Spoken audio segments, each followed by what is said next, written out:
New York. A funeral is taking place in a cemetery, where Chino, clad in a somber black attire, gazes expressionlessly at two coffins, even if they contain his parents. Chino, would you like to say a few words? Your parents are about to be laid to rest. A middle-aged man beside him inquired mournfully. Upon hearing the call, Chino calmly shook his head, remaining silent. After all, he was at a loss for words. He possessed no memories of interacting with the parents of his body, and silence seemed the more fitting choice.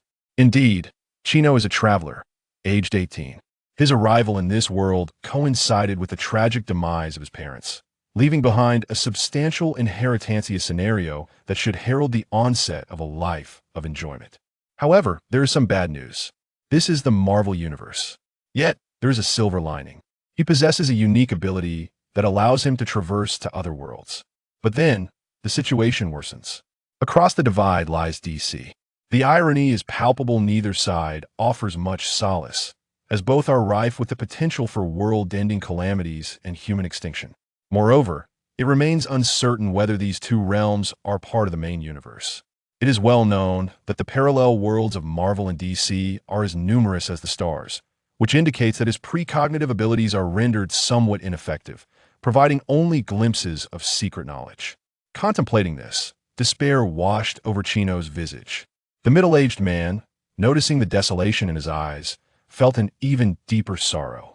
The demise of his dear friends, coupled with the trauma suffered by their only child who had lost all memories, could have easily resulted in a vegetative state had fortune not smiled upon him. After the funeral concluded, George called out to Chino. Chino, although you may not remember, I am your Uncle George, a close friend of your parents. I hope you will consider coming to live with us. Uncle George, I would prefer to be alone for a while, Chino replied. George discerned the wariness in Chino's gaze and handed him a business card. If you encounter any difficulties, do not hesitate to call me. I still possess some influence here in New York. After watching the man, who claimed to be his uncle, depart, Chino gradually lowered his guard, realizing he was not the type of relative seeking to seize his inheritance. George Stacy. He glanced at the name and phone number printed on the card. Gwen Stacy. Isn't she the girlfriend of Spider-Man? Perhaps this world boasts its own version of the web-slinger. After a moment's reflection, he tucked the card away and approached a luxurious vehicle. A robust butler stood stoically to one side, his expression stern. Sir, where shall we head next? To the estate, Butler Castle. Understood. Half an hour later, they arrived in a state of a grandeur he had never encountered in his past life. After a light lunch, he hurried to the study, where a computer awaited him. Fortunately, this body possessed an innate translation function. Otherwise, he would have been reluctant to start learning from scratch. Iron Man. No. Tony Stark. A flurry of dense information materialized before him, taking several moments to settle. The latest news revealed that Tony Stark had gone missing, causing Stark Industries' stock to plummet. Is it about to begin? The era of the extraordinary. Chino sighed. In the Marvel Universe, Iron Man holds a significance beyond measure. Prior to his emergence, all extraordinary beings adhered to a code of secrecy. After the conspicuous appearance of Iron Man, all manner of strange beings emerged from the shadows. First, I must find a way to enhance my survival capabilities. It would be utterly embarrassing to perish before Thanos even arrives. As Kino scoured the internet for various pieces of information, he contemplated the extraordinary abilities accessible to ordinary individuals within the Marvel Universe. For the moment, he disregarded the DC realm. Appearing in Metropolis might be manageable, but in Gotham, who could predict the dire consequences? Furthermore, the efficacy of this so-called golden finger remained uncertain, rendering it merely a contingency plan. The Life Foundation spacecraft has crashed in East Malaysia.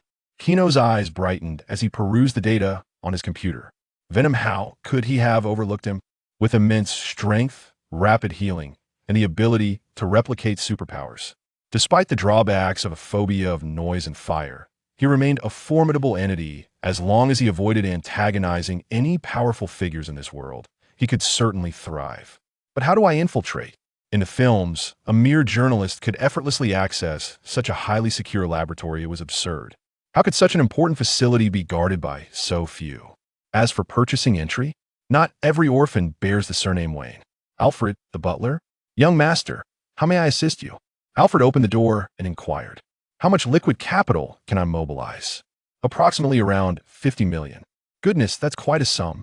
Kino instinctively exclaimed, only to catch Alfred's disapproving glance, prompting him to clear his throat. Alfred, do you know where I can find mercenaries? Indeed, young master. Shall we proceed at once? Alfred refrained from questioning the rationale behind the request. Such matters were beyond a butler's purview. Yes. Thus, Alfred escorted Kino to a quaint wooden tavern. The tavern was steeped in an antiquated aroma, and under the dim lighting, a motley assortment of individuals sat or stood, exuding an aura of danger. As Kino stepped inside, he felt countless eyes upon him. He frowned slightly, but quickly regained his composure. Alfred closely followed, remaining vigilant of their surroundings. Master, most of the patrons here are mercenaries. Their personalities vary greatly, and their methods are elusive. You must exercise caution, Alfred whispered. Kino nodded, his gaze sweeping across the tavern. At that moment, a burly man with a scruffy beard approached. Alfred, why are you here instead of tending to your duties in the city? Are you looking to return to your former profession? Jason, I have left that line of work. I am here today to accompany my young master. Although Kino was curious about Alfred's past, he had pressing matters to attend to. Meeting Jason's gaze, Kino stated, Greetings, I am in need of some mercenaries. You can't be of age yet, Jason smirked. Does that hinder my ability to procure mercenaries? Kino retorted, Ha ha ha, consider it a favor to Frank. Jason laughed heartily, gesturing towards those seated and drinking within the tavern. They're the mercenaries you seek if you can persuade them. You're in luck. Thank you. Kino expressed his gratitude politely. Jason's expression was somewhat peculiar. It was the first time someone had expressed gratitude towards him, and it was from a young master from the city. You lot, do not dare to resort to violence here. Do you understand? Upon hearing this, Chino politely nodded at Jason, who felt a flush of embarrassment and took a sip from his glass. He then turned to Castle and inquired, Where did you find this young master? He is nothing like those rascals from the city. It is a gift from the heavens. Castle replied with a slight smile, one hand resting on his waist, his gaze fixed intently on Chino. Chapter 2. The tavern, adorned in hues of yellow and red, was rather spacious, accommodating over 100 patrons amidst a cacophony of noise. The dim, flickering lights elongated and shortened the shadows of the revelers. Some were indulging in libations, the clinking of glasses and the sounds of gulping intertwining. Others were engaged in games, their excited shouts rising and falling like the tide, while a few were absorbed in card games, the air thick with both curses and laughter. The establishment was suffused with a haze of smoke and the pungent aroma of strong spirits, giving it an air of aimlessness. Under the scrutinizing gaze of Kino, the more decent individuals chose to ignore him, while the less amiable responded with bluntness. Hey kid, hurry up and scram home. This isn't a place for children to play house. Little one, care to choose me? I promise you a splendid night. Unfazed by the clamor, Kino glided silently through the crowd, assessing his targets by the vague indicators of their weaponry and attire. His attention was captured by a figure bearing twin blades, who sauntered closer, revealing a handsome yet somewhat reckless visage. This individual was engrossed in a card game, surrounded by a circle of onlookers, oblivious to Kino's presence. It was Deadpool, or rather, Wade Wilson, the mercenary not yet transformed into the infamous antihero. Kino's heart leapt at the sight of his idol, the irreverent Deadpool, whose carefree approach to life had been a source of envy in his past existence. Choosing not to disturb him, Kino stood quietly nearby, observing the game. Damn it! Lost again! Wade exclaimed, slamming his cards onto the table in frustration. Less chatter, Wade, just pay up, came the demand from across the table.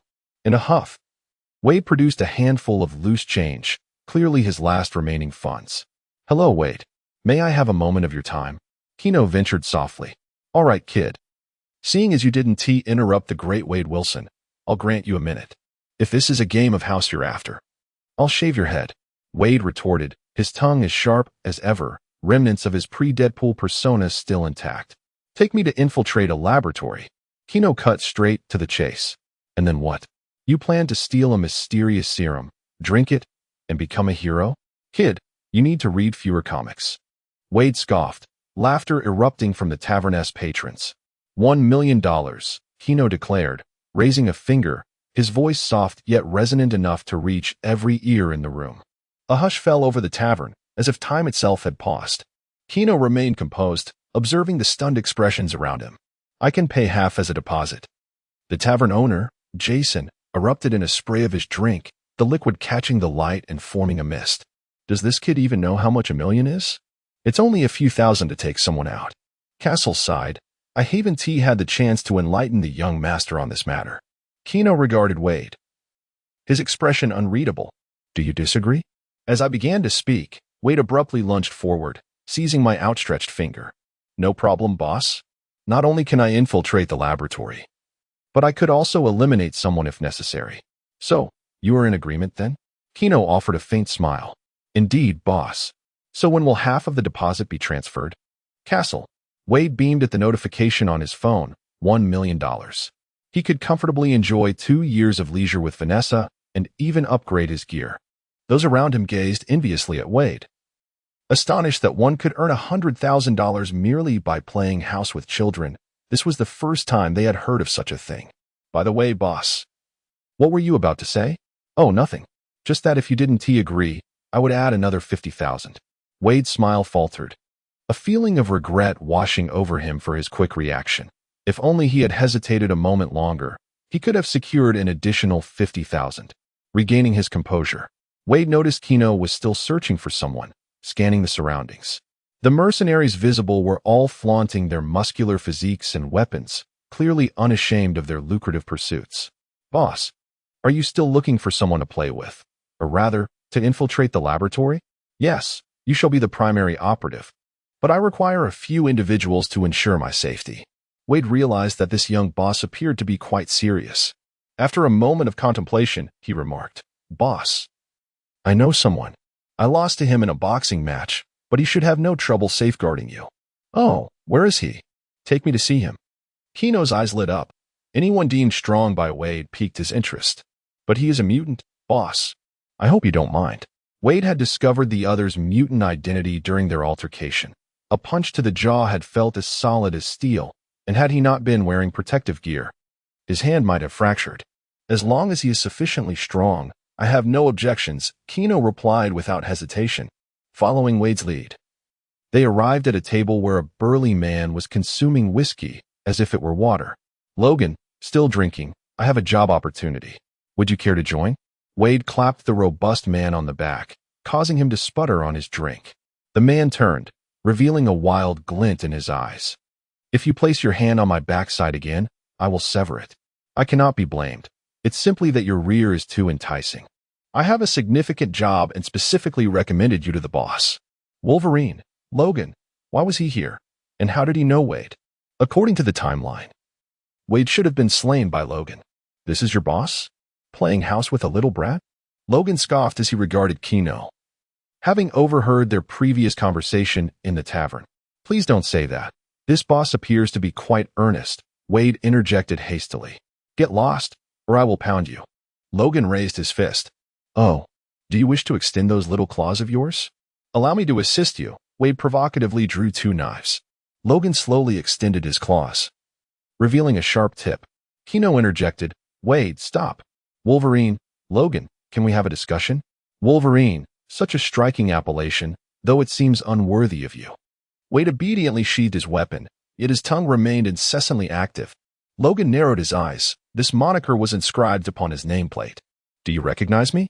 $1 million. Along with the information I possess, and I shall require a favor from you. Kino laid forth his terms. How can I ascertain that you are not deceiving me? Logan regarded Kino with suspicion. Well, that is valid. Kino pondered briefly before stating, the metal within your body is adamantium, unyielding and indestructible. And you bear a nameplate upon your chest. When shall we depart? Logan inquired directly. Now, Castle, prepare a vehicle for me. Certainly, young master. Do you truly not require my presence? Castle queried with a hint of concern. Rest assured, it is a simple task. Their assistance will suffice. Castle, please prepare some chocolate milk for me. Very well. Chapter 3. We are kindred spirits in an off-road vehicle. 3 peculiarly dressed individuals sat with an air of seriousness. Boss, is it truly necessary for us to be attired in this manner? Wade tugged at the mask obscuring his face, acutely aware that it was the month of June. We are embarking on a theft. If we do not disguise ourselves, do you wish to invite trouble afterward? Chino consumed a piece of chocolate, belching contentedly, as the wrappers accumulated around him like a small mountain. Boss, what precious item are we about to steal that warrants such an extravagant expenditure on your part? The Life Foundation has discovered an extraterrestrial symbiote from outer space, one that can endow its host with immense power and remarkable healing abilities. I must acquire it, Chino disclosed, withholding nothing, fully aware that the others would not exert their utmost effort otherwise. That sounds enticing.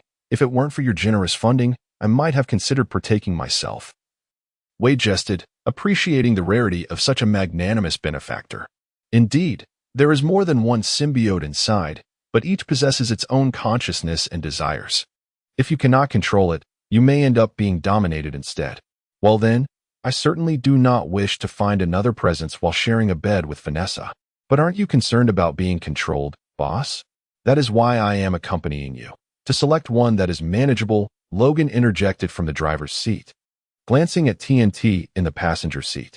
Kid, you must have ulterior motives, right? Indeed, one of the symbiotes harbors ambitions of world domination. It is exceedingly perilous and must be eradicated. Chino recalled the chaos within, the most formidable symbiote, should it succeed in transporting a planetary symbiote to Earth. The consequences would be dire. Even if you assert that the symbiote can bestow its host with tremendous power, there are only a few. It is not feasible. What if there are millions? Logan abruptly slammed on the brakes, halting in the middle of the road. He and Wade turned toward Chino. Are you serious? This is exhilarating. Chino regarded them earnestly, nodding. The symbiotes were brought back by the Life Foundation from outer space. They exist on other planets. I see, Logan replied, flooring the accelerator with newfound urgency. Well, boss, it seems we are also going to save the world. One could certainly say that. With Logan's engine roaring, they finally arrived at a research facility in the dead of night. This is the place. Wade, Logan, it's over to you. Chino observed the two men. Not a problem. Boss. Kid, don't stray too far from me. Wade and Logan swiftly exited the vehicle, moving like phantoms towards the entrance of the facility.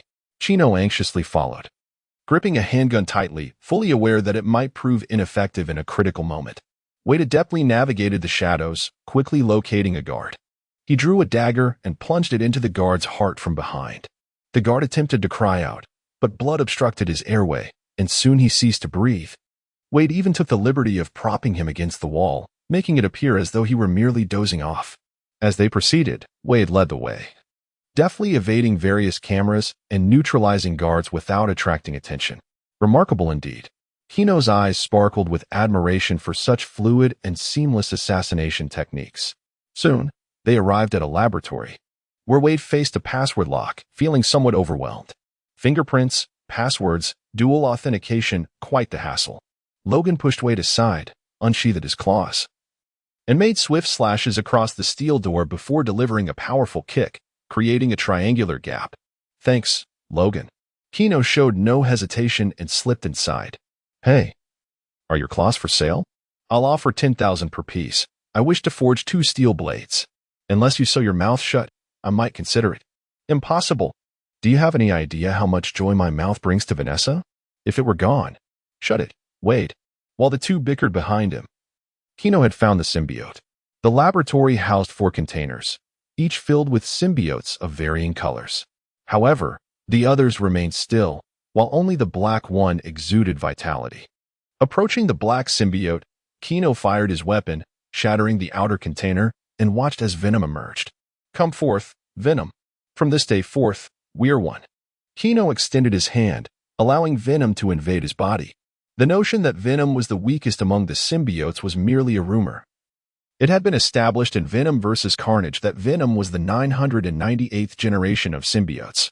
In the comic Venom, Lethal Protector, several symbiotes that separated from Venom were unable to subdue him.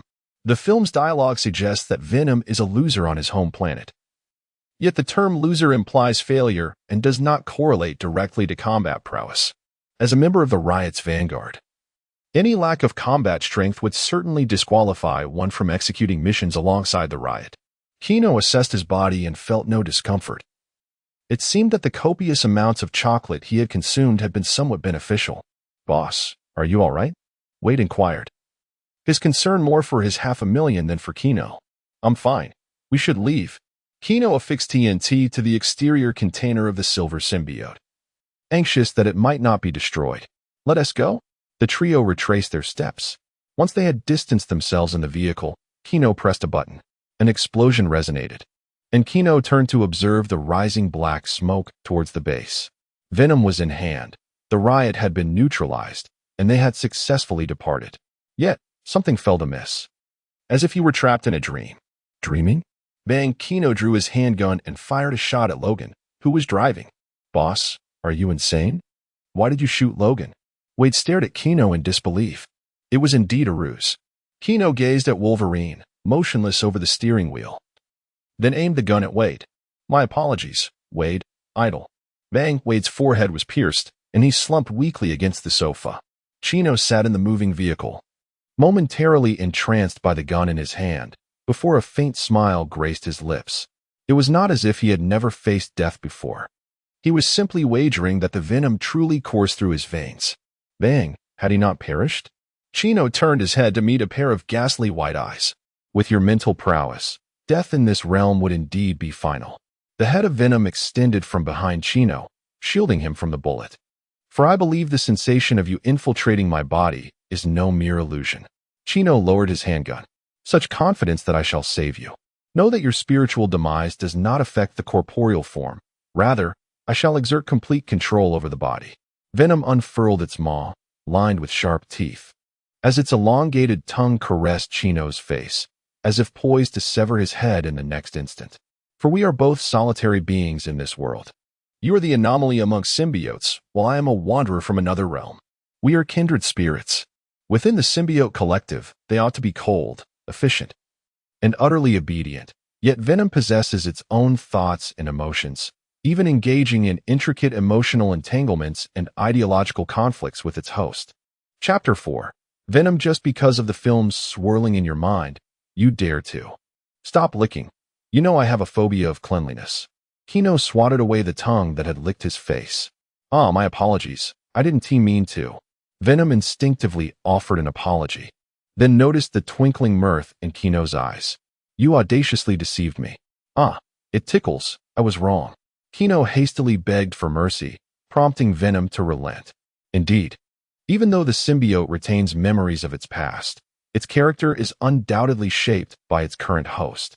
Thus, the two could engage in playful banter upon their first meeting, devoid of any barriers. "Venom, could you take me outside?" "Impossible. I will prepare a gaming console, chocolates, and even take you on a scenic trip. Please, help me." "Very well then, considering your earnestness." Venom returned to Kino's body, and Kino was momentarily engulfed in darkness. Gradually, his hearing reawakened. The cacophony of gunfire filled the air. "Damn it, when did this kid wake up? If he doesn't hurry, we'll be stuck here." "I don't know. I didn't expect mutants to be here as well. If it weren't for the fact that the little boss just called me an idol, I would have abandoned him long ago." "FK. Wade, keep an eye on him. I'll see if I can break through." "Okay, it's in your hands." Then, Logan's roar erupted, accompanied by the sound of blades slicing through flesh. "Wade, you're injured." Kino opened his eyes, immediately noticing the wound on Wade's shoulder.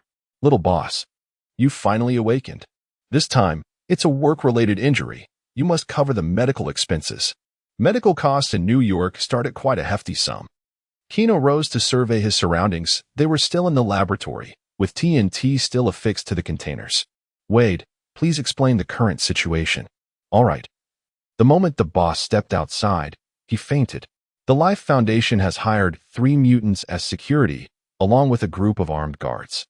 If they weren't worried about us detonating the bomb, we would have long been dead. Oh, Logan should be fine." Wade flicked his worn, battered steel blade. Without those 3 mutants, his skills alone could have eliminated them all. At that moment, Logan crashed through the entrance, slamming against the wall, his body riddled with bullet holes. In no time, the wounds began to heal, muscles pushing the bullets out. "Kid, you've finally woken up." Thank you for not abandoning me." Kino felt a twinge of emotion. Wade aside, with Logan's abilities, few could keep him from leaving. After all, boss, you called me an idol. Humph, kid. I took on a commission. Didn't you say that merging with that symbiote would grant immense power? Logan grunted. His continued presence was also due to the fact that this kid was mysterious and knowledgeable. He claimed the symbiote possessed tremendous strength, and if that were true, this predicament was but a trifling issue. Could you assist me? Venom. In the next instant, dark, viscous tendrils oozed through the fabric of his clothing, swiftly coalescing into a fearsome black creature with sharp teeth and a flickering tongue. Watch me dispatch them. Venom surged forth, immediately bombarded by a relentless hail of bullets. A peculiar young man with holes in his palms, startled by the sudden emergence of the monstrous figure, unleashed a shockwave towards Venom. The wave struck Venom's surface, creating a ripple that barely registered as a defense. Are you merely tickling me? Venom disregarded the bullets, opting instead to focus on the mutant through a telepathic link with Kino. He crouched slightly, and in the next instant, he dashed forward like a bolt of black lightning, delivering a colossal punch. The impact echoed like a baseball bat striking a ball as his fist collided with the young man's chest, sending him hurtling back into a security officer until he crashed against the wall. That was the first. Venom did not spare a glance at the now mangled figure on the ground, instead setting his sights on a brawny man radiating a metallic sheen. I am Iron Ridge. My body is impervious. The brawny man felt a shiver run down his spine under Venom's icy gaze, yet he steeled himself, shaking off the chill, and bellowed loudly to bolster his courage, charging at Venom. Oh, let me put that to the test, Venom replied with a cold smirk, dashing towards Iron Ridge. Both figures moved with astonishing speed, closing the distance like lightning. At the moment of their impending collision, a resounding thud erupted, like the tolling of a great bell. Venom's fist met Iron Ridge's face with tremendous force, and time seemed to freeze. Iron Ridge's body stiffened, his eyes suddenly bursting, blood gushing from his eye sockets, while a white liquid began to flow from his ears. In that singular blow, his brain was reduced to a pulp, extinguishing any flicker of life. It turned out his exterior might have hardened, but his internal organs remained the fragile flesh they always were. Venom gazed down at the fallen Iron Ridge. The scene fell into a hushed silence. The gunfire ceased, and onlookers stared, dumbfounded, at the creature before them. How much is a month worth? What are you playing at with your lives? Run. Allow me to demonstrate this technique. Venom observed the panicked crowd scatter, yet he chose not to pursue them. Instead, he raised his fists and struck the ground with tremendous force, his colossal fist sinking deep into the floor. Countless tendrils, the end of all things. At his deep growl, dozens of black tendrils erupted from the earth, slithering like venomous snakes, swiftly extending to pierce every fleeing security officer. The speed of the tendrils was blinding, rendering evasion impossible. They mercilessly penetrated the bodies of the guards, inflicting fatal wounds. The atmosphere grew eerily silent, save for the writhing tendrils that seemed to revel in their victory. Venom remained steadfast, a towering figure exuding an aura of dread, as immovable as a mountain. Venom's gaze fell upon a figure sprawled on the ground. This was the illusionist. What had transpired? Venom's visage transformed, revealing Chino's face. I have slain him in the realm of the mind. He has become a vegetable. Venom's voice resonated from the depths of his being. Indeed, Venom, you surpass my expectations. However, Venom, do you not consume these individuals? Chino inquired with a hint of hesitation. When choosing Venom, he had contemplated the matter of eating humans. Did you not express your distaste? After all, chocolate suffices to replenish energy. Thank you. Selecting you is the most prudent decision I have made in my life. No need for gratitude. Upon hearing the commotion outside subside, Wade and Wolverine emerged, gazing at the robust Venom and the carnage strewn about. Hello, boss. Are you well? Chino reverted to his original form, addressing the two. Let us depart. The trio exited the base and entered the vehicle. Chino finally exhaled, as the day's events had been exceedingly exhilarating for him. After traveling a considerable distance, he pressed a button. A tremendous explosion erupted, giving rise to a mushroom cloud behind them. This time, it was genuine. Oh, boss, the mission is accomplished. May I settle your outstanding payment? Wade, seated in the passenger seat, removed his mask, contemplating his 50,000. Wade, allow me to tend to your injuries first. Chino placed his hand upon Wade's shoulder, dark tendrils permeating his body to mend his wounds. Oh, take it easy, boss. Wade felt a tingling sensation at the sight of his injury and moved his shoulder after they parted. Remarkable. As good as new. I could save a fortune on medical expenses. Boss, if you were to open a shop, it would surely thrive. Chino and Venom engaged in dialogue. This fellow is already afflicted with cancer. Is there any way to treat him? I cannot. I see. Is Deadpool's fate inevitable? Chapter 5. Uncontaminated? Chino remained silent as he quietly took out his phone and made a call. Castle, my task is complete. I'll return to the tavern in about 2 hours. Settle the final payment and add an extra 500,000. Yes, I'm certain. Upon hanging up, Wade erupted in jubilant cheers, his face aglow with uncontainable delight. The boss is generous. Logan, look at the grand deal I've brought you. Later, treat me to a drink at the bar. Of course. I could use a good drink myself, Logan replied, unable to suppress his own exhilaration, as this was the first time he possessed such a substantial sum of money. The trio sped along, arriving at the tavern in just an hour and a half. Castle, the steward, greeted them at the entrance with a slight bow. Sir, you have returned. Yes, Castle. Please prepare a private room for us. They entered a private chamber where Logan grandly ordered a plethora of drinks. Uncorking a bottle of whiskey and downing it in one go, some liquid dribbling from the corner of his mouth. I'm ready. Speak your mind, he declared. Before him sat a glass of chocolate milk, which Chino also finished in one swift motion. This tastes delightful. I quite like it. James, that is your true name. Logan is a moniker you adopted later, Chino remarked. James? Logan furrowed his brow, feeling a sense of familiarity despite having never heard it before. It echoed through his memories from the name to the wars fought, the saber-toothed tigers, silver foxes, and finally, the X-weapon experiments. Thus, the erasure of my memories can be attributed to a certain Colonel Strick. Logan fixed his gaze on Chino, unwavering in his belief of the information presented. There was too much within it to doubt its authenticity. Logan, you have suffered greatly, enduring torment and brotherly strife.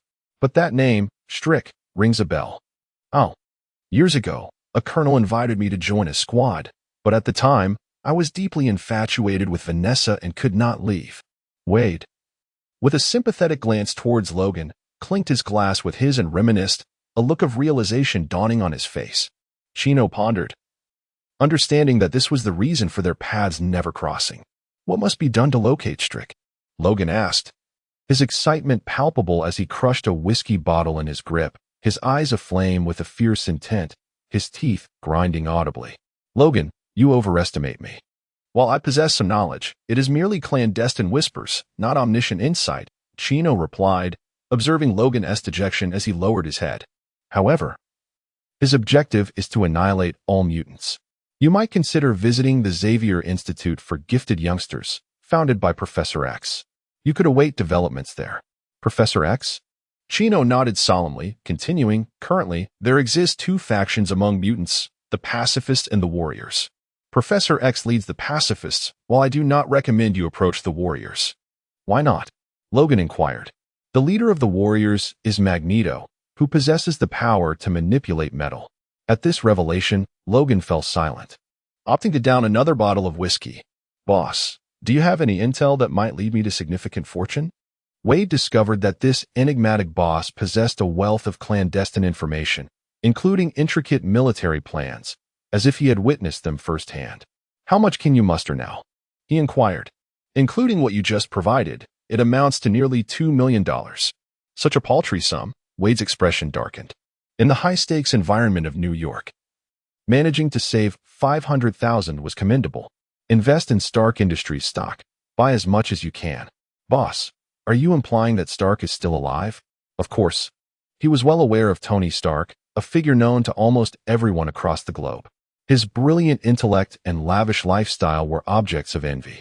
He was not easily dispatched. However, this was merely a suggestion, and whether to heed it was entirely up to them.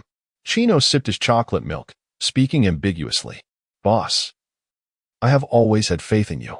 Wade immediately pulled out his phone and began dialing the stock exchange. Logan, observing nearby, contemplated whether he should invest as well. Noticing Wade's excitement, Chino refrained from mentioning the cancer diagnosis. The prior intelligence could be attributed to unique channels, but revealing it would imply foreknowledge of the future. However, it occurred to Chino that in the comics, Deadpool was the second host of Venom, which influenced Venom's subsequent descent into villainy. He then inquired, Venom, how many hosts did you have before me? None. You were my first host. Although there are many origins in your mind, I was previously on the symbiote planet. Why do you ask? That is indeed splendid. What do you mean splendid? Venom questioned, puzzled. Being your first host means you remain untainted. Chino took a sip of his chocolate milk, realizing that this also implied Venom would more readily adopt his form. Unpolluted, you say? Do you truly believe yourself to be pure? Demon sister, Hakashaka-sama, Aki no Sora. You certainly have a penchant for grandiosity. Venom retorted with a tone laced with sarcasm. Chino choked on his milk, surprised that such memories had resurfaced. Wade and Logan, engaged in a drinking contest, were unexpectedly splattered with milk. Boss. Kid. Chino looked up at the two grim faces and offered an awkward smile. Apologies, I was just conversing with Venom. He can be a bit mischievous. Today's drinks are on me. Wade and Logan resumed their drinking. You can shift the blame onto me, but it's true. I am merely an extraterrestrial entity, so. Enough. Just state what you want. Chino covered his face, bemused by the tone with which Venom had quickly adopted. I need to go to a certain place and find something. Venom's voice held a hint of confusion, having felt a distant calling since emerging from the lab. Where? What is it? Chino's demeanor grew serious. This matter felt unrelated to their current narrative, which unsettled him. I do not know, but it is something of great significance. You remain clueless, but surely you must know the general direction? After requesting a world map from the tavern owner, I followed the direction known to Venom, ultimately arriving at a specific location. Is this the place? It should be. Venom was also uncertain. It merely knew the direction. Chino stared blankly at the site. Afghanistan in the Middle East, the very place where Iron Man had been abducted. What a coincidence. I can extract Wolverine's healing factor and inject it into your body, ensuring that even in my absence, you would not perish. Venom sensed something amiss. Yet it felt that this matter was of great significance.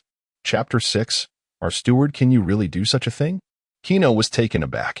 Did Venom possess such an ability? I am uncertain.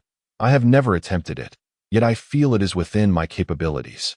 Venom hesitated, unsure if it could succeed, but an instinctive sense urged it forward. Let me ponder this, Chino mused.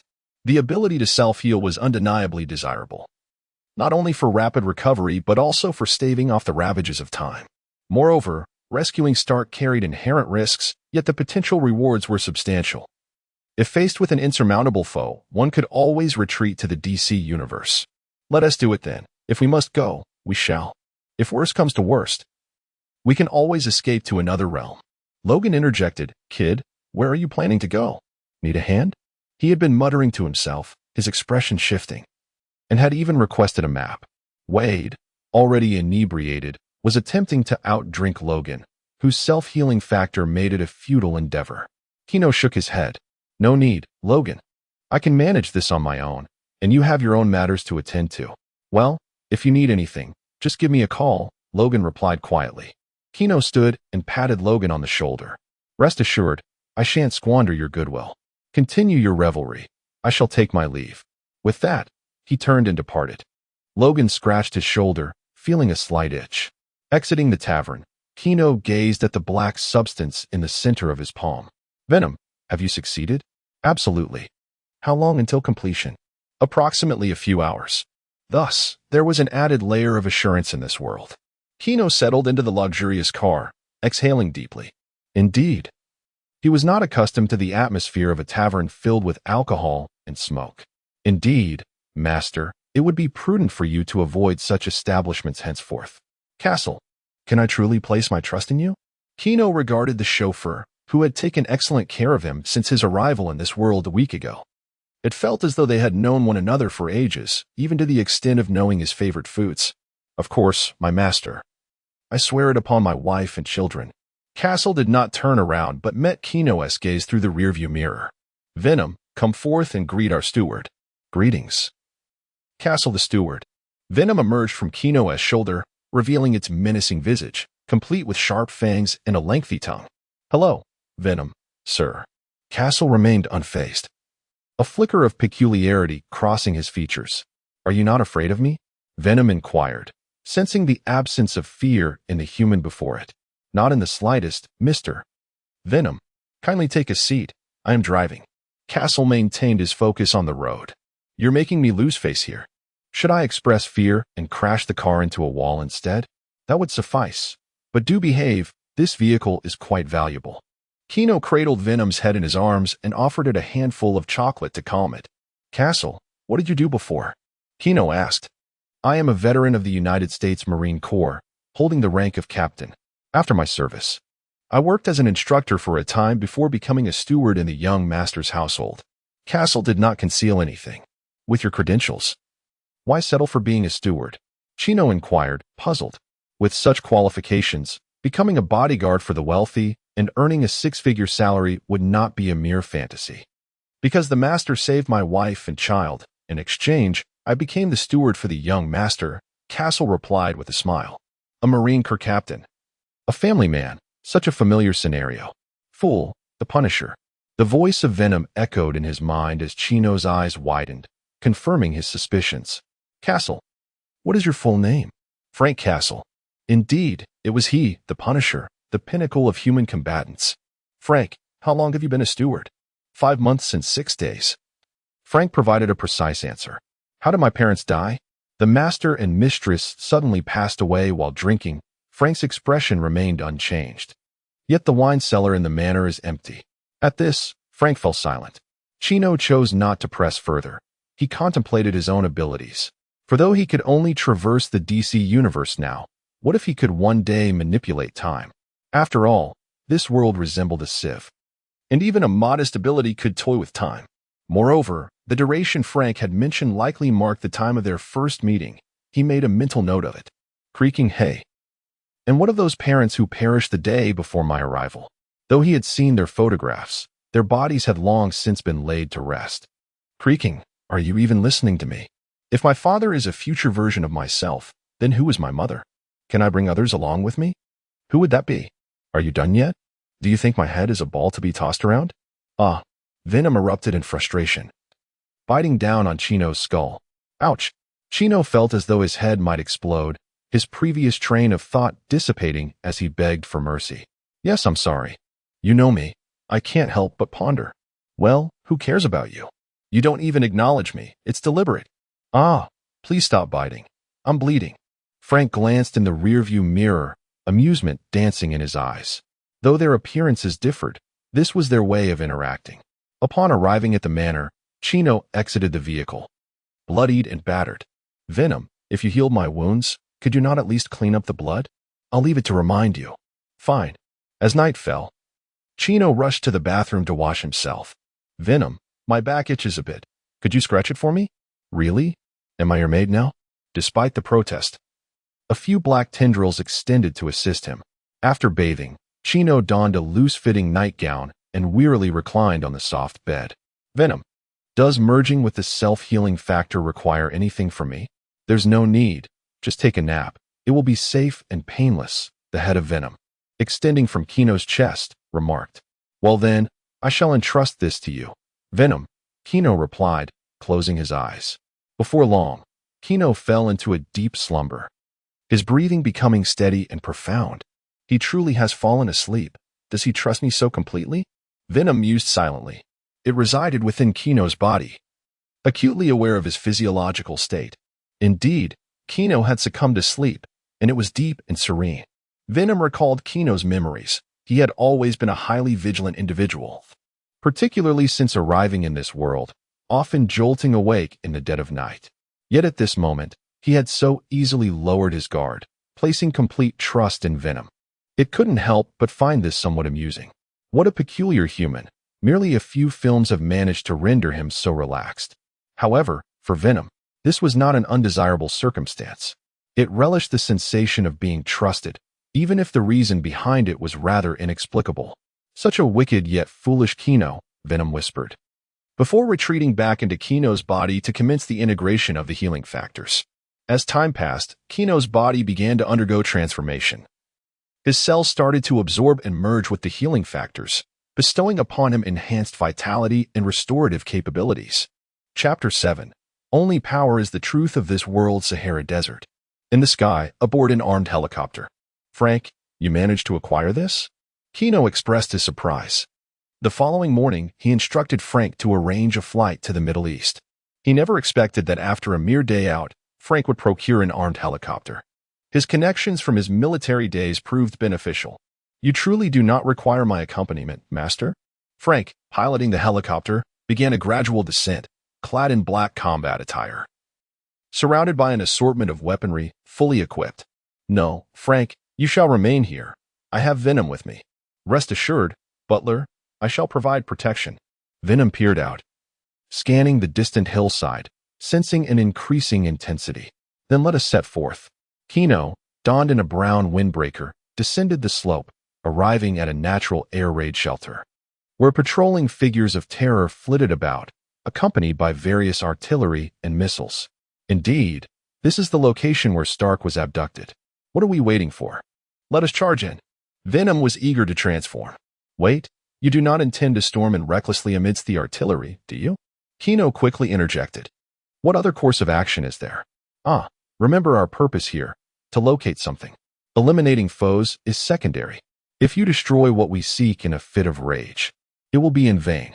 Kino, while not wishing to incur injury, acknowledged that although Venom possessed regenerative properties, pain was still very much a reality. What shall we do now? First, ascertain the precise location of what you seek. Kino maneuvered around a small rise, traversing the desert with a measured pace. Here it is, right beneath us. Very well, commence your excavation.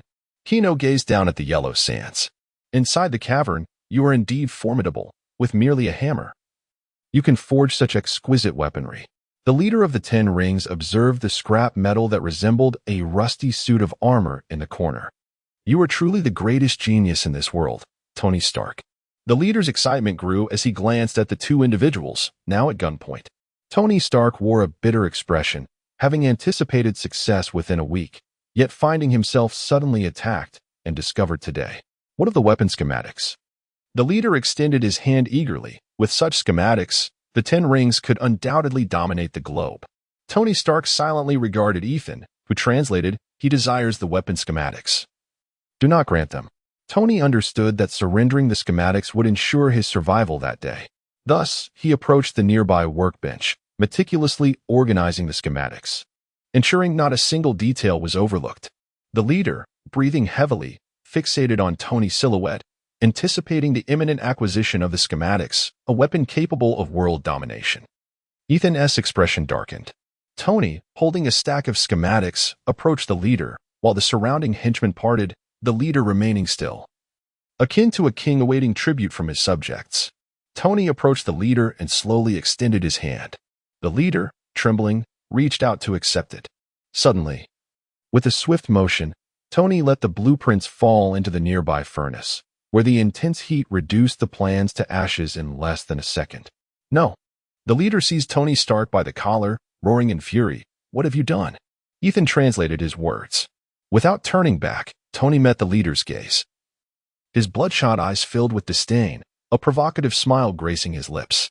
No one can take anything from me, Tony Stark, least of all you. The cave fell into a profound silence, all eyes fixed upon the two fearless adversaries, the blood vessels in the leader's eyes swelling with rage. Only Ethan and Tony shared a smirk. Ha ha ha ha ha. The leader, consumed by fury, released Tony Stark and drew a pistol, firing 2 shots. Tony Stark collapsed to the ground, blood oozing from 2 wounds in his knees. You won't need to fabricate weapons this time. Just draw the blueprints. However, to ensure you don't escape, your legs will be of no use to you, for drawing requires no legs. Cold sweat trickled down Tony's brow. He realized he could not escape this time. His meniscus was shattered, and even if healed, he would be left a cripple. I want to draw the blueprints.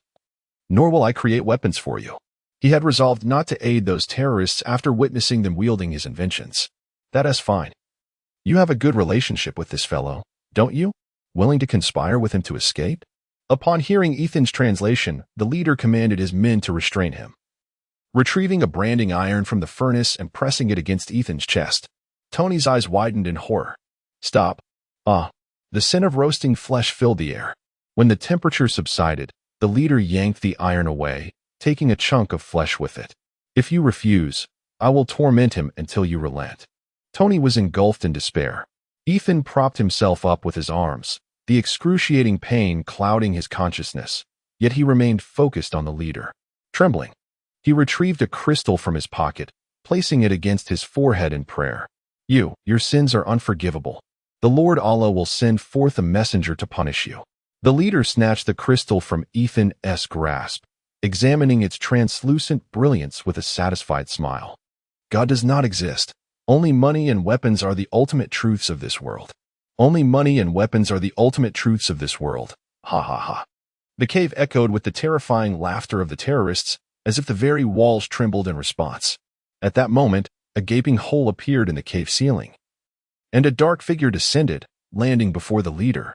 Everyone stood frozen, gazing at this demonic silhouette. A tall, black form with smooth skin, pallid eyes, sharp fangs, and a long tongue. The creature instantly noticed the crystal in the leader's hand. That belongs to me. Before the leader could react, the monster snatched the crystal from him and swallowed it whole. The leader stepped back a few paces and shouted, "Open fire, eliminate this monster." Bang, bang, bang. Without hesitation, everyone unleashed a barrage of gunfire. Indifferent to whether this being was a demon or a messenger of God, they placed their faith solely in wealth and weaponry. In an instant, bullets from 7 or 8 rifles erupted, enveloping the creature's position in a cloud of smoke. They ceased fire only when every magazine had been emptied. What of the messenger of God? Even the Almighty himself could fall to such onslaught. Only money and weapons hold sway in this world. The leader chuckled with self-satisfaction, his eyes gleaming with avarice and arrogance. Indeed, but let me correct you. Only power is the true essence of this world. At the sound of this voice, a chill ran down the leader's spine. Chapter 8. The gift. The smoke gradually dissipated. Venom stood steadfastly in place, his massive and powerful form riddled with countless bullets. Suddenly, his body convulsed, devouring the embedded projectiles, and his arms swiftly morphed into 2 colossal Gatling guns, their dark muzzles aimed menacingly at the adversaries before him. A sinister grin crept across Venom's face as he spoke in a low, gravelly voice. Now, let us begin to count your sins. Rat-a-tat-tat, countless bullets rained down like a torrential downpour. The terrorists, ensconced within the confines of the cave, were thrown into a frenzy, desperately seeking refuge. Some cowered behind tables, while others clutched stones as makeshift shields. In the next moment, Venom's bullets mercilessly pierced through their cover and flesh, reducing them to grotesque heaps of flesh. The cave was suffused with a pungent metallic scent, accompanied by chilling cries that sent shivers down one's spine. The leader gazed in horror at the carnage before him, his heart gripped by dread. He turned to flee from this hellish scene, only to discover that his escape route had been irrevocably sealed. What manner of monster are you?" The leader stammered, trembling with fear. Venom seized the leader's head, lifting him effortlessly. "We are Venom," he declared. As Venom tightened his grip, the leader's eyes rolled back, akin to a fish gasping for air, as he frantically pleaded for mercy. "Wait, spare me. I have much wealth. I can serve you." With a dull thud, Venom discarded the lifeless body onto the ground. Gagging, Tony Stark lay prostrate, retching as the cave was littered with the remnants of what had once been living beings. Venom turned his gaze towards Tony Stark, who widened his eyes in alarm and hastily explained, "This devil, sir, I am not allied with them. Stay away from him, you fiend." As Venom approached Ethan, he slowly transformed back into Kino. "Please remain calm, Mr. Stark. I harbor no ill intent." "Oh," Stark reacted, still reeling from the stark contrast between the demon and the youthful visage. Kino crouched down to assess Ethan's injuries: gunshot wounds to the abdomen, burns on the chest. "Venom, heal him." Placing his hand upon Ethan's chest, symbiotic tissue seeped in, mending the damaged areas. "You are a messenger of the divine," Ethan murmured as he regained consciousness, having not lost his awareness. "No, where did you acquire that crystal?" Kino inquired, having spent a considerable amount of time there. 2 days ago. I found it in the cave. A voice in the void told me that if I brought it, a messenger would come to rescue me." Ethan divulged without reservation. Kino furrowed his brow, recalling the day he first traversed into this world. "If it is your future self, why undertake such actions?" Did Ancient One and the Temporal Anomaly Management Agency not intervene? Or has something transpired in the future? Yet, if it were an enemy, the approach seems overly convoluted. The power to traverse time could simply revert to the moment of first crossing over. Moreover, after the crystal was absorbed, it astonishingly manifested within his body. Kino gently touched his chest. Although it was invisible and imperceptible, and likely impervious to X-rays, he could distinctly sense a transparent crystal residing in that very location, as if it occupied a space within his chest. Venom, did you experience any adverse reactions after consuming that crystal? None. It seems there is an additional core within my body, akin to a storage device. A storage device? What purpose does it serve? It allows me to replicate the superpowers of others. Isn't that a capability you already possessed? What does binding imply? It's different. Previously, my ability to copy was limited in quantity. With this, however, I can replicate countless powers, and you can utilize them without my assistance. That sounds promising. With this thought, Kino smiled faintly. He had confirmed that this crystalline artifact, akin to specialized weaponry, was a bespoke gift tailored for the two of them. Stop grinning foolishly. That fellow over there appears to be on the brink of death. Kino snapped back to reality and turned his gaze towards Tony Stark, whose legs were bleeding profusely, likely due to a severed artery. Ethan was attempting to staunch the bleeding, but alas, the lack of medical tools rendered their efforts largely ineffective. Messenger, can you save my friend? Kino pressed his hand against Tony's body, continuously mending his wounds. He believed that if he could draw Tony closer, there was still hope for his survival. Without assistance, Tony, with his severed legs, would never escape on his own. Oh my God! Tony Stark exclaimed in astonishment as he beheld his wounds healing as if by magic. Do you still want this, Mr. Stark? Kino offered the fragments of shrapnel and the reactor he had retrieved from within him. Oh, that. Thank you. Tony Stark refrained from accepting them. Kino recalled his small flaw and set them aside on the workbench. Tony Stark regarded the tiny shards that had nearly cost him his life with a complex expression. My friend, may I inquire who you are? Collecting his composure, Tony asked, vowing he had never been this polite in his life. I am Kino. You could say I have come to rescue you. Is there anything you need to collect? Could you help me destroy this suit of armor? No problem. Kino approached Mark-Eye, enveloping his hand in symbiotic tissue, and delivered a powerful punch. Boom. Mark-Eye disintegrated into a cascade of scattered parts, truly reduced to scrap. Hiss. Tony Stark inhaled sharply. Although he had previously endured bullets and transformed into a Gatling, the visual impact paled in comparison to sheer force. It was important to note that while Mark-Eye was a hodgepodge of materials he had assembled, it was still constructed from specialized alloys, thus possessing considerable strength. Now, it had been utterly pulverized by a single blow. Let us go. Kino boldly led the way down the corridor, with Tony and Ethan trailing behind. As they traversed the quiet passage, Kino sensed something amiss. If the earlier commotion had not alerted them, one could attribute it to soundproofing. Now, however, there was not a single patrolling figure in sight. As Kino approached the entrance of the cave, a pungent scent of blood assailed his senses, causing his expression to shift dramatically as he transformed into Venom. Something dreadful had transpired outside. Tony Stark also sensed the unease in the atmosphere. Stay close behind me. But do not stray too far, Venom rasped, stepping out into the chaos.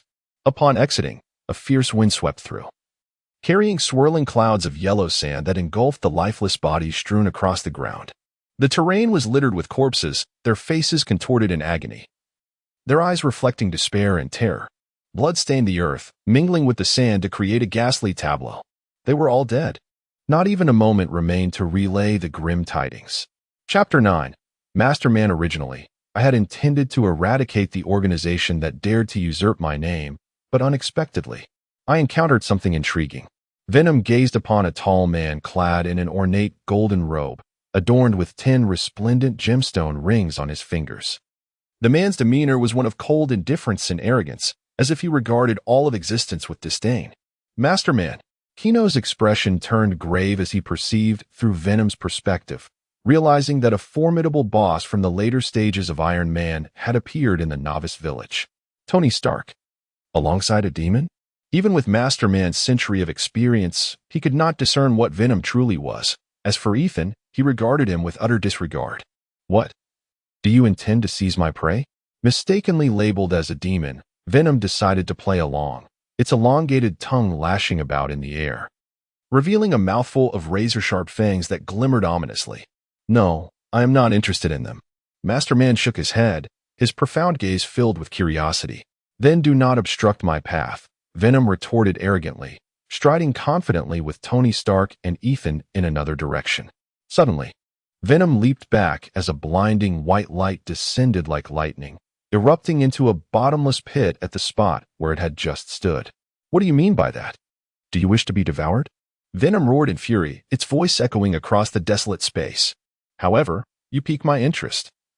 I have yet to possess a demon in my collection. Master Man raised his fist, the rings aimed at Venom. The white light ring could emit various forms of energy along the electromagnetic spectrum.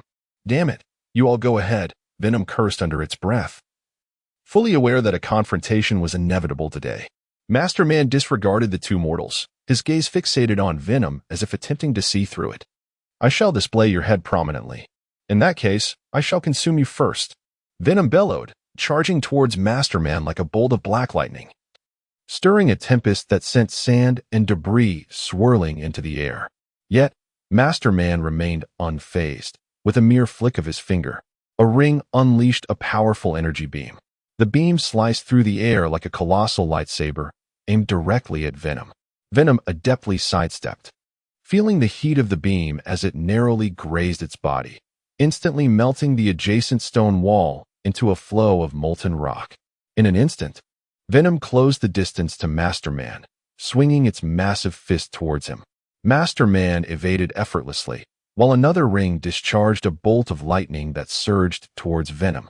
The lightning ring could generate formidable electrical energy, with the quantity and intensity dictated by the wielder's psyche. Its maximum voltage remained unknown. Venom was struck, electricity coursing chaotically through its form, briefly halting its movement before it charged forward without hesitation. You possess some skill, but it is insufficient. The corners of the man's mouth curled upward slightly, as his rings unleashed a barrage of energy attacks, weaving a dazzling yet deadly web of light. Venom darted amidst these assaults, its form elusive as a specter. It evaded when it could, enduring the blows when it could not. As if dancing on the precipice of death, yet its gaze remained resolute, searching for an opportunity to counterattack. Suddenly, it perceived a fleeting pause in the man's relentless assault, a perfect moment to strike. Without hesitation, Venom lunged forward, opening its gaping maw to bite at the man. Its mouth widened ominously, fangs glinting with a sinister gleam, as if intending to devour him whole. Humph, you wish to bite me? Not so easily, he retorted. The second ring illuminated, summoning a massive fireball that hurtled towards Venom, resulting in a thunderous explosion. The incandescent ring housed a miniature heart of a star, capable of emitting infrared radiation or heat, the intensity controlled by the wearer. Venom crashed heavily to the ground, rolling clumsily several times, kicking up dust and leaving deep gouges in the earth. Venom, cease your struggle and seek an opportunity to flee, Chino urged from within. The battle had turned decidedly unfavorable, with the opponent wielding merely 3 rings. At that moment, Venom was akin to a blank slate, possessing only Wolverine's abilities, which offered little assistance. Venom was no fool. It quickly regained its footing and propelled itself to escape, certain that the man's speed could not match its own. You are my prey, the man declared, as the 4th ring shone with brilliance. The ice storm ring drew energy from the frigid depths of outer space, unleashing chilling waves capable of freezing air and lowering temperatures to near absolute zero. The temperature plummeted sharply around him, a biting gale howling forth, instantly conjuring a wave of ice and snow. The surrounding atmosphere seemed to crystallize, emitting crackling sounds. Venom's movement slowed, its agility waning as a thick layer of frost rapidly enveloped its body. The frost spread relentlessly, affecting even Chino within, who felt an agonizing chill that threatened to freeze his very blood. Venom struggled desperately, yet its body grew increasingly rigid, each motion becoming a Herculean effort. Chino's heart raced with anxiety. He knew that if they did not devise a plan soon, escape would become impossible. They would have to retreat to DC, hoping it was not the realm of the Dark Universe. Just as he prepared to use his abilities, the man remarked, Such resilience, you still cling to life. Let's see how you fare against this. The fourth ring glowed once more. The impact ring projected various forms of energy, most commonly the shockwave of fast neutrons, equivalent to the force of 350 pounds of TNT. It could also emit intense sound waves and generate electromagnetic fields to attract or repel objects. An ear-splitting sonic wave surged towards Venom, an invisible tide brimming with destructive might. Venom was battered by the sound wave, staggering and clutching its head in agony. The symbiotic entity, Venom, underwent a violent fragmentation, revealing the tormented figure of Kino within, writhing as if beset by countless daggers, unable to concentrate. Black tendrils of new growth split and flailed, striving to envelop Kino once more. A human? It seems I have been deceived. The expression of Master Man remained unchanged. A crimson ring ignited, summoning a colossal fireball that hurtled forth, engulfed in searing flames. With a thunderous explosion, the fireball's shockwave propelled both Venom and Kino through the air, akin to two cannonballs, crashing heavily onto the distant ground, marking their first separation. Venom reverted to a mass of viscous fluid, incessantly writhing in an attempt to reattach to Kino. Chapter 10. The Death of Superman. The sound of ice cracking echoed through the stillness, as man stepped forward and bent down to retrieve the symbiote before him. What a peculiar entity, a parasitic being capable of bestowing immense power upon its host. Man scrutinized the substance in his hand, keenly sensing its desire to merge with him. In an instant, the blue ring glowed brightly, casting a chilling light that rendered the symbiote's once pliable form rigid, encapsulated in a layer of crystalline ice. Though it was not the head of a demon, it would serve as a worthy addition to his collection. "Return the symbiote to me," came a voice, and Kino appeared, blocking man's path. Trembling from the cold, each shiver sent shards of ice cascading to the ground. Were it not for the self-healing factor injected by the symbiote, he would have succumbed to the frigid elements long ago. "Mutant, are you?" Man observed the healed wounds upon Kino's body. "Your abilities cannot overcome me. They will only lead you to greater suffering." "None of your concern," Kino retorted angrily, charging recklessly at man. "Such folly," man mused, as a brilliant beam of white light shot forth from his ring, piercing through Kino's heart like a blade. Kino's body stiffened abruptly before he staggered and collapsed to the ground. Fearless, reckless, ignorant, man lamented, shaking his head in disappointment as he prepared to walk past him. Suddenly, a frozen hand clutched tightly at man's shoe, its fingers too stiff to bend. "Did your mother not teach you not to take what belongs to others? Why not simply play dead and survive?" Man remarked coldly, devoid of any semblance of compassion. "Are you disappointed, constantly encountering foes that fail to satisfy?" Kino lay on the ground, his response tangential. "And if I am, shall I find you a worthy opponent?" "Who?" "The god of Earth." No sooner had the words left his lips, Kino and man vanished from sight without a trace, leaving behind only the deep blue of the center of the yellow desert. DC Lux Part 2 figures materialized abruptly in the hall, the daylight illuminating the otherwise empty bar, save for the proprietor and a solitary server. The establishment was adorned in a retro style, wooden tables and chairs bearing the marks of time, while old photographs on the walls seemed to whisper tales of yore. The bar owner raised an eyebrow at the sudden appearance of the figures, gesturing to halt the woman who sought to approach. "I underestimated you. Spatial manipulation, indeed," man remarked, surveying the transformed surroundings with a flicker of astonishment. Such a power was indeed rare. Everything around him was starkly different, with dim lighting and antiquated decor instilling a sense of novelty. Kino rose, stepping out of the frigid atmosphere, as the gaping wound in his chest began to mend gradually. "What of the god of Earth you mentioned?" he inquired, gesturing towards the two mortals nearby. Master Man glanced disdainfully at the bar owner and the waitress. "Of course not. My apologies for borrowing your establishment for a brawl. I shall compensate you for its reconstruction afterward." Kino felt a sense of relaxation in this world. "It's all right," the bar owner replied with a subtle smile, exuding the charm of a mature man. His voice, deep and resonant, resonated distinctly in the hushed bar. "Clark, I have intelligence regarding the last city of Krypton. Come quickly to my aid," Kino called out, his voice echoing in the empty space. As he finished speaking, Kino waited patiently.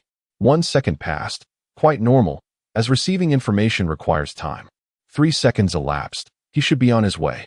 5 seconds went by, and Kino could no longer maintain his composure. His brow furrowed, a wave of unease swelling in his chest. What is happening? It's impossible for him not to come upon hearing this news at superhuman speed. Could it be that this world's Superman has yet to appear? Master Man's gaze grew colder, as if he could freeze the air around him. Is this the Clark you seek? The bar owner handed Kino a newspaper. Upon glancing at it, Kino felt darkness envelop him. Superman dies, saving the world. The entire city mourns. The date marked a year prior. How did I arrive at this moment in time? Kino could not help but curse, his expression a mix of despair and helplessness. If only he had been a moment earlier or later, he could have summoned Superman, yet here he was, caught in the middle. Alas, the god of this world has perished. Is this truly fate? Destiny is a fickle mistress, always delivering a punch when least expected. Kino sighed in defeat. He was utterly out of options. Venom was in the hands of another. His ability to traverse worlds required a cool-down period, and with Superman dead, he was truly at a loss. Indeed, fate is governed by the divine, and thus the divine is a cruel mistress. How may I assist you, Kino? The bar owner nodded in agreement. Seek Bruce Wayne. Inform him of the events transpiring here. I apologize for the trouble I've brought to your world. Kino was oblivious to the fact that he had never uttered his name. And you? I suppose I cannot leave, and I may not be able to compensate for your bar. Observing the two mortals ignoring him, he realized that the god of this world could not be summoned. Then let your life serve as recompense. Master Man raised his fist, this time with no intention of sparing. His gaze brimmed with murderous intent. Owner, take your staff and flee. I will hold him off for as long as I can. Kino charged forward. Death awaited him either way, so he might as well strike. Master Man's ring illuminated, akin to a flashbulb, instantly brightening the dim bar. The intense light rendered it nearly impossible to open one's eyes. Kino, I shut, aimed at the memory of his target and struck with all his might, only realizing he had made contact when he felt the impact. Did I hit? Am I not dead?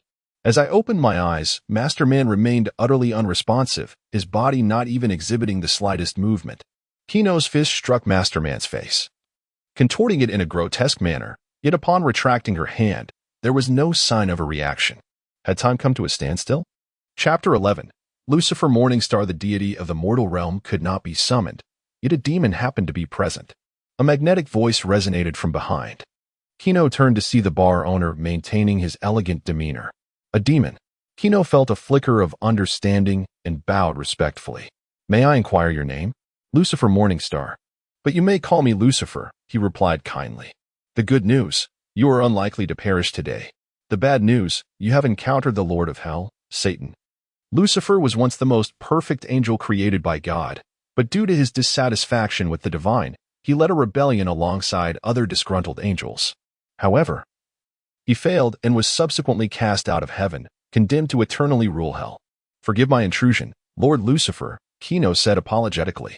Not at all. Rather, I am quite intrigued to encounter an existence from another realm, Lucifer remarked, his gaze toward Kino filled with curiosity and delight. Kino remained silent, at a loss for words. It was indeed an unfortunate day. Seeking an object, he found himself in a Marvel-like encounter with a figure analogous to Satan in the DC universe. This is an extraterrestrial entity, truly peculiar, capable of replicating the DNA of others. At an unknown moment, a frozen venom appeared in Lucifer's hand. Kino instantly became agitated. Seeing venom being toyed with, he rushed forward to reclaim it. Lord Lucifer, should you take a liking to it? I can certainly capture more for you in the future, but this one is off limits. He is my family. Realizing he had cradled Venom in his arms, Kino responded with a hint of nervousness. Beside him, Mason expressed surprise. Over the years, Kino was the first to dare snatch something after learning of the monarch's identity. I have been remiss. As compensation? Lucifer snapped his fingers, causing the ice encasing Venom to melt, and in an instant, it returned to Kino's body.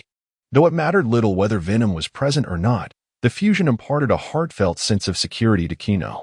Venom, are you all right? No worries. He seems to harbor no malice. You can perceive Lucifer's emotions. He prompted me to sense them. I understand. Kino inhaled deeply to steady his emotions and bowed once more to Lucifer. Thank you for your forbearance, Lucifer. Lucifer pinched his chin thoughtfully. Am I causing you such anxiety? That would not be conducive to our conversation. Lucifer, I. Before he could finish, a veil of black mist enveloped Lucifer, and as it dissipated, a tall figure, approximately 6 feet in height, emerged before Kino. She had long, straight black hair, golden eyes, and an alluring appearance. Clad in a simple black dress and high-heeled shoes, she regarded him with a playful glimmer in her gaze. Observing Kino's astonishment, Lucifer twirled in her gown, the hem blooming like a flower, revealing her long, fair legs, reminiscent of a black rose against the night. It seems you are quite fond of this appearance. Kino felt as though he had been enchanted. His eyes fixated entirely upon the figure before him, which seemed to resonate perfectly with his essence. Essence, indeed. Wicked Kino, do not forget that he is male. This visage, it was not entirely inconceivable for a male. Venom, disinterested in conversation, proceeded to administer a vigorous massage to his heart. In that moment, Kino was jolted into clarity. He could not afford to remain oblivious as Venom thrashed about within his chest. Ha ha ha, you and your family are quite amusing. Lucifer chuckled, a sound reminiscent of silver bells.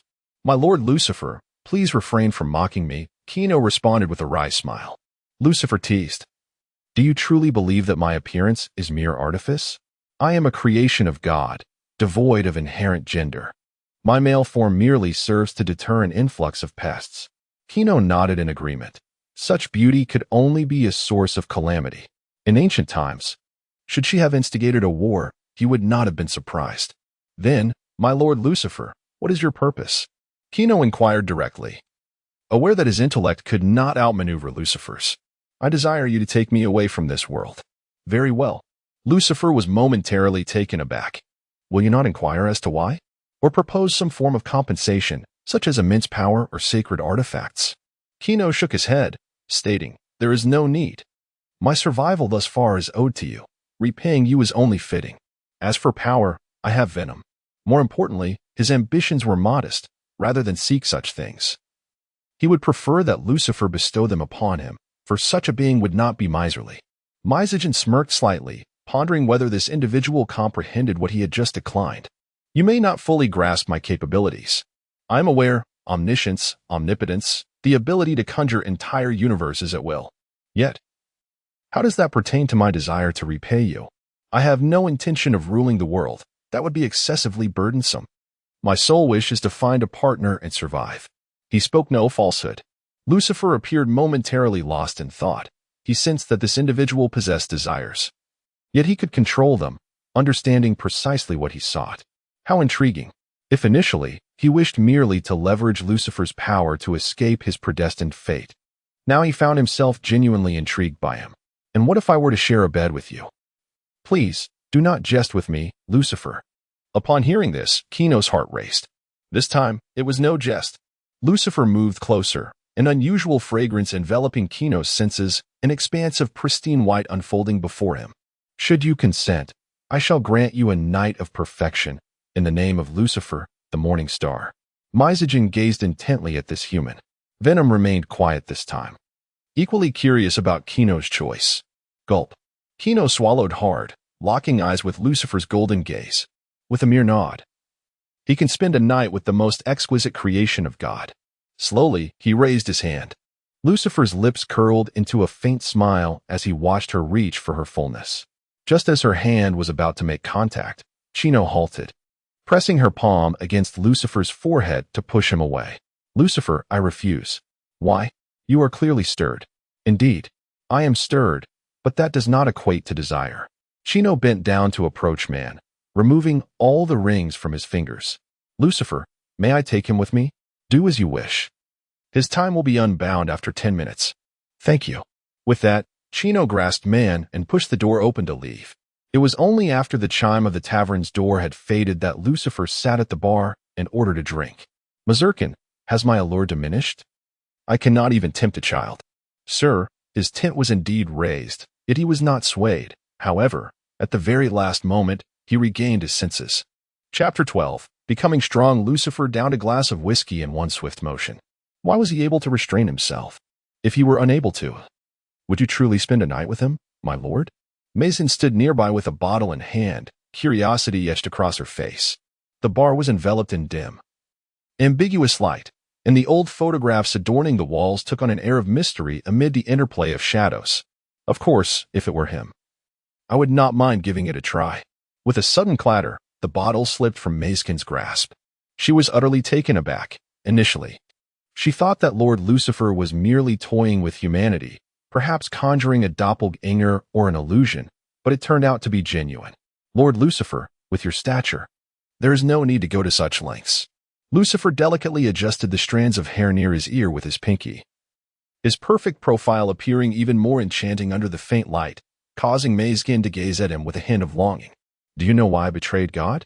It is said that you could not endure the order of heaven. Mayskin pondered before responding. That holds some truth. However, the primary reason is fate. Fate. Indeed, fate. It was predestined that I would betray God and become the Lord of Hell. I am the dark side created by God, my existence serving as an anchor, a tool.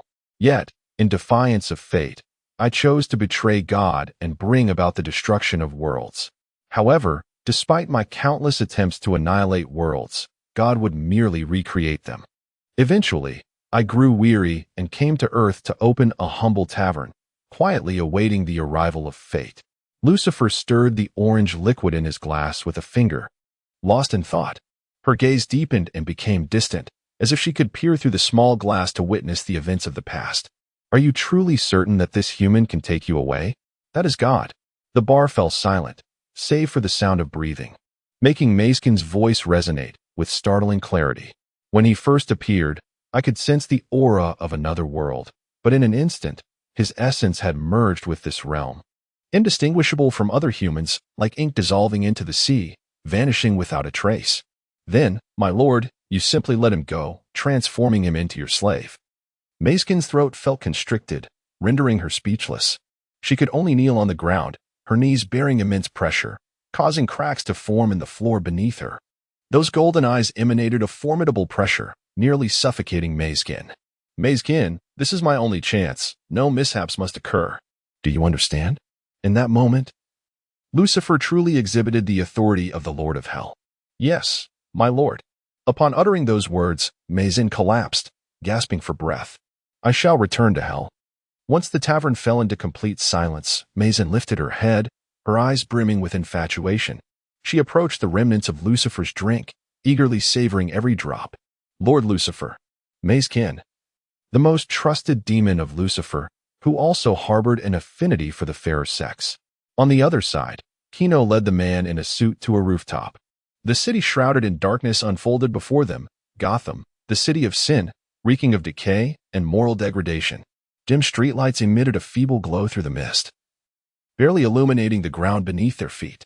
In the distance, the silhouettes of skyscrapers loomed like monstrous creatures hidden in the shadows. Kino toyed with the ring in his hand, quietly awaiting the passage of time. 3, 2, 1. The man in the suit tilted his head back and collapsed to the ground. What happened? I should have turned that guy to ashes. And my face hurts. This is yet another of your abilities. Rapid regeneration, spatial movement, invisible attacks.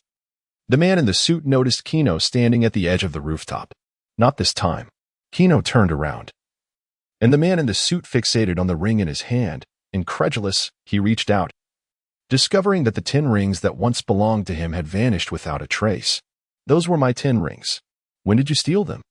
His voice brimmed with anger and confusion. However, bereft of his rings, he was merely a long-lived ordinary man, stripped of his superpowers, leaving him reluctant to act rashly. Kino remarked, I should actually thank you. You are the first to instill fear in me, the fear of losing Venom, the fear of nearly dying, which made me realize that, regardless of the world, I am not invincible, and I cannot rest on my laurels simply because I can traverse dimensions. Having said that, Kino casually selected a ring and slipped it onto his index finger. His brainwaves connected with the ring, and he understood its purpose. Observing this, the man in the suit hastily called out, Wait, we can talk this over. I do not wish to listen. No sooner had he spoken than a brilliant beam of white light shot forth from the ring on Kino's finger, enveloping the man in the suit entirely. The brilliance descended like daylight, illuminating the entire rooftop. In the blink of an eye, the man's body transformed into countless particles of dust, carried away by the gentle breeze, vanishing without a trace. The spectral ring, the released energy beam, obliterates all bonds between the atoms and molecules of the impacted object. Kino felt no thrill of revenge. Instead, he was overcome with nausea. In the past, it had always been Venom committing the murders. He could deceive himself into believing he was not responsible, as if watching a film, feeling merely exhilarated. Ugh, thank you, Venom. Kino felt queasy, but the sensation soon faded. He realized it was Venom controlling his insides. Why didn't you let me take over? Venom S had emerged, puzzled. Aware of Kino's previous experiences, he hadn't even killed a chicken. Because I want to grow stronger, I cannot always rely on you. I wish to be able to protect you when you are in danger, rather than depending on luck and others for your safety. Kino cradled Venom's large head in his arms. You fool. A fool I may be. Kino walked alone through the alley, surrounded by walls that were cracked and weathered, exuding an odor of decay. It wasn't long before he found himself encircled. Listen, if you don't want another hole in your body, hand over your money. Wait, this kid is quite handsome. Let me carve a few marks on his face. Fool. Such beauty should be sold. I happen to know a boss who has a taste for this. Kino furrowed his brow as he observed this group of ruffians. They were clad in tattered garments. How much could they possibly possess? They had sacrificed their dignity and attracted this riffraff. Enough of this, Venom. Take action and disable their limbs. You scoundrels, keep your distance from him. A sharp cry echoed through the alley as a green-skinned woman leaned against the wall. Her body appeared unstable, the green hue flickering intermittently. The faint moonlight illuminated her, casting a distorted silhouette. Ha ha ha, what a peculiar freak you are. No matter. I'll sell you too. A green-skinned creature would fetch a handsome price. Pamela Lillian Esley had undergone a mutation after being deceived by her professor into injecting a serum. During this time, she had been studying her transformed body, hoping to revert to a normal human form, or at the very least, gain control over the toxins within her. Otherwise, living in the human world would render her a source of plague. To avoid drawing attention to her unusual appearance, she had ventured into an unfamiliar alley, only to stumble upon a robbery. Who do you call a monster? Anger surged within Pamela as she summoned tendrils from the earth, thrashing about wildly, leaving bloody trails in their wake. The vines were thick and powerful, adorned with sharp barbs, whistling ominously through the air. Chapter 13. The poison ivy. The sudden onslaught caught the gang of miscreants off guard, prompting their anguished cries as they scattered in disarray.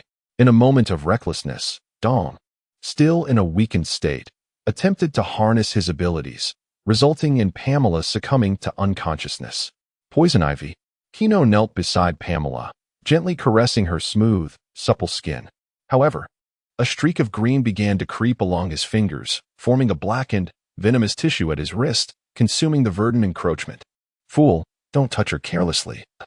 Are you unaware of the toxins within her? A moment of realization struck him. Perhaps he could replicate her powers through her venom. After uttering these words, the black tissue slithered up his wrist and into Pamela's body, only to return shortly thereafter. Success. Give it a try. Kino closed his eyes, and a pattern of poison ivy materialized upon the crystal embedded in his chest, establishing a connection between them. Kino's form transformed into a vibrant green, and as he opened his eyes, a tender sprout emerged from the ground, blossoming into a delicate white flower. What a remarkable ability! With sufficient energy, I could even turn a desert into an oasis. But what about her? Should we kill her? I am not a murderer. Why would I slay her? Kino replied, a twitch of irritation at the corner of his mouth. Then what do we do with her? Kino pondered for a moment, rummaging through Pamela's belongings until he unearthed a wallet. Counting the bills within, he discovered it to be less than $1,000. This would suffice. He had enough for accommodations tonight and could take her to a hotel room. He lifted Pamela effortlessly and made his way towards the hotel. Is this your intention? To take advantage of the situation? You should perish. The venom surged forth, sinking its fangs into Kino's skull. Silence. As he walked down the street, passers-by assumed the peculiar adornment on Kino's head and the blood on his face were mere theatrical effects. Even Pamela, cradled in his arms, believed them to be part of an elaborate performance. After all, this was Gotham. Nothing was surprising here, especially not an avant-garde artist. Upon arriving at the hotel, Kino checked in and unceremoniously tossed Pamela onto another bed. Can the Venom relent now? Humph, fool. The Venom huffed in response before retracting. Kino sighed, often perplexed by the Venom's inscrutable thoughts. After a hasty shower, he collapsed onto the bed, surrendering to sleep. As Kino descended into a deep slumber, the Venom quietly emerged from his chest. It gently lifted the covers, tucking him in, and then gazed intently at his face, lost in contemplation. In truth, the Venom had not disclosed to Kino that it had retained consciousness during its icy confinement.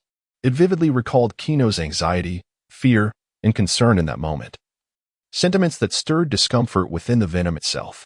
When the Venom witnessed Kino embracing other women, a surge of intense rage welled up inside. What is happening to me? The Venom mused aloud. Through gleaning Kino's memories, it came to understand that this sensation was known as jealousy. Yet, the Venom could not fathom why it experienced such feelings, for it was not human. Silently, the Venom approached the bathroom, standing before the mirror, where it began to mimic Pamela's appearance, gradually altering its form until only a single tendril remained connected to Kino. Venom gazed into the mirror, his form contorted and devoid of any human aesthetic, yet his visage retained its original semblance. Suddenly, with a sharp crack, Venom's body vanished, reintegrating into Chino. As dawn broke, sunlight streamed through the window, illuminating Pamela's face. She pulled the covers over her head to shield herself from the light and drifted back to sleep. Abruptly, she sat up, surveying the unfamiliar surroundings. Am I in a hotel? A glance at her attire revealed it was intact, and she exhaled in relief. After all, who would find her monstrous appearance appealing? A bitter smile crossed her lips. Her body was still venomous, capable of extinguishing a human's life in mere seconds. Click. The door swung open, revealing the man from the previous night. You're awake. I brought breakfast. I hope it suits your taste. Let's eat together. Chino set the meal upon the table. Oh, thank you. But aren't you afraid of me? Pamela inquired. Afraid of what? Chino replied, perplexed. My appearance, my green skin. Don't you find it repulsive? She shielded her body with her hands, feeling melancholy. Every morning, the sight of her green skin revolted her, especially the toxins that could spell death with a mere touch. To be honest, I find it quite beautiful. It complements your red hair, resembling a vibrant rose. After her transformation, Pamela's figure had also altered, her curves enchanting, her face captivating, and her long, wavy hair a striking crimson. Chino's words caught Pamela off guard. A warm sensation blossoming within her, she had not anticipated such a compliment from this boy. Do you truly think it looks good? Pamela asked, uncertainty lacing her voice. Chino nodded earnestly. Absolutely. Your green skin is distinctive, and your red hair is lovely. Moreover, your abilities are extraordinary. A smile graced Pamela's lips. This was the first time she had received praise since her transformation. She approached the table, beholding the sumptuous breakfast laid out before her. Thank you for the compliment. Young man, my name is Pamela Lillian Ashley. You may call me Pamela. I'm Chino, Pamela. Well, it has been ages since I enjoyed a proper breakfast. Thank you, Chino. Pamela took a bite of the sandwich. You're welcome. It was purchased with your money. Coughing, she retorted. What about the hotel expenses? Those are yours as well. Pamela fished out her wallet, only to find it utterly empty. Her monthly allowance had vanished. Chino, munching on chocolate, displayed no remorse. There's no other option. You scared away my prey yesterday and collapsed in that dark alley, so I used your funds to book a room. Wait, how did you bring me here? Pamela suddenly realized. I carried you. Could it be that my experiment succeeded yesterday? Chino, would you accompany me for another experiment? Pamela looked at him with eager anticipation. Of course. Chino, perceiving the nature of her request, extended his hand towards her. Pamela cautiously touched Chino's fingers, a streak of green tainting them. Just as she intended to extract the poison, that green hue spread throughout Chino's body. No. Pamela, in a state of panic, realized that she had controlled the concentration of the toxin, which should not have been lethal. Why? Tears streamed down her face as she loathed the professor for injecting her with the serum that transformed her into a monster. A tendril of green vine emerged from the table, gently wiping away the tears on Pamela's face. Did I frighten you? I forgot to mention, I too am a monster. Chapter 14. Batman. Pamela gazed at Kino with tear-filled eyes, observing that his body had transformed entirely into a shade of green, resembling her own form to some extent. "Kino, are you all right?" she inquired, hastily wiping away her tears. "I'm fine. I possess a unique ability to replicate the superpowers of others. I copied yours when I touched you yesterday." As she spoke, she beckoned the vines on the table to her, and through her tears, Pamela summoned a vine of her own, intertwining it with Kino's. She watched Kino quietly, her heart swelling with an indescribable complexity of emotions. From him, she found a sense of belonging that alleviated her loneliness, as if she had discovered a kindred spirit. This sensation filled her with both excitement and comfort. "Kino, may I experiment once more?" she asked softly, her voice laced with anticipation. Kino nodded with a smile, granting his consent. At that moment, Pamela approached with a light step, settling onto Kino's lap, and gently pressed her lips against his. Initially taken aback, Kino soon surrendered to the sweetness of the kiss, enveloping her in a tight embrace. The transformed Pamela exuded a fragrance reminiscent of nectar, intoxicating all who encountered it. Eventually, they slowly released one another. "Kino, how old are you?" she inquired. "Just turned 18. "Why? Perfect, you're of age. Be my boyfriend." "All right." After finishing their breakfast, they departed from the hotel. As they walked down the bustling street, Pamela no longer concealed her vibrant green skin, displaying it with confidence. "Do we really have to walk like this, Pamela?" Kino asked. At that moment, Pamela clung to Kino's arm, her own form enveloping him. "What's wrong, darling? Is this uncomfortable?" she questioned, her expression one of puzzlement as she drew closer. Like the gentle fragrance of flora surrounding him. "No, rather, it feels quite pleasant. It's just that I feel a bit shy outside." "That's good." Pamela tightened her grip on his arm. Having finally found a man she could touch, she was not about to let him slip away easily. Kino allowed Pamela to nestle against him as they strolled through Gotham's streets, attracting curious glances from passers-by. Some expressed astonishment while others exhibited disdain, yet Pamela remained unfazed. Kino, perplexed, noted that since awakening, Venom had remained silent, his thoughts echoing in his mind. "Venom, Venom, Venom, are you ever going to stop? Why are you calling me? Enjoy being with your girlfriend. How delightful, you're still here. What difference does it make whether I am or not? Your presence within me brings me immense comfort. After all, Venom, you know everything about me. Do you perceive me as human? Indeed. Then introduce me to Pamela." "All right, Pamela, come with me for a moment." Kino led Pamela to a secluded alley. Even in daylight, Gotham's alleyways exuded a damp, shadowy ambience. Pamela gazed into the dimly lit alley, a faint blush creeping across her cheeks. "Darling, perhaps we should just head back." "Pamela, I merely wish to introduce you to my friend." At a glance, Chino could tell Pamela's thoughts had strayed. "Oh, and where might your friend be?" Pamela awkwardly tucked a strand of hair behind her ear. "Venom, come forth, Venom." She called out once more, but received no response from within her body. "Let us save this for another time. Is your friend truly named Venom?" Chino inquired, a puzzled smile spreading across his face at Pamela's expression. "Venom is a bit shy. We shall introduce you on another occasion." Pamela tugged at Chino, who was about to step out, believing he might be up to no good, yet now hesitating. After all, he was merely a young man on the cusp of adulthood, and it was entirely reasonable for him to feel flustered after her provocative morning encounter. "I never said I disagreed." Pamela firmly led Chino deeper into the alley, taking the initiative for the sake of her bashful boyfriend. Half an hour later, the two emerged from the alley, and Chino felt invigorated, practically floating as he walked. After all, she was the older sister he adored. Pamela let out a satisfied burp, surprised that her seemingly gentle boyfriend had a slightly rough edge. Yet, witnessing Chino's elation brought her joy. It seemed she had pleased him. A smile graced Pamela's lips as she clung tightly to Chino's arm. "Darling, where to next?" "I'm off to find Superman." "But isn't Superman dead?" "Dead or not, it matters not. Have you forgotten my abilities?" Chino chuckled. "Ah, you can even replicate Superman's powers?" Pamela exclaimed, excitement bubbling within her. Indeed. Upon hearing Chino's response, Pamela felt a rush of warmth. Women are often drawn to strength.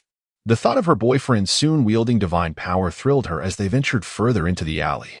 However, she quickly regained her composure. Serious matters were at hand. Yet, the news has not reported Superman's whereabouts. Fear not, someone knows. Who? Batman. Wayne Manor, Gotham City. Within the expansive estate of the Wayne family, Bruce Wayne sat quietly upon the sand, observing the uninvited pair before him. His loyal butler approached, bearing coffee accompanied by sugar and cream for the two seated across from him. Thank you, Chino expressed politely. The butler offered a gentle nod, positioning himself behind Bruce. What brings you here? Bruce inquired, his gaze filled with wariness, taking in the surroundings where vines snaked across the room like venomous serpents. Pamela was taken aback, realizing that Gotham's Dark Knight was none other than the debonair heir of Wayne Enterprises. Chino, focused on sweetening his coffee, declared, I seek Superman's corpse. Why are you so certain that Superman's body lies with me? Bruce questioned. Bruce retorted that the last individual who harnessed the Kryptonian body had created a doomsday, nearly annihilating this world. If another were to be unleashed, there would be no Superman to sacrifice himself this time. As Batman, you could never entrust a world-threatening entity to another. Next time, simply resort to a sedative. I am unaccustomed to coffee, remarked Chino after taking a sip. Chapter 15. Tarrying time in the film, Superman's corpse lies buried in a cemetery. However, in reality, such a scenario is implausible. Whether for research or the creation of biological weaponry, this world is rife with countless ambitious individuals. I do not comprehend your words, Bruce denied, feeling utterly powerless, forced only to bide his time. Pamela, I apologize for the trouble. Not at all, my dear, she responded, manipulating her vines. Pamela ensnared Bruce and exhaled a mist towards his face. Tell me, where is Superman's body? I do not know, Bruce replied, his gaze somewhat unfocused yet retaining clarity. Pamela was taken aback by his formidable willpower. Release Master Bruce. She directed a puff of mist at the old butler, who promptly swayed and collapsed to the ground. Truly the Batman, Kino remarked as he retrieved a ring from his pocket. The Mind Amplification Ring. It enhances the wearer's psychic abilities, allowing them to place one or more individuals under mental control and convey commands telepathically, though it can only influence one person at a time and within a range of 10 feet. Kino donned the ring, concentrating his power on Bruce. Instantly, Bruce's expression became dazed, and he slowly articulated, Superman's body is in the Batcave beneath Wayne Manor. Kino and Pamela exchanged glances, a surge of exhilaration swelling within them. At last, they had located Superman's body. Kino rose and declared, lead us there. Bruce mechanically stood and guided them to the underground laboratory. The laboratory was filled with advanced technology, and Superman's body lay quietly within an enormous crystal coffin. Kino gazed at the lifeless form with profound reverence. Indeed, it rests in your possession. Yes, the cemetery housed a decoy, intended to divert attention. Bruce responded with an impassive expression. Open it. Very well. As the crystal coffin opened, Kino pressed his hand against Clark's body, dark tendrils seeping from his pores. The cells still possess vitality. He is not dead, merely in a state of suspended animation. Bruce, did you know Clark was not deceased? Kino inquired. Bruce struggled momentarily. Only upon Kino intensifying his control did he slowly reply. Yes, his brainwaves, though faint, persist, and his body continues to absorb solar radiation. If exposed to sunlight, he could awaken within 5 years at most. Indeed. The Mother Box is the ultimate weapon forged by Apocalypse. How could it possess the ability to resurrect? Superman's revival must stem from the Mother Box repairing his body and stimulating it with immense energy.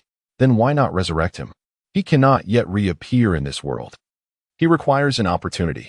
Pamela looked at Bruce with confusion. What do you mean?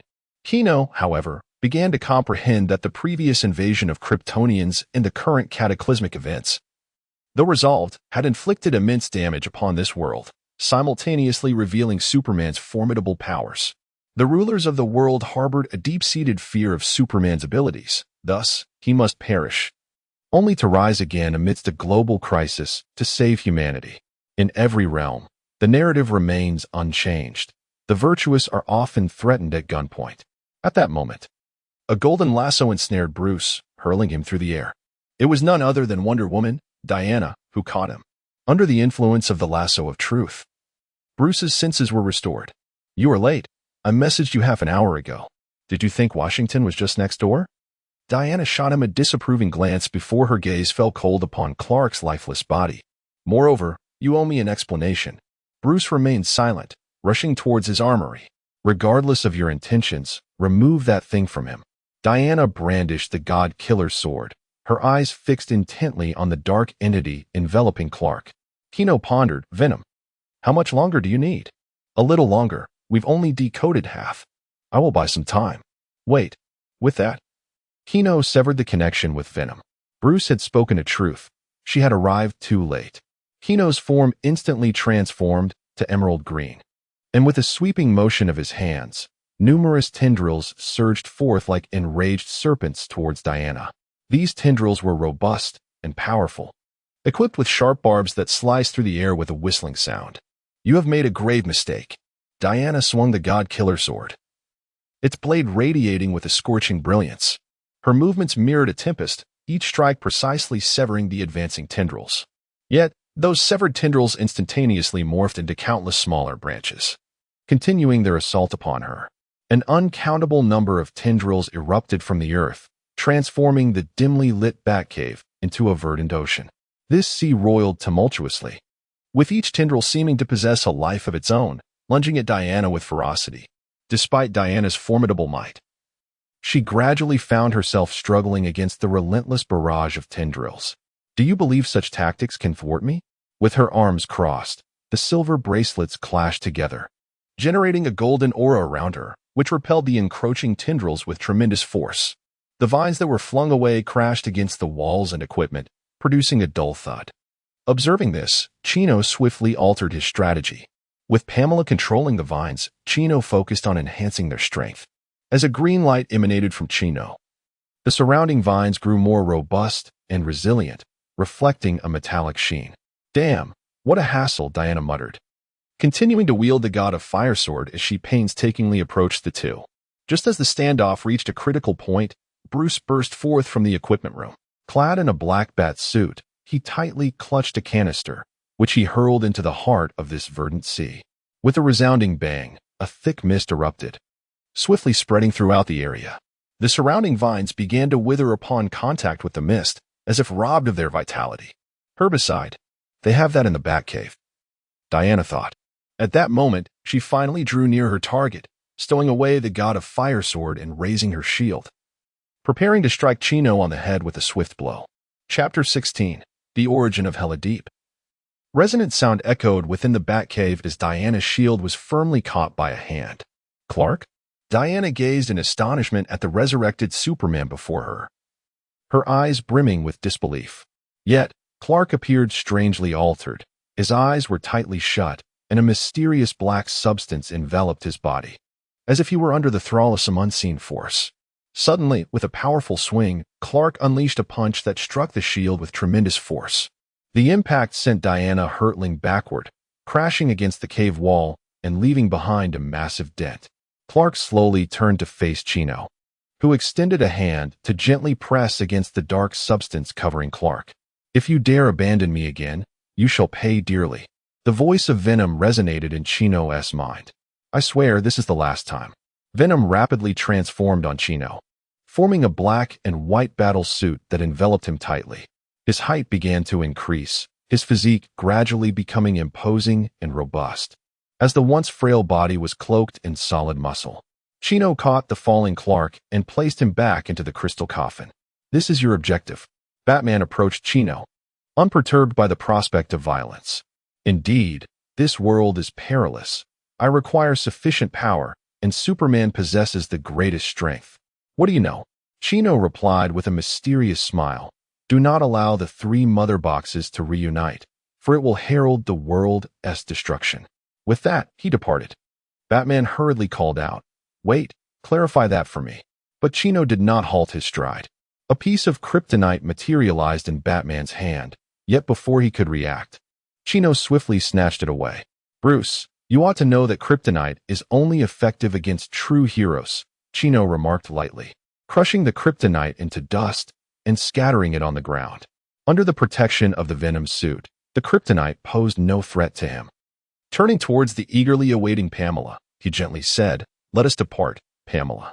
Her eyes sparkled with delight and affection as she smiled and replied, "Darling, you look splendid in that attire." "I think so too." Their voices gradually faded as Batman watched their figures vanish into the sky.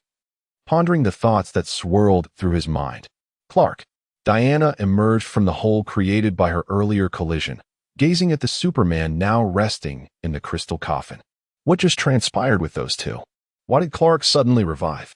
Do you know what a mother box is? Where did you hear about it? Well, darling, fly higher. Of course. Chino soared through the sea of clouds with Pamela in his arms, employing a bioplasmic field to shield her, exhilarated as he ascended to greater heights. Producing a sonic boom behind him, the immense pressure generated by his incredible speed sliced through the clouds, breaking through the atmosphere. In a brief moment, Pamela found herself in the vastness of space, gazing at the breathtaking blue planet before her, Earth, her eyes filled with awe. "How beautiful!" she exclaimed, her voice resonating with wonder and joy. In the dark expanse of the cosmos, Earth radiated a soft and enchanting azure glow, with wispy white clouds swirling gently, and the contours of land and sea distinctly visible, resembling an extraordinarily magnificent tapestry. "Venom, you should come out and take a look." "My dear, would you like to stay here?" Pamela turned, believing that Chino wished to celebrate. "No, I'm calling Venom, but he seems a bit peculiar today." Chino shook his head, for the deserted alleyway was already beyond his limits. "Is there really someone named Venom?" Pamela blushed slightly, recalling their earlier encounter in the alley. "Yes, my suit is a part of Venom's body." Curiously, Pamela touched the Venom suit, feeling its exquisite texture and the solid muscles beneath. "Then when he is willing to emerge, please introduce me." "Pamela, would you be willing to accompany me to other worlds?" "Another world?" Chino nodded, revealing his identity and assuring her that if she declined, he would remain in this world, safeguarding her and visiting often. "Of course I would, my dear." Without hesitation, Pamela agreed, unwilling to let go of the man she had just discovered. Moreover, she believed that prolonged separation from a beloved would inevitably lead to infidelity. Despite Chino's striking appearance and formidable powers, she was not overly concerned. After all, her body was filled with toxins, rendering pregnancy nearly impossible. She could not bear the thought of her beloved living a childless life.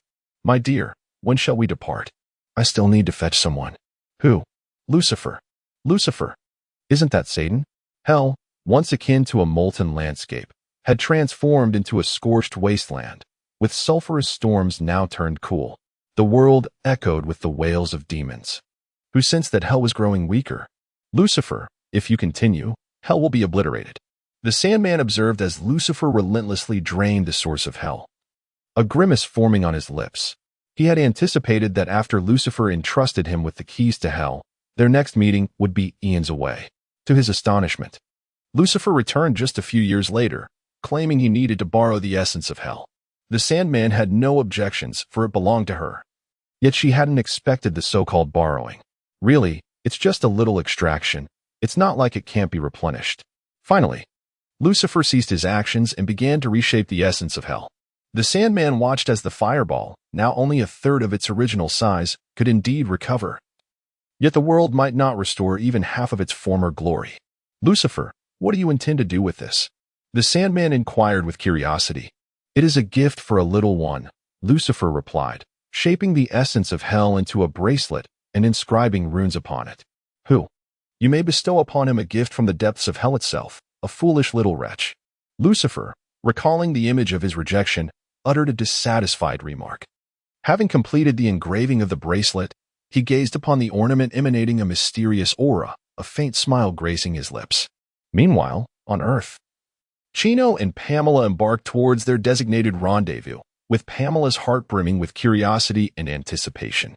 Chapter 17. The Demon, my dear. Are we bound for hell? No. We are headed to Gotham. Lucifer is among us. She, Lucifer, is a woman. Indeed, and a remarkably beautiful one. My God. Outside Lux Bar, the night enveloped the city steeped in sin and mystery. Chino pushed open the door, entering the dimly lit establishment, where the sin of age would mingled with the aroma of alcohol. At the bar, Lucifer sat elegantly, a glass of wine in hand, her gaze laced with intrigue. the soft light illuminating her figure and accentuating her alluring curves. "Chino, you have arrived." Lucifer's voice was melodious. Chino approached with Pamela, nodding slightly. "Lucifer, I apologize for the wait." Pamela, equally captivated, regarded Lucifer with curiosity. She bore no resemblance to the fearsome demon of legend, but was instead breathtakingly beautiful. Her demeanor was regal and aloof, her features exquisitely refined, her figure graceful and statuesque. Every aspect of her perfection left Pamela feeling somewhat inadequate. Their eyes met suddenly. "So this is the beloved you have chosen, the avatar of all that is verdant, quite impressive," Lucifer remarked, discerning Pamela's essence at a glance. "Yet, she pales in comparison to me. I am undeniably more beautiful." Pamela's eyes widened in astonishment, realizing that Lucifer nearly became her beloved's partner. With such allure, even a woman could hardly resist. "I declined because of you. Pamela accepted because of me," Chino stated, holding Pamela's hand. Though Pamela did not grasp the full meaning behind Chino's words, it did not hinder her from joyfully embracing him and planting a kiss upon his cheek. "TCH, merely possessing my body is insufficient. You wish to claim my heart as well? How greedily you aspire, even more so than the demons of hell," Lucifer remarked, rolling her eyes seductively. Previously, she refrained from using her powers to control Chino, but that did not preclude her from manipulating his physiological desires. Now, it appeared she had miscalculated.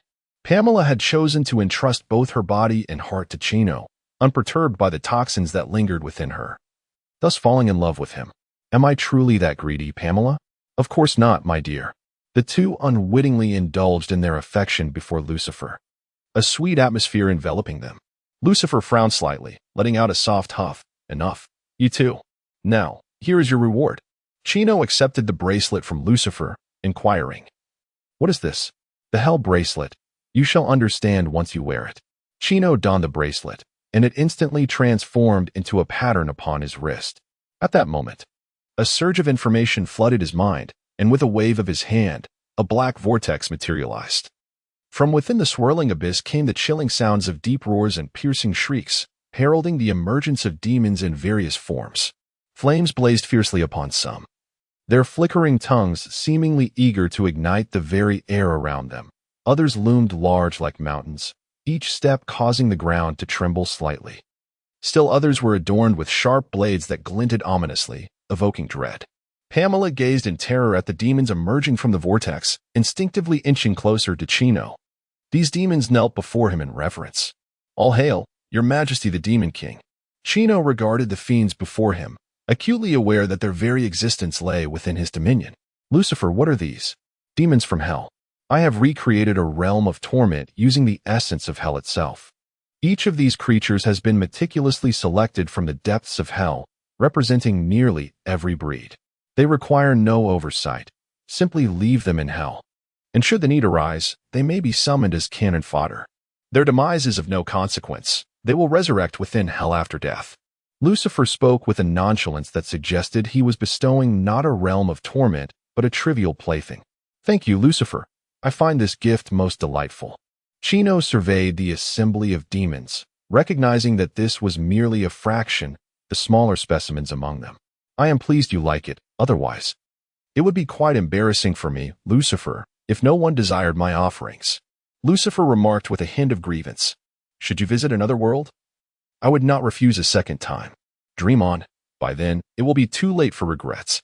As their conversation unfolded, Pamela gradually shed her fear. Her curiosity piqued as she observed the demons, mythical beings she longed to study. "Return for now. I will summon you as needed." "Yes, Your Majesty."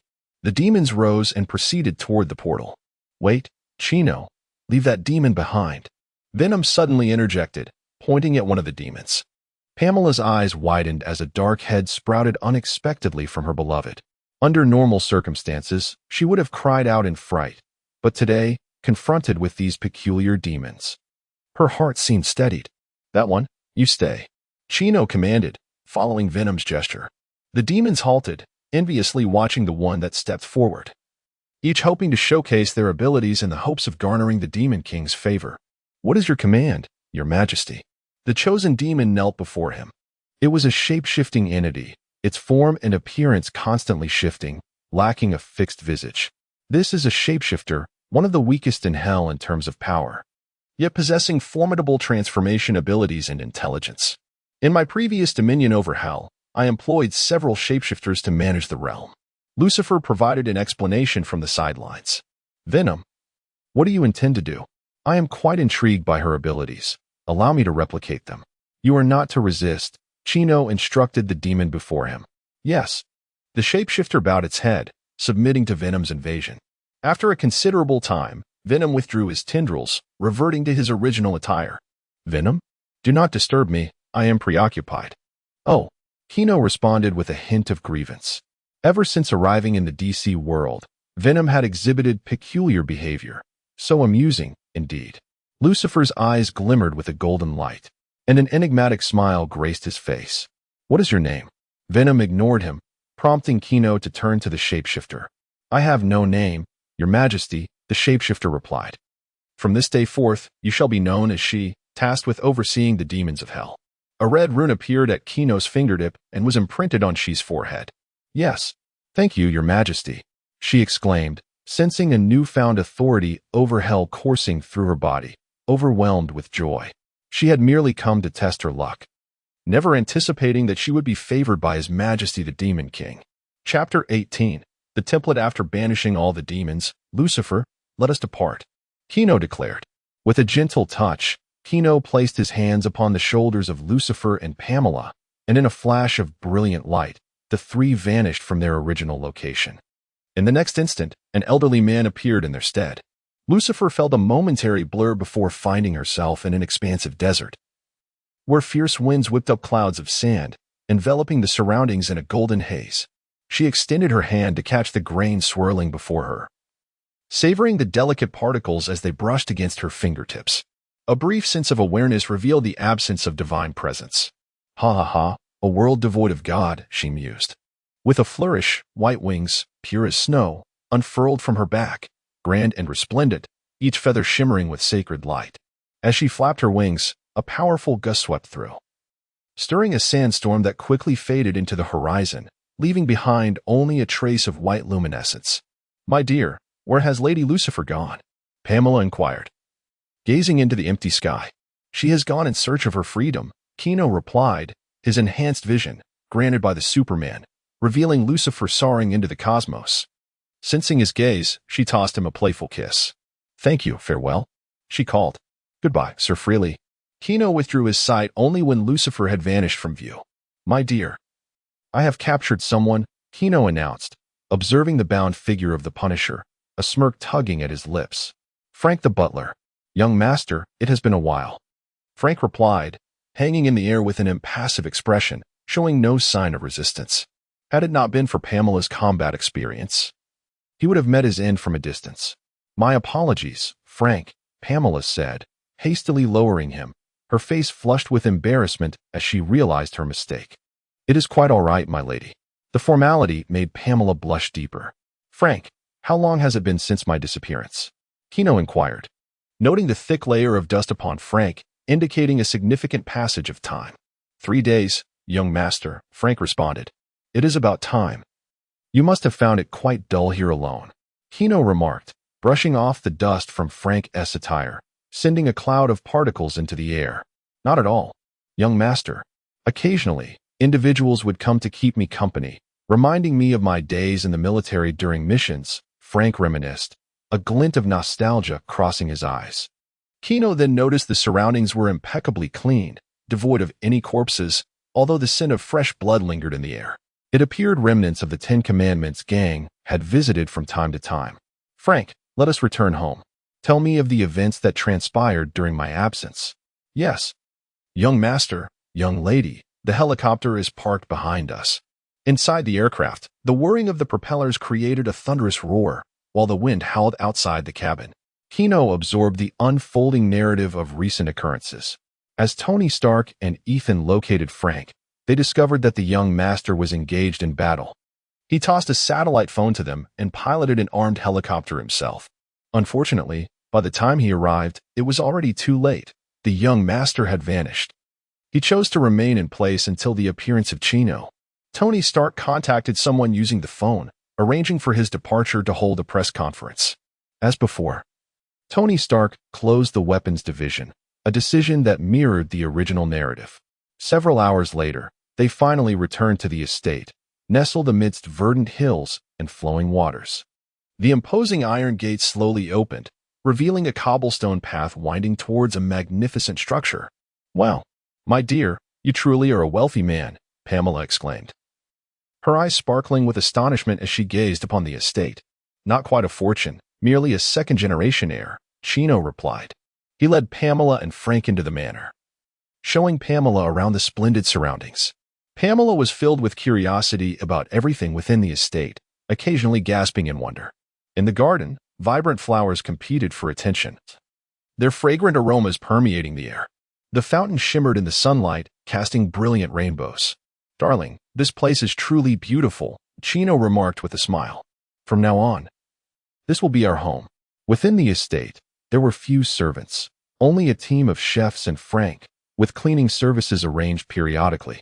After dinner, Chino relaxed in a spacious bath, the warm water enveloping his body, allowing him to exhale in relief. "My dear, we must linger." As night fell, the two succumbed to a deep slumber after a long day. A dark organization quietly infiltrated Pamela's body through her wrist. After acquiring the ability to morph, Venom had been shaping a body, ultimately forming the one that Chino cherished most in his memories. However, once the exterior was molded, the creature remained ignorant of how to ensure comfort within, so it seized upon the opportunity while the two were asleep, with Pamela becoming the fortunate subject. My dear. Pamela felt an unusual sensation within her body and groggily opened her eyes, only to find herself enveloped by the dark tendrils of Venom. Just as she was about to scream, she was rendered unconscious. "Phew, thankfully I blocked Chino's ears. Let us continue." Confirming that Chino remained asleep, Venom proceeded with its work. The room was enveloped in tranquility, illuminated only by the faint moonlight streaming through the window. As Venom continued to understand the body's structure, Pamela, with her eyes closed, let out soft murmurs. Once the examination was nearly complete, Venom began to coalesce a form beside Chino. Chino seemed to sense a familiar presence and instinctively embraced it. Nuzzling closer, Venom reciprocated the embrace, patiently awaiting the dawn. Morning arrived, with sunlight filtering through the sheer curtains, gently caressing Pamela's face. Slowly, she opened her eyes, the golden rays illuminating her features like threads of silk. Sitting up and stretching, she swayed slightly with her movements. Was last night merely a dream? Pamela lifted the quilt to take a glance, finding nothing amiss. Reminiscing about her beloved's affectionate gaze from the previous day, she couldn't help but smile mischievously. The transformation of her body had its advantages. At the very least, her figure and skin were exquisite. She scanned the surroundings, searching for the clothes she had discarded on the floor yesterday. Approaching the other side of the bed, she noticed a bulge beneath the blanket. "Darling, it's time to get up," she nudged gently, but there was no response. A playful grin spread across Pamela's face as her fingers slipped beneath the covers to explore. Suddenly, she encountered a soft object and, puzzled, gave it a gentle squeeze. "How long do you intend to keep this up?" A cool female voice emerged from under the quilt. Chapter 19. The demon sister. Pamela was taken aback, abruptly retracting her hand and throwing off the covers. "Who are you?" Upon the covers being lifted, a voluptuous woman appeared before Pamela. The morning sunlight streamed through the window, illuminating her and accentuating her alluring curves. "You woke him up." Chino, nestled in the embrace of the stranger, stirred awake from the sudden chill in the air. "What is the matter, Pamela? Darling, who is she?" Pamela's gaze fixated on Chino. Still nestled against the other woman, her anger surging within her. Her fist clenched tightly, her green eyes ablaze with fury. As Chino's mind gradually cleared, he realized he was lying in the arms of a stranger. However, the familiar scent emanating from her did not raise his suspicions. "Demon sister?" Chino blinked at the woman's face in astonishment. "No, wait, it's Venom." Venom propped herself up, her black hair cascading like a silken curtain before her. "You are Venom." The shapeshifter's ability, Chino recalled the power Venom had just replicated yesterday. "Do you like it?" In your memory, this character ranks first. Venom completely disregarded Pamela's reddening face, unabashedly showcasing her perfect physique. Each of her movements was laden with seduction, causing the air in the room to feel increasingly heated. I do. But why do you look like this? Kino stared intently, a sense of familiarity washing over him. Of course, it's because I like you. Like me? Who told you to keep saying I'm your important family member? Gradually, I've come to like you. So what is your answer? Venom gazed at Kino expectantly. But I've always regarded you as a brother. He woke up to find his brother transformed into a stunning beauty. Oh, does that mean you like it this way? Venom smiled slightly, embracing Kino tightly. Like it? Then will you refuse me? I will not. Excellent. Then come kiss me. As she spoke, Venom leaned in closer. Enough. You little homewrecker, bringing me humiliation right before my eyes. Do you understand the order of things? Pamela, infuriated, lunged forward and pinned Venom to the bed, igniting chaos in the room as pillows were hurled to the floor and the sheets became a wrinkled mess. I was the first to meet Kino. You were the homewrecker. Venom flipped the tables, pinning Pamela to the ground, fortunately landing on a plush carpet that cushioned the fall. The soft carpet softened the impact, but their movements remained fervent. Well, he was still mine first. I allowed that. Otherwise, in that alley, do you think you would have succeeded? You were peeking, you shameless hussy. It's you who is unprincipled, fooling around outside. The two stunning women continued to roll on the ground. Kino, having donned his clothes, watched the scene unfold. Neither was truly serious. Both were well aware of each other's presence, and had their first meeting not been in such a scenario, things would likely have been much better. As Pamela's nightgown was torn apart, Chino sensed something amiss. Venom, why do you resemble Pamela so closely? Chino questioned, bewildered. Venom, pinned beneath Pamela, stiffened at the remark and, feeling guilty, replied, well, it must be a coincidence. Pamela halted her movements, observing intently with a darkened expression, recalling the dream from the previous night. Damn it. Not only did you violate me yesterday, but you also pirated my body. Piracy? I prefer to call it inspiration. It's not the same as yours, Venom retorted. How dare you say that? Pamela was genuinely angered, manipulating vines to bind Venom. Ah, are you serious? Be gentle. Venom did not resist, recognizing her fault in the matter. Chino covered his face, beginning to comprehend the situation. His memories held only the appearance, devoid of specific data, compelling him to seek inspiration from others. However, Venom's actions were indeed beyond the pale. Pamela deserved to vent her frustrations. Wait, Pamela, let me share a secret. I won't listen, Pamela replied, swinging her vines, intent on delivering a punishment to Venom. Regarding Chino, and I'll return your color to normal. Pamela paused, and Venom sighed in relief. This body possessed heightened sensitivity, and continued punishment would surely lead to unconsciousness. Wait, Venom, you. Now, it was Chino's turn to panic. Observing Chino's reaction, Pamela realized that Venom was indeed privy to more than she was. Darling, please step outside. Venom and I need to discuss a few matters. Chino gazed at the closed door, waiting helplessly. Outside the room, the corridor was adorned with a luxurious carpet, and exquisite oil paintings adorned the walls. Young master. Though they were in a manner, etiquette must still be observed, came Frank's voice. He looked at Chino, who was clad only in his undergarments. Pamela, open the door. I haven't changed yet. Chino knocked persistently. The door swung open, revealing Pamela in a flowing green gown and Venom in a black sheer dress, both now wearing high heels, making them slightly taller than Chino. Their skirts swayed gracefully, reminiscent of flowers dancing in the wind. However, Pamela's complexion had turned alabaster, leaving Chino awestruck. One wife, two distinct experiences. Darling, my sister and I will head downstairs to wait for you, Pamela called out, linking her arm with Venom's as they descended. Ladies, breakfast is ready, Frank announced, his gaze fixed on the floor, showing no surprise at the appearance of another lady. Sensing the heated stares behind her, Pamela smirked, appreciating tall women. Once Chino was dressed, he made his way downstairs. Venom and Pamela remained still, awaiting his arrival. Darling, try this fruit. Chino, have some chocolate, Pamela offered. Pamela's diet leaned toward vegetarianism. Breakfast consisted of fruit salad.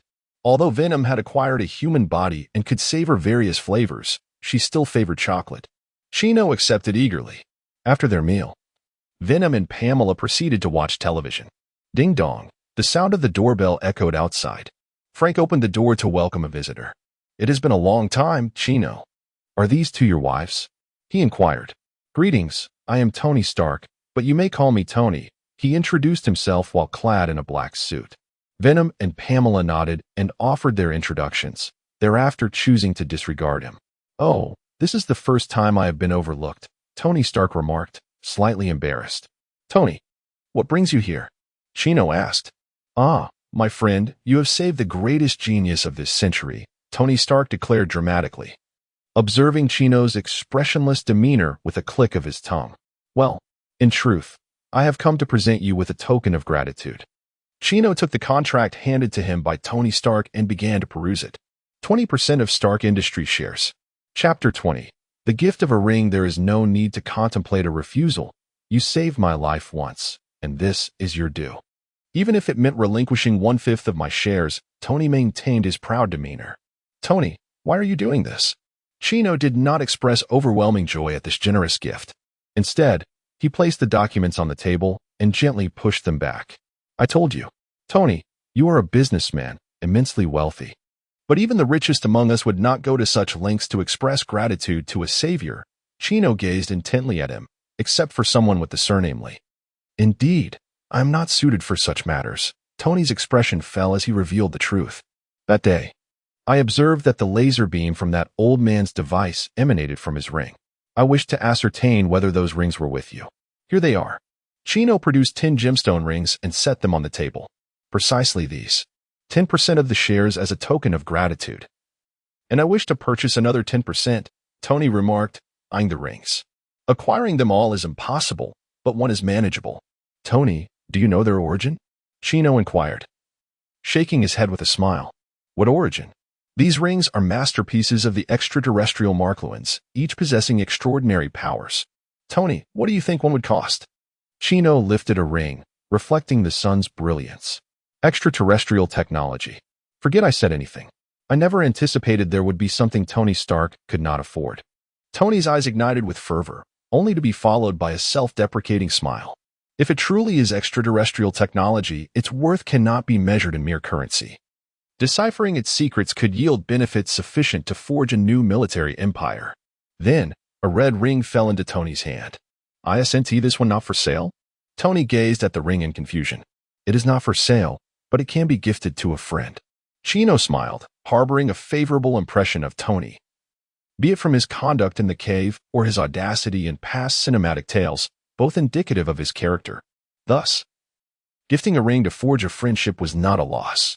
Tony grasped the ring tightly, his eyes brimming with surprise and emotion. "Chino, this gift is too precious. I am at a loss for words." Chino waved his hand. "There is no need for such formality, Tony. As you said, friends need not count the cost." Tony nodded solemnly. "I shall treasure this gift and will do my utmost to explore its mysteries. However, I am still quite curious. What special abilities does this ring possess?" "Your ring is a flame ring, containing a miniature heart of a star, capable of emitting infrared radiation or heat, with the intensity controlled by the wearer. Furthermore, exercise caution during your research. We wouldn't want to blow up New York," Chino advised with care. "The micro-perseverance, energy compression technology, spatial compression, and brainwave connection technology all encapsulated within a diminutive ring." Tony gingerly slid the ring onto his finger, and in an instant, he comprehended its usage. Wow, a fireball, half a meter in diameter, materialized in Tony's hand, swirling gracefully under his command. This was the allure of the extraordinary, captivating the attention of Pamela, Venom, and Frank alike. Yet, before Tony could revel in his newfound prowess, a blue beam struck the fireball, transforming it into an ice sphere that shattered upon hitting the ground. "Tony, do not play with fire in someone else's home," Chino remarked, his displeasure evident. "Ahem, my apologies. I got a bit too carried away," Tony replied, slightly embarrassed. At that moment, Pamela approached and perched herself on Chino's lap. "My dear, these rings are simply exquisite," Pamela exclaimed, her eyes sparkling after all. "What woman could resist the allure of glittering gems? Choose one that you fancy, wear it for now, and I'll procure an even finer one for you when we wed," Chino encouraged. "Thank you, darling," Pamela chimed, planting a kiss on Kino's cheek before selecting a white ring to adorn her middle finger. The cutting beam ring would aptly compensate for Pamela's shortcomings in terms of power. "Is it beautiful?" she inquired. "Indeed, you look splendid in anything," Kino replied. And the two engaged in flirtatious banter, oblivious to their surroundings, until Venom approached. Pamela promptly vacated her seat, positioning herself behind Kino's head as a cushion. Venom settled into Kino's embrace, raising her long, delicate fingers, pale and luminous. "Help me choose one," she requested with a playful smile. "This one shall do." "Its color complements you perfectly," Kino decided, placing a black ring onto Venom's middle finger. The black luminescent ring could conjure an area of absolute darkness, seemingly absorbing all light, a form of darkness akin to that wielded by cloaks of invisibility, dark stars, and shrouds. "How lovely. Consider this a reward," Venom whispered as she pressed a gentle kiss on Kino's lips. In that fleeting moment, time seemed to freeze, and Kino felt the warmth of Venom's soft lips against his, igniting an indescribable warmth within his heart. Once Venom and Pamela departed, Tony remarked, "You gift them rings worth hundreds of billions as mere trinkets. Do you not feel a pang of regret?" He observed Kino's generosity with a hint of amusement, recalling his own days of indulgence. "No regrets, as long as they are happy," Kino replied. "Well, you are quite the romantic. Yet, speaking of these rings, their powers are formidable. Are you not concerned they might inadvertently stir up trouble?" Tony questioned, shrugging his shoulders. "Any trouble that arises, I shall handle," Kino asserted confidently. With superhuman strength, as long as he steered clear of major players in this world, Kino could navigate with ease. "By the way, it seems the military has been acting quite erratically, secretly apprehending mutants, seemingly in search of someone. Should you encounter any issues, do not hesitate to call me, and I will set things right," Tony divulged, sharing confidential information about military operations. "Thank you for the heads up," Kino responded appreciatively. Having concluded his remarks, Tony bid farewell and departed. He had numerous pressing matters to attend to, including the development of Mark II, researching the ring, and identifying traitors, each task of paramount importance. The share transfer contract remained intact, as it was noted that Tony Stark had never reclaimed anything he had given away. "Pamela, let us venture out."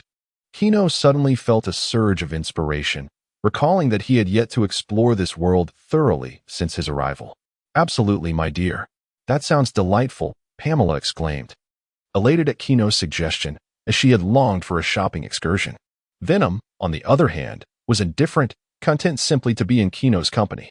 "Frank, do you have any recommendations for places to visit?" Kino inquired, turning towards Frank. "Sir, I recommend the Manhattan district. It is bustling with activity, and the ladies have not brought much luggage, making it an opportune time for some shopping," Frank replied. "Then let us proceed there," Kino decided. Chapter 21. The emergence of disdain. The trio embarked on their journey in a luxurious sedan, heading towards Manhattan. Along the way, Pamela gazed out the window with exuberance, brimming with anticipation for the forthcoming shopping escapade. Venom, however, remained quietly nestled beside Kino, savoring the momentary tranquility. Upon their arrival in Manhattan, they were astounded by the opulence surrounding them. Towering skyscrapers loomed overhead, throngs of people bustled about the streets, and an array of shops dazzled the eye. Pamela, unable to contain her excitement, eagerly tugged Kino into a chic boutique. Inside, she perused an assortment of exquisite garments, frequently seeking Kino's opinion.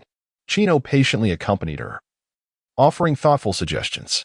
While Venom displayed little interest in shopping, Pamela's enthusiasm was infectious, prompting her to occasionally pick up an item to assess its suitability for Kino. The two strikingly beautiful women inevitably attracted a few admirers. However, upon the approach of these suitors, Frank would fix them with a deathly glare, hand poised at his waist, causing them to retreat without uttering a word. After all, beauty pales in comparison to the value of life. Having completed their shopping, the four decided to indulge in the culinary delights that awaited them outside. As they passed a narrow alley, Kino's attention was drawn to a figure in the shadows. A beggar, perhaps? Why not venture onto the bustling streets instead of hiding in the alley? "What's wrong, dear?" Pamela inquired, noticing Kino's distraction. "There's someone in that alley," Kino replied, her pace quickening as she approached the shadowy form. Upon reaching, she discovered the figure lying motionless on the ground, seemingly devoid of consciousness. The person's clothing was tattered, adorned with a metal collar around the neck, their face obscured by filth, revealing only a mass of black hair. Chino, you're not thinking of taking them to a hotel, are you? Venom interjected suddenly. Don't be ridiculous. I'm not a lecherous fiend. Chino retorted with a roll of her eyes. Darling, if you're interested in such escapades, I can let you indulge once more, Pamela teased. You'll see something beautiful tonight. Frank declared, standing guard at the entrance of the alley, preventing anyone from intruding. With a decisive move, Chino grasped the metal collar and effortlessly snapped it, discarding it carelessly aside. As the collar vanished, the figure began to stir, though their frail body lacked the strength to speak. You've emerged from a mutant laboratory. Haven to you? Fear not. I harbor no ill intentions. Go to Xavier's Academy for Gifted Youngsters. They will provide you refuge. With that, Chino produced a handful of coins from her pocket, amounting to several $1,000s. Venom, Pamela, let us depart, she said, clasping the hands of the two women as they exited the alley. The figure watched them retreat, then gathered the money from the ground. Leaning against the wall as they exited the alley. Once back on the bustling street, Venom posed a sudden question. What prompted this act of kindness? Perhaps it is the residual benevolence of the strong. Initially, this newfound power was for self-preservation. Yet now I find myself yearning to engage in something meaningful to pass the time. I do not wish to be ensnared by the burdens of righteousness like Spider-Man. Rather, I aspire to maintain my principles while also extending a hand to those in need. Much like Deadpool, Chino reflected. In essence, it is merely a matter of wanting to show off when one desires and seeking solitude when one does not. Venom clung to Kino's arm, eliciting laughter as Kino remarked on the astuteness of the statement. Truly a reflection of one who knows oneself best. My dear, who is this little rascal you mentioned? A friend? Pamela inquired. Presumably a friend. Quite amusing, though rather talkative. It reminds me of Deadpool. I wonder if Wade has commenced his experiments. Kino. A voice of surprise emerged from the side. Kino turned to see George Stacy, accompanied by two others, presumably his wife and child. Good evening, Uncle George, Kino greeted politely. Though they were strangers now, future relations seemed promising. Yes, it's a holiday today. I brought Gwen out for some fun. Who are they? George observed the two lovely ladies by Kino's side, their closeness evident, both strikingly beautiful. They are my beloveds, Venom and Pamela, Kino replied nonchalantly. Two beloveds. George's lips twitched. He had once perceived Kino as rather earnest, yet was taken aback by his playful nature, a tinge of envy stirring within him. The blonde girl beside him widened her eyes in astonishment. Little Kino, have you truly lost your memory? I am Aunt Mary. George's wife stepped forward, her concern apparent. Unfazed by Kino's multiple lovers, for such was the nature of their society. My apologies, Aunt Mary, Kino responded. Mary smiled gently. It's quite all right, dear. I hope you regain your memories soon. The blonde girl approached, casting a melancholy glance at the two beauties beside Kino. You've forgotten me too. I'm sorry. Although uncertain of the reason, Kino instinctively offered an apology. Is that all you can say? I am Gwen. Do not forget me again, Gwen declared, turning her gaze to Venom and Pamela with a tone laced with hostility.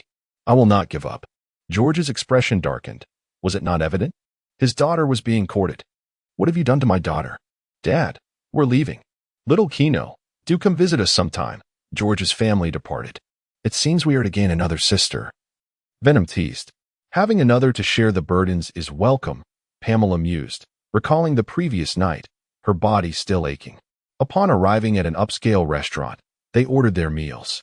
After a day of exploration, the four indulged in dinner. Though Frank served as their butler, he was akin to family, gazing out at the night scene through the window. Pamela sighed. What a peaceful city this is. Unlike Gotham, where robbery and drug trafficking are rampant. The next moment, an exclamation pierced the air as a car sped past the window, the female driver inside shrieking, a child seated beside her. In an instant, Kino dashed to the window, deftly catching the car and gently placing it on the ground. You have been secured. The female driver in the vehicle remains in a state of panic, her foot still pressing down on the accelerator, causing the tires to emit white smoke. Kino can only lift the car. Hey woman, silence.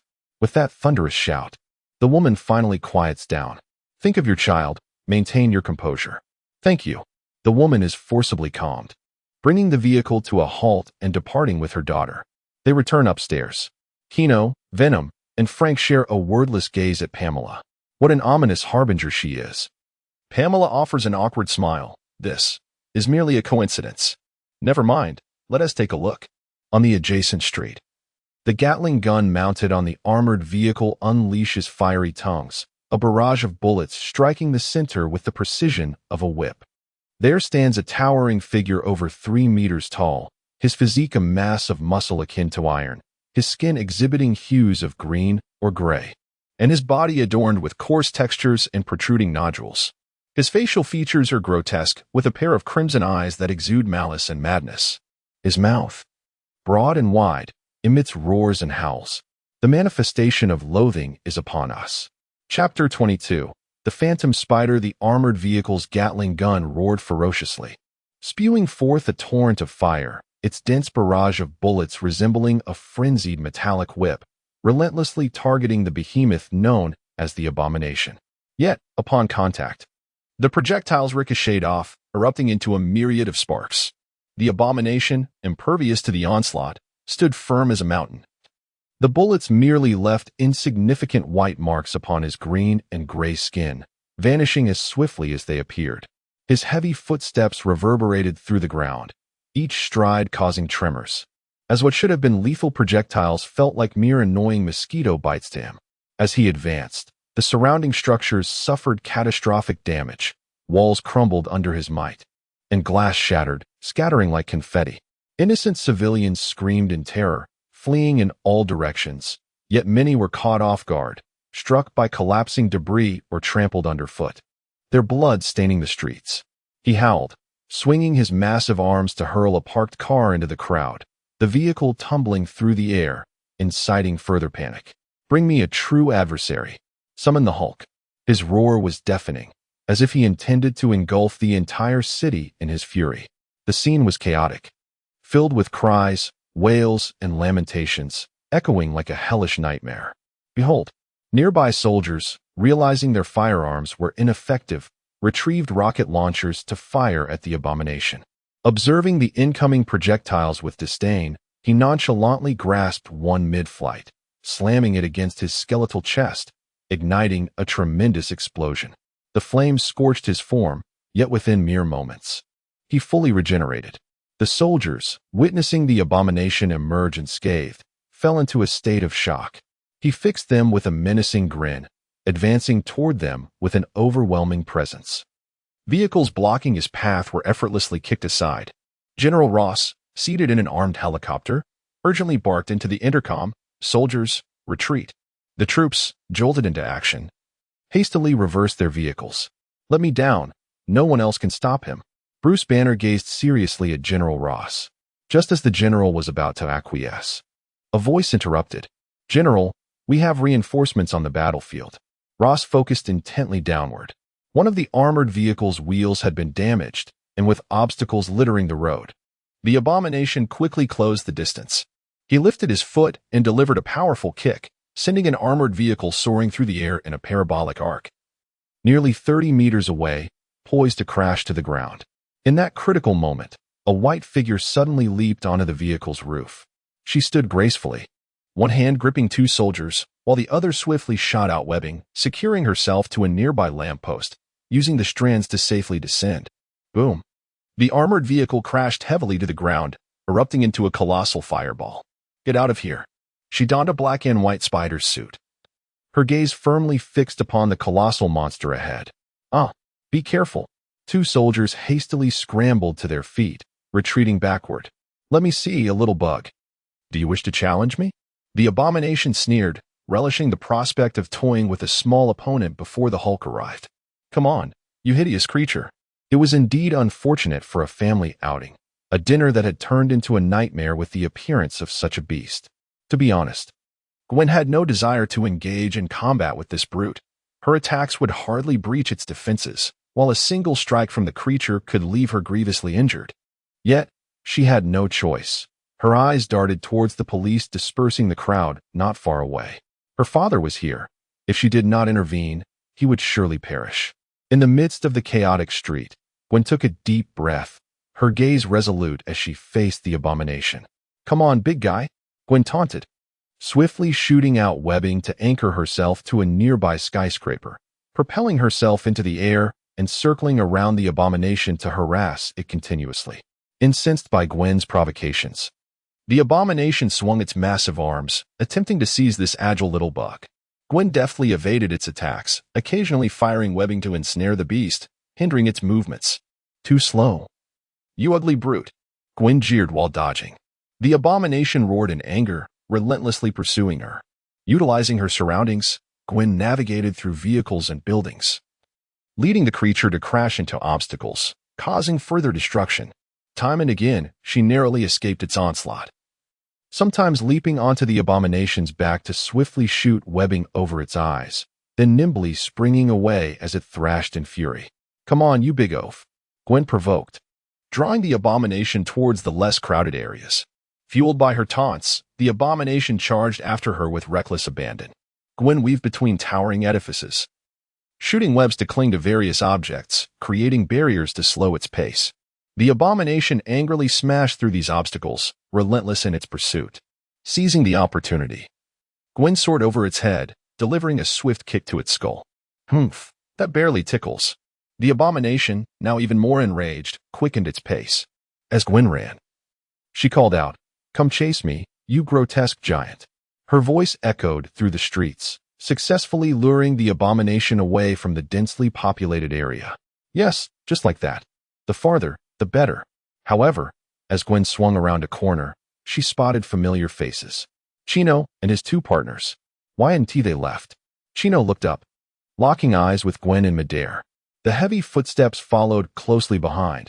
It was too late to evacuate the three of them.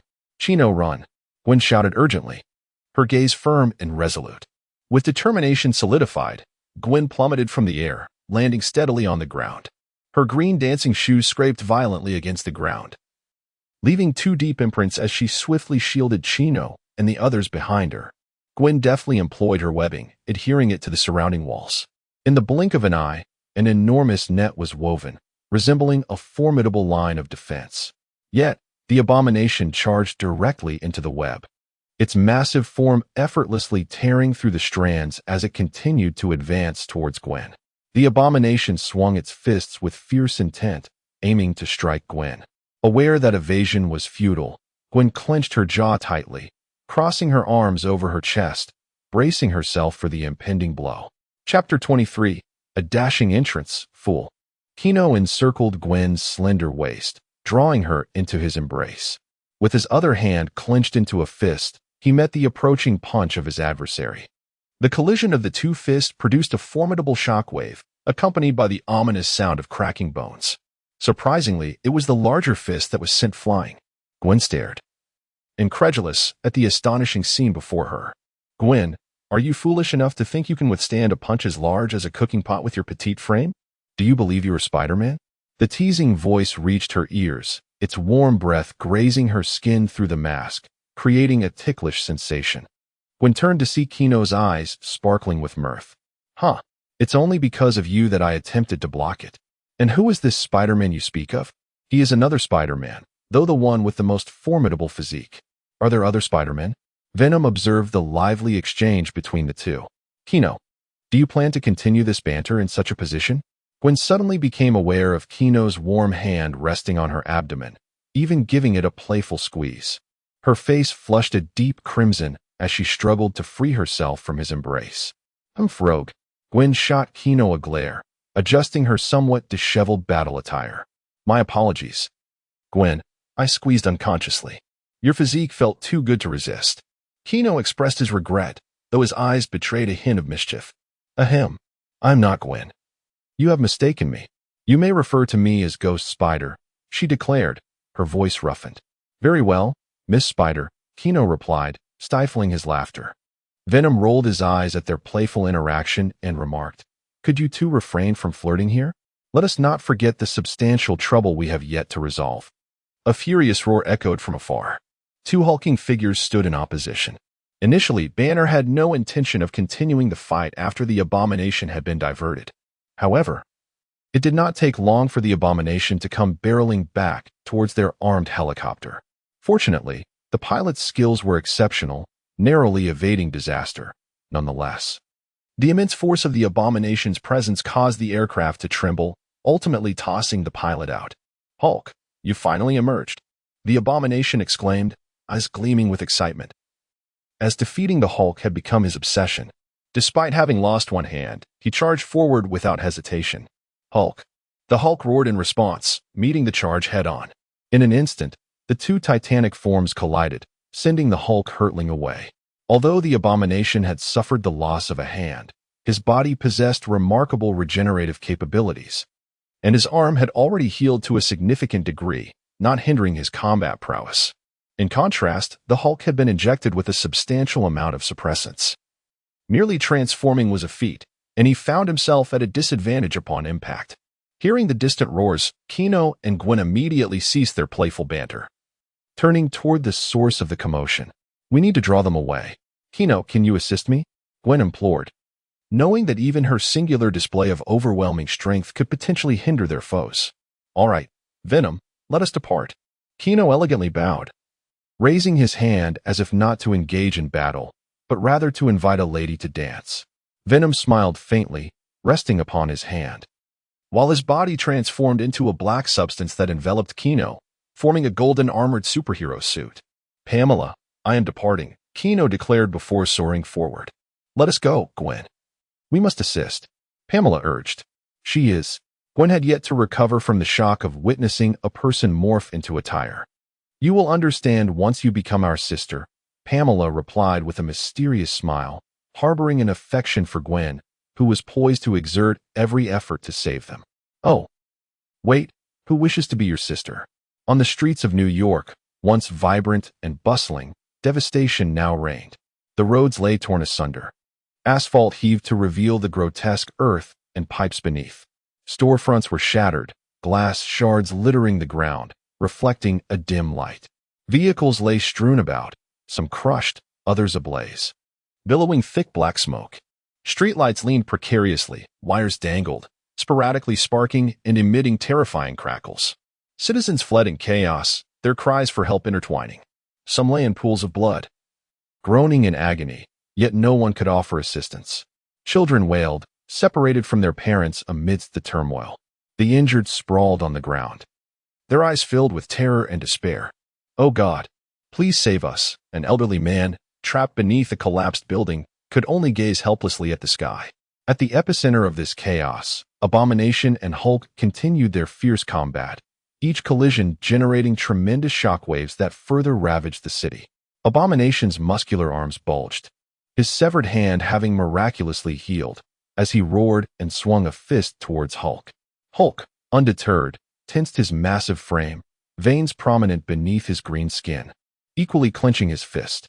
Just as the tension reached its zenith, a sharp whistle pierced the air, and a figure plummeted from the sky like a meteor.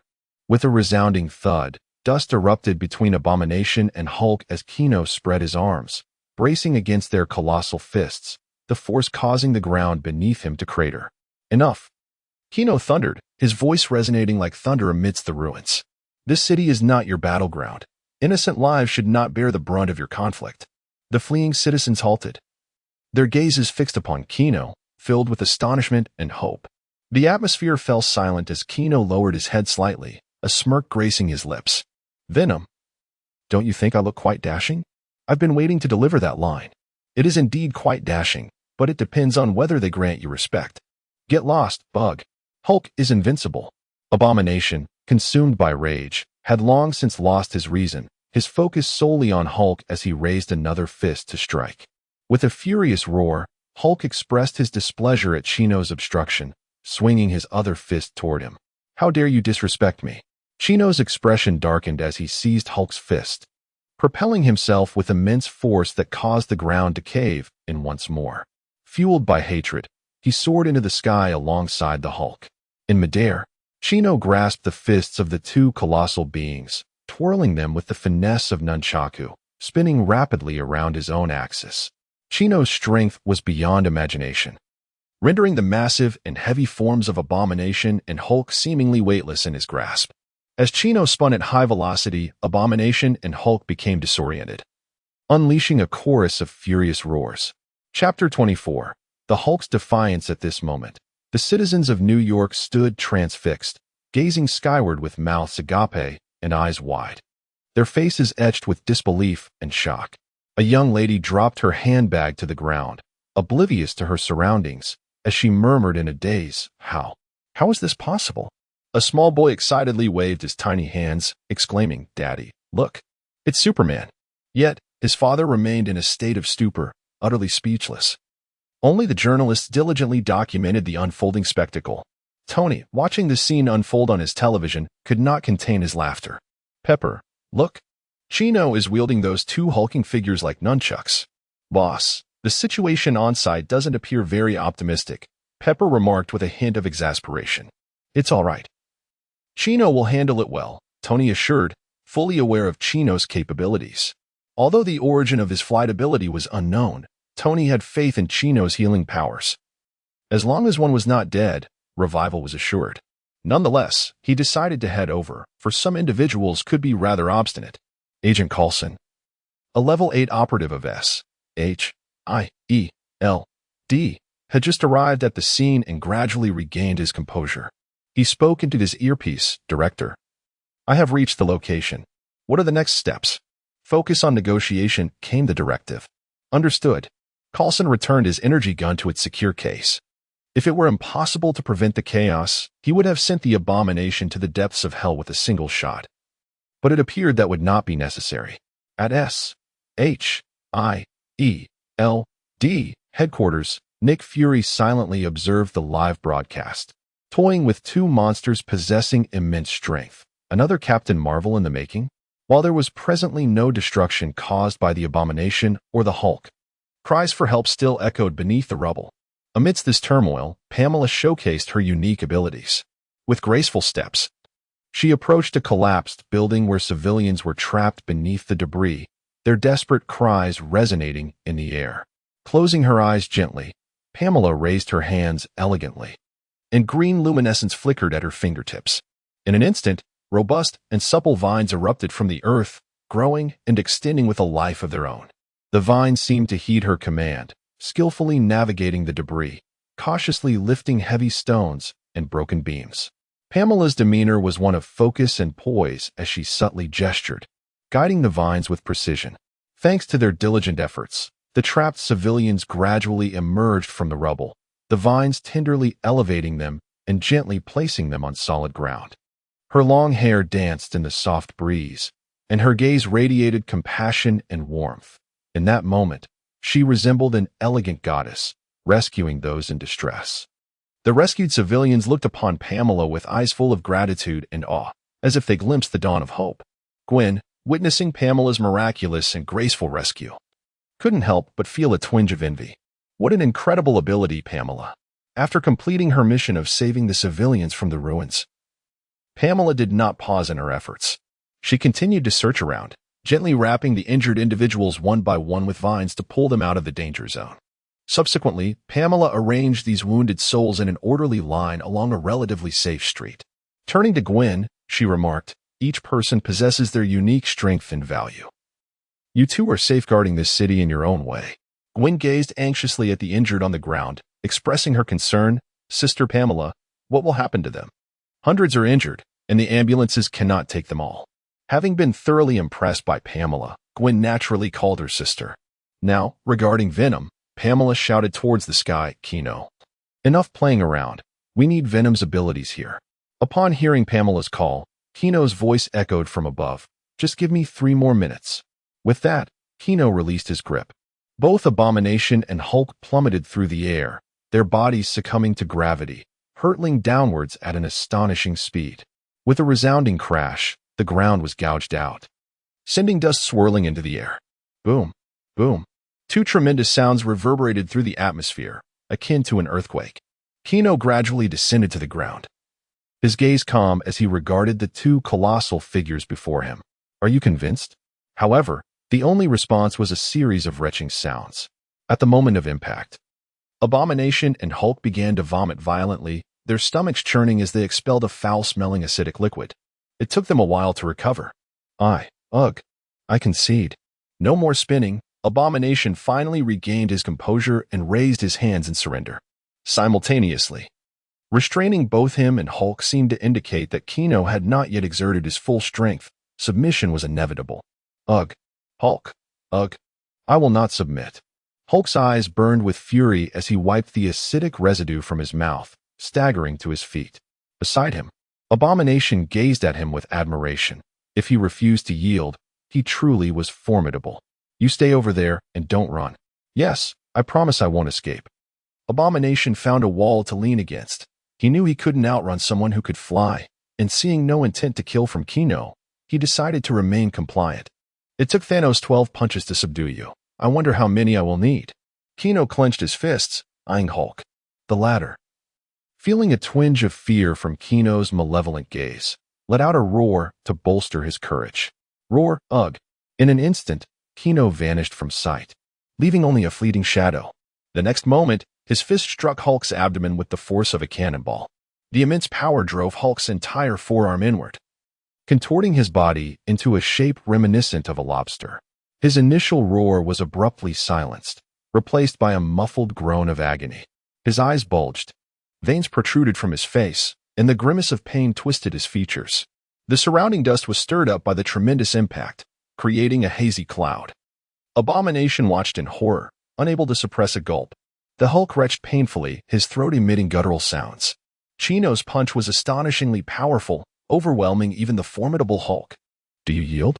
Chino retracted his hand, casting a cold gaze upon the Hulk. The Hulk slowly retreated, each step burdened with an immense weight. As if his legs had lost all strength, beginning to tremble. He clutched his abdomen, his massive hand pressing tightly against his midsection. A grimace of agony etched on his green visage, rendering it all the more grotesque. At last, the Hulk could no longer endure. His legs buckled, and he knelt.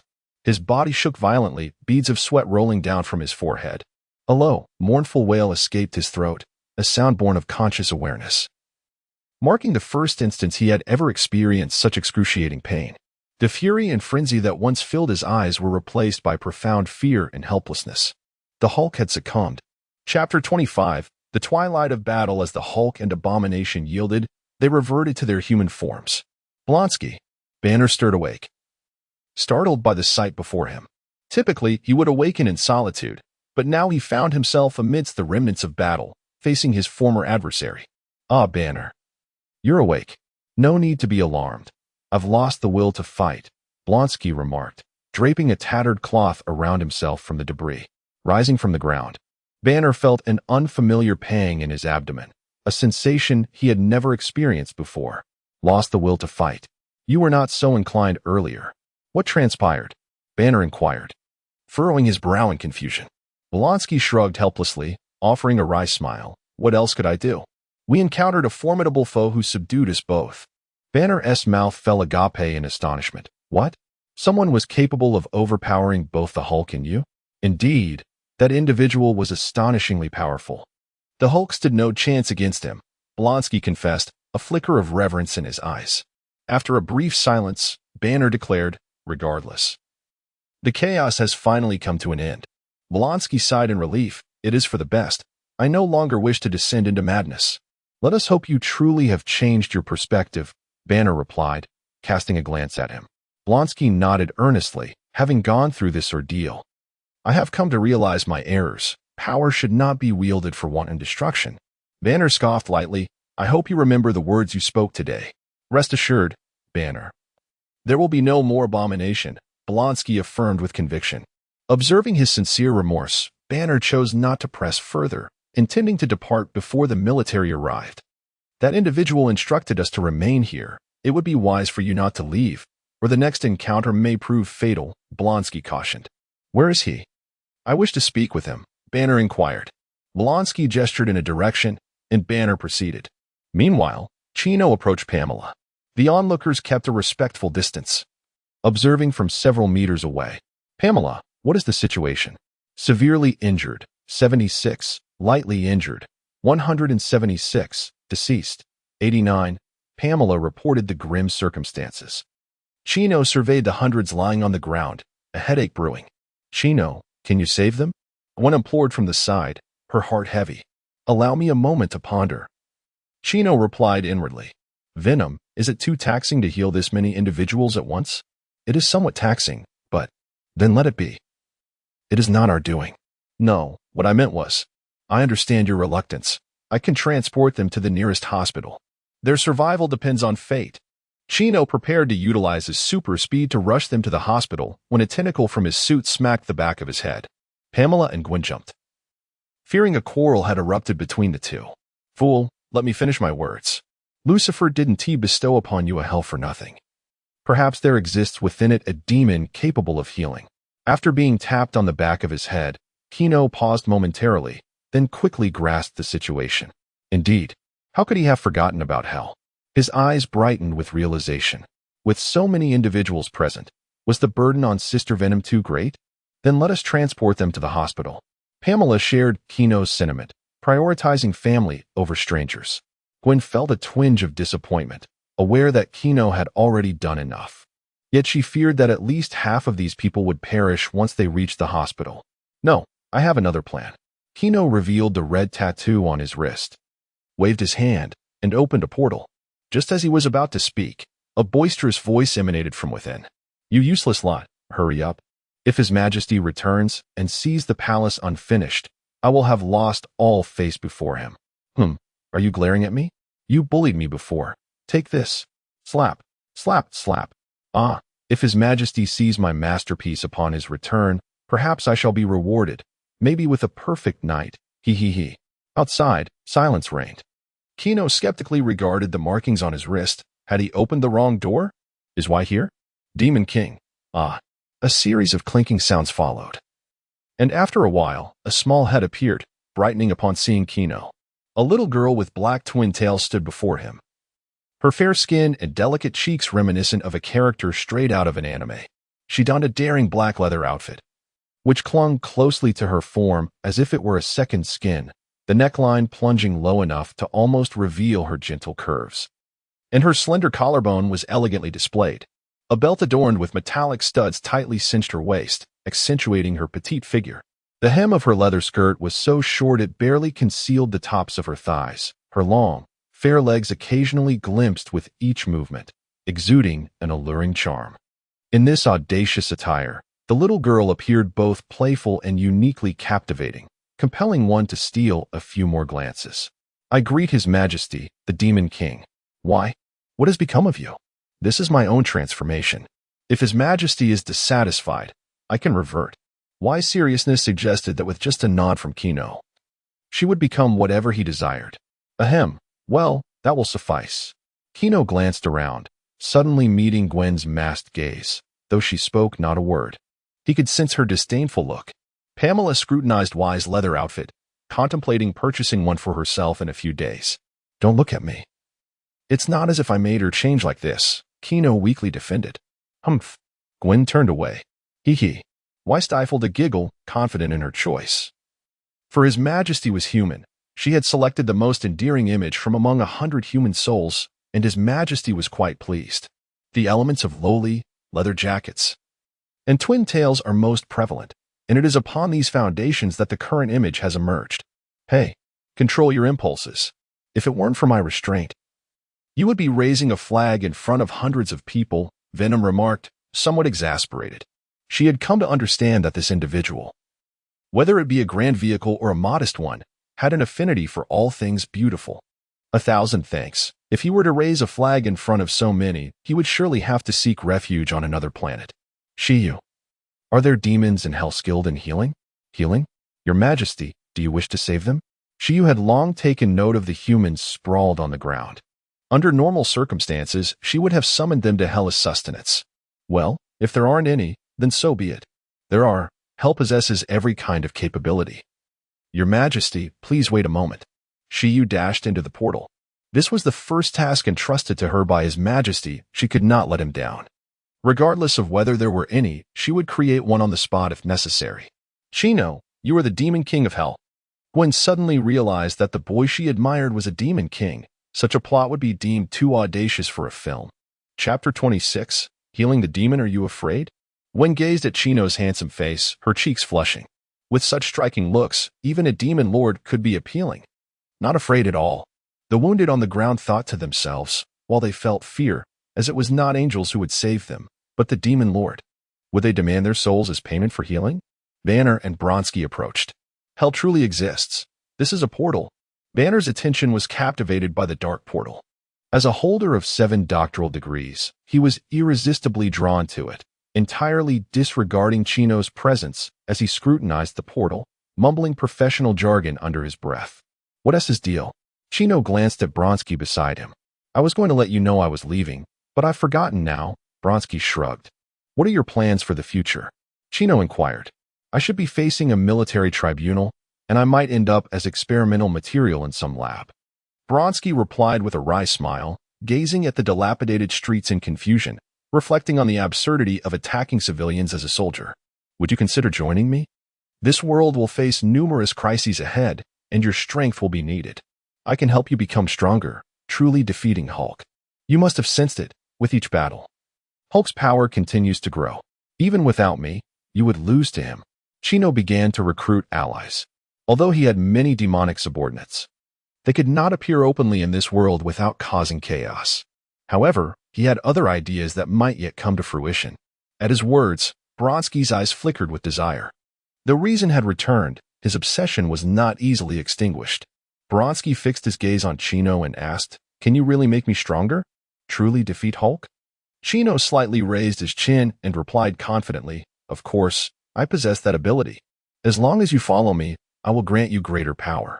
Bronsky fell into contemplation. After a moment, he gritted his teeth and said, Fine, I will follow you. I hope you keep your word. Chino smiled, assuring him, Rest assured. I never go back on my word. At that moment, the portal stirred. Mora, hurry up. Xiaoxi, why did you wake me? I just slept for a week. The demon lord requires your abilities. How could you, a demon, end up like this? What can I say? It's just my nature. Are you envious, Xiaoxi? Jealous of you? I can transform too. Hurry up. The demon lord will be impatient. From the portal came a light and languid voice. Banner regained his focus, watching the portal warily. Knowing it connected to hell and demons would soon emerge. The first to appear was a little girl, she, who frowned upon seeing Banner blocking the entrance. If you don't want to be dragged into hell, step aside. Oh. Banner moved aside. This is a demon, yet she feels no different from a child. Behind the gate of the evening, a ripple emerged. The first to appear was an imposing bosom, its exaggerated proportions seemingly pushing the surrounding air aside. Followed gradually by a tall figure. This was a statuesque enchantress, her demeanor languid, with fiery red hair cascading casually over her shoulders. With each step she took, her chest swayed like the tumultuous waves of the sea, rendering both the wounded lying on the ground and the citizens watching on television utterly spellbound. This demon exuded an air of fierce allure. The photographer astutely focused the frame on her captivating bosom. Her features were exquisitely refined, yet carried a hint of nonchalance that was irresistibly alluring. Her elongated eyebrows arched slightly, and her narrow phoenix-like eyes were half-closed, shimmering with an enigmatic glow, crowned by the dual horns that signified her demonic nature. With deliberate grace, she emerged from the vortex, and the onlookers seemed to have been struck by a spell. Their gazes fixated upon her, unable to divert their attention. Behold, the demon queen, I am Mora, the healer of demons. Mora approached Kino and knelt sincerely on one knee. Her chest abyss aligned with Kino's gaze, boasting proportions even larger than Pamela's.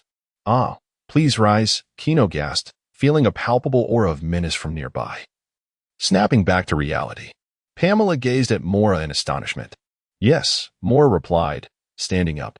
Your Majesty, shall she mention that you require my abilities? Mora inquired softly, her voice sultry and enchanting, as if it could ensnare the soul. Kino cleared her throat, striving to shift her focus away from Mora's striking attributes, and said, Indeed, there are numerous injured individuals in need of your healing powers. Mora nodded slightly and responded, Your Majesty, my abilities come with certain side effects. What kind of side effects? Kino asked. There will be a lack of desire in that regard. Minor injuries may linger for several months. while severe injuries could take over a year to fully recover. Isn't that akin to temporary impotence? You all heard that. Do you wish to be healed? Kino glanced at the wounded. Most were conscious and eagerly expressed their desire for treatment. Setting aside the uncertainty of survival without treatment, the exorbitant medical expenses were beyond the means of many. Let us begin, Mora. Mora nodded gently and raised her hands once more, a verdant light enveloping the injured in an instant. As the light flickered, their wounds closed at an astonishing pace, and joy gradually spread across their faces, for some even witnessed severed limbs regrowing, just as the wounded rejoiced in their miraculous healing. A sudden gasp rippled through the crowd. Everyone turned to see armed soldiers surrounding the area, beginning to disperse the citizens. Once the crowd had been sufficiently cleared, General Ross approached. Now, leave them to me. Did you not see the demon I summoned? How dare you contend with a demon for these people? Kino inquired with curiosity. Ha? A demon? Merely a mutant, indeed. Hand them over to me, and I shall allow you to depart. Ross laughed heartily. He was well aware of the mutant's diverse abilities. Subduing beings like Hulk and Abomination would require psychic prowess. The image of Hulk and Abomination being toyed with is likely an illusion of power.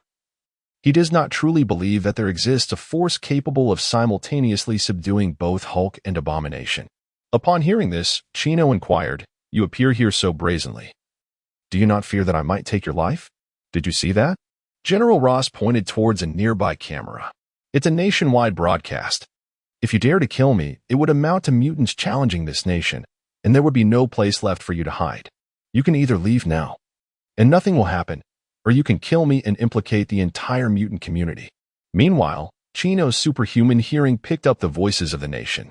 "Let all mutants perish. Such monsters should not exist. Imprison them all." An array of malicious and hateful words flooded Chino's ears, yet he suddenly burst into laughter.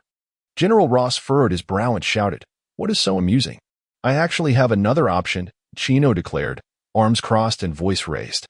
A flicker of unease crept into General Ross's mind as he asked, "What?" Chino proclaimed loudly, "I shall be the one to bring about the destruction of this nation." Just as Ross was about to mock him for his bravado, Chapter 27, The Invasion of Demons. Then, let us all greet this world. Suddenly, a colossal portal materialized in the sky, resembling a gaping maw that emitted an aura of dread. Roaring thunderously, demons began to emerge. Each one a grotesque manifestation of terror. Some sported razor-sharp fangs, others were clad in heavy scales, while some wielded enormous wings. Like meteors, these fiends cascaded down, causing the ground to fracture under their onslaught, dust swirling violently in their wake. Journalists and cameras that remained on-site faithfully documented this moment. All those before their televisions stood frozen, their eyes glued to the screens, unable to fathom the spectacle before them. The demons' ghastly visages and terrifying presence transmitted through the lens ignited a wave of fear in the hearts of the viewers. The once boisterous world seemed to have been muted in that instant, leaving only the demons' guttural roars and the heavy breaths of the onlookers. At Xavier's school for gifted youngsters, Logan stared at the shocking scene on the television, his cigar dropping to the ground with a thud. His eyes widened in disbelief as he muttered, "You, a demon lord? Hiring us to steal? Are you jesting?" Sensing Logan's unusual demeanor, Jean asked, "Logan, do you know him?" Logan furrowed his brow and replied tersely, "Yes. He was the one who recommended me to come here." Beside him, Cyclops pressed his fingers firmly against his visor, his gaze scrutinizing Logan with suspicion. "You're not a demon too, are you?" he questioned. "Idiot," Logan retorted, irritation etched on his face, having disliked the young man since their first encounter. At that moment, Professor X interjected, "Logan, he is not a demon. I encountered him long ago." The professor's voice was steady and soothing, exuding a reassuring strength. Jean, somewhat anxious, asked, "Professor, should we assist?" Professor X gazed at the screen, contemplating, and replied, "Let us observe first. We must not act rashly." At S.H.I.D.L.D. Nick Fury watched in fury as the demon army summoned by Kino materialized on the screen, cursing vehemently. His single eye was filled with rage and astonishment. This individual was more formidable than Captain Marvel, commanding an army of demons. He shouted into the communicator, "Coulson, by any means necessary, get that phone to the Demon Lord." After a moment of silence, Coulson's voice came through, laden with resignation. "Director, I can't move right now. Why? Fury demanded. Because there's a demon over 2 meters tall staring at me, Coulson replied, his voice trembling. Curse it, Fury muttered again, pulling out a beeper, contemplating its use. Yet realizing that by the time Carol arrived, the nation might be a thing of the past. Meanwhile, General Ross, present at the scene, observed the relentless onslaught of demons from the sky, his complexion pale as a sheet. Beads of sweat rolled down his forehead, his lips quivered, and his legs trembled involuntarily. His eyes were filled with fear and disbelief, with the once palpable confidence and arrogance now utterly vanished. Do you still believe this is all a charade? Kino inquired with a hint of mockery in his smile. Suddenly, he felt a tug on his cloak and turned to see Gwen, her eyes brimming with concern. Kino, are you truly intent on waging war against this nation? Of course not. I merely intended to frighten him. I have no desire to govern a nation, Kino replied. Casting a glance around, I've made quite the commotion, yet they still haven't shown themselves. Time seemed to come to a standstill as a note abruptly appeared before Kino. He lifted his gaze and meticulously read the contents of the note. Do not be hasty. It is not yet time for our meeting, and you have drawn Mephisto's attention. Kino fell into deep contemplation. It is not yet time for a meeting. What had the Time Stone witnessed? Or had his future self acted in a way that warranted this? He had initially hoped to draw the Ancient One out to inquire about certain matters, yet she did not appear, instead attracting Mephisto's notice. Time resumed its flow. Gwen, noticing the note in Kino's hand, asked, when did you acquire that piece of paper? A bald man gave it to me, Kino replied, crumpling the note until it vanished without a trace. Gwen chose not to probe further. Excuse me, make way, I'm friends with Kino. Tony's voice resonated as he confidently strode through the crowd, immediately easing the tension. He approached Kino and playfully patted him on the shoulder, grinning as he jested.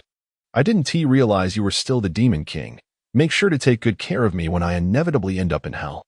Kino raised an eyebrow and replied, no problem. Tony obstructed General Ross's line of sight and quietly asked Kino, so, are you planning to rule this world? No. I have no interest in that. Ruling hell is already quite troublesome. I am merely declaring to the world to cease provoking me. That's good to hear. Would you be willing to perform a little charade with me? All right, consider it a favor owed, Kino responded. Tony surveyed the surrounding demons before turning to Kino and calling out, could you do me a solid? Buddy, let these demons return. I assure you this fellow will face a military tribunal. Kino paused for a moment, scanning General Ross and the soldiers around them before nodding, for your sake. I shall let this slide. With Kino's command, the demons transformed into black smoke, retreating back through the portal, leaving only Sue and Mora behind. General Ross, witnessing this, secretly breathed a sigh of relief, and the soldiers around him relaxed their tense postures. Being surrounded by demons was no trivial pressure. The citizens watching on television from various nations were astonished to learn that a playboy had saved the world, and so nonchalantly at that. Xavier Academy of Gifted Youngsters. Is Kino truly so close to that playboy? Logan mused, reigniting a cigar. Logan, we should pay a visit when the opportunity arises, came the suggestion. In the Stark group, Obadiah shattered a bottle, glaring at the live broadcast. How could Tony possibly be associated with this demon lord? Although this demonic invasion had started and ended with little impact, most people recognized that this demon lord harbored no intentions of ruling the earth. Rather, his presence served as a warning. Nevertheless, the reality remained that he commanded an army of demons. Consequently, various organizations began to gather information on mythological realms and the enigmatic figures within, simultaneously issuing directives to avoid provoking the demon lord. Tony was acutely aware that he now owed a significant debt to an influential figure. Chapter 28. The President Tony retrieved his mobile phone, dialed a number, and casually tossed the device to General Ross. The general, struggling to regain a semblance of composure, placed the phone to his ear. General, you have been dismissed. Prepare yourself for a military tribunal. The general's countenance shifted dramatically. President, you cannot remove my position, came the cold reply from the other end of the line. We just held an emergency meeting. This decision has been unanimously approved by all members. We are all watching you now. General Ross, pale as a ghost, stared at the camera in the distance. His lips trembled, rendering him speechless. This country nearly became a footnote in history because of you. Stand down, General, the president reiterated with authority. Yes, Ross responded weakly, his grip on the phone slackening, as if he had instantaneously lost all vigor. How did you persuade the president? Chino inquired. It was undoubtedly due to you. You summoned the demon in front of a vast audience, showcasing such formidable power. Who would dare cross you? Hell was once regarded as mere superstition. Yet you have validated its existence. Many have abandoned hope for heaven and now only wish to endure less suffering in hell, Tony elucidated. Chino had not anticipated that hell could serve such a purpose. Chino. A voice filled with urgency broke through. It was Uncle George, rushing to Chino's side. Mary just called to say that Gwen is missing. She might be nearby. Can you help me find her? Having failed to reach Gwen by phone, he was left to place his hopes in Chino. Although Chino had now assumed the mantle of a demon king, he understood the child's nature and knew he would not harm her. At this moment, Gwen, upon overhearing, stiffened and stealthily concealed herself behind Chino, fearing recognition. Gwen? Uncle George reassured. Do not worry. I saw her when I arrived. I had Frank the butler escort her back to my estate. In my haste to come to your aid, I neglected to inform you. Chino comforted him. That's a relief. I must go find Mary. Gwen's sudden disappearance must have terrified her, George sighed, adding, I can no longer oversee your matters, but I do not wish to be a grandfather before Gwen graduates. Understand? I understand. Goodbye, Uncle George. After bidding farewell to George, Chino suddenly grasped Gwen's arm. Where do you intend to go? Of course, back home, Gwen replied, slightly flustered. You should be at my estate right now. You wouldn't want your uncles and aunts to discover your true identity, would you? I see now. In truth, she had no objections to staying over. It was merely the presence of Chino's two lovers that made her feel awkward. Gwen, sleep with me tonight. Pamela beamed. As today's Chino belonged to another. All right, Sister Pamela, Gwen acquiesced. At that moment, she said, Your Majesty, if there are no further matters, we shall take our leave. Very well, you have worked hard today. Is there anything you desire? Chino inquired. It is our honor to serve your Majesty.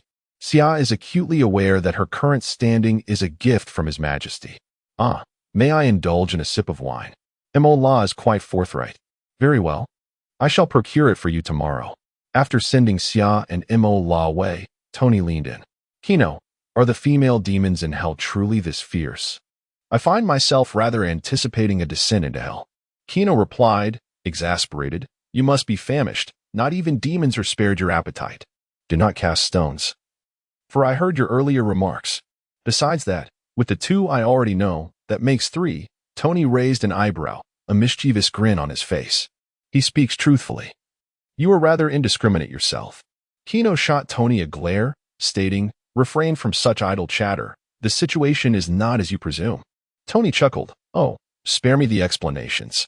However, I must say, your romantic fortunes are rather astounding. Though I am unsure of their appearances, the previous two were undoubtedly stunning. Enough about me. Have you yet located that traitor? Kino deftly shifted the topic. No, perhaps you are too afraid to admit you cannot find him. There are but a few who can bypass your authority to trade arms illegally. With the aid of Jarvis, it was a simple matter for Tony to investigate certain individuals, contingent upon his willingness to do so. Give me a moment. Tony sighed, fully aware of the truth but lacking the resolve to act. Hand it over. Kino decided to provide him with a safeguard, imprinting a red mark into the palm of Tony's hand. Well, what is this? I do not have a habit of getting tattoos. Before Tony could scrutinize it further, the mark at the center of his palm vanished. This is a marker. When you find yourself in peril, it will reveal your coordinates to me, and I shall come to your aid. The world is becoming increasingly perilous, and I would rather not attend your funeral one day. Kino explained. The mark of hell would open a portal for rescue when the bearer was in danger. In times of peace, he preferred not to possess superhuman abilities, lest the world become too fragile, akin to paper. What a sentimental mark, but thank you, Tony acknowledged. Understanding that with this symbol, as long as he did not meet his demise in an instant, his friends could revive him. No need for gratitude. After bidding farewell to Tony, Kino embarked on the journey back to the manor with Gwen and Pamela. Brodsky and Banner accompanied them, having been settled in a house adjacent to the manor. Initially, Banner wished to leave, but Kino suggested separating him from Hulk, regardless of the truth. He wished to explore the possibility. That evening, Gwen soaked in the bath, lost in thought. Although she had visited the manor several times, it was her first time staying overnight. The day's events had been overwhelming, and she had numerous questions for Kino. Yet she felt uncertain about how to approach him or what role to assume. Moreover, she pondered the emergence of such extraordinary monsters in this world. She had merely intended to utilize her powers to combat crime, never intending to engage in battle with such creatures. Just as Gwen was engulfed in her turmoil, the sound of the door opening interrupted her. "Well, how did you get in? Sister Pamela?" Gwen, startled, retreated into the pool, only to discover that the intruder was Pamela. However, she soon found herself utterly captivated. Pamela, with her cascading red hair and bare skin, exuded the allure of a mature woman. Her voluptuous figure and long legs were beyond anything a girl like Gwen could compare to. "Did you think it was deer who had entered?" Pamela washed herself clean and stepped into the bath. "No," Gwen replied, coming to her senses, feeling a bit embarrassed as she crossed her arms. Observing Gwen's bashful demeanor, Pamela chuckled softly. "Oh, don't be so tense, dear. He wouldn't just barge in uninvited. Tonight, he belongs to Sister Venom." Chapter 29. Little Spider. Upon hearing this, Gwen could not help but inquire, "Is Venom another lover?" Pamela nodded and smiled. "Indeed." Gwen furrowed her brow and asked, "Sister Pamela, you are so remarkable. Why would you choose to share with others?" Leaning against the edge of the bathtub, Pamela replied slowly, "Gwen, I am not exceptional. I am a monster." Gwen looked perplexed and said, "You appear no different from others, save for a unique ability. How can you call yourself a monster?" Pamela offered a bitter smile. "I was injected with a serum by my professor. My body filled with toxins potent enough to kill a person within seconds of contact. It is my beloved who, unafraid of me, accepted me. Venom has compressed the toxins within, allowing me to live a semblance of a normal life. Thus, I am willing to share his love with others. For this love is invaluable to me, precious enough that I do not wish to lose it." As Gwen listened to Pamela's story, her eyes reflected sympathy and admiration. "Moreover, I will never be able to conceive naturally. Venom has promised that together, with my cells and my beloveds, we can cultivate a new life." As she spoke, Pamela gently caressed her abdomen, her eyes shimmering with anticipation. Gwen felt a surge of complex emotions. She was saddened by Pamela's plight yet deeply admired her bravery and resolve. After their bath, the two lay in bed, reminiscing about the past, their bond growing ever deeper. "Sister Pamela, is that ring on your hand an engagement ring?" Gwen noticed the gem-studded ring that Pamela had not removed even during their bath. "This? No, dear. My beloved promised to give me a finer ring in due time." A sweet smile graced Pamela's face as she looked at the ring. She had overheard the conversation between her beloved and Tony regarding the extravagant ring. Gwen hesitated. "Sister Pamela, I sense that this ring might be dangerous, though I am unsure if it is merely my imagination." Pamela glanced at Gwen in surprise. "What a keen ability you possess. It is no illusion. This ring possesses special powers and can emit cutting beams." Gwen's eyes widened in astonishment, her mouth forming an oof disbelief. "What? This tiny ring can emit beams? How incredible!" A hint of envy flickered in her gaze. Pamela noticed this and said, "There is no need for envy. My beloved has 7 more. Gwen huffed, turning her head away defiantly. "I don't want his ring. Who would covet such a thing?" Yet, the flush in her cheeks betrayed her true feelings. Pamela chuckled, understanding this was merely the prideful defiance of a young girl. She gently patted Gwen's shoulder. All right. But who knows? Perhaps you two will have one in the future." Gwen bit her lip, falling silent. Yet her mind could not help but wander into daydreams. What was that sound? Suddenly, Gwen's spider sense tingled as an unusual noise emanated from the adjacent room. Pamela replied, "It was Venom and my dear who began it." Upon hearing this, Gwen's face flushed a deep crimson, and she quickly buried herself under the covers. Noticing this, Pamela couldn't resist teasing her, saying, "Oh, little Gwen. Why so shy?" From beneath the blanket, Gwen murmured, "Sister Pamela, please don't make fun of me." With a chuckle, Pamela responded, All right, I won't tease you anymore." Yet Gwen remained hidden, unwilling to emerge, prompting Pamela to shake her head in exasperation. After a brief interval, the commotion next door ceased. Gwen cautiously poked her head out from the covers, her expression one of confusion. Is Chino really that quick? Pamela mirrored her bewilderment, furrowing her brow as she muttered. It shouldn't be. They clearly took hours last night to find satisfaction. Could it be that they were completely drained? Their eyes met briefly before both averted their gazes, feeling a twinge of embarrassment. Moments later, a knock echoed at the door. Pamela, could you lend me a hand? Venom has fainted. Chino sounded somewhat helpless. Venom had inexplicably passed out, leaving him in a predicament where he could only seek Pamela's assistance. Gwen, it seems you'll have to sleep alone tonight. Pamela donned her nightgown and stepped outside, where alluring sounds floated in from next door. My dear, let's return to our room. We have plenty of time today. Listening to the sounds from next door, Gwen cradled her head in her arms, pondering how one could possibly sleep amidst such distractions. After a moment of contemplation, she quietly made her way to the balcony, climbed over to the neighboring one, and found a concealed corner to observe. Chino awoke from the embrace of warmth and comfort, discovering that both Venom and Pamela were utterly exhausted, having made such a ruckus without stirring. He rose and stepped onto the balcony, basking in the morning sun, when suddenly he heard the sound of splashing water beneath him. Curious, he crouched down to inspect the small puddle on the ground. Glancing toward the adjacent balcony, he noted that the door was wide open. It seems there was a mischievous little spider last night. Chino smirked, already aware of who it was. He decided not to disturb Pamela and Venom, descending the stairs instead.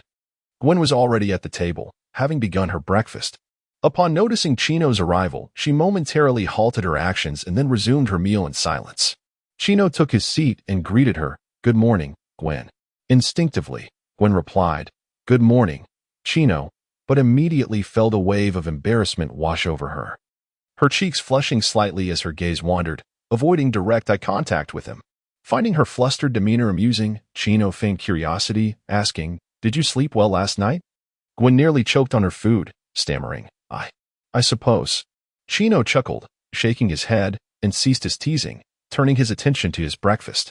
Gwen hurriedly finished her meal, eager to escape the awkwardness of the situation. She felt flustered recalling how she had carelessly observed Chino and Sister Pamela the previous day. Wait, is something the matter? She said, attempting to maintain her composure as Chino stepped closer, taking her hand in his. Inside, Gwen's heart raced like a tangled mess. What could he possibly be doing? Was he about to propose? Despite already having two, he seemed so greedy. Should she accept? Alas, what am I contemplating? How could it possibly be a proposal? Yet, if it were indeed the case, what course of action should I take? To acquiesce would seem to cheapen the moment, while to decline would leave me with an inexplicable sense of reluctance. Chino etched a crimson mark upon Gwen's palm, declaring, This is a token for you. Should you find yourself in peril, I shall be aware. Noticing a peculiar expression on Gwen's visage, Chino inquired, What troubles you? Are you unwell? Gwen withdrew her hand, flustered, and replied, It's nothing. I never even considered anything about a ring.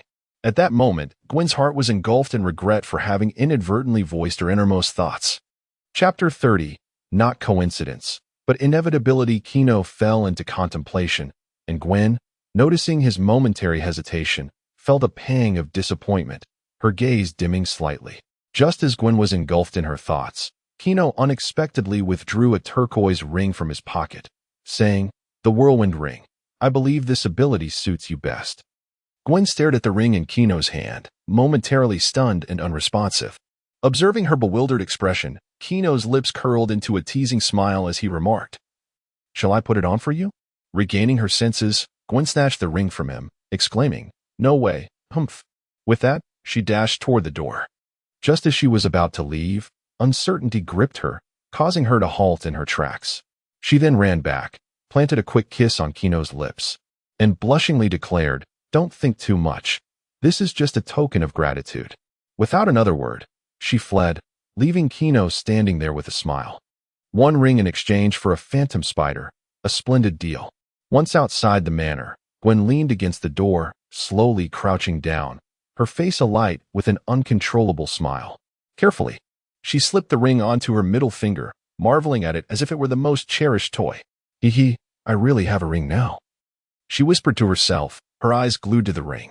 After a while, as if awakening from a dream, she glanced around, ensuring no one noticed her, and hastily composed her exuberant expression before standing up and feigning calm as she exited the estate. Yet, her buoyant steps betrayed her exhilarated heart. After Gwen's departure, Frank, accompanied by Bronsky and Banner, emerged from the shadows, a rare look of satisfaction gracing his usually stern face. Banner reminisced. "I am reminded of the time I spent with Betty." Bronsky, however, dismissed the sentiment, saying, "What is so great about women? Only strength matters." Frank and Banner disregarded his words. Frank then stated, "Let us go. The young master is waiting." The two individuals arranged by the young master were supposed to join him in the morning. The trio made their way into the manor, with Banner lost in melancholic memories of the past, while Bronsky appeared resolute, seemingly reinforcing his pursuit of power within. Frank maintained a steady pace, his thoughts solely on the impending meeting with Kino. "Young master, we have arrived." Upon entering the hall, they greeted Kino, who was seated on the sofa. Kino waved them to sit. "Frank, how did the wine I asked you to procure fare?" "Young master, it is being arranged and will arrive this afternoon." "What are your thoughts on yesterday's battle?" "Firearms were of no use to them, young master. I am curious whether their appearance was a coincidence or an inevitability." Frank, having been sent home the previous day due to his lack of special abilities, had begun to witness their powers on television. Human weapons hold no greater significance for them than mere toys. Bronsky and Banner gazed upon Kino. Their emergence was inevitable, and in the future, more individuals like them would undoubtedly appear. Banner fervently retorted, "Impossible. I am an anomaly. How could this world possibly witness the rise of so many Hulks?"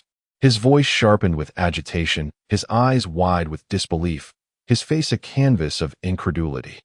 The thought of a future filled with monstrous beings akin to Hulk intensified Banner's distress, causing his body to take on a green hue. Before he could erupt, a large hand pressed him to the ground. It was Bronsky, transformed into abomination. "Calm down, Banner. Don't lose your mind here," Bronsky exclaimed. Hulk Banner the Hulk had already emerged, locking eyes with a crimson glare. "Hulk, be quiet. My beloved is resting." The atmosphere froze. Hulk's powerful form trembled slightly, fear appearing in his eyes for the first time. Under that scarlet gaze, he obediently retreated, panting heavily, sweat pouring down his face. This was the first time Banner had successfully contained Hulk's emergence without causing destruction. Kino observed this scene in silence. Frank appeared troubled. He had not anticipated that the two monsters brought back by the young master yesterday would be these very creatures, whom he had arranged to be in the room next to his. The hall fell into a profound silence, the only sound being Banner's labored breaths, which echoed starkly. After a considerable time, Banner gradually calmed, sitting on the ground, his expression weary. "I apologize for my excitement." "It's all right," Kino replied, turning to the solemn-faced Frank. "As I mentioned earlier, their appearance is not coincidental but rather inevitable. I am not suggesting there will be many Hulks, but there will certainly be numerous individuals with extraordinary abilities." "Frank, would you desire to obtain extraordinary power?" Frank fell silent for a moment before responding, "Yes. I wish to possess the strength to protect my family, both now and in the future." Kino waved his hand, and a portal materialized in the center. "Come with me." Without hesitation, Frank stepped forward, and Bronsky glanced at Banner before entering as well. Banner, apprehensive that it might be a trap, hesitated as the portal began to slowly fade. With a determined grit of his teeth, he dashed through just as it was about to vanish. As his eyes blinked open, he found himself in a black palace. Where was everyone? Was this a trap to ensnare me? Alarmed, Banner instinctively assumed a defensive stance. "Banner, what are you doing?" Bronsky's voice came from behind him. Turning around, he saw Kino, Frank, and Bronsky looking at him with bemusement.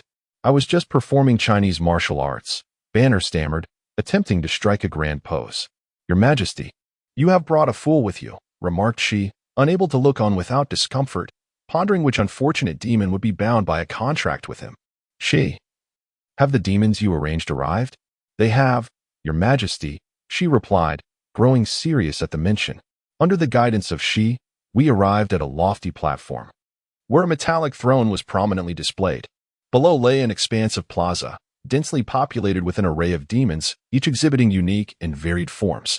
Some were colossal, their muscular bodies resembling mountains, covered in scales as hard as iron, each glimmering with a chilling luster. Others bore bat-like wings, their feathers sharp as blades. And yet more possessed massive heads, their eyes ablaze with fierce flames, exhaling clouds of black smoke. Your Majesty, as per your command, all the elite combat demons have assembled. With that, she knelt on one knee. Chapter 31. Frank's empowerment. As she knelt on one knee, the myriad of demons, each distinct in form, seemed to receive a unified command, instantly aligning in a synchronized display of submission. In that moment, the entire square appeared to be stirred by an invisible wave. The colossal demons, akin to mountains, produced a muted thud as they bent their knees, causing the ground to tremble slightly. The bat-winged demons folded their wings and lowered their heads. The towering demon, with flames flickering in its eyes, momentarily subdued its fiery gaze and knelt with utmost reverence. Countless demons vociferously proclaimed, "Hail, Your Majesty." Their voices thundered across the square, deafening and reverberating endlessly. Their movements were both orderly and devout, as if Kino were their sole faith and sovereign. This magnificent spectacle profoundly conveyed the unparalleled authority and intimidation emanating from Kino. Seated upon the throne with a leg crossed nonchalantly, Kino surveyed the assembly of demons, relishing the moment. "Frank, choose one and sign a contract with them. You may harness their abilities, albeit at varying costs."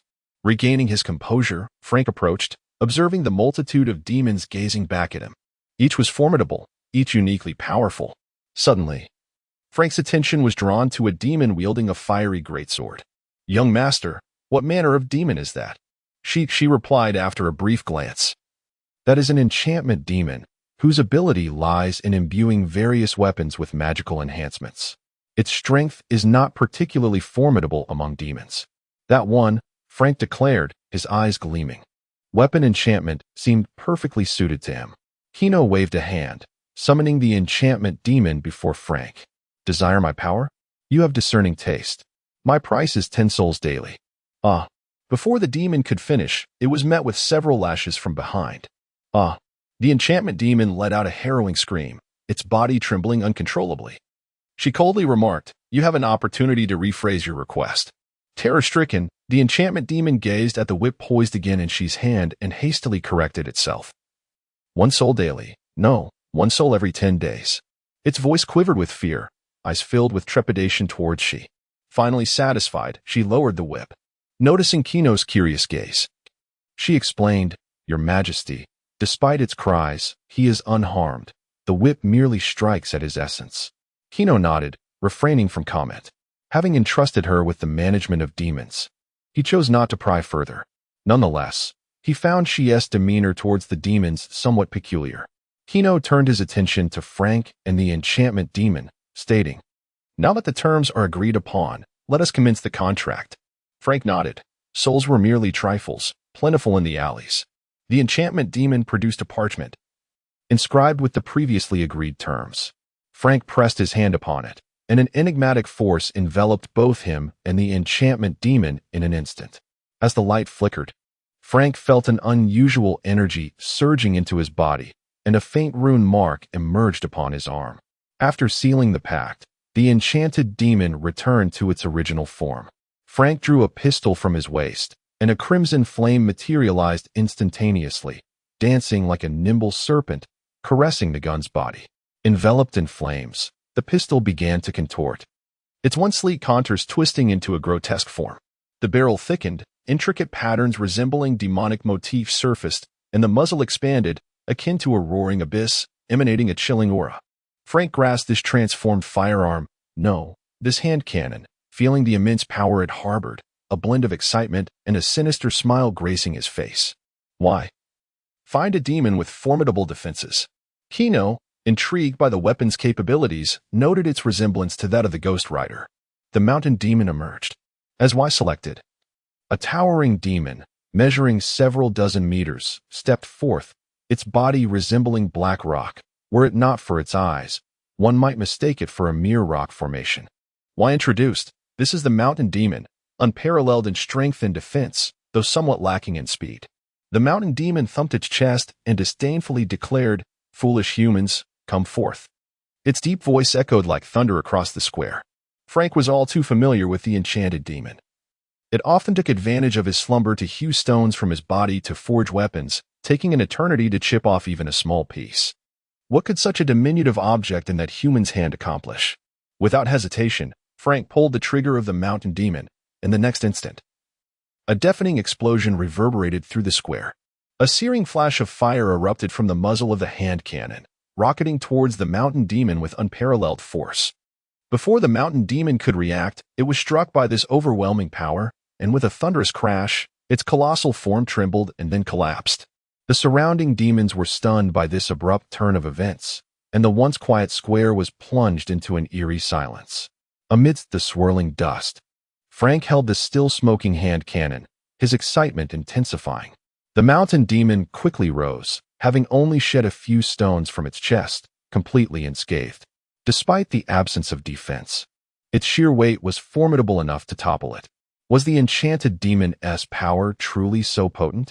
The mountain demon pondered, longing for such a weapon. Particularly, the enchanted demon gazed greedily at the weapon in Frank's hand, realizing that it was not a lack of capability but rather an inadequacy of weapons. Such a powerful weapon. Why was equally astonished by the weapon in Frank's possession? After all, it was the culmination of human warfare, and its strength was indeed surprising. Kino remarked to the returning Frank, "It seems you are quite satisfied with this ability, Frank." "Indeed. Thank you, young master, and thank you, Miss Y," Frank replied. Frank's smile was utterly uncontainable. He was eager to explore the capabilities of other weapons. The butler responded courteously, "We are all in service of His Majesty." She's gentle smile accompanied her soft reply. She was acutely aware that assisting Frank, who was responsible for attending to the Emperor's daily needs in the real world, would undoubtedly prove advantageous. "Frank, upon your return, gather a team, preferably consisting of veterans. Disabilities are not a concern." "Yes, young master, I happen to know several skilled individuals." Chino intended to assemble a squad of magical apparatuses, a team whose firepower could rival that of an entire army. As for potential traitors, he could reclaim those abilities at any moment. Chapter 32. The Protection of Hulk. As dusk fell, a demon capable of splitting an individual into two emerged. Banner, fully aware that this was a favor being extended to him, gazed expectantly at she. "Indeed," she affirmed, having previously comprehended the abilities of all demons from hell. "Doppelganger demon, come forth." Before long, two identical demons materialized before them. "Your Majesty, this is the Doppelganger demon. Its power lies in duplication. As long as one exists, the other will never perish. However, the drawback is that only one can be created." Upon finishing her introduction, Banner, filled with eagerness, was ready to forge a pact, but Chino interjected. "Frank is my steward, and Blonsky has become my subordinate. Banner, enlighten me on why I should assist you." "I, too, shall become your subordinate. I possess 7 doctoral degrees, far surpassing that brute who can merely brawl." The prospect of separating from Hulk was tantalizingly close. He was determined to seize it, regardless of the cost. Blonsky's lips curled in disdain. "Are 7 doctoral degrees indeed so impressive?" "They are, in fact, quite remarkable." After a moment's contemplation, Chino nodded in agreement. Seeing Chino's consent, Banner rushed to the Doppelganger demon, urgently exclaiming, "Let us sign the contract without delay." In unison, the Doppelganger demon responded, "My price is that you must consume only half of your future meals. Of course, you may request others to feed you." Having learned from prior experiences, he refrained from suggesting an exorbitant price. "I consent." In an instant, a mysterious force surged forth, and Banner successfully signed the contract. Triangular patterns appeared in the palms of his hands, shimmering with an eerie light that seemed to narrate the power of the pact. Taking a deep breath, Banner employed his newly acquired ability. His hands involuntarily stretched outward, as if an invisible force was tugging at him. At that moment, he felt his body begin to split apart, an indescribable sensation of tearing coursing through him. As he underwent the division, he glanced to his right, where a face identical to his own materialized. However, confusion marred that visage. Upon locking eyes with Banner, it seemed to grasp the situation and let out a furious roar. No. Yet, just as the separation was on the brink of completion, a formidable force suddenly seized Banner, preventing him from continuing. This power yanked violently, causing Banner and his doppelganger to collide uncontrollably. With a resounding crash, Banner was sent reeling, disoriented, and staggering backward until he collapsed onto the ground, his expression a tumult of anguish and frustration. In a frenzy, he struck his own face, his hands descending like a tempest, the sound echoing relentlessly. His eyes were bloodshot, and he bellowed, "What do you mean by no? Come forth." However, regardless of his exertions and madness, it was futile. Hulk remained stubbornly absent. "Banner, cease at once. Allow me to inquire," Chino commanded, his voice resonating with authority. Understanding that Hulk was resolutely refusing to separate from Banner, the patterns on his wrist began to glow as he invoked the powers of hell for the first time. In the realm of the underworld, he possessed the capacity to strip away another's soul at his whim. With a wave of his hand, Banner's body slumped to the ground. Above him, the souls of Banner and Hulk manifested, connected by a shimmering thread of mysterious light, symbolizing their intricate and profound bond. It was indeed peculiar that a single soul could harbor two distinct consciousnesses. She expressed a sense of wonder, realizing why the choice of a split demon was made. Was it not merely two personalities? Such individuals, though rare, were not unheard of, as Bronsky remarked. Do you think demons have never encountered souls with dual personalities? They resemble different states of consciousness coexisting within the same body. They are a complex, symbiotic entity, not simply reducible to two souls, nor merely two personalities, but rather an extraordinary state of existence. This kind of soul was indeed unique, even in hell. How intriguing it would be to possess one, she sighed wistfully. Bronsky glanced at the demons below, each gaze directed at Hulk and Banner filled with avarice. Had it not been for the restraint of the young master, they would have surged forward in a frenzy. In his soul state, Banner also perceived Hulk, confronting him with indignation. "Why do you stop me? Why do you exist?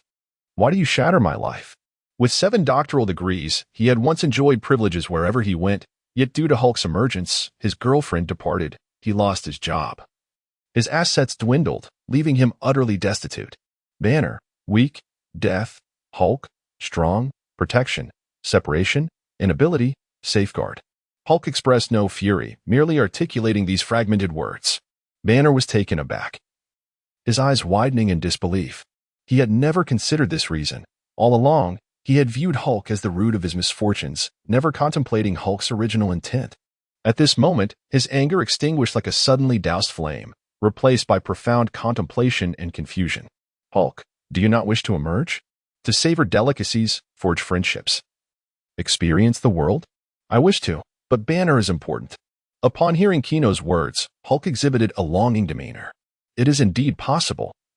Allow me to enlighten you about the capability of the split."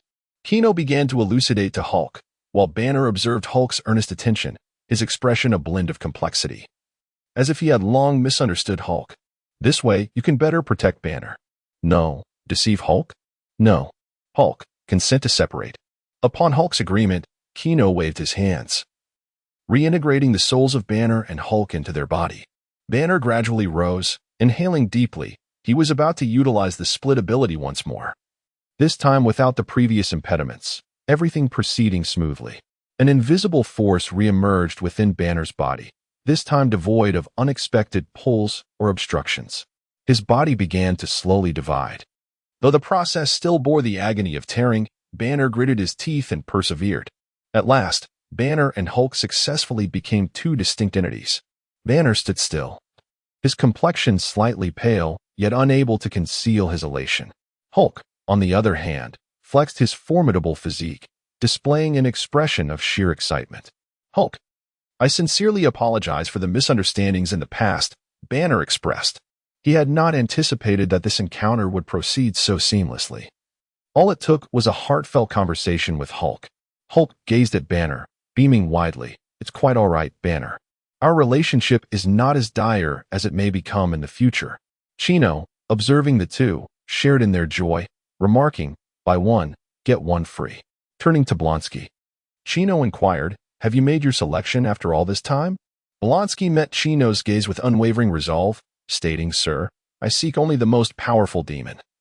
Only the mightiest force can vanquish Hulk." Chapter 33, The Mightiest Demon, Hulk Unconquerable. Upon hearing these words, Hulk let out a thunderous roar. Had it not been for Banner's restraint, he would have already engaged in battle. Chino, intrigued by the situation, turned to Shi and said, "Summon the strongest one." A hint of hesitation crossed Shi's face as he replied, "Your Majesty, I have yet to fully train the strongest. He may be somewhat unfriendly." Chino's interest was piqued. It was intriguing that even Shi, who could tame a multitude of demons, found this one challenging. "No matter, let us see him," Chino responded with keen anticipation. Suddenly, a 10-meter-high black box emerged in the center of the square, emanating an eerie aura that seemed to freeze the very air around it. The nearby demons, their faces etched with terror, hurriedly retreated. In the next moment, the box creaked open, revealing a small, slumbering demon, curled up and obscured in shadow. As the demon slowly opened his eyes, they blazed like fiery embers, filled with rage and madness. He gazed at Shi and said, "Do you dare to release me, believing you have found the strength to overpower me?" His voice was hoarse and deep, laden with an ominous threat. Shi, maintaining a stoic expression, replied, "Bassa, His Majesty seeks you." "His Majesty?" Bassa shot a skeptical and provocative glance at Chino, a smirk curling at the corners of his lips as he asked, "Are you truly strong, Your Majesty?" "Quite so." Just as Chino's words fell, his figure vanished from the throne without a trace. He appeared before Shi in an instant, launching a powerful punch. Bang! A resounding crash echoed, and the next moment, a shadow crashed to the ground like a cannonball, kicking up a cloud of dust. "Why do you not fear death?" Chino questioned, puzzled. He could distinctly sense that this demon's life and death were entirely within his control, yet the demon remained audacious. As the dust settled, the diminutive form transformed into an imposing figure, rising with muscles as hard as stone. Bassa declared, "Death is inconsequential. As long as there is sufficient damage, I can conquer death." Chino's mouth twitched in disbelief as he looked at Shi. Has this fellow always been so arrogant? To claim he can defeat death, one of the 5 primordial gods? I have my doubts. She sighed helplessly and explained, "This one is a masochistic demon. His ability is to absorb damage and convert it into his own strength and speed." Chino furrowed his brow and inquired, "Surely this ability must have limitations?" She nodded, "Indeed. The limitation lies in his physical strength. While his power can increase indefinitely, his bodily strength does not support such enhancement. Nonetheless, there is not a single demon in hell who can confront him directly. However, Your Majesty, I have yet to tame him fully. If you wish to command him now, you must first defeat him." Upon hearing of this ability, Bronski's eyes sparkled with interest as he fixated on the demon below. "Indeed. If you wish for me to serve you, first defeat me." Bassa taunted provocatively. "Certainly, let me present a refined version of your text." "Wait a moment," Chino said, sensing a disturbance in the core at his chest, the venom calling out to him. Without hesitation, Chino opened a portal and departed. Bassa, who had anticipated an exhilarating battle, was momentarily taken aback, then consumed by fury. "What do you take this fight for? Waiting for what? I shall relish you as an appetizer." With that, his gaze fixated on the other demons, ready to charge, only to be pinned to the ground by a beam of crimson light, rendered immobile. This was the force of hell itself.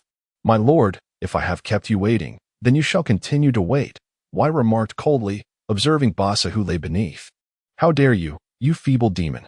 What gives you the right to wield such power?" Bassa retorted, filled with indignation. In the past, shapeshifters like Wai had been mere playthings and subordinates to powerful demons like him. Now, she stood above him. He had initially hoped to strike her down before she could react, only to find his attempt thwarted. The law of the jungle prevails. Once you were strong, allowing you to act with impunity and bully the weak.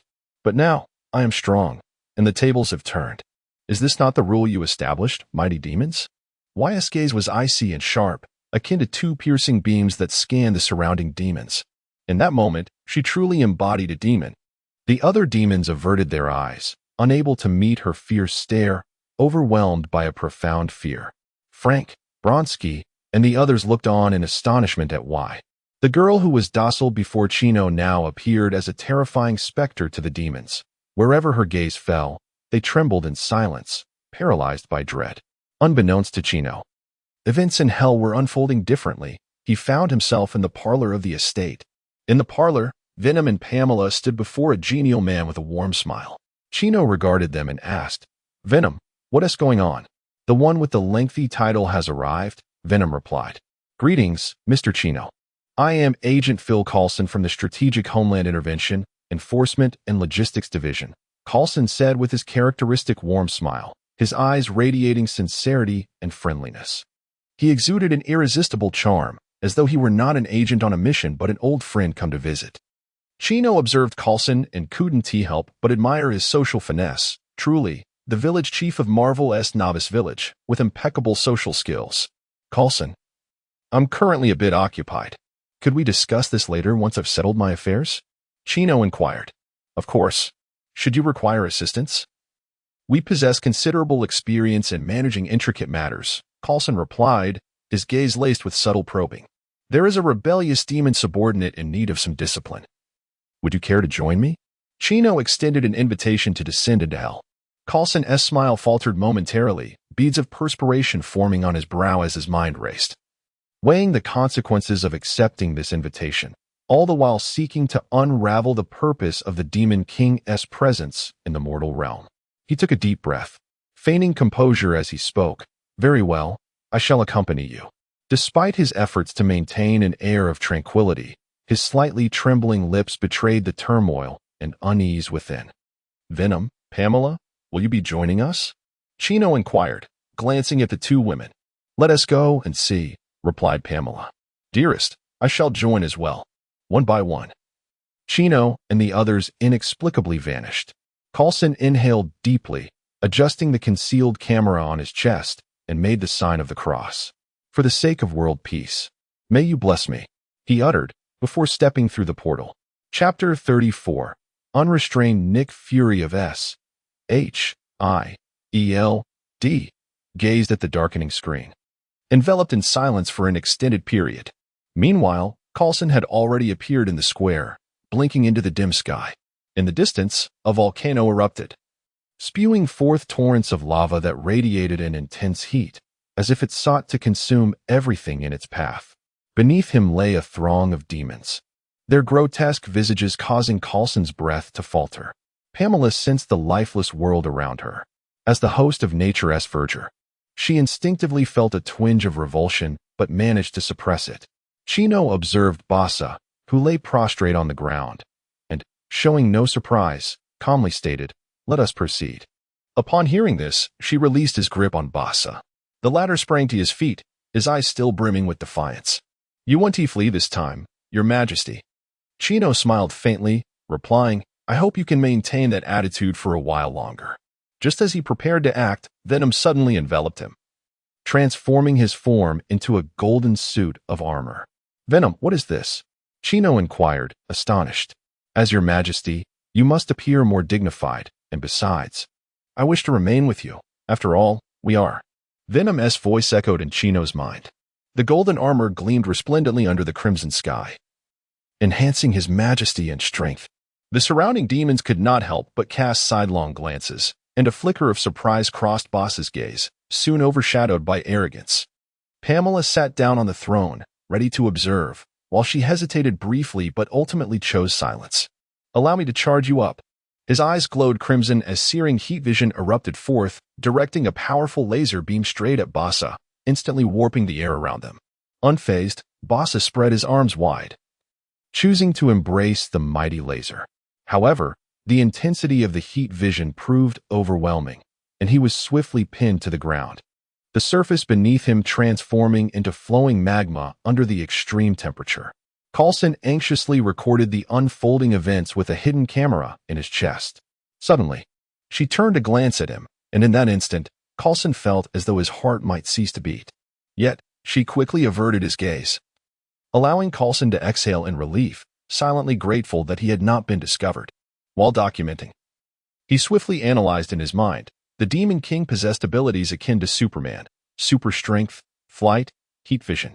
Coulson's fingers danced over a compact computer in his pocket. As soon as he returned to reality, this invaluable information would be sent back to S.H.I.E.L.D. Chino's heat vision persisted for a full minute before he finally halted, feeling a dryness in his eyes. Venom promptly assisted in repairing the neural pathways in his eyes. Chino glanced down at the bubbling magma beneath him and remarked, "How long do you intend to remain there?" In the next moment, an unscathed arm surged forth from the molten rock, clawing its way out of the flowing lava. "Truly formidable, Your Majesty. This is the first time I have experienced such overwhelming power." The thunderous voice of Bassa resounded, towering at a height of 3 meters, resembling a small giant. His muscular physique exuded an unsettling aura of dominance. Coulson gazed in awe at the astonishing scene before him, unable to suppress a gulp as he continued to document the event. "What are you waiting for?" Kino descended from the sky, absorbing the power within his body. "Are you ready?" "Yes." The moment his words fell, Kino appeared before Bassa in an instant, his fist striking towards him, while Bassa's fist, veins bulging, met Kino's assault head-on. The moment their fists collided, a visible shockwave of energy radiated outward from their clash, compressing the surrounding air and emitting a sharp, thunderous roar. Bassa's face contorted with rage as he single-handedly absorbed the blow, his muscles taut and fierce. "Such power is insufficient to make me submit. Then brace yourself." Kino's fists moved with the swiftness of the wind, each strike imbued with tremendous force that made the air quiver. Bassa, undeterred, retaliated with colossal punches, each one shaking the ground beneath them. Bang! Another fierce exchange of punches occurred, their fists colliding with a resounding impact, the brilliance of their clash illuminating the entire battlefield. Their speed intensified, fists blurring in a frenzy of motion, accompanied by a cacophony of sound. Each collision stirred up a tempest, lifting nearby rocks and dust into the air. Boom! A powerful blow was struck, sending both combatants staggering back a few steps. Yet they quickly regained their footing and charged at each other once more, resuming this breathtaking fistfight. "Delightful. Bassa, you are truly formidable." Kino laughed heartily, his voice echoing across the infernal plaza, his eyes sparkling with exhilaration. He refrained from employing any other abilities, relying solely on his physical strength, reveling in the visceral thrill of the combat. Since gaining superhuman power, this is the first time I have encountered such a worthy opponent. His golden armor shimmered brilliantly under the impact of their battle, every movement infused with unparalleled strength. "What nonsense are you spouting, you bastard?" Bassa roared, his eyes bloodshot with fury and resentment. No matter how much damage he absorbed or how he augmented his strength, Kino's power always seemed to surpass his own. This realization filled the once invincible Bassa with profound humiliation and frustration. Once more, Bassa charged at Kino, his muscles taut with rage, leaving deep imprints in the ground with each step. Kino effortlessly countered Bassa's onslaught, as if this fierce battle were merely a game of unrestrained release. The surrounding demons watched in astonishment, their eyes filled with awe and trepidation. If previously Kino had knelt due to his demonic lordship, now he was utterly captivated by the display of his absolute power. The battleground was continuously ravaged amidst their fierce combat, prompting Yuki to decisively command the mountain demons to fortify and repair from a distance. Hulk, observing the tumultuous scene of battle, was animatedly gesticulating, his roars echoing relentlessly. Bronsky was convinced in his heart that such power could undeniably vanquish Hulk. Frank, with a resolute gaze fixed upon his small handgun, secretly contemplated that if only a magical weapons team could be formed, even such an adversary could be defeated. Meanwhile, Coulson, in despair, halted his actions, gazing at the cataclysmic battlefield, his heart plagued by doubt. Could such an enemy truly be overcome? "Dear, keep going, Pamela." Undaunted by the apocalyptic scene before her, radiated unwavering trust in Kino through her eyes. Yuki, too, fervently watched Kino, her admiration for the strong evident in her gaze. Chapter 35, The Inquiry of Coulson. The battle intensified as Kino and Barsa's figures intertwined upon the square, each clash reverberating with tremendous force. "Are you nearing your limits?" Kino inquired, striking swiftly. "Not even close," Barsa retorted with a growl. At that moment, Barsa's body bore the marks of combat. Gnarled fissures marred his taut muscles, a stark testament to his exertion. His strength was waning, each counterstrike against Kino's relentless assault becoming increasingly laborious. Nonetheless, he gritted his teeth, summoning every ounce of strength to withstand Kino's tempestuous onslaught. Kino furrowed his brow, his clenched fist surging forward with an unmatched vigor, crashing forcefully into Barsa's form. A thunderous sound erupted, propelling Barca like a comet into the air. His body rebounded off the ground, stirring a cloud of dust and scattering debris in all directions. With a resounding thud, Barca collided with a distant wall, causing it to tremble and fracture, the cracks spreading like a spider's web. As Barca succumbed to defeat, the demons surrounding the arena erupted in exuberant cheers, their voices resonating like thunder throughout the infernal square. Long live our sovereign! Unmatched is our lord! The cacophony reverberated with veneration and admiration for Kino. A voice echoed in Kino's mind. This fellow possesses commendable abilities. He is capable of replication. Although suppressed by Kino's might, Barca's potential was evident. His capacity to absorb damage rendered him nearly invincible for a time. However, this ability was constrained by his physical constitution. If harnessed against a being of superhuman caliber, who could fathom the extent of his power? Perhaps he could obliterate the earth with a single blow. Indeed, Barca's potential was vast, yet the replication ability lacked growth. It did not possess the adaptability of Kryptonians, who drew strength from sunlight, relying solely on the powers replicated at that moment. Nevertheless, these abilities could be combined in various ways. Extracting himself from the wall, Barca slowly approached Kino and knelt before him. "My lord, I concede," he uttered, his voice low and sincere, his head bowed, devoid of his former defiance. Such was the nature of demons. When confronted with superior strength, they would submit willingly. The reason Shizi could not subdue him lay in the reliance on hellish power. "Then I command you to resist no further," Kino declared. "Yes," Barca replied obediently. Kino placed a hand upon Barca's shoulder, and the symbiote surged through Kino's arm, swiftly infiltrating Barca's body, commencing the replication of his capabilities. The surrounding demons fell silent, their gazes fixed anxiously upon the unfolding scene. Before long, the symbiote successfully completed its task. Kino released his grip, nodding in satisfaction. "Rise, Barca." As Barca stood, his eyes reflected only loyalty and reverence. Kino turned to Bronsky, beckoning him over. "Bronsky, come here." Bronsky approached swiftly, his eyes brimming with anticipation. "Sign a contract with Barca," Bronsky suggested, casting a glance at the disdainful Barca, who casually announced a price. "To obtain my power, you must endure my presence for 10 minutes. "Very well." Yet, in the next instant, Barca sent Bronsky flying with a swift kick. Such a feeble human, Barca mocked, acknowledging that while he would not kill him, it would certainly incapacitate him for a while. "I despise this move," Bronsky roared, rising with fury, instantly transforming into his monstrous form and charging forward with a grotesque visage. "Interesting," Barca remarked, intrigued as the two clashed in an immediate confrontation. "My dear, you are formidable," Kino observed, choosing to disregard the battle and returning to his throne. Pamela leapt forward, enveloping Kino in a passionate kiss. Frank and Banner lowered their heads in deference, while Hulk remained fully engrossed in the unfolding conflict below. Only she gazed on with envy, her eyes reflecting both jealousy towards Pamela and admiration for Kino. After Pamela concluded her fervent kiss with Kino, Venom reverted to his human form and leaned in to plant a kiss on Kino's cheek. Kino smiled, affectionately regarding the two. Meanwhile, the battle between Barca and Bronsky intensified, dust swirling around them, while Kino temporarily diverted his attention from the fray, relishing the warmth and tranquility of the moment. Seated upon his throne, he embraced both Venom and Pamela. Then, with a gentle wave of his hand, several stone chairs began to rise from the ground. "Please, take a seat," Kino invited. Without hesitation, she chose the leftmost chair closest to Kino. Frank was about to select the right side when Coulson beat him to it. Frank shot him a deep glance before settling beside him. Banner casually picked a seat for himself. Hulk, filled with a yearning for combat, looked at Kino with pleading eyes. Kino smiled softly and turned to she, saying, "Arrange for some durable demons to keep him entertained. Bull-headed demon, arise," she commanded.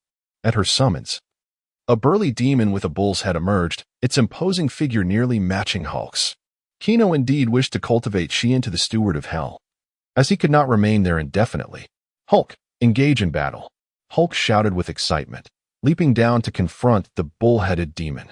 Surrounding demons widened their eyes, fixated on the clash between Bronsky and Hulk, cheering with exhilaration, for battles were the only respite from their slumber. After a brief silence, Coulson could no longer contain his curiosity and inquired, "Your Majesty, what is your purpose for coming to the mortal realm?" Kino regarded Coulson with indifference, replying, "You are not a demon. There is no need to call me Your Majesty. Simply address me as Kino. As for my purpose in the mortal realm, there is none. It is merely for indulgence and enjoyment." Coulson appeared skeptical, furrowing his brow. Kino retorted, "What other purpose could I possibly have? Destruction? Conquest? If that were the case, I would be seated in the White House now." Coulson was momentarily at a loss for words, unsure of how to respond. Suddenly, a peculiar sound echoed, and Pamela, her face flushed, clutched her stomach and shyly remarked, "It's already noon, and I haven't eaten anything all day. I'm quite hungry." Chino couldn't help but chuckle and said, "Bring out some of the specialty dishes from hell." She nodded, stood up, and made her way towards the palace in the distance. Chapter 36. Cultivation. She swiftly presented 2 plates, placing them steadily upon a stone table. Pamela leaned in for a closer look, her face turning a sickly shade of green, nearly on the verge of retching. One plate was filled with fist-sized writhing worms, glimmering with an unsettling green sheen. The other plate held red fruits, exuding an eerie crimson glow that instilled a sense of dread. Chino furrowed his brow and inquired, "Is this what you consume?" She nodded earnestly, responding, "These are the demon worms and fire fruits, the primary sustenance of demons. Such food is accessible only to the weaker demons. The more powerful ones prefer to devour souls, which not only satiates hunger, but also enhances their strength." Chino sighed, tapping his head in exasperation. "Frank, please prepare a proper meal for all the demons." "Yes, young master." With the privilege to traverse freely between realms, Frank departed from hell. She suddenly knelt, bowing his head. "I have disappointed your majesty. Please punish me. Rise." "This is not your fault, but mine," Chino said, extending a hand to assist she to his feet. As Chino surveyed the environment of hell, an instinct deeply engraved in his soul began to awaken, igniting a thought within him. "Pamela, let us transform hell into a true world." Upon hearing Chino's words, Pamela's eyes sparkled with enthusiasm, her previous discomfort at the sight of the grotesque food vanishing, replaced by exuberance and anticipation.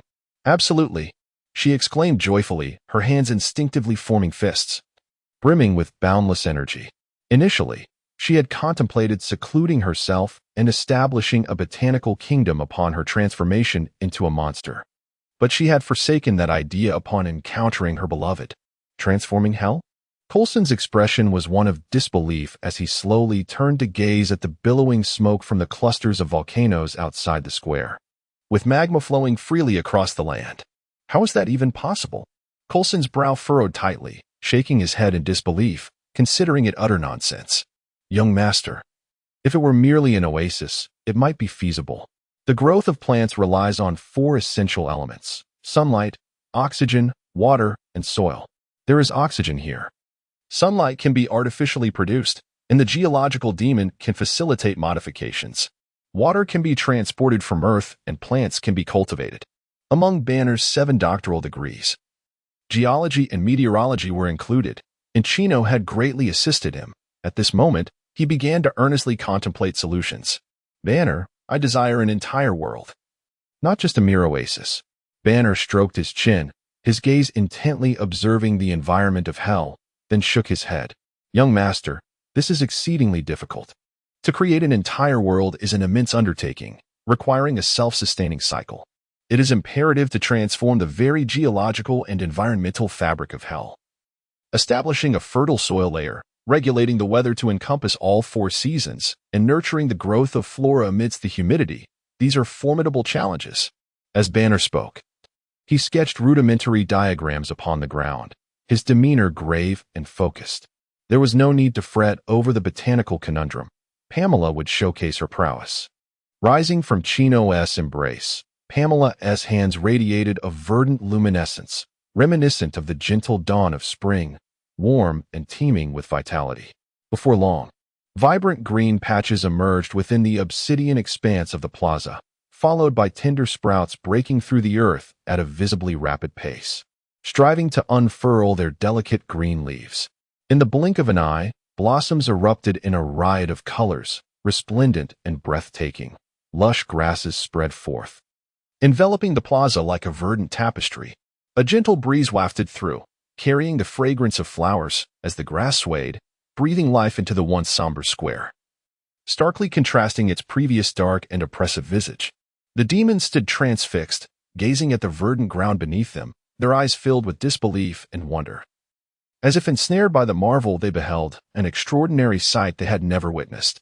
The battle between Hulk and the Minotaur demon abruptly ceased.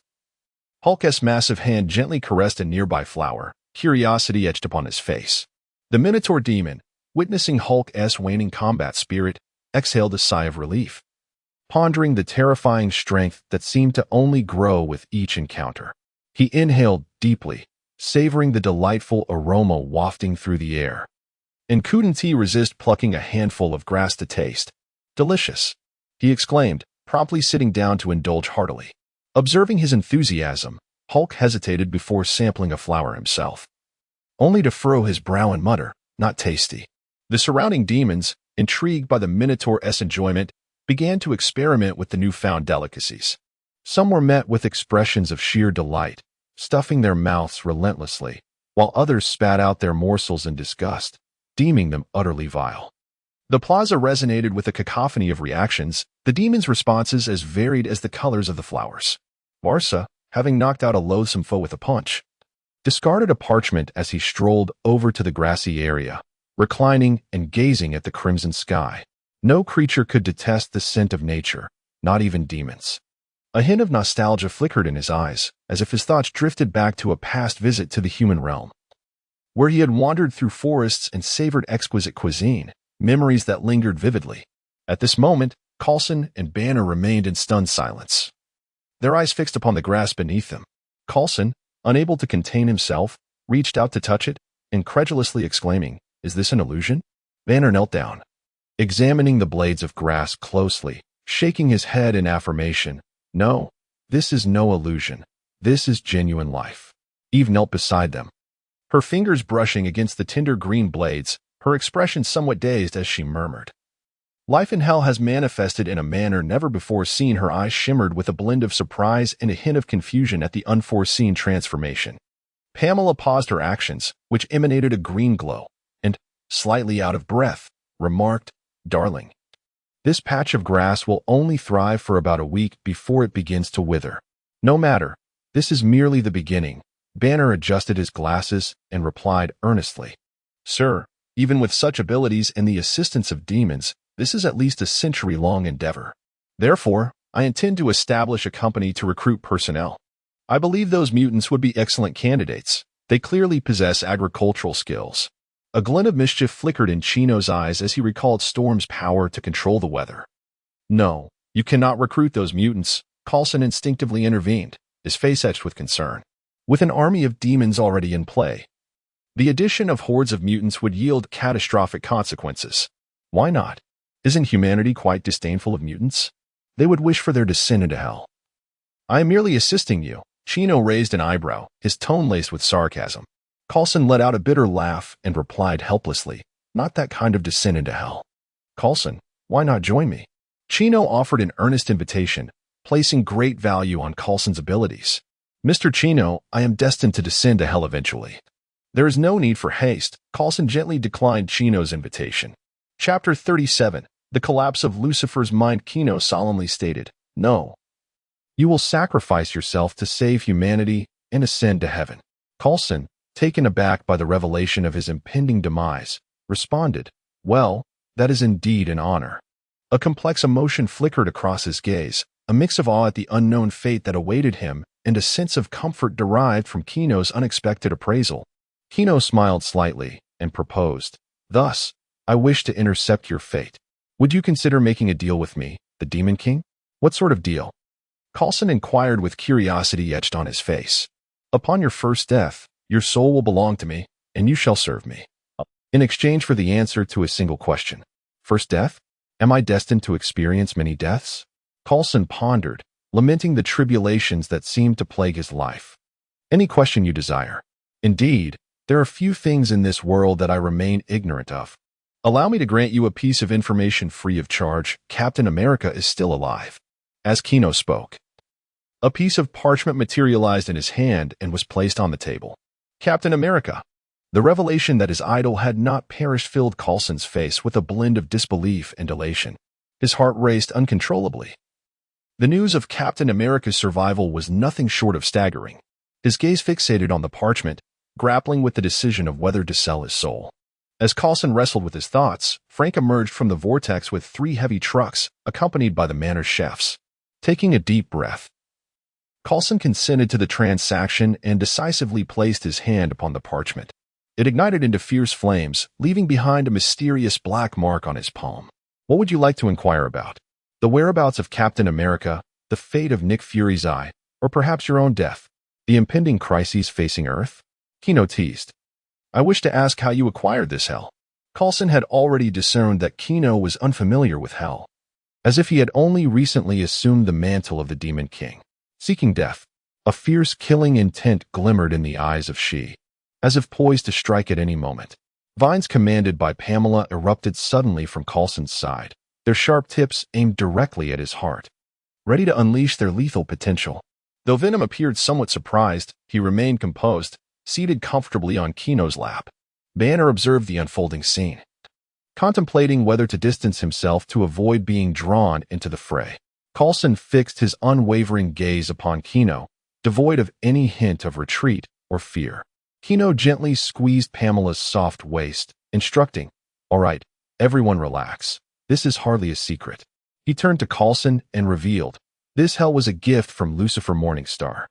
At the mention of Lucifer Morningstar, everyone present was taken aback, particularly Coulson, whose expression grew grave. Satan. Banner inquired with curiosity, what does Satan look like? Ah, a very beautiful woman, Kino replied. As Chino spoke, the image of Lucifer surfaced in his mind, and upon recalling the taste of flesh, he couldn't help but feel a flutter of excitement at the thought of Lucifer's appearance. Satan is a woman? Banner exclaimed in astonishment. This fellow almost ended up sharing a bed with Satan. Venom sensed the stirrings in his thigh, shot him a glance, yet shielded him with his own body to spare him embarrassment. Wasn't that a refusal? Chino said helplessly. Then, my dear, accept me, Pamela said, embracing Chino and planting a kiss on his cheek. By the way, refrain from calling Lucifer's name casually. She can hear you, and she may not be as accommodating as I am. Suddenly, a delicate, pale finger emerged from the void and struck Chino's forehead with a sharp tap. With a thud, Chino's head jerked back, leaving him dazed and disoriented. Ah, my dear. Banner and the others instinctively covered their mouths, their eyes wide with surprise. Despite their efforts to contain themselves, it was evident that they were truly taken aback by the scene. I really heard that. Shisei quickly lowered his head, his body trembling slightly, too afraid to look again. I warned you not to speak recklessly. Venom sighed in resignation, carefully lowering Chino's head onto his thigh. Pamela, filled with concern, gently caressed the bump on Chino's forehead, her eyes brimming with compassion and tenderness. Lucifer retracted her hand from the void, initially curious about why this little one had called for her, only to find them gossiping about her and even calling her petty. Very well, let us proceed. Lucifer gazed cruelly at the celestial beings before her, declaring, Allow me to study this world's gods. The explorer fled into the starry sky without looking back. After a considerable time, Chino finally regained his senses from the shock of the strike. He sat up, rubbed his forehead, and displayed a wry smile. This is truly. He shook his head and looked at the others, realizing that they must refrain from mentioning her name casually in the future. Coulson's astonishment had yet to fade. He never anticipated that Satan could so easily overhear their conversation and respond in such a manner. The chefs in the manor had begun preparing the meal, the clattering of pots and pans mingling with the sizzling sounds of ingredients cooking. Before long, an enticing aroma pervaded the square, the scent of delectable food making mouths water. All the demons unconsciously salivated, their eyes fixed on the chef's spatulas, filled with longing. Meanwhile, the chefs were drenched in cold sweat, their bodies trembling despite their continuous movements. When asked why they were willing to come here, one could only say that Frank had offered far too much. Steady now, after this meal. We'll each earn $50,000, the head chef whispered to his companion, who nodded vigorously, their hands steadying under the influence of monetary motivation. Chino rose to his feet and announced loudly, "Today marks my first visit to hell, so I invite all demons to dine. Line up. And only humans are prohibited from eating. Everyone else is welcome." His voice reverberated across the square, momentarily startling the demons, who erupted into a frenzy of excited cheers. "How splendid!" The demons immediately began to jostle and form a chaotic line, some shoving their companions while others eagerly pushed forward, creating a scene of utter disarray. Kino frowned and shouted, "Silence! Form an orderly line. Those who do not comply shall not partake." With that commanding voice, the demons finally quieted down, beginning to line up properly. Their eyes fixated on the delectable dishes being prepared, their mouths incessantly salivating. Chapter 38. The Hulk Remaining in Hell, Revised. Bronsky slowly awakened, having just completed his pact, and initially sought to engage in a fierce battle with the Hulk. However, upon turning his gaze, he observed the Hulk joyfully devouring a plate of fried rice, exclaiming, "Delicious." Hulk wants more. Banner busily attended to him, serving plate after plate. Bronsky pondered for a moment, realizing that this was not the opportune time for conflict, and decided to abandon the notion of confrontation, believing there would be ample opportunities in the future. Coulson, with audacity, ventured among the various demons, seeking intelligence. Though few paid him any heed, Chino allowed him to roam freely, even permitting the demons to divulge the secrets of their contracts. Knowing that Nick Fury would inevitably position his agents within, facilitating his own ulterior motives. Suddenly, a pair of colossal figures loomed over she, causing her neck to strain under their weight. "Your Majesty, I desire a drink," Mora murmured, her voice laced with a languid and playful undertone. "I have brought some for you this time," Chino replied. Frank nodded, retrieving a case from the vehicle and placing it upon the table. "There is still half a truckload inside, filled with various spirits," Frank added. Mora excitedly produced a bottle of vodka, effortlessly uncorking it and tilting her head back to gulp down half the contents. "Ah, just the right flavor," Mora exclaimed, satisfaction radiating from her. She's forehead twitched with irritation. "Mora, how long do you intend to keep this on my head?" "Ah, it's she. I didn't TC you because you're too short," Mora replied, her tone devoid of any remorse. "Ow." She bit down onto Mora. "That hurts." Mora jolted, her eyes instantly alert, as she grasped She's head, attempting to pull her away. "I'm sorry, I was wrong. If you bite again, I'll let go," Mora pleaded in a flurry of panic. Curiosity flickered in Chino's gaze, while Pamela, noticing his interest, leaned in shyly to whisper in his ear. "Really?" Chino gasped in surprise, his voice inadvertently rising in excitement. "Lower your voice." "Sister Venom is here too," Pamela admonished, her cheeks flushing crimson as she shot a playful glare at Chino. "I have no qualms about it," Venom stated nonchalantly, exhibiting a complete lack of human embarrassment. Mora finally managed to detach she from her, wiping the beads of sweat from her brow as she noticed She's gaze fixated on Chino. "What's the matter? Do you wish to join in?" Mora teased. "Not at all."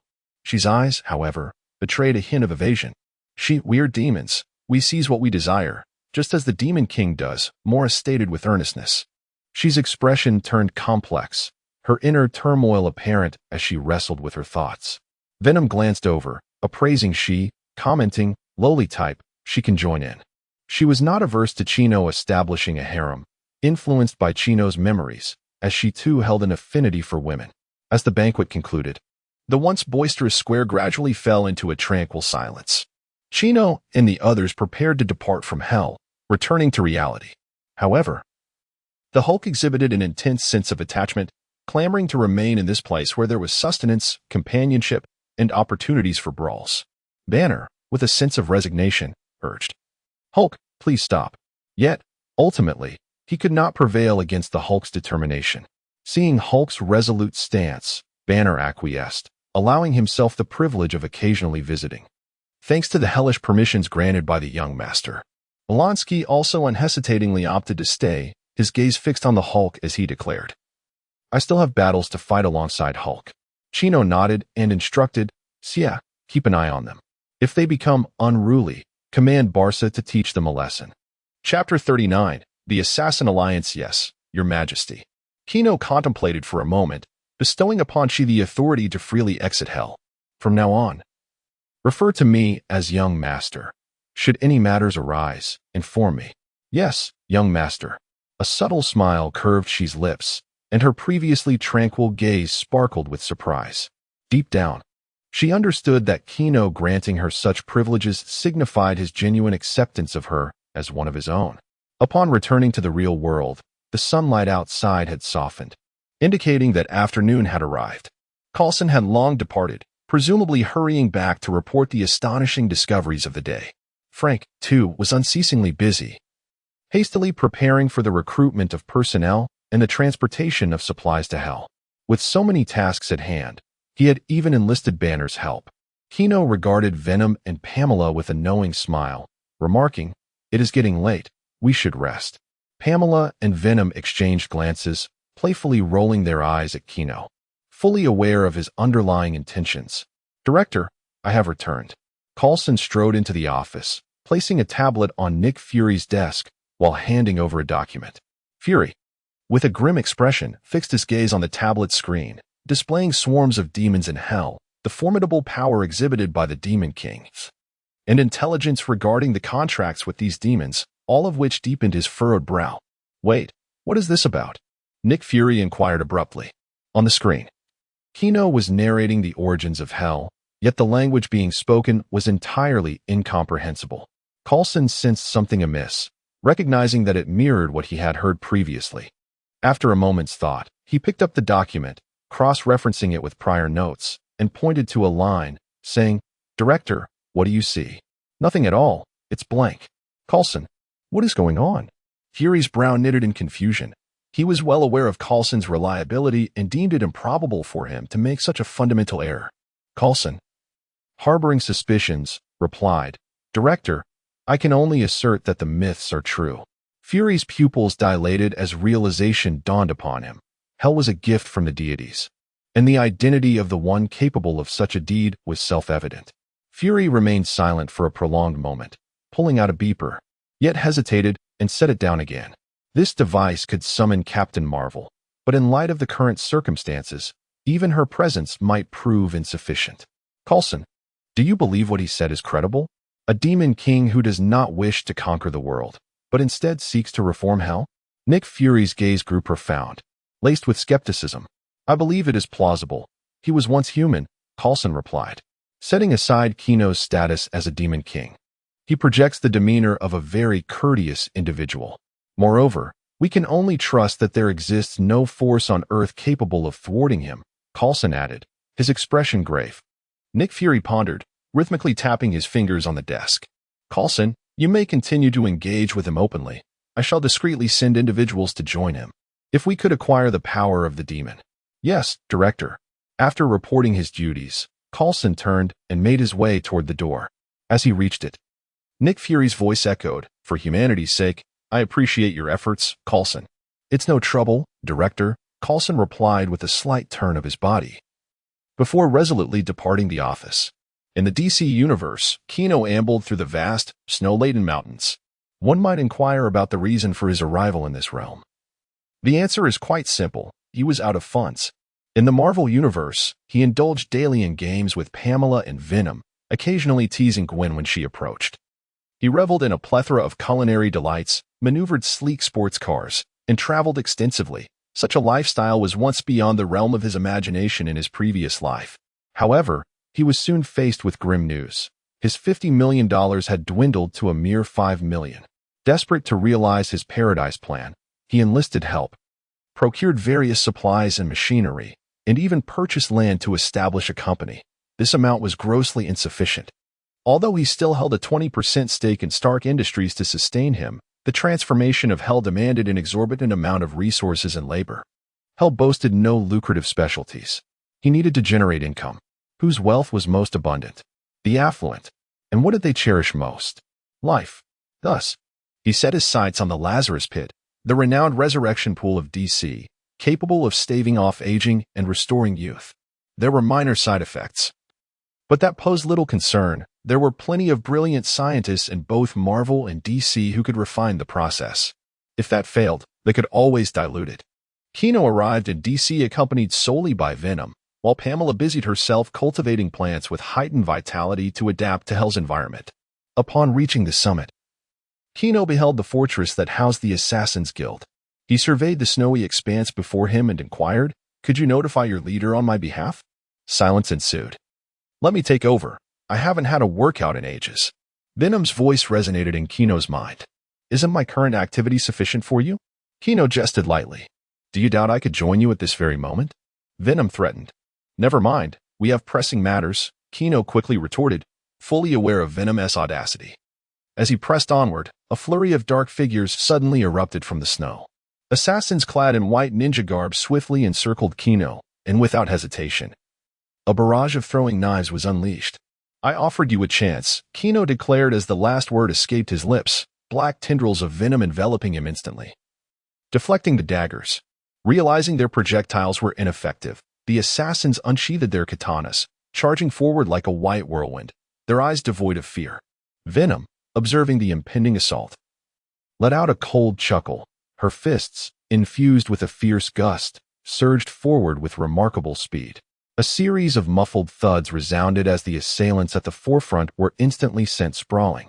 Their bodies traced graceful arcs through the air, accompanied by the sharp sound of shattering bones, before crashing violently into the snow, sending up a flurry of white powder. The once pristine snow was abruptly stained crimson, intertwining with the swirling snowflakes to create a scene both brutal and haunting.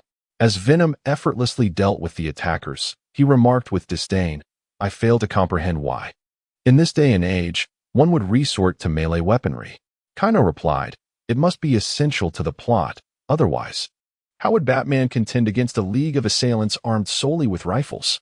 Venom scoffed, "This premise is utterly foolish. I cannot fathom the reasoning of these individuals." With that, he delivered a powerful punch, sending yet another assailant flying. One audacious foe attempted to ensnare Venom with an iron chain, only to be yanked forward and met with a devastating blow to the head. Chapter 40. The Pool of Lazarus. This is the legacy of the Assassin Alliance, where cold weapons are more suited for assassination. A chilling voice echoed, and upon hearing it, all the assassins ceased their movements. However, Venom remained unfazed, swiftly dispatching two more with precision. Noticing the assassins frozen in place, he finally grew weary and halted his actions. Casting his gaze towards the dark-haired man atop the mountain, Lei Xiaogu. "It is I. What brings you here?" Lei Xiaogu regarded Venom with a scrutinizing gaze. "I am Kino, and I have come for you. How about becoming my subordinate?" Kino revealed his human visage, initially intending to seize the Pool of Lazarus, but upon seeing Lei Xiaogu, an alternative ambition ignited within him. She was responsible for the demon's missions and operational territories, currently requiring only the expansion of land. Frank was overwhelmed, managing the transport of supplies from Hell, overseeing a new company, and recruiting retired soldiers. Even Banner had been roped into assisting with various tasks. With Coulson still alive and temporarily unavailable for his purposes, Kino set his sights on Lei Xiaogu, recognizing his wealth and resources. With 700 years of experience, he could adeptly handle most matters, making him an invaluable ally. Suddenly, Lei Xiaogu's eyes flared with intense murderous intent as he drew a martial arts knife, its blade glinting ominously. "Do you possess the capability to claim the entire Assassin Alliance?"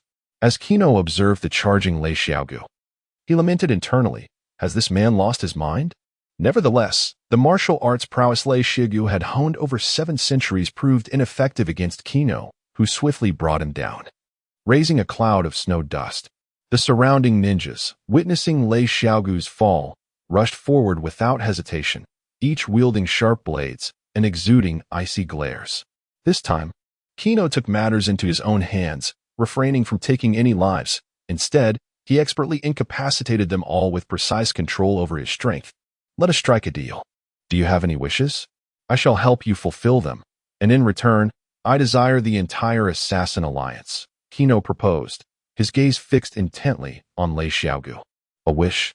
My desire is to eradicate all of humanity and establish an ideal world," Lei Xiaogu declared, his expression brimming with madness.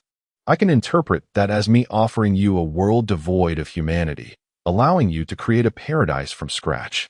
What a coincidence. I harbor a similar dream. Kino's eyes sparkled, sensing a kindred spirit. What kindred spirit? You two are worlds apart. So what?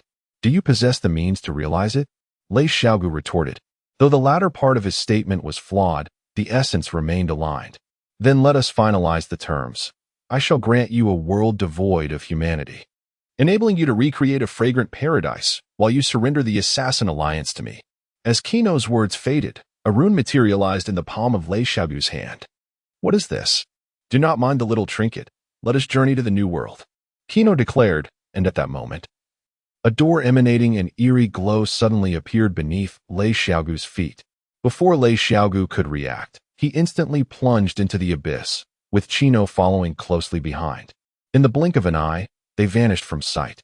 Lei Xiaogu felt as if his eyes opened and closed in an instant, and when he regained clarity, he found himself at the rim of a volcano, where molten lava flowed abundantly across the ground. Not far away stood a black palace, surrounded by figures as large as small hills, traversing the land. With each step, the lava would vanish. The demons of the mountain were cleansing the magma. This is hell.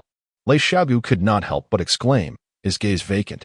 Yet, with 700 years of experience, he quickly regained his composure. Indeed, if you desire a world devoid of humanity, you may commence the creation of a new realm from the ground up. I too harbor a dream akin to yours. To transform hell into a world filled with the melodies of birds and the fragrance of blossoms. Chino excitedly waved his arms, as if he could already envision a splendid future. A flicker of discomfort crossed Lei Xiaogu's eyes. A similar dream? If his aspiration was to start anew, this was unequivocally a hellish beginning. To reconstruct the entirety of hell was more audacious than he had imagined. Do not contemplate refusal. Our contract has already been forged. Contract? Lei Xiaogu gazed at his palm, where the once dim runes now glimmered before fading away. The plan he had to eliminate Chino evaporated into nothingness, and now his mind was solely occupied with thoughts of submission. Master, who exactly are you? Lei Xiaogu's tone brimmed with reverence. I am the Demon King of this hell. Chino, the Demon King has come knocking, seeking the entire Assassin Alliance. Is this truly a privilege? Lei Xiaogu pondered inwardly, and the answer was undoubtedly affirmative. To be embraced by such a formidable presence might indeed be a stroke of fortune. Lowering his head, he knelt on one knee and declared, Master, Lei Xiaogu is willing to serve you. Chino and Lei Xiaogu returned to the realm of reality. The awakened assassins rushed towards Chino upon sight, their faces twisted with ferocity, intent on bloodshed. Halt. From this moment forth, the Master is the new leader of the Assassin Alliance. Lei Xiaogu bellowed. The assassins were taken aback by Lei Xiaogu's proclamation, but soon sheathed their weapons in unison. They knelt on one knee and collectively proclaimed, We greet the leader. Chino, witnessing this, could not help but internally marvel. Regardless of other matters, Lei Xiaogu's control over the organization is indeed exceptional. Perhaps I should allow she to learn from you. Chino turned to Lei Xiaogu and remarked, Yes, Master. Lei Xiaogu obediently responded. He was now entirely loyal to Chino, harboring no rebellious thoughts. Why not learn yourself? Because I am lazy. Chino replied succinctly and assertively, without a hint of hesitation. Lei Xiaogu, take me to the pool of Lazarus. Chino no longer spoke further, issuing his command directly. Lei Xiaogu nodded in affirmation, then led Chino into the castle. The interior of the castle was dark and damp, steeped in a mysterious atmosphere. They navigated the winding corridors, evading concealed traps one after another. At long last, they arrived deep underground. Chino followed like Xiega deep underground, where a shimmering pool of azure liquid appeared before him, emanating an air of mystery. His gaze was drawn to two figures at the pool's edge, a statuesque woman who, with meticulous care, ladled a small amount of the water onto a bandage, gently applying it to the knife wounds of a silent child before her. The child, devoid of expression and uttering not a word, seemed numb to his injuries, as if they were a familiar part of his existence. While the excessive use of this water could drive one to madness, a careful application rendered it the finest healing salve in the world, leaving tomorrow's training unscathed. Indeed, these wounds were inflicted by the very hand of the woman before him. Chapter 41. The departure of the Assassin Alliance. Talia, acutely attuned to the subtle movements around her, turned her head, her gaze instantly locking onto Chino. Her eyes brimmed with vigilance and uncertainty, for in this space, aside from her father, Ras Al Ghul, and herself, no one else was permitted entry. "Father, who is he?" "My master, the new leader of the Assassin Alliance," Ras Al Ghul replied calmly. Talia's heart jolted in disbelief. How could her father, a man so arrogantly mad, possibly submit to another? He must be under some form of control. With this thought, Talia wasted no time and charged towards Kino, her eyes ablaze with murderous intent. Seeing this, Ras swiftly moved to intercept her attack. After a few exchanges, Talia found herself subdued by her father, rendered immobile. "Kill him, Damien." Talia commanded her child, Damien, with urgency. Without hesitation, Damien lunged at Kino with the small knife in his hand. At that moment, a black tendril lashed out, knocking the knife from Damien's grasp and ensnaring him in midair. Subsequently, a black head emerged from behind Kino, bearing a mouth full of fangs as it menaced Damien. I particularly enjoy tender little children. Damien, struck by the terror of the grotesque visage, turned as pale as a sheet, his small body trembling uncontrollably, instinctively seeking his mother Talia's gaze. Despite having endured the Assassin Alliance's brutal training, he remained merely a child yet to mature. Faced with this sudden terror, his inner fragility and reliance on his mother were laid bare. "Venom, don't frighten him too much," Kino remarked. "I wouldn't dream of it, after all. He is the son of Batman," Venom muttered before gently placing Damien back on the ground. As soon as his feet touched the earth, Damien stood frozen, his eyes fixated on Venom as he transformed back into human form. His small face appeared somewhat rigid, and he dared not resist Venom's playful squeezing of his cheeks. Resembling a frightened little rabbit, completely at the mercy of the creature before him. "This little fellow is quite obedient, Kino. May I keep him?" Venom asked, a hint of yearning in his voice. Kino, exasperated, replied, "Do you think this is a matter of pet ownership? You can't just take home something cute. Soon, I will be taking the entire Assassin Alliance away, and this little one will return to his father. It's far too unreliable to leave the care of a child to Bruce Wayne." Venom recalled the fates of several Robins, unable to suppress a mutter about their rebellious nature.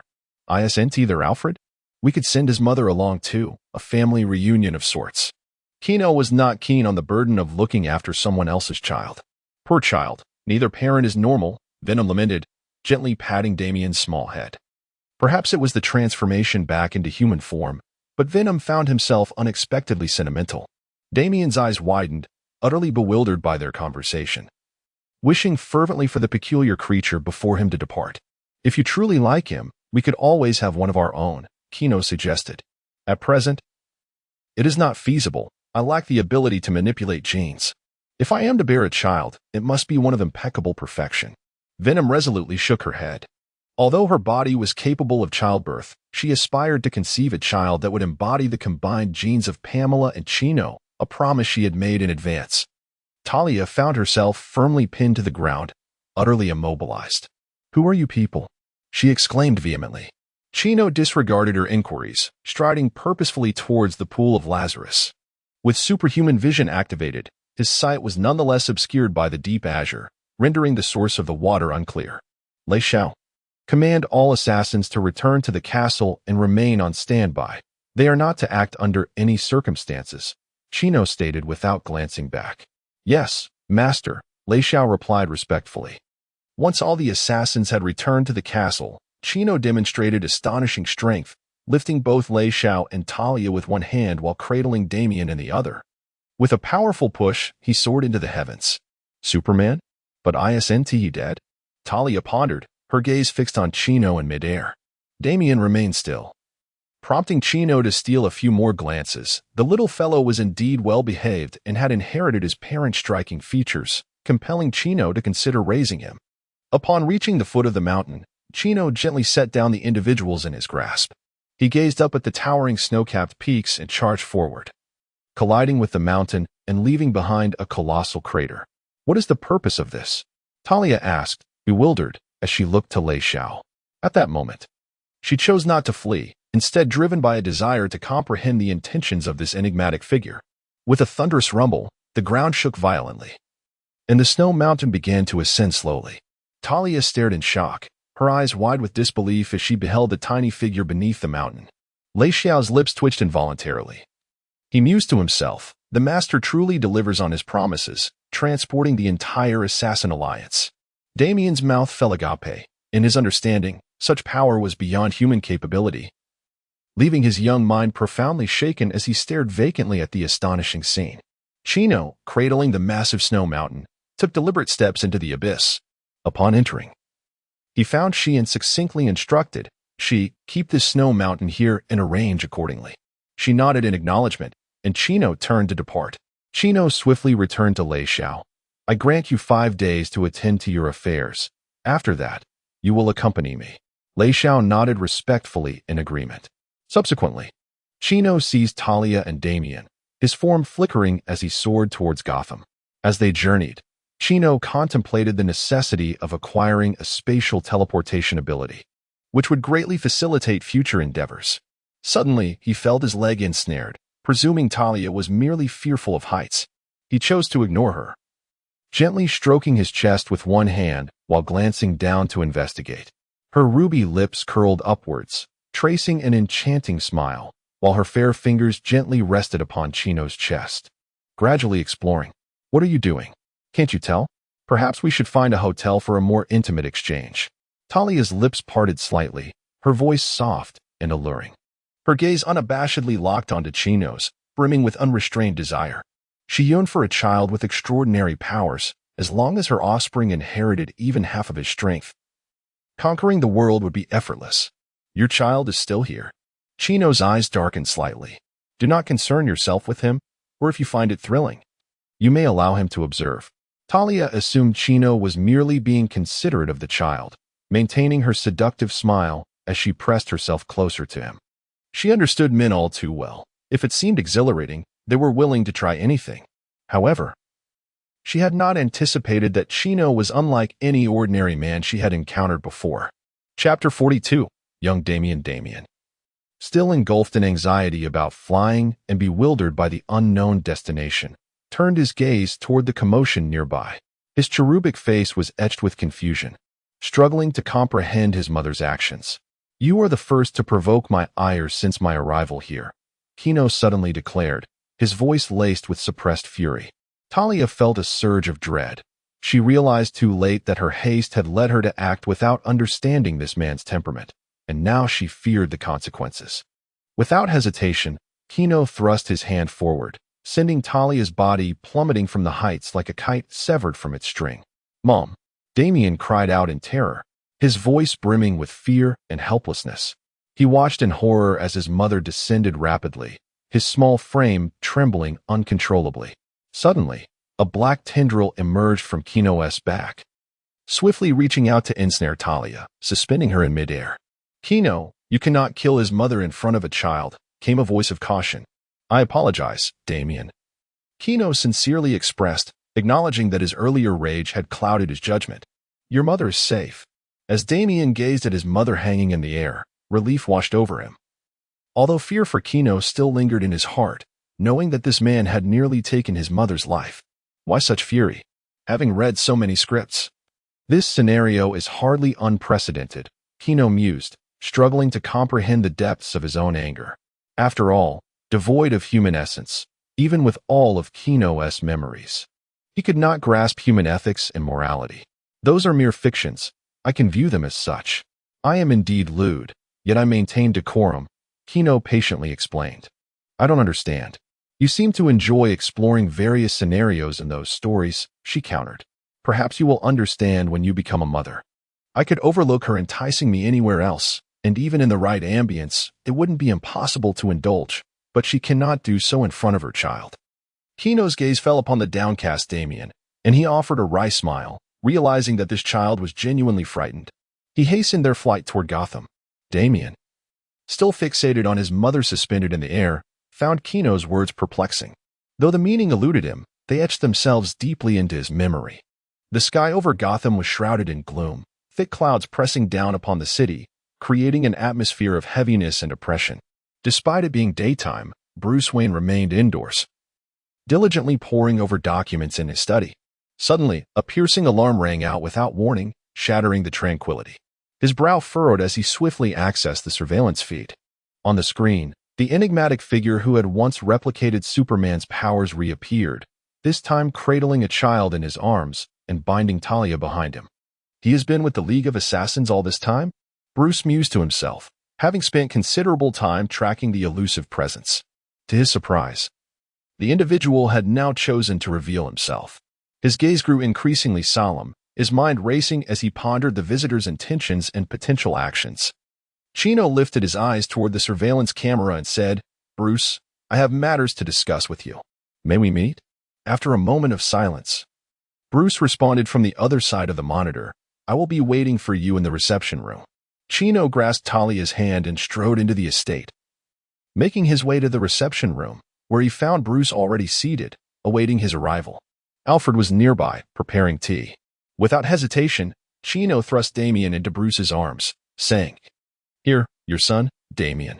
Bruce instinctively caught the child, momentarily taken aback by the revelation, and instinctively glanced down at the small face nestled in his embrace. The sound of a cup shattering on the floor echoed through the room. Alfred widened his eyes, staring intently at Damien's face, noting the striking resemblance to the young master. Chino jested, "Alfred, could you serve me some fine tea this time?" "Of course, sir," Alfred replied with a smile, his tone warmer than before. Bruce sat there, cradling Damien. His emotions a tumultuous mix of shock, concern, surprise, and a sense of responsibility, disrupting his initial probing intentions. It was evident who the child's mother was, Talia, wrapped up like a dumpling. Bruce's body felt somewhat rigid, his hands uncertain of where to rest. This was the first time he had encountered his child, and the unfamiliar yet intimate sensation left him feeling a bit at a loss. His gaze lingered on Damien, only to suddenly notice the child's fearful glance directed toward Talia and Chino, as if he were still recovering from a previous ordeal. "Alfred, please take Damien away for a moment. We have matters to discuss," Bruce said, drawing a deep breath in an effort to maintain his composure. "Yes, sir," Alfred replied, gently lifting Damien, ready to lead him out. However, Damien clung tightly to Bruce's clothing, calling out, "Mama." Bruce looked at Chino, his eyes conveying a silent question. Chino sighed, turning away from Talia and loosening his hold. "Be quiet and go with them." Talia stood up, casting a glance at Bruce before exiting, with Alfred following closely behind, carrying Damien. "I apologize for almost taking the life of his mother in front of that child. It was my fault." Bruce's pupils contracted as his thoughts were abruptly drawn back to that dark alley, the haunting images of his parents lying in a pool of blood flooding his mind. A wave of anguish and fury surging within him. "What is your purpose in coming to see me?" he asked, suppressing his emotions and speaking coldly. "My purpose is twofold, to deliver the child and to seek you out." Chino maintained a calm demeanor as he spoke, retrieving a small vial of blue liquid and placing it on the table. "The Pool of Lazarus. You have taken control of the Assassin's League." Bruce's gaze fixated on the vial, his expression serious. He recognized it well, having used it himself once, but he was more focused on the other information at hand. "Almost. I hope you can create a potion centered around it, even if its effects are somewhat diminished." Chino lifted her cup of red tea and took a delicate sip, as if discussing the most mundane of matters. "Very well, but I must know who you truly are and the purpose behind your request." Bruce gazed intently at Chino, acquiescing to the arrangement, yet his eyes were laden with vigilance and inquiry. Chapter 43. A World of Two. Bruce gazed intently at Chino, his eyes sharp as if capable of piercing through all facades. He endeavored to glean even the slightest hint from Chino's visage, demeanor, and actions. Yet the outcome left him profoundly perplexed and frustrated. This individual appeared to have materialized from thin air, devoid of any traceable past or discernible background. Bruce speculated in his mind. Could he be an extraterrestrial? A being from a distant galaxy, descending upon Earth with an enigmatic purpose? Or perhaps, like Diana, he had always resided in an isolated realm, untouched by the outside world? This uncertainty instilled a sense of unease within Bruce. He was accustomed to wielding control and discerning everything from the shadows. However, Chino's presence enveloped him in a shroud of fog, rendering him directionless.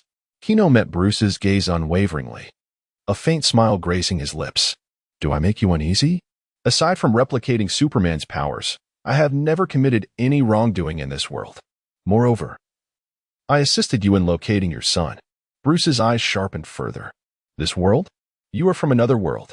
Kino nodded in affirmation. Indeed, I am Kino, and I hail from the Marvel Universe. In the future, an immensely powerful villain will annihilate half of all life in the universe, which is why I have come to your world in search of sufficient strength for self-preservation. Upon hearing this, Bruce furrowed his brow, his gaze rife with skepticism. If I recall correctly, Marvel is a comic book company. You emerged from a comic? Kino nodded once more. That's about right. Bruce's expression grew increasingly intense as he pressed on. So, you also learned of my identity from the comics? Kino replied softly. Your universe is referred to as the DC Universe. Oh, I see. Then I must be a character of the protagonist variety, Bruce stated calmly, his demeanor remarkably composed, revealing no trace of alarm or disarray at the prospect that his world might merely be a comic. Kino regarded Bruce with a hint of admiration in his eyes. Indeed, in your universe, you are undeniably a figure of great significance. In all of Gotham, the presence of Batman is ubiquitous, vanquishing evil, predominantly as Bruce Wayne. Though there are also traces of your father and your brother. Bruce furrowed his brow and inquired, in other universes, do I have a brother?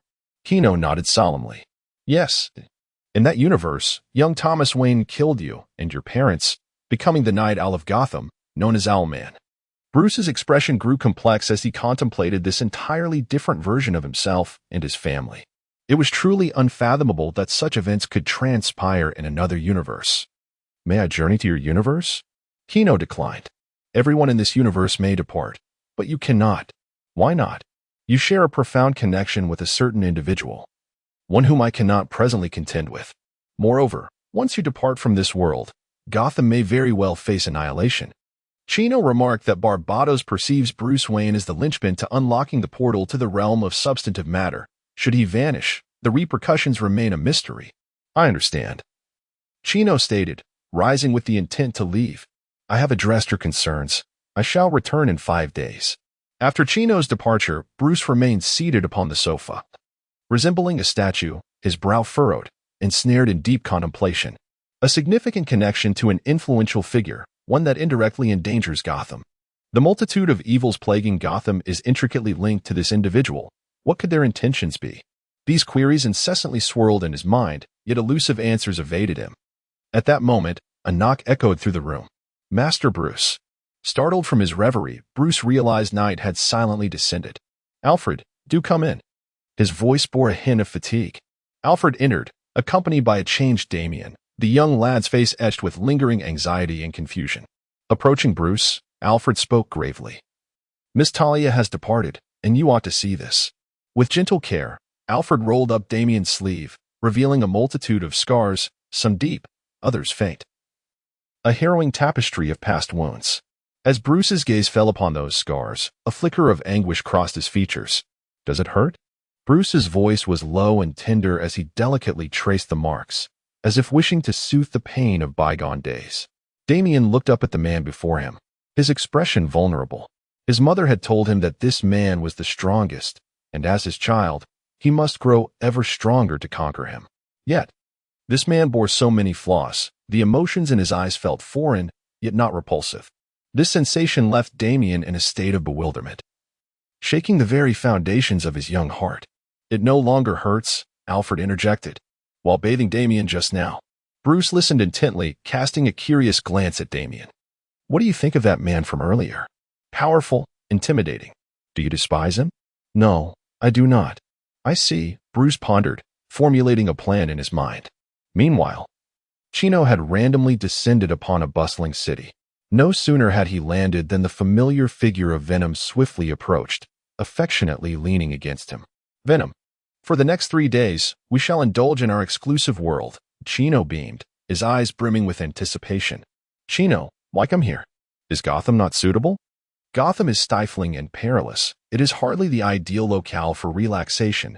Chino replied with a light chuckle, taking Venom's hand as they melted into the throng of people. After successfully inhabiting a human form, Venom had mysteriously acquired a taste for human experiences. Although these foods held little nutritional value for her, she was filled with curiosity and wished to sample the culinary delights cherished by Kino. The two strolled side by side, sharing bites of delicacies with each other at every stop. A satisfied smile radiated from the exquisite features of Du Yue, while Kino gazed at her with affectionate indulgence. Behind them, a young man couldn't help but cast envious glances, secretly lamenting how fortunate the man was to have such a beautiful girlfriend. Chapter 44. I Am Not a Hero. As Kino and Venom leisurely ambled along the sidewalk, a deafening roar of engines suddenly pierced the air, followed by the frantic crack of gunfire and the terrified screams of pedestrians. Kino glanced up to see a black car barreling down the street like a wild stallion, its reckless speed threatening to collide with the innocent crowd in mere seconds. Having barely escaped to enjoy a honeymoon, he was determined not to let this sudden chaos disrupt their moment. Just as Kino was about to take action, a brilliant flash of yellow lightning illuminated the scene, and the world around him came to an abrupt standstill. The expressions of fear etched on the faces of the pedestrians froze in time. The oncoming vehicle halted mid-charge, and bullets shot into the air suspended in the stillness. Besides Venom and Kino, there stood a bare man, the Flash, Barry Allen, who hurriedly donned his crimson suit, then began to move with breathtaking speed, relocating the pedestrians to safety. When it came time for Kino and Venom, Barry nervously wiped his hands and fixed his gaze intently on Venom, exclaiming, "I truly envy you. When will I find a girlfriend?" As he reached out to grasp their arms, he found only air. "We shall not trouble you," Kino replied in kind. Upon hearing this, Barry looked up, meeting their eyes. His own widened in astonishment. It was the first time he had encountered someone who could match his speed. In his nervousness, Barry inadvertently exited his speed force state. "Ah!" came the terrified cries of the pedestrians. Regaining his composure, he realized that there were still people to save, but just as he prepared to re-enter the speed force, his stomach growled. He had yet to eat lunch and lacked the energy. "Allow me to handle this." Kino stepped forward, facing the oncoming vehicle and planting his foot down. Boom! The car's airbags deployed explosively. Inside, the driver continued to floor the accelerator, the tires screeching against the pavement, sending plumes of smoke into the air. Barry stood by, dumbfounded. While he could indeed stop the vehicle, the sheer display of physical dominance left him utterly awestruck. Finally, the car came to a halt, and the doors were flung open, revealing two armed robbers. They leaped from the vehicle, their eyes bloodshot with rage as one shouted, "You've ruined my plans. Die." Raising their weapons, they unleashed a hail of gunfire at Kino. Kino extended his hand, and in an instant, he created multiple afterimages, catching every bullet in midair. In the blink of an eye, a sphere of lead coalesced in his grasp. "I shall say this once. Kneel and beg for mercy, rather than heed his warning."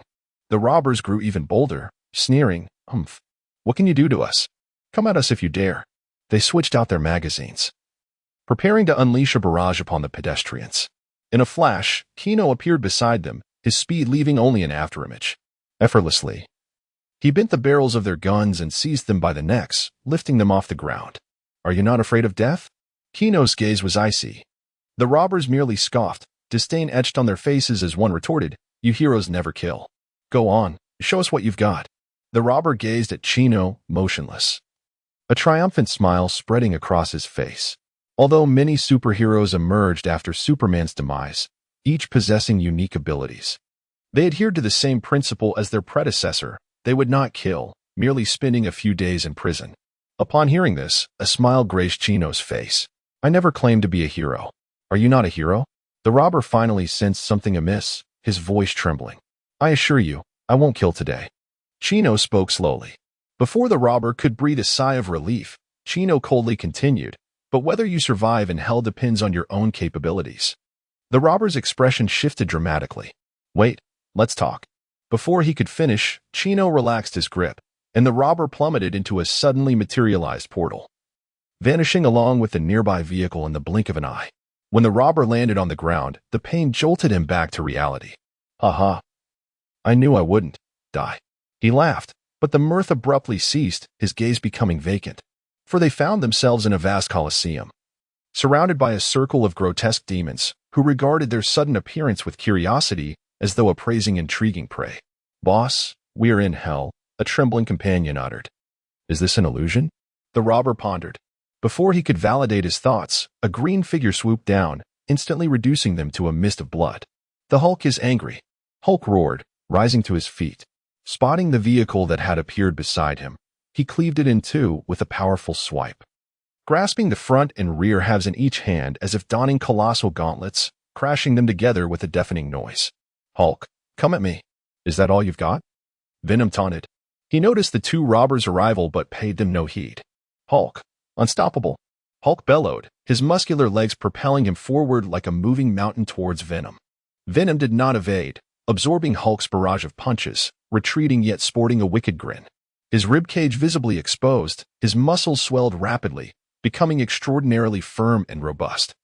The once gaunt skin was stretched taut by the bulging muscles, emanating a terrifying sense of power. My strength is increasing, Venom roared. Delivering a kick that sent Hulk crashing into the wall, then charging forward to pummel Hulk into the corner. The ferocious assault shattered the rocky wall behind Hulk, turning it into molten lava. Had this coliseum not been reinforced by the mountain demon, it would have undoubtedly succumbed to ruin. Despite Venom's current dominance over Hulk, victories had been scarce for him. If he could not incapacitate Hulk before his strength reached its zenith, it would be Venom who faced defeat. Hulk, keep fighting. Venom, crush him. The demons in the stands fervently cheered for their favored contestants, their voices echoing like thunder. Seated at the highest vantage point, she gazed upon the contest. An empty throne beside him. This arena was proposed by the young master, who suggested that these exuberant demons could benefit from an outlet for their energy, hinting that in the future, a larger audience could also bring in some revenue.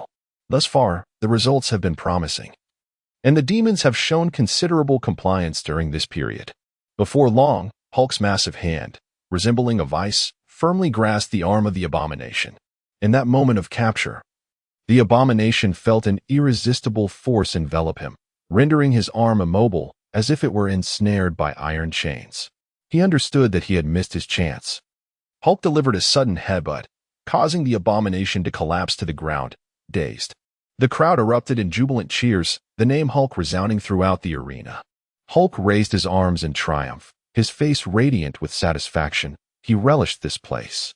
After a brief interlude, the abomination regained his senses and reached out a hand. Hulk pulled him up, and the abomination admitted, "Once again, you have bested me. You are indeed formidable."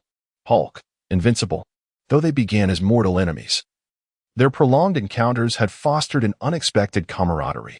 Chapter 45. No one can refuse a girlfriend as venomous as this Kino surveyed the robber, who met a gruesome end upon arriving in hell, raising an eyebrow in amusement. Such misfortune, as he had been selected at random, only to find himself in the arena. The surrounding onlookers, after a brief moment of shock, quickly redirected their attention to Kino's actions, showing no concern for the robber's disappearance. Instead, they excitedly began snapping photographs. "Hello. May we converse?" Kino smiled at Barry. I'm running late for work. Perhaps next time." Barry replied, his expression tense, his gaze evasive, desperately seeking an excuse to make his escape. "I advise you to consider this carefully." Venom grasped his shoulder with a force that left Barry unable to break free. "All right. I know a fantastic burger joint." Barry's face fell, lamenting his ill fate. Weakened from lack of sustenance and faced with two individuals capable of keeping pace with him, he realized there was no escape and reluctantly surrendered. Moreover, Barry felt an odd heaviness in his body, as if fatigue had intensified. As Venom withdrew his hand, Kino noticed a flash emblem glowing on his chest, a faint electric current flickering around it. Speed Force acquired. A subtle smile crept across Kino's lips, excitement gleaming in his eyes. The Speed Force could be considered one of the easiest abilities to obtain within the DC universe.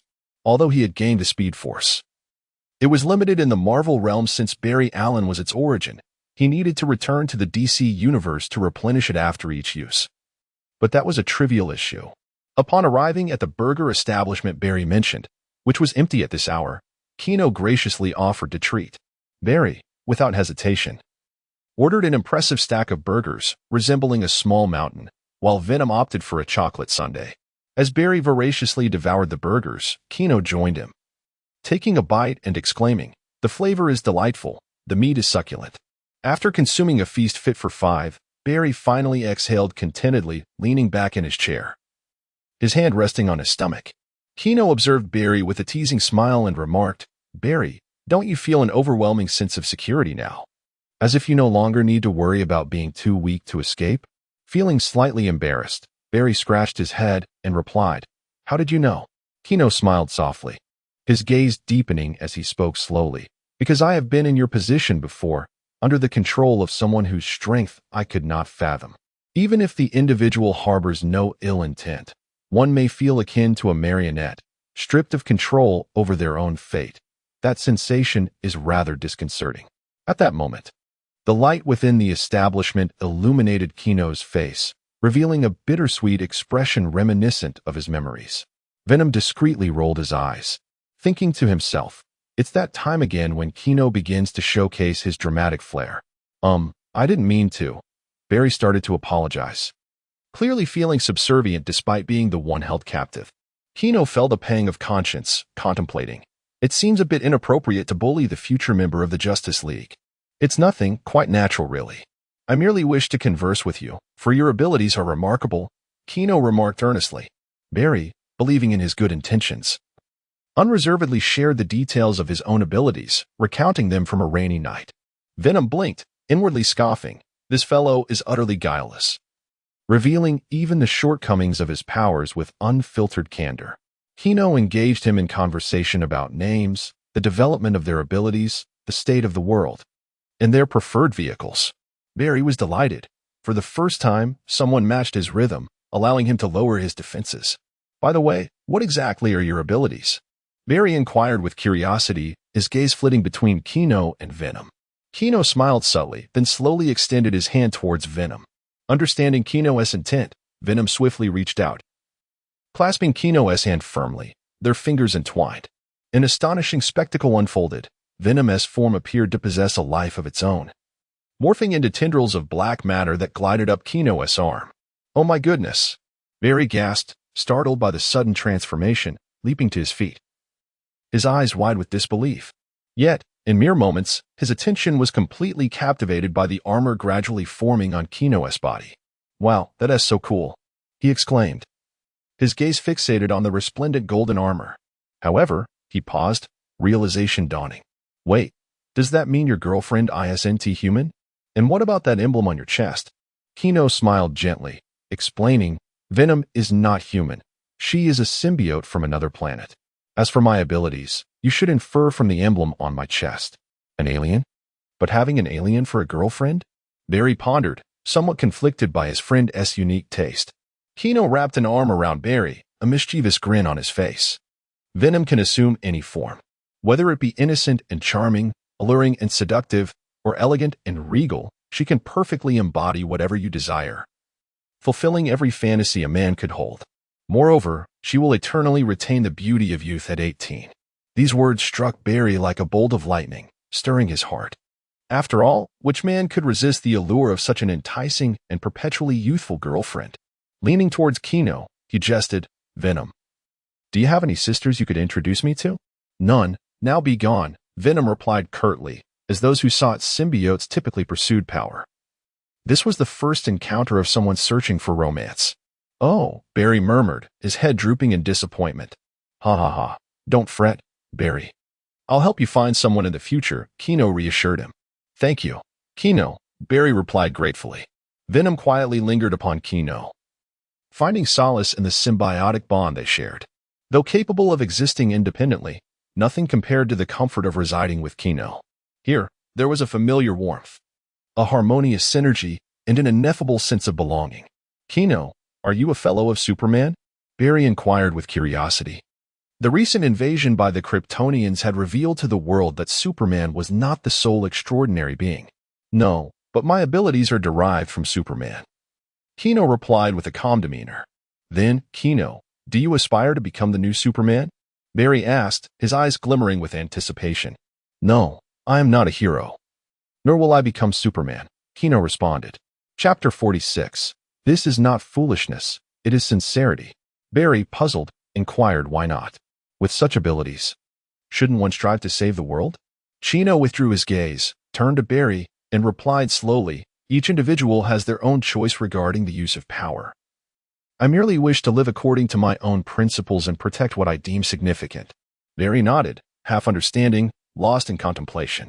Moreover, Barry, do you truly believe that the existence of superheroes is beneficial? Chino remarked, his eyes reflecting profound and intricate emotions. Certainly. Superman has saved the world twice and countless families in the process, Barry asserted without hesitation, for this was the prevailing sentiment among most regarding Superman. However, both global crises were tied to Superman, and upon his demise, crime rates surged exponentially. Indeed, before his death, Superman accomplished innumerable good deeds, combating criminals and mitigating natural disasters. Yet this also, to some extent, extinguished humanity's potential and autonomy, as evidenced by the paralysis of the police force. Chino's tone remained calm, yet it bore a weight that provoked deep reflection. From this perspective, Lex Luthor and Bruce Wayne's actions to eliminate Superman were justified. Superman safeguarded humanity too well. Should he falter, the malevolence inherent in humanity would eclipse his benevolence. No one can perpetually embody goodness. Thus, one villain after another would rise to challenge his limits, ultimately transforming him into a colossal threat. Are all our efforts in vain? Shouldn't our power be employed to save others? Barry questioned, feeling disoriented. After acquiring superpowers, he recognized his capability to assist others and combat evil. This sense of duty compelled him to use his abilities to safeguard the city and its citizens. No. The future will witness an emergence of superpowered criminals. Heroes are indeed necessary, but there must be a balance with humanity, Chino asserted with a grave expression. In the face of alien invasions or incursions from parallel universes, ordinary humans will be powerless. What should I do then? Barry gazed at Chino, hoping to uncover answers from him. I don't know. I am not a hero. If I refrain from committing crimes, you ought to be grateful, Chino replied irresponsibly, a hint of jest dancing on his lips. Barry felt a wave of frustration, burdened by a multitude of questions to which he himself held no answers. However, in the future, you can consult someone who should know how to navigate the relationship between heroes and ordinary people. Who? A spark of hope reignited in Barry's eyes. Batman. Should I seek him out in Gotham? Barry had heard of the Dark Knight. He will come to find you, Chino responded. Barry, though skeptical, realized he had no better options and could only temporarily place his hopes in this enigmatic Batman. Chino glanced at the darkening sky outside and remarked, Barry, it is getting late. I have matters to attend to, so I shall take my leave. Chino, if there is anything, I can assist as well. The gaze of Barry was tinged with reluctance, his words suffused with sincerity.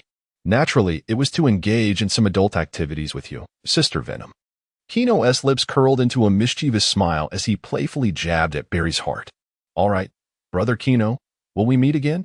Barry's expression bore a hint of disappointment. Yet his eyes sparkled with anticipation. Of course, Flash, farewell. With that, Chino's form shifted slightly, soaring into the air like a rocket, vanishing into the boundless night sky in the blink of an eye. Goodbye, Brother Chino, Sister Venom. Listening to the farewell uttered behind him, a thought crossed his mind. I seem to understand a bit why you fancy this foolish boy. This is not foolishness, it is sincerity, which never goes out of style, though some may be unworthy of such authenticity. Whispers floated through the night sky. 5 days later, during this interval, Chino and Venom reveled in their honeymoon across various picturesque locales, basking in the splendor of nature by day and indulging in their private games by night. Venom wholeheartedly catered to Chino's every whim. Though her face remained unchanged, her form could transform at will. At times, she embodied the youthful exuberance of a girl, while at others, she exuded the allure of a mature woman, flawlessly portraying the essence of every age. Her wardrobe was equally diverse, ranging from opulent evening gowns to charming skirts and an array of swimsuits, leaving one utterly dazzled. Chino could not help but exclaim, the wisest decision of my life was to steal Venom. His face radiated satisfaction and joy, his eyes brimming with affection and appreciation for Venom. Even if you say that, I have nothing to reward you with. He had experienced every conceivable play during this time. Your presence is the finest reward I could receive. If I had such eloquence in my past life, I wouldn't have remained single.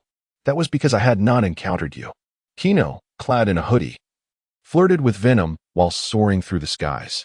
In Gotham, at Wayne Manor, Chino landed gracefully at the entrance, standing tall as he pressed the doorbell. Previously, he had stormed in with great fervor, but this time he approached as a genuine guest. "Ding dong, good morning, Mr. Kino." Alfred quickly opened the door, his expression somewhat complex. "Good morning, Alfred," Kino greeted with a smile, only to suddenly notice the butler regarding him with a rather forlorn gaze. Alfred.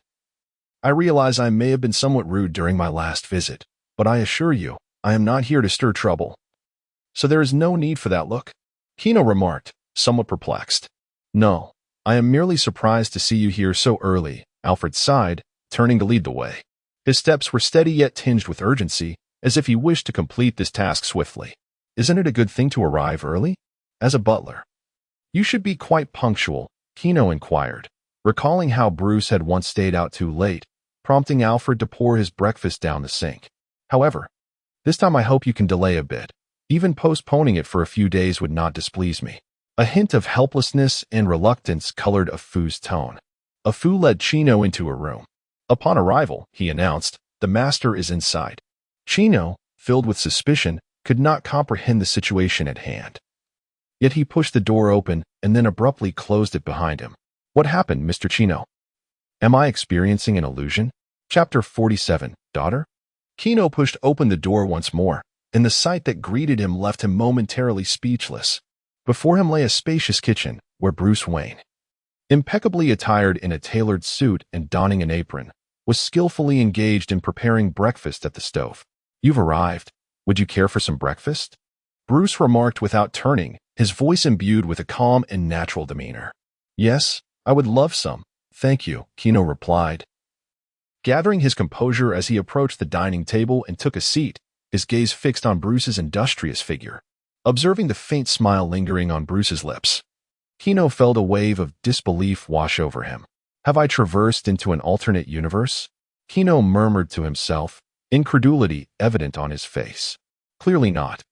A voice echoed in his mind, belonging to Venom. Kino rubbed his eyes to confirm that the scene before him was not merely an illusion.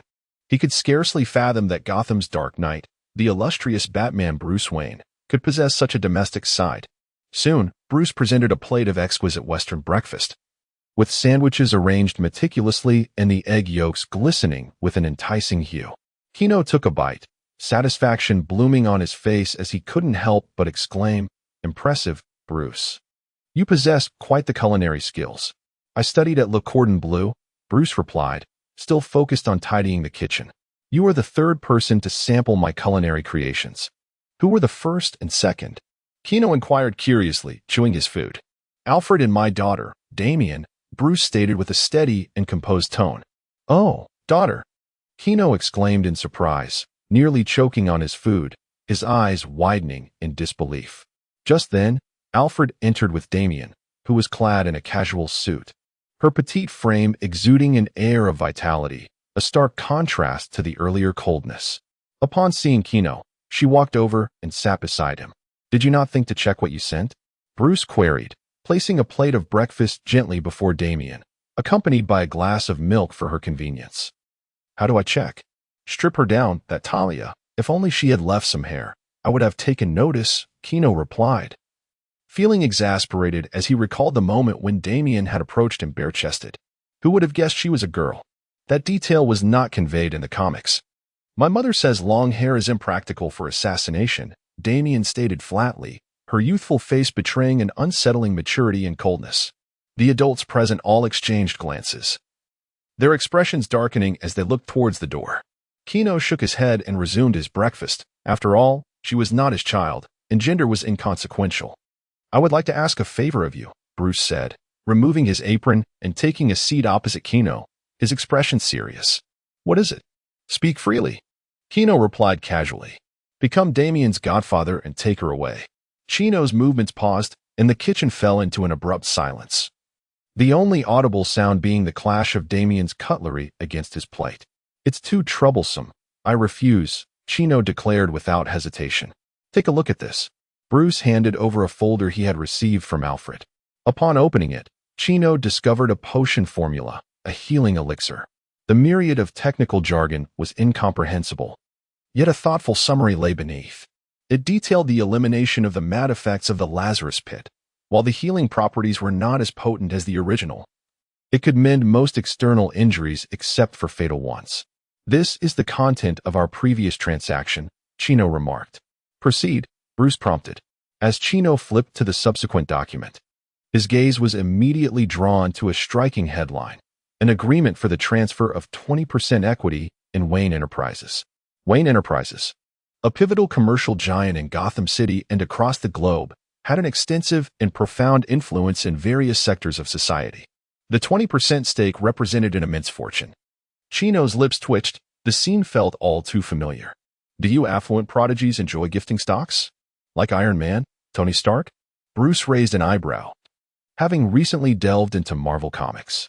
Well, I possess this elixir and 20% of Stark Industries shares, alongside having recruited the League of Assassins. I am not short on funds. Chino replied calmly, arms crossed. It's not merely a question of money. With the schematics and formulas, Wayne Enterprises can produce technological weaponry and potion laboratories in the shortest time frame. Bruce argued earnestly. Meanwhile, Damien quietly consumed his breakfast, seemingly indifferent to the surrounding interactions, as if he were a piece of merchandise being marketed. We agree. Chino hadn't even spoken when Venom emerged, transforming into a human form, lifting Damien and nuzzling him excitedly. A delightful, soft little human cub. Damien stiffened, casting a pleading glance at Bruce. Bruce did not intervene but assessed Venom for a moment before dismissing him, while Alfred's expression was complex. He moved his lips but ultimately remained silent. Seeing this, Damien lowered his head, his small fist clenched tightly, concealing the disappointment in his eyes. All right, I agree. Chino relented, acknowledging that Venom seldom exhibited such fervent affection. Bruce nodded in response and then turned to Alfred, instructing, Alfred, please assist them in packing. After receiving the directive, Alfred acknowledged it and led Venom and Damien out. As their figures gradually receded, the room was enveloped in silence once more. You must be aware that crises abound in the Marvel Universe. Why would you have me take your child there? Chino furrowed his brow, fixating on Bruce with a look of confusion. In response to Chino's inquiry, Bruce maintained a serene demeanor. Yet you have still chosen the Marvel Universe over the DC Universe. This suggests that the DC Universe is fraught with greater peril, or perhaps in the Marvel Universe, one can survive any crisis. Chino fell silent for a moment. Indeed, whether as a refuge in the Hell Bracelet or relying on Lucifer in the Marvel Universe, he could endure. You are correct, in the Marvel Universe. Regardless of the crisis faced, saving the world is not guaranteed, but I can ensure the survival of those around me. That is sufficient. Allowing her to lead an untroubled and ordinary life. Chapter 48. The enemy outside Wayne Manor. Damien stood quietly beside Venom, her petite frame appearing somewhat rigid. Having been abandoned consecutively by her biological parents in a short span, her silent composure surpassed that of her peers, showcasing an extraordinary resilience. Her delicate features were taut, her gaze revealing a blend of defiance and confusion, as if she were striving to suppress the tumultuous emotions within. She resembled a small, silent statue, evoking a profound sense of sympathy. Alfred, the butler, felt a swell of emotion in his eyes, his gaze lingering on Damien, filled with an overwhelming sense of reluctance. The imposing architecture of Wayne Manor loomed behind him, exuding an air of solemnity, while the ancient walls seemed to sigh in anticipation of the impending farewell. Having served the Wayne family for decades, he regarded young Master Bruce almost as his own child.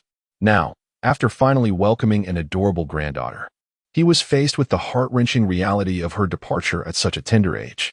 Bruce clenched his fists tightly, his knuckles blanching from the pressure. It was impossible to assert that he did not cherish this daughter. In the 5 days since her arrival, Batman had not made a single appearance. Aside from the initial days spent engrossed in concocting formulas, the remainder was devoted to cherishing moments with Damien. However, Gotham, that dark and decaying city, a realm rife with peril and chaos, was undeniably an unsuitable environment for a child's upbringing. He inhaled deeply, striving to restore a fade of calmness. Chino, having dispatched 10 containers into the abyss, could not help but marvel at Bruce's foresight. He had meticulously accounted for every conceivable aspect of Damien's future, from modes of transportation to an array of accessories. Turning to observe Bruce's awkward demeanor, Chino chuckled, Bruce, Why the long face? Surely, you don't believe I want to return your daughter? Traversing the world, is that effortless? Bruce's brow furrowed, skepticism evident in his gaze. It's as effortless as taking a few steps, Chino replied nonchalantly. Bruce was momentarily taken aback, at a loss for words. He had mentally prepared himself for a lifetime of separation, even instructing Alfred to maintain a facade of indifference toward Damien, severing emotional ties to prevent her from yearning for them or harboring resentment toward Chino. Alfred, however, paid no heed to Bruce's concerns. He approached Damien, squatting down to offer gentle advice. Miss Damien, when you arrive there, be sure to be obedient and refrain from mischief. If you face any grievances, do let Mr. Chino know. Remember to eat on time, sleep well, and dress warmly as the weather cools. We wouldn't want you to catch a chill. Education must not be neglected either. Despite the change in surroundings, knowledge remains the most invaluable treasure. And do not hesitate to seek help when faced with difficulties. Everyone will come to appreciate you. Damien gazed at Alfred, her eyes brimming with confusion. The past few days had been devoid of training, injury, and the distasteful nutritional supplements, replaced instead with sweet little cakes. Though her father appeared distant, he had regaled her with stories each night and taken her out to play during the day. Why must you abandon me? Is it because I am too weak? Damien's voice trembled as she asked, Is that the reason for my mother as well? Her small fist clenched tightly, her eyes reddening as she fought to suppress the tears threatening to fall. Miss Damien. Tears streamed down Alfred's wrinkled cheeks. Bruce stood frozen, his lips quivering, yearning to explain but finding himself at a loss for words. Chino urged Bruce to approach Damien. I am merely tasked with caring for her. Do not expect me to provide paternal love, for I am still but a child myself. Bruce inhaled deeply, crouching to meet Damien's gaze, his voice slightly hoarse as he said, Damien, it is not due to your weakness, nor is it abandonment.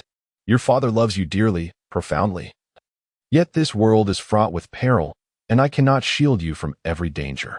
Entrusting you to Uncle Chino is my hope that you may grow in a safer environment, far from the darkness and turmoil here. I will always hold you in my thoughts, and when circumstances improve, I shall bring you back.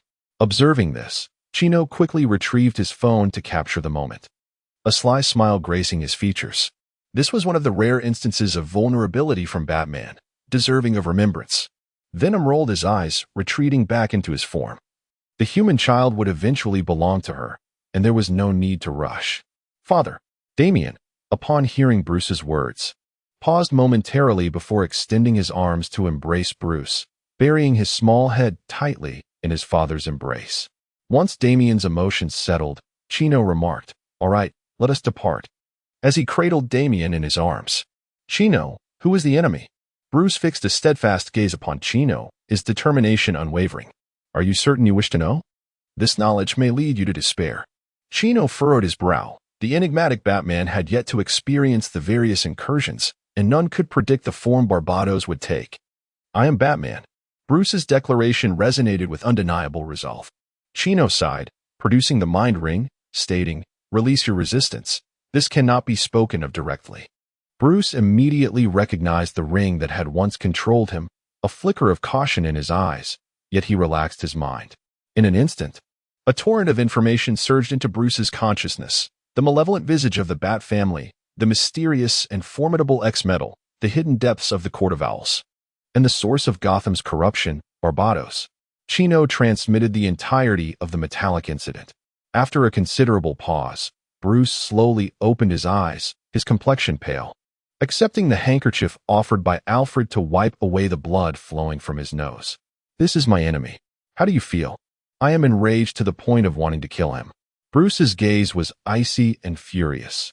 Even if the adversary surpassed Superman in strength, Batman felt no fear. Allow me to offer you a piece of advice.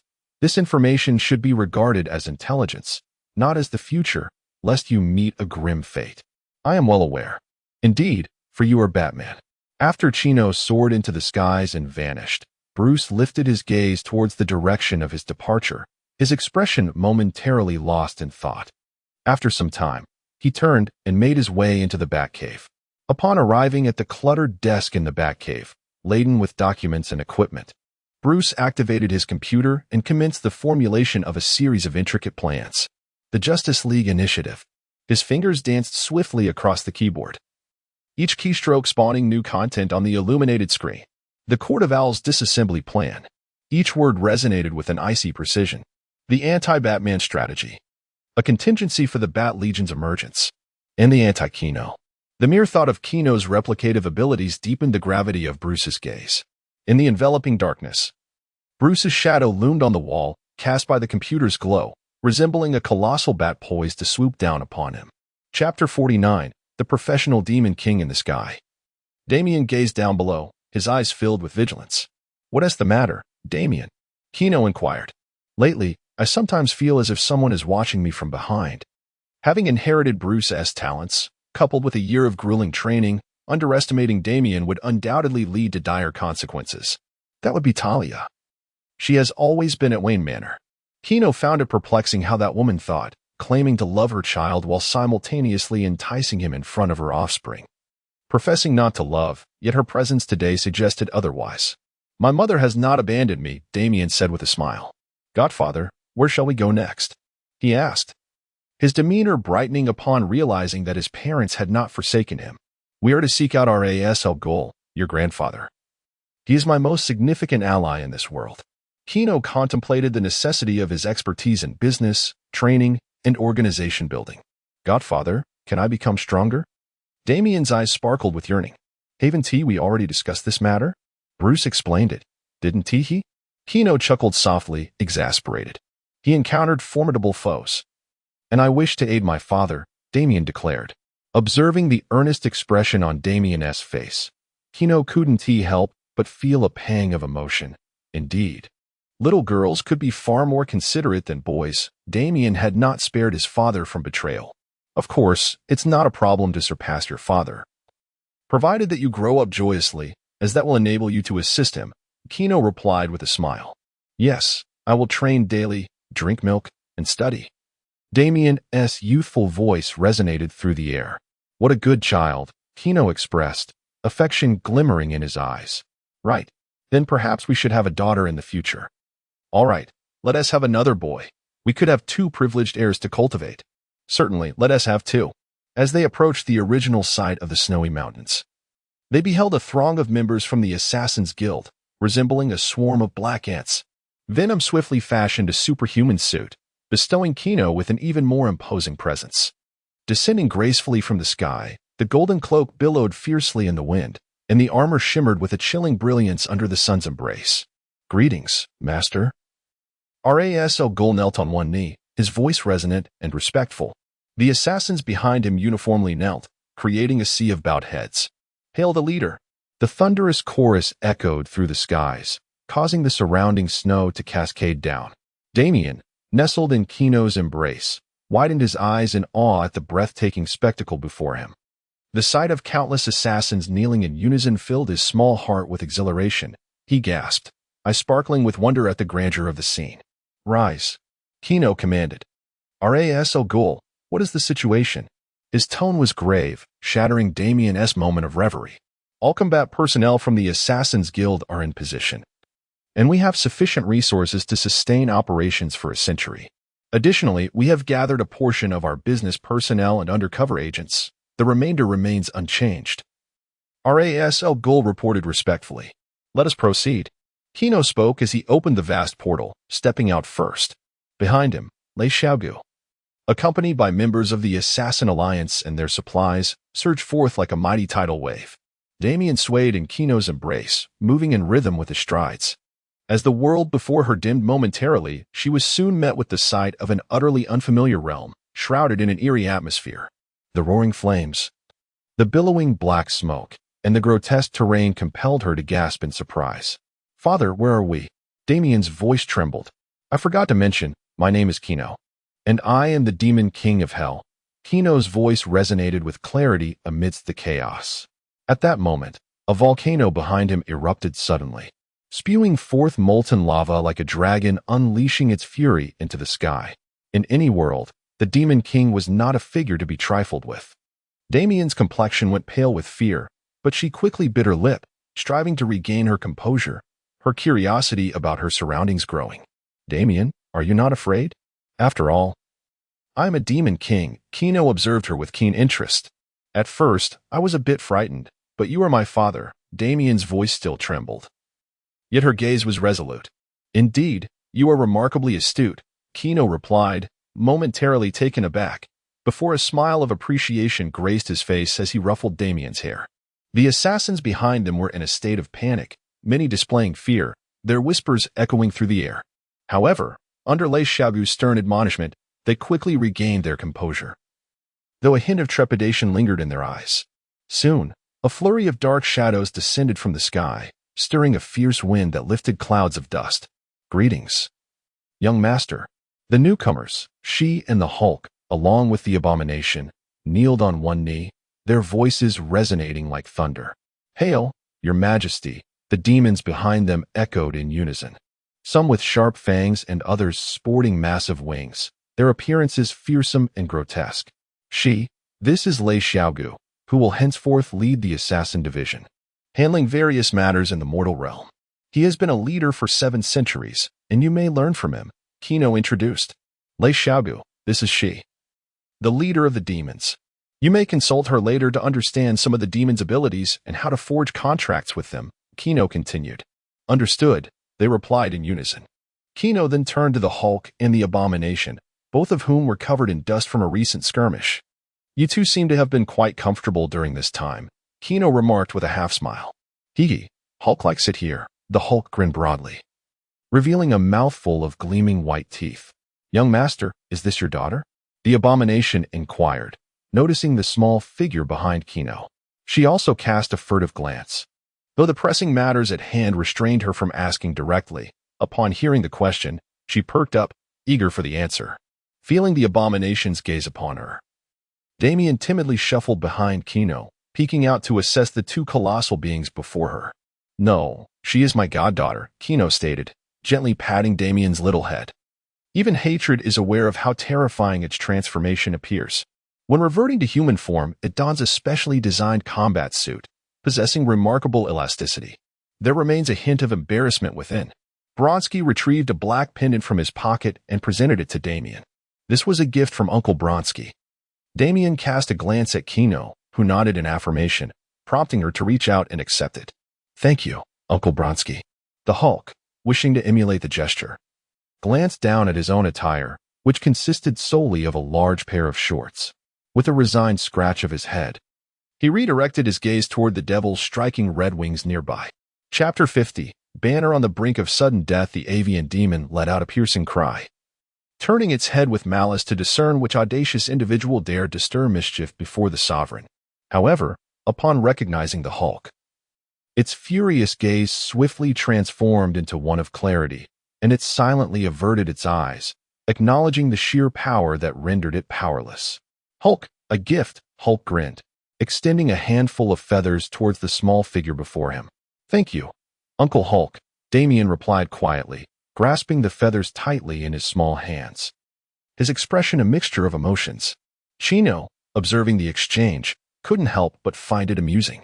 This was no uncle. Hulk's age was likely comparable to his own. He ought to be called brother. Bronsky nodded in agreement, affirming this notion. Hulk? Brother? Damien's mouth fell open in disbelief as he gazed up at Hulk's colossal form, his mind racing with curiosity about what one must consume to attain such size. Hulk, upon hearing Damien's address, joyfully pounded his chest, producing a series of resounding thuds. At that moment, she approached, cradling a gemstone the size of a fist. This is Aunt Shi's gift, she said with a smile, presenting the gem before Damien. Damien, peering up at the ant who stood only a palm taller than him, responded, Thank you, Aunt Shi, as he delicately accepted the gemstone, cradling it in his tiny hands. Satisfied, she gently ruffled Damien's hair. After conveying some important matters to Shi, Chino vanished in a flash, reappearing in the Marvel Universe. He found himself in an estate, and as he opened his eyes, he was greeted by a lush expanse of greenery. Vines of various shapes clung to the walls, while vibrant plants and resplendent flowers intertwined, and to his astonishment, a bountiful fruit tree sprouted from the ceiling. Had he not recognized the familiar dining table, he might have thought he had arrived in the wrong place. Godfather, are we going to live in the forest? Damien inquired curiously, his small figure obscured by a pile of gifts, with only his eyes visible above the heap. Not quite. Pamela, I have returned, Chino called out, instantly recognizing Pamela's handiwork. As if responding to his words, the surrounding flora began to react, gradually fading from view. The vines receded like a tide, and the flowers withered and fell, transforming the once wooded scene back into the estate's original form. Emerging from the mount of gifts, Damien peered in awe at the miraculous transformation, his little face brimming with disbelief. Pamela appeared at the door. Adorned in a green dress that made her resemble a springtime sprite, her face radiant with joy and excitement as she rushed forward.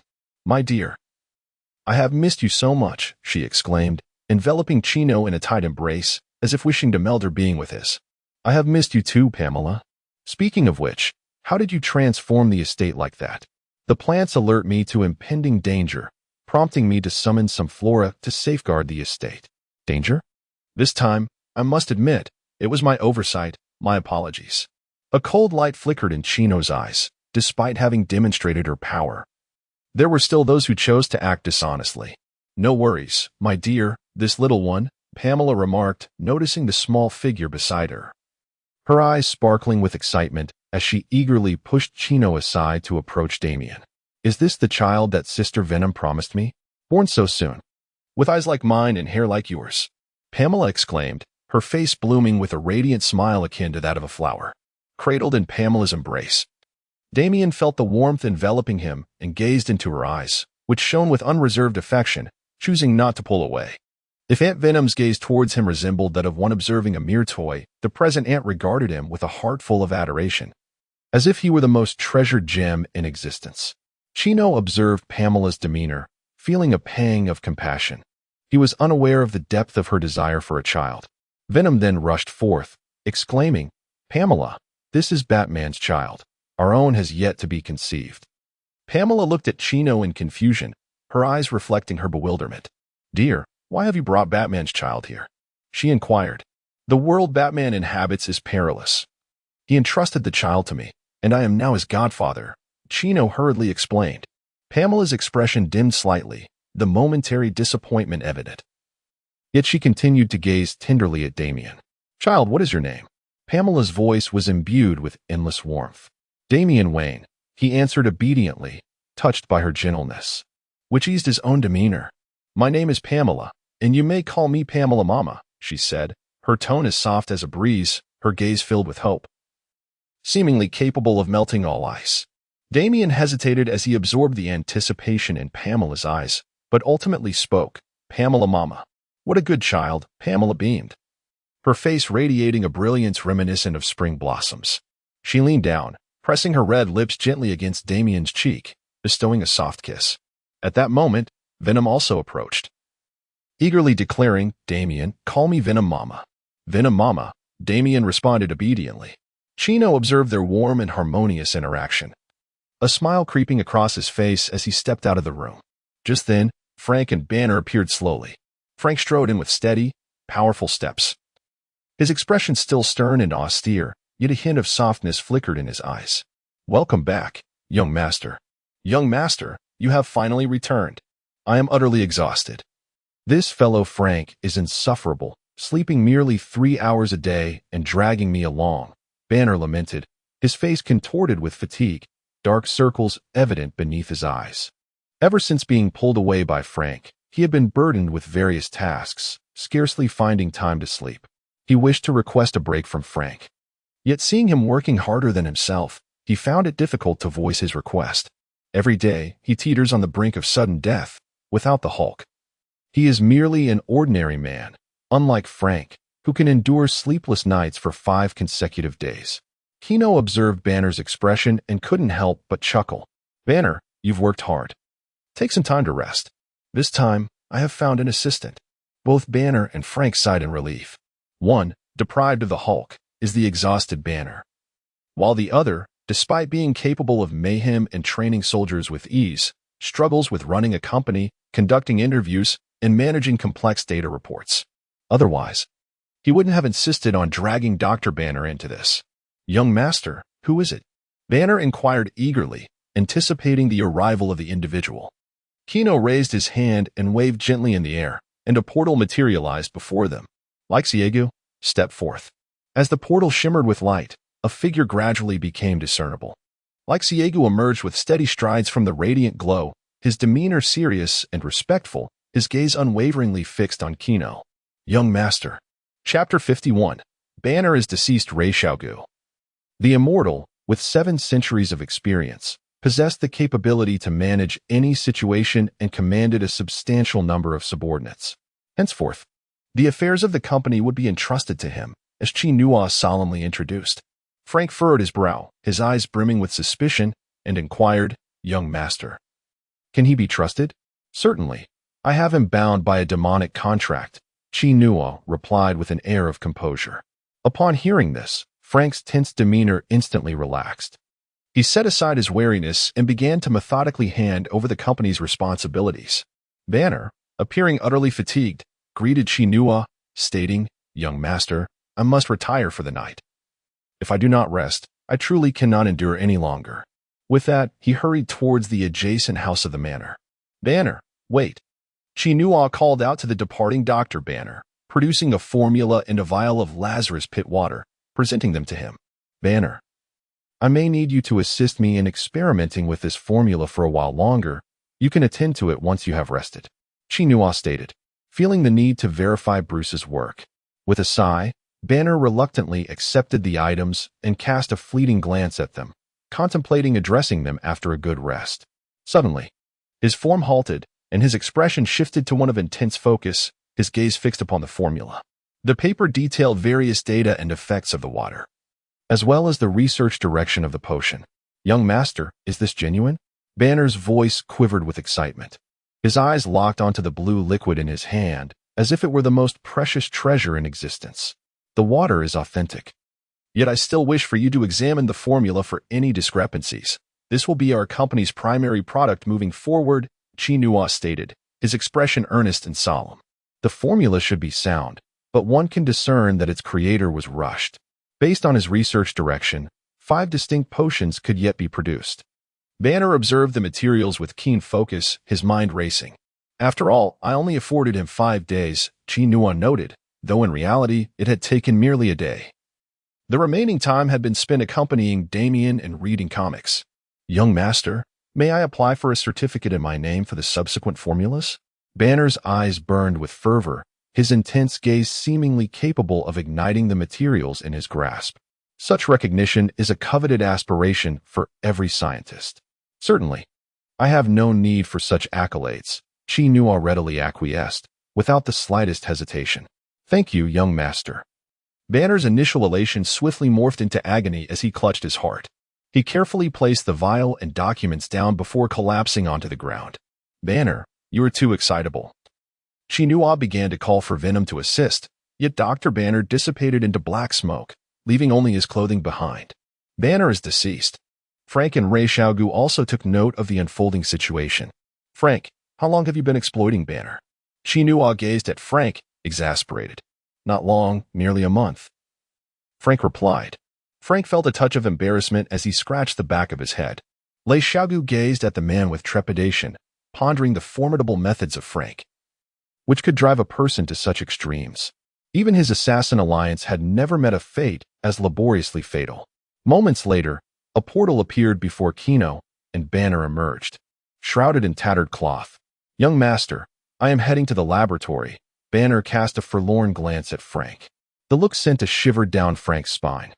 Gathering the clothes and documents from the ground, Banner turned to leave. Banner, you may take a break, Kino called after him. No need. I have just been revived, and my body has returned to peak condition. There is no better time than now, Banner responded enthusiastically, quickening his pace.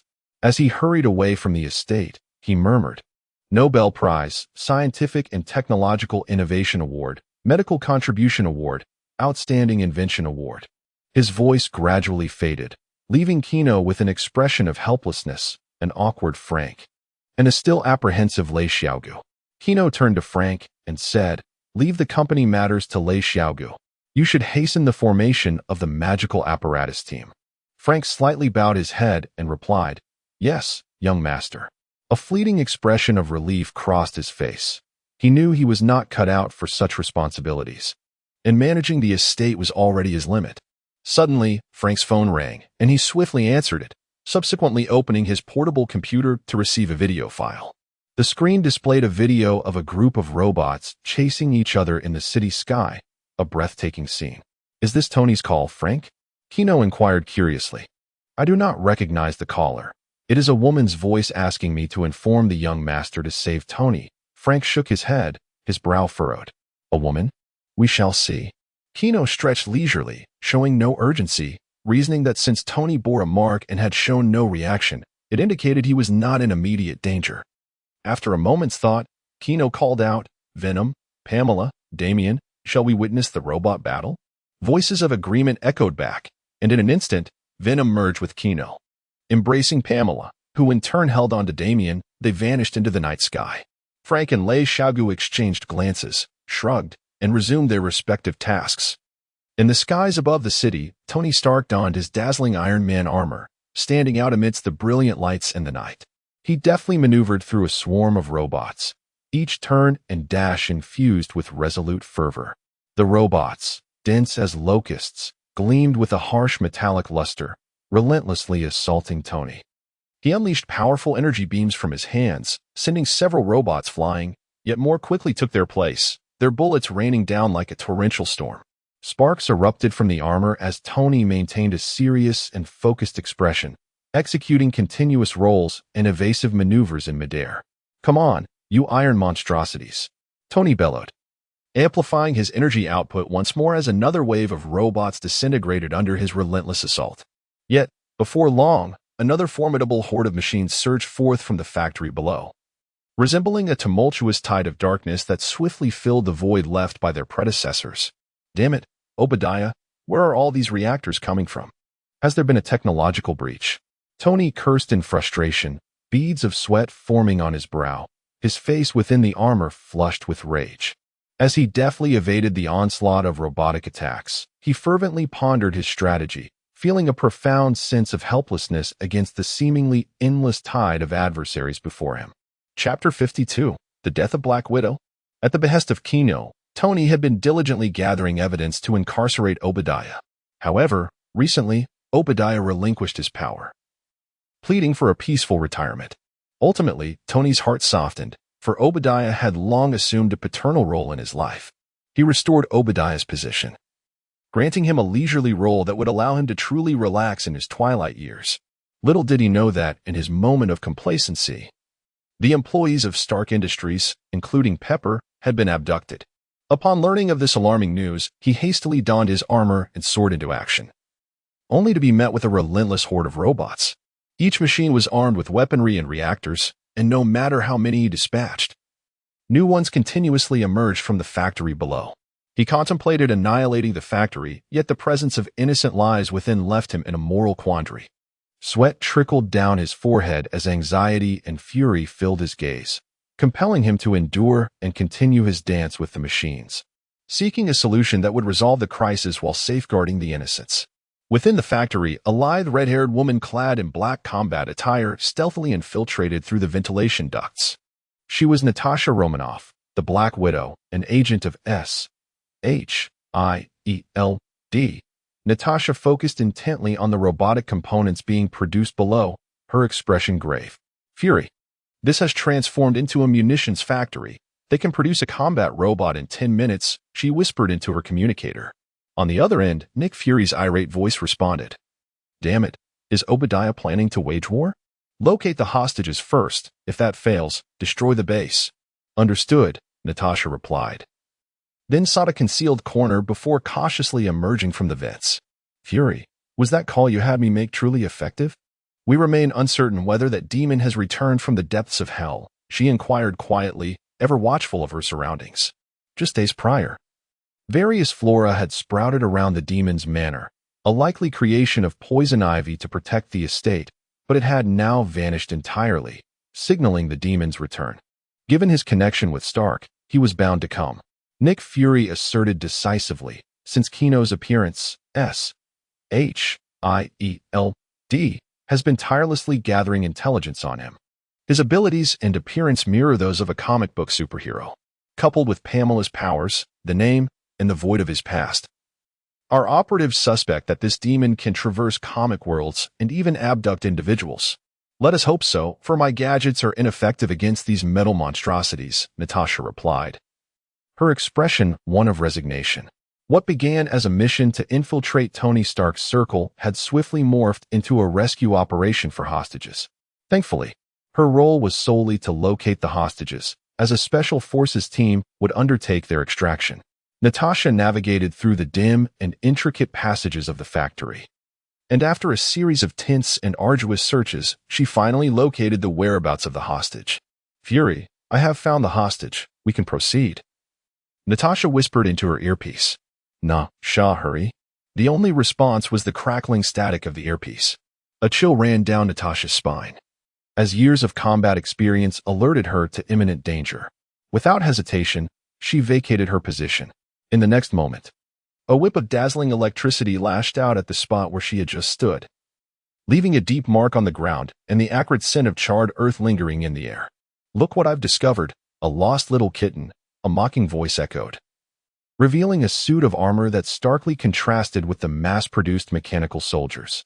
This armor, evidently of superior quality, exuded a chilling sheen, with two long whips crackling with electricity at its sides, ready to unleash a lethal strike upon its adversaries. Bang, bang, bang. Without a moment's hesitation, Natasha drew her pistol and unleashed a barrage of shots at the reactor on the armor's chest. The bullets whistled through the air, igniting sparks as they collided with the armor. Once the ammunition was exhausted, the armored figure sneered, "Out of bullets? Then it's my turn." The shoulder of the suit slowly opened, and a miniature missile ejected with remarkable speed. Damn it! Natasha cursed under her breath as she turned and sprinted away. Yet, no matter how swift she was, she could not outpace the missile. In an instant, she was engulfed in a violent inferno. Ivan Vanko, what are you doing? Using missiles in the factory, do you wish to blow us to smithereens? Obadiah's furious roar reverberated from within the whip armor. Encountered a little kitten, Ivan Vanko replied nonchalantly. Cease your foolishness. If you wish to spare your father's life, get to work immediately, Obadiah reprimanded sharply, his tone laced with menace. Yes, Ivan Vanko replied, his eyes icy and filled with resentment, yet he had no choice but to comply. He then maneuvered the armor to turn and depart. After learning that Tony had developed the technology for miniature reactors and Iron Man suits, Ivan had been attempting to seize it for himself. However, Tony had grown wary of him, investigating his misdeeds and leaving Ivan without an opportunity to act, intensifying his simmering resentment. One day, his thoughts drifted back to years prior when he recalled that others also possessed reactor technology. Thus, he embarked on a search and eventually found that individual. Unfortunately, that person was now gravely ill, but fortunately, his son was exceptionally gifted and, like Tony, had successfully miniaturized the reactor. Thus, Obadiah commenced his nefarious scheme. He feigned remorse, relinquishing all authority in a facade of redemption while covertly controlling Stark's weapons factory. Subsequently, he menaced Ivan Vanko to fabricate a steel battle suit, abduct a hostage, and then lure Tony, intending to showcase his formidable power to the nation. Ivan Vanko entered the control room, where he found Obadiah fixated on the screen, which displayed a fierce battle among a cadre of robots. Indeed, depleting their energy, I shall subsequently crush you. Thus, all shall recognize the might of my mechanical soldiers. I shall ascend as the new arms king of this nation. Ha ha ha. Obadiah erupted into a maniacal laugh, its sharpness piercing the air, seemingly striving to shatter the very walls of the control room. His eyes were as dark as an unfathomable abyss, devoid of any glimmer of light. Beside him loomed a massive, 3-meter-tall battle suit, emanating an oppressive aura. Ivan Vanko stood behind, observing Obadiah's near-manic demeanor, an involuntary shiver coursing through him. Chapter 53. Kindness to employees. Natasha, devoid of any physical pain, slowly opened her eyes to find herself standing atop a high-rise building. Not far away, Stark was engaged in a fierce battle. How did I end up here? A voice interjected. Of course, I saved you. Who? Natasha instantly became alert. Turning to look behind her, there stood a man, a woman, and a child. The Demon King, Natasha exclaimed in surprise. Yes, Chino replied with a slight nod. Not bothering to address her, his gaze intently fixed on the sky. Natasha, your location has changed. Where are you? Nick Fury's voice suddenly crackled through her earpiece. Fury, I'm on a high-rise building to the northwest of the armory. Encountered the Demon King, Poison Ivy, and a child. How much time has passed?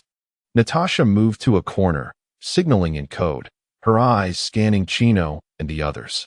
8 seconds. Fury's response made Natasha's pupils constrict. Considering the time from when she was discovered to her attack, it had actually been less than a second. Fury, in an instant. I found myself on a building 300 meters away, and for some reason, Tony Stark has noticed us despite the proximity? Natasha's fingers trembled slightly as she communicated in code. Fury fell silent on the other end, contemplating. Since the moment the Demon King appeared, they had been continuously gathering intelligence about him. Flight, superhuman strength, summoning demons, and now, super speed and extensive invisibility. Who else in this world could control him? A profound unease enveloped Fury's mind. Regaining his composure, Fury spoke. Natasha, request the Demon King to assist in saving Tony and the hostages. Understood, Natasha replied. Her confidence in handling men unwavering. Taking a moment to steady her breath, Natasha swayed her slender waist and approached Chino with an air of elegance. Mr. Chino, thank you for saving me. At that moment, the Black Widow's cheeks flushed slightly, her eyes shimmering with admiration and joy. Her enchanting visage, paired with her affectionate gaze, would captivate anyone who beheld her. Not at all. Please take them away, Chino said, as he opened a portal. Under the guidance of the Assassins' Alliance, a group emerged from within. Oh my God, I'm back from hell. I just took a picture. I need to post it on Facebook. I want to go home and change my pants. The once tranquil rooftop erupted into a cacophony of voices, filled with joy, excitement, and chaos. Natasha stared at Chino in astonishment, her eyes wide with disbelief. In the span of a mere second, not only had he saved her, but also rescued all the hostages. What astonishing speed. Thank you for your assistance, Natasha said, her voice laced with gratitude. However, noticing Chino's indifference to her acknowledgement, she slightly pursed her lips, her expression becoming somewhat awkward. Yet, she quickly regained her composure and prepared to lead the hostages away. However, it is quite normal for a man to appear exceptionally gallant in the presence of other women. Natasha pondered to herself, her curiosity about Chino intensifying.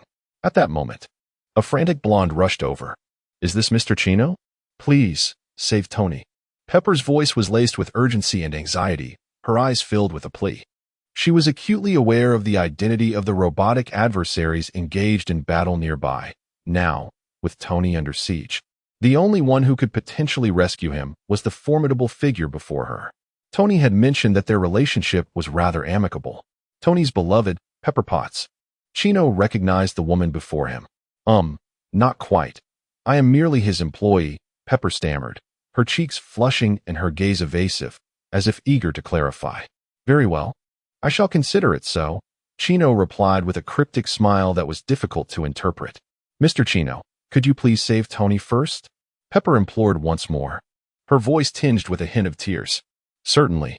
With that, Chino directed his gaze towards the factory, his eyes gleaming with a blinding crimson light. In an instant, a beam of red energy shot forth, striking the munitions depot within the factory. The factory erupted in a cataclysmic explosion, a towering inferno ascending into the sky, while thick, billowing smoke enveloped the area. Pepper stood there, stunned, her mouth agape. She had merely wished to save Tony and had not anticipated Chino's brutal approach of obliterating the factory. Natasha sighed in exasperation, shaking her head as regret washed over her. She had intended to handle the situation discreetly, but now, how could she possibly conceal the aftermath? Forget it. Let Fury and his team deal with the headache. Natasha sighed again, relinquishing her thoughts on the vexing dilemma. Meanwhile, Tony was violently propelled from the factory, struggling to regain his balance.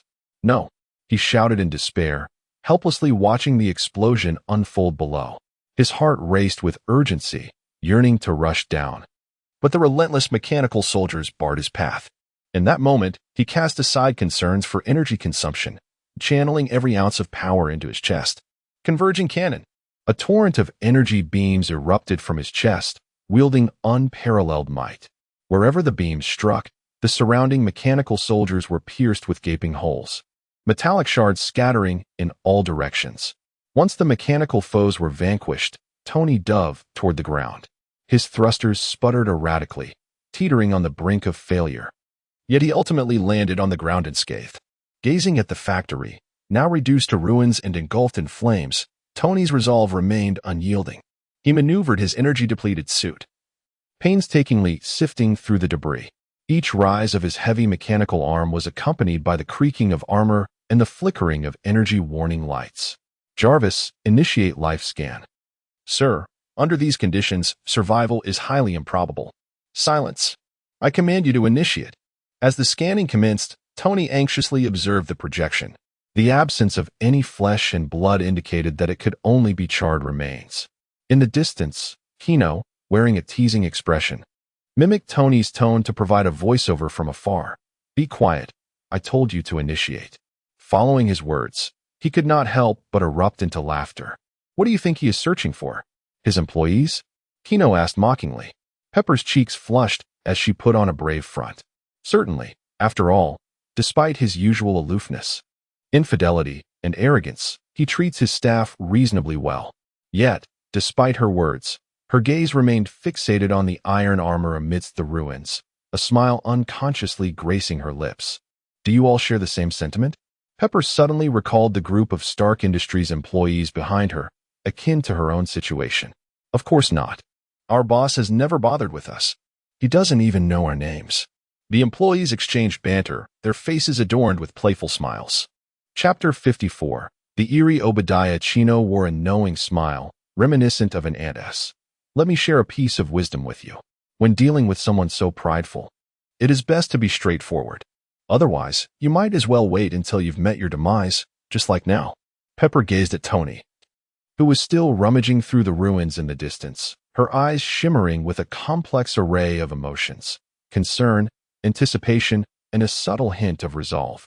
She bit her lip, seemingly pondering Chino's words. I understand now. Should he dare to refuse me, I shall resign and apply to be a nanny at his household. With that, Pepper turned on her heel and descended the stairs, the sound of her high heels echoing crisply against the ground.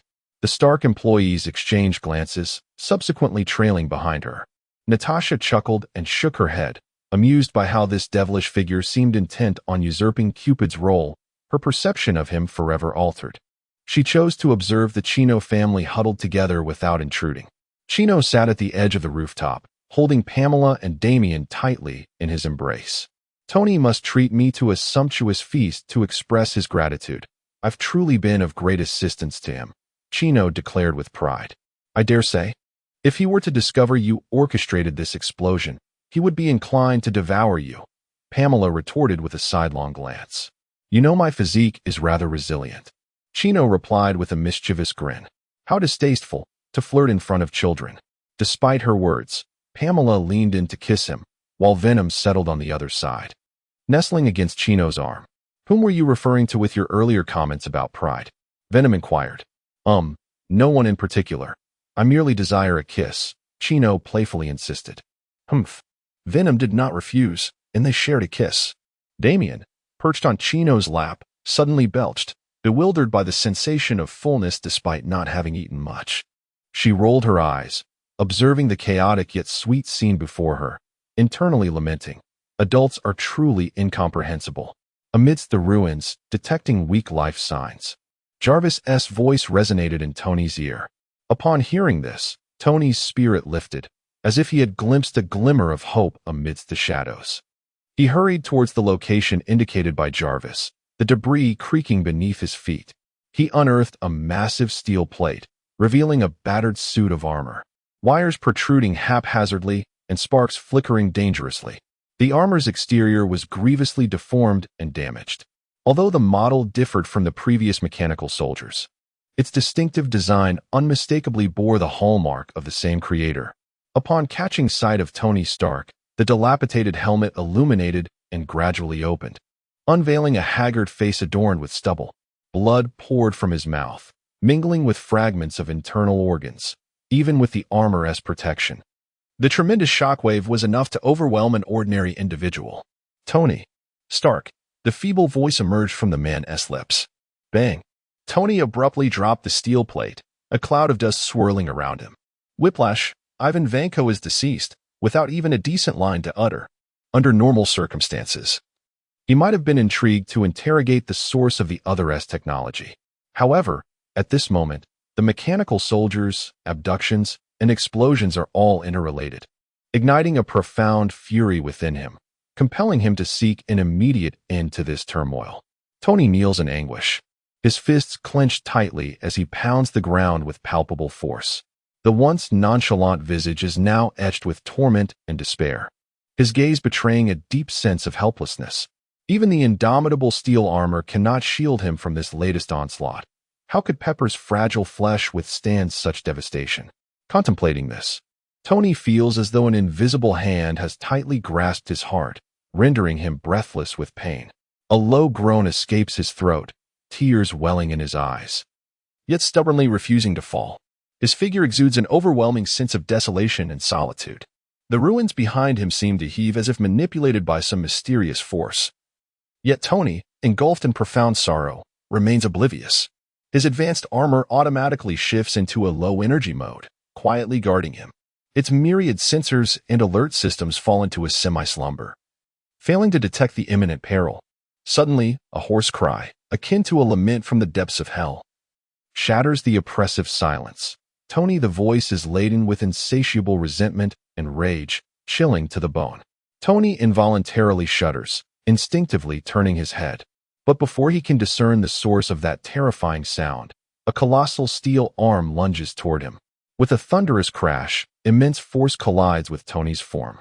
He feels as though he has been launched like a cannonball, his body careening out of control through the air, tracing an elongated arc. Shortly thereafter, he crashes heavily to the ground, spinning like a frantic top. Each impact with the unforgiving surface sparks a dazzling array of light, and after a tumultuous series of rolls, Tony struggles to stabilize himself, kneeling on one knee. Yet, he cannot afford to assess his injuries. He grits his teeth against the pain and raises his head, directing his gaze toward the origin of the attack. As the scene unfolds before him, a chill courses down his spine. There stands Obadiah, controlling the massive ironmonger, its armor tattered and revealing the cockpit, flames licking at the damaged areas, even enlarging it further. What is most horrifying is that half of Obadiah's body within the cockpit has transformed into a ghastly white skeleton, wreathed in an eerie flame. The twisted visage mirrors a grotesque demon emerging from the abyss, exuding an aura of death and destruction. Obadiah, are you truly alive? Tony gasps, eyes wide in disbelief. Of course, I am better than ever, Tony. I truly underestimated you. The voice of Obadiah resonated from the ironmonger, imbued with a blend of arrogance and terror. The cockpit, having been thoroughly restored, slowly sealed shut, encasing Obadiah securely within. He believed that the factory had been obliterated by Tony. Fear gripped him. He had narrowly escaped death moments ago. Although he could not fathom the nature of his current bizarre state, he undeniably felt invigorated. Die now, Tony, Obadiah roared. From the rear of the ironmonger, a colossal Gatling gun emerged, whirring furiously, unleashing a torrent of crimson flames as bullets cascaded forth like a whip. Damn it, Tony cursed, swiftly seeking refuge behind a robust wall. The bullets rained down upon the barrier, reducing it to a state of utter ruin within mere seconds. With no time to spare, Tony, weary yet resolute, propelled himself forward, the energy alarm of his armored suit blaring incessantly in his ears, each step feeling excruciatingly burdensome. Chapter 55. The greatest genius of this century, Kino gazed at the sudden turn of events. This was the power of the Ghost Rider, Mephisto. Pamela gently cradled Damien and said, "My dear, go." Venom swiftly reattached itself to Kino, instantly forming a golden superhero armor that radiated brilliance. Just as Kino intended to soar forth to rescue, he hesitated. There was no rush. Tony seemed to possess other mates. His gaze remained fixed on the distant battlefield. Ha ha. Obadiah laughed maniacally, utterly oblivious to his own body. the flesh of humanity being incessantly eroded. The bizarre flames voraciously consumed his life force, yet he was ensnared in madness. Completely unaware, Tony managed to find a massive steel plate to temporarily shield himself from Obadiah's onslaught. "Sir, the armor's energy is down to 2% in 5 minutes. It will shut down completely," Jarvis's voice echoed in Tony's ear. Behind the trembling steel plate, Tony felt the tremendous impact jolt his insides, rendering him nauseous. "Jarvis, activate Apollo mode." Tony gritted his teeth and commanded. "Sir, Apollo mode has never been tested, and your armor's integrity is at 72%. It may explode upon activation." Jarvis cautioned. "Engage, Jarvis. Do not make me repeat myself." Tony bellowed. "Yes, sir." Apollo mode activated. The armor on Tony's chest began to morph, ejecting the depleted reactor and replacing it with a design of black and white. "Dad, Mom, Pepper, grant me your blessings." Tony closed his eyes in silent prayer. Meanwhile, Gatling's bullets pierced through the steel plate. Kino remained utterly focused. Should the bullets breach the armor, or if Tony's energy faltered, he would be poised to rescue at lightning speed. In the next moment, a colossal fireball erupted around Tony, the fierce heat wave instantly vaporizing the bullets and steel. "Tony Stark, truly the greatest genius of this century," Kino murmured. "What?" Obadiah gasped, halting his fire. The screen now displayed nothing but a blinding white expanse. After a few seconds, the dazzling white slowly receded. The crimson armor blazed like burning coals, radiating an intense heat. Looking around, the once solid ground had vanished, replaced by a surging sea of molten lava. "Obadiah, prepare to meet your end." Tony's voice resonated from within the armor, cold and resolute. The armor's eyes glimmered with piercing red light, its fierce gaze sending a chill through Obadiah, who soon erupted in furious indignation. "Damn you, Tony Stark!" Obadiah roared in madness, commanding the Ironmonger to launch another assault. The Ironmonger unleashed a torrent of firepower. The cannons roared with ferocity. Many missiles surged forth like a swarm, and the anti-tank rockets whistled sharply, while the laser beam from its chest mercilessly targeted Tony. Such ferocious firepower indeed enables the Iron Monarch to confront a formidable army. However, in the face of this overwhelming onslaught, Tony merely raised his hand. A blazing flame shield materialized before him in an instant, absorbing all the fierce attacks, which were swiftly amalgamated into molten iron.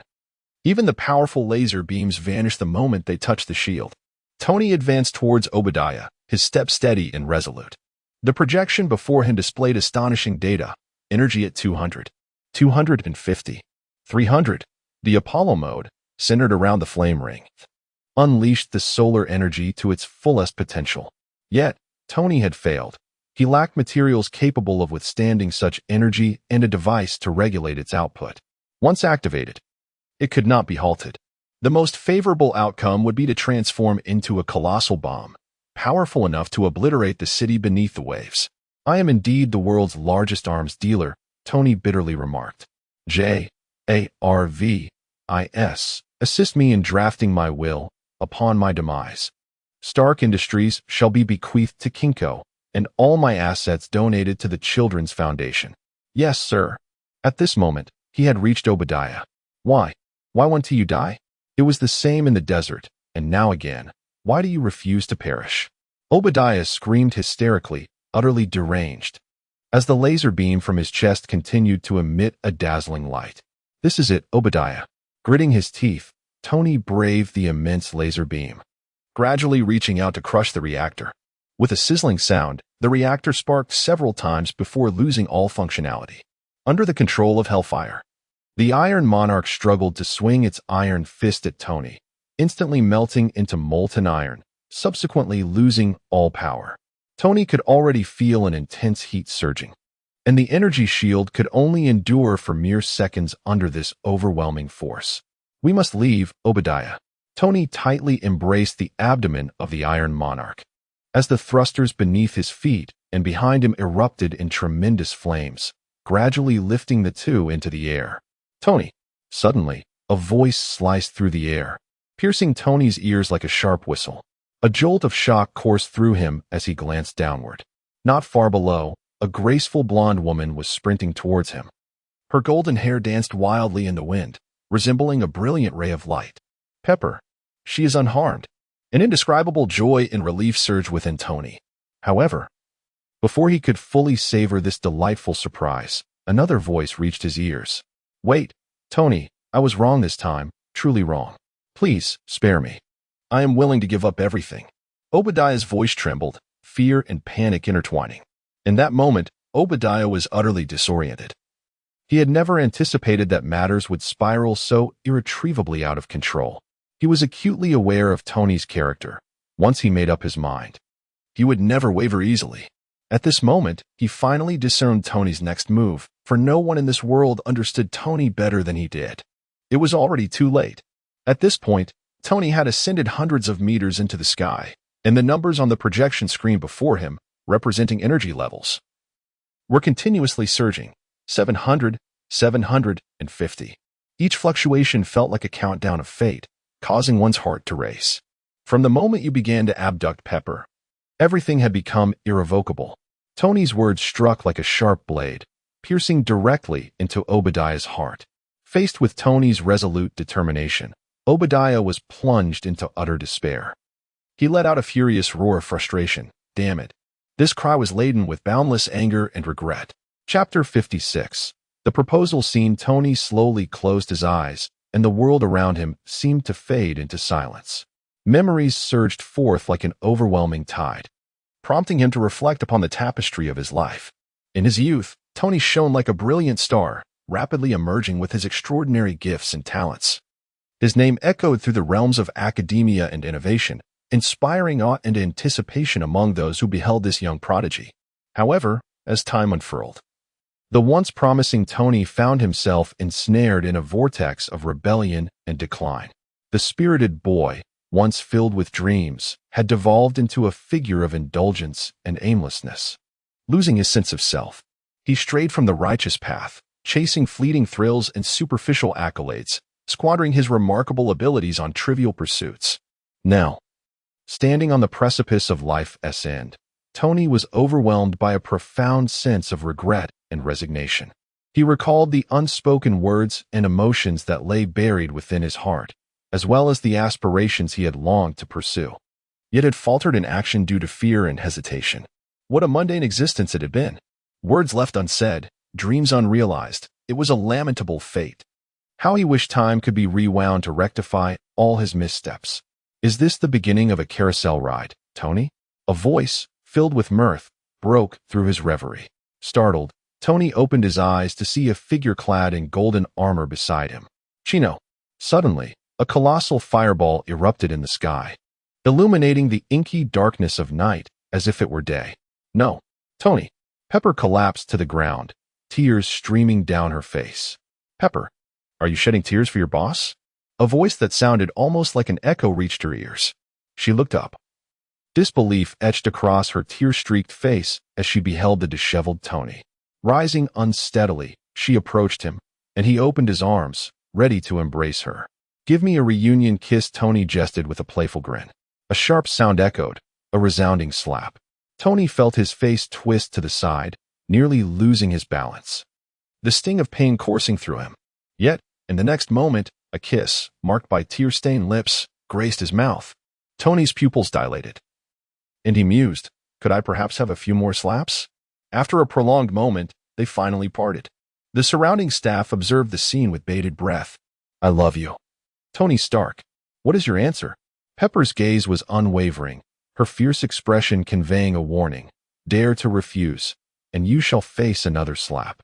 Tony opened his mouth, yearning to acquiesce, but do not harbor regret any longer, Tony. Chino's voice resonated in his ear. Taking a deep breath, Tony stepped back, and Pepper's expression darkened momentarily before solidifying with resolve. She thought to herself, I will not give up.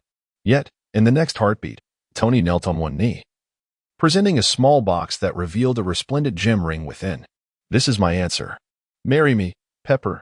Tony spoke with deep affection, his eyes filled with anticipation and love.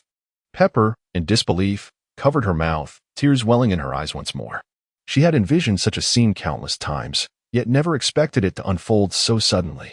Simultaneously, A luminous carpet of fungi began to spread around Tony and Pepper, vibrant roses of various hues blossoming from the fungal blanket, instantly creating a breathtaking sea of flowers. The fragrant aroma enveloped the air, transporting everyone to a dreamlike realm. It was undoubtedly the most exquisite proposal setting. Natasha, hidden in the background, could not help but reveal a look of longing. No woman could resist such a scene. Pamela slowly withdrew her hand. Her gaze filled with envy as she watched Tony and Pepper, a quiet desire emerging within her. She too yearned for such a romantic moment, longing for marriage. Do not rush. I have yet to find the perfect engagement gift. Our proposal must be held before the entire world, Kino gently remarked. I believe in you, my dear, Pamela replied, embracing Kino and kissing him tenderly. Meanwhile, Damien wore a complex expression, inwardly pondering.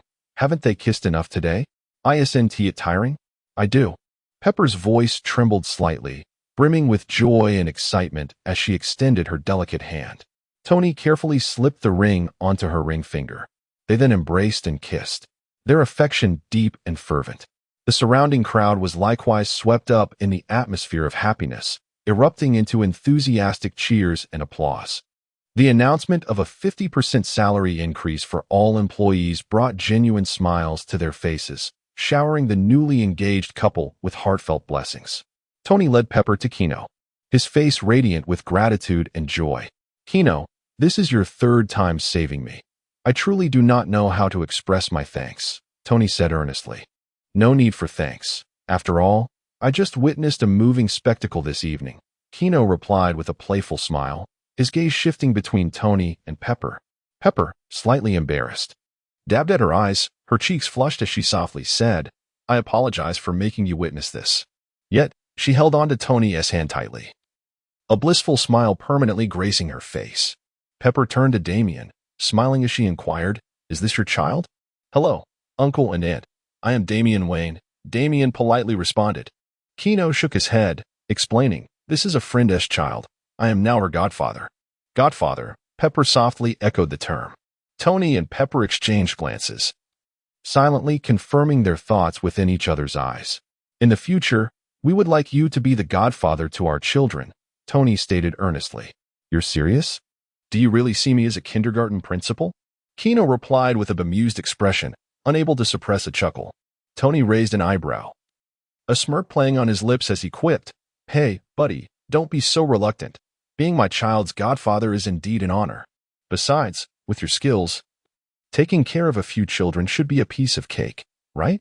Kino gazed at Tony's confident demeanor, chuckling helplessly at the situation. Very well. Since you all trust me so much, I shall reluctantly acquiesce. However, you must hasten to procreate. Pepper's cheeks flushed deeper as she gently nudged Tony. Tony, on the other hand, erupted into hearty laughter. Rest assured, we shall do our utmost. Chino, what have you been up to lately? I have been unable to find you. And your phone indicates you are out of service, Tony inquired with a puzzled expression. I am preparing to establish a company to facilitate my hell renovation project. Hell renovation project? What does hell look like? May I have a glimpse? Certainly. Just as Chino agreed, a radiant glow emanated from his wrist. Before he could act, a crimson portal abruptly manifested, and a fiery red hand seized his wrist with great force. Chapter 57. Mephisto with a swift motion. Mephisto seized Chino's wrist and yanked him into the abyss. Oh my goodness! Pepper gasped, her mouth covering in disbelief. Natasha's pupils dilated as she questioned the identity of the ominous hand. Pamela cradled Damien, her anxious gaze fixed on the vanishing figure of Chino. Damien mirrored her concern, his eyes following Chino's disappearance. Fear not, Pepper, Tony assured her with a calm demeanor, gently wrapping an arm around her shoulder in a comforting gesture. Help me stage a scene, Tony. Can't you wait a moment? I need to craft a new armor. No, I detest rodents. I cannot rest until he is dealt with. Thank you. It's nothing. He must have come for me. Here, take this. You will need it. A ring? Meanwhile, Chino opened his eyes to a crimson palace, its walls seemingly oozing blood, the air thick with a pungent metallic scent. Before him stood a demon with ebony hair and bare skin, towering and grotesque, exuding a chilling aura. Welcome, new Lord of Hell, Chino, Mephisto proclaimed from his elevated throne. his gaze piercing down upon Chino, eyes glinting with cunning and avarice. "I am equally pleased to meet you, Mephisto," Chino replied, a slight smirk gracing his lips. Meeting Mephisto's stare with unwavering resolve, Mephisto found Chino's composure peculiar. Such calmness was not what one would expect from a newcomer to the infernal realm. Yet, he dismissed the thought. After all, hell was his dominion, and no one could outmaneuver him here. "Bring forth the feast," Mephisto commanded. In swift succession, grotesque demons paraded in, setting bizarre dishes before Chino. A steaming human brain, a soup bubbling with eyeballs that seemed to swim, and roasted limbs that appeared to twitch. Before Chino lay an unmistakably ghastly banquet. "Our esteemed guest has arrived. Please, dine well." A decaying corpse, infested with maggots, staggered forward to arrange the cutlery before Chino, several maggots tumbling off and landing at his feet. Mephisto, arms crossed and reclining in his throne, prepared to revel in Chino's discomfort, a sly grin etched upon his face. Chino's lips twitched in revulsion as he internally questioned, "Do you wish to consume the venom and human brain soup? What nonsense are you speaking? Hold on. It will soon be found. I can scarcely endure this," he thought. "Be good. Return to Pamela and cleanse your eyes."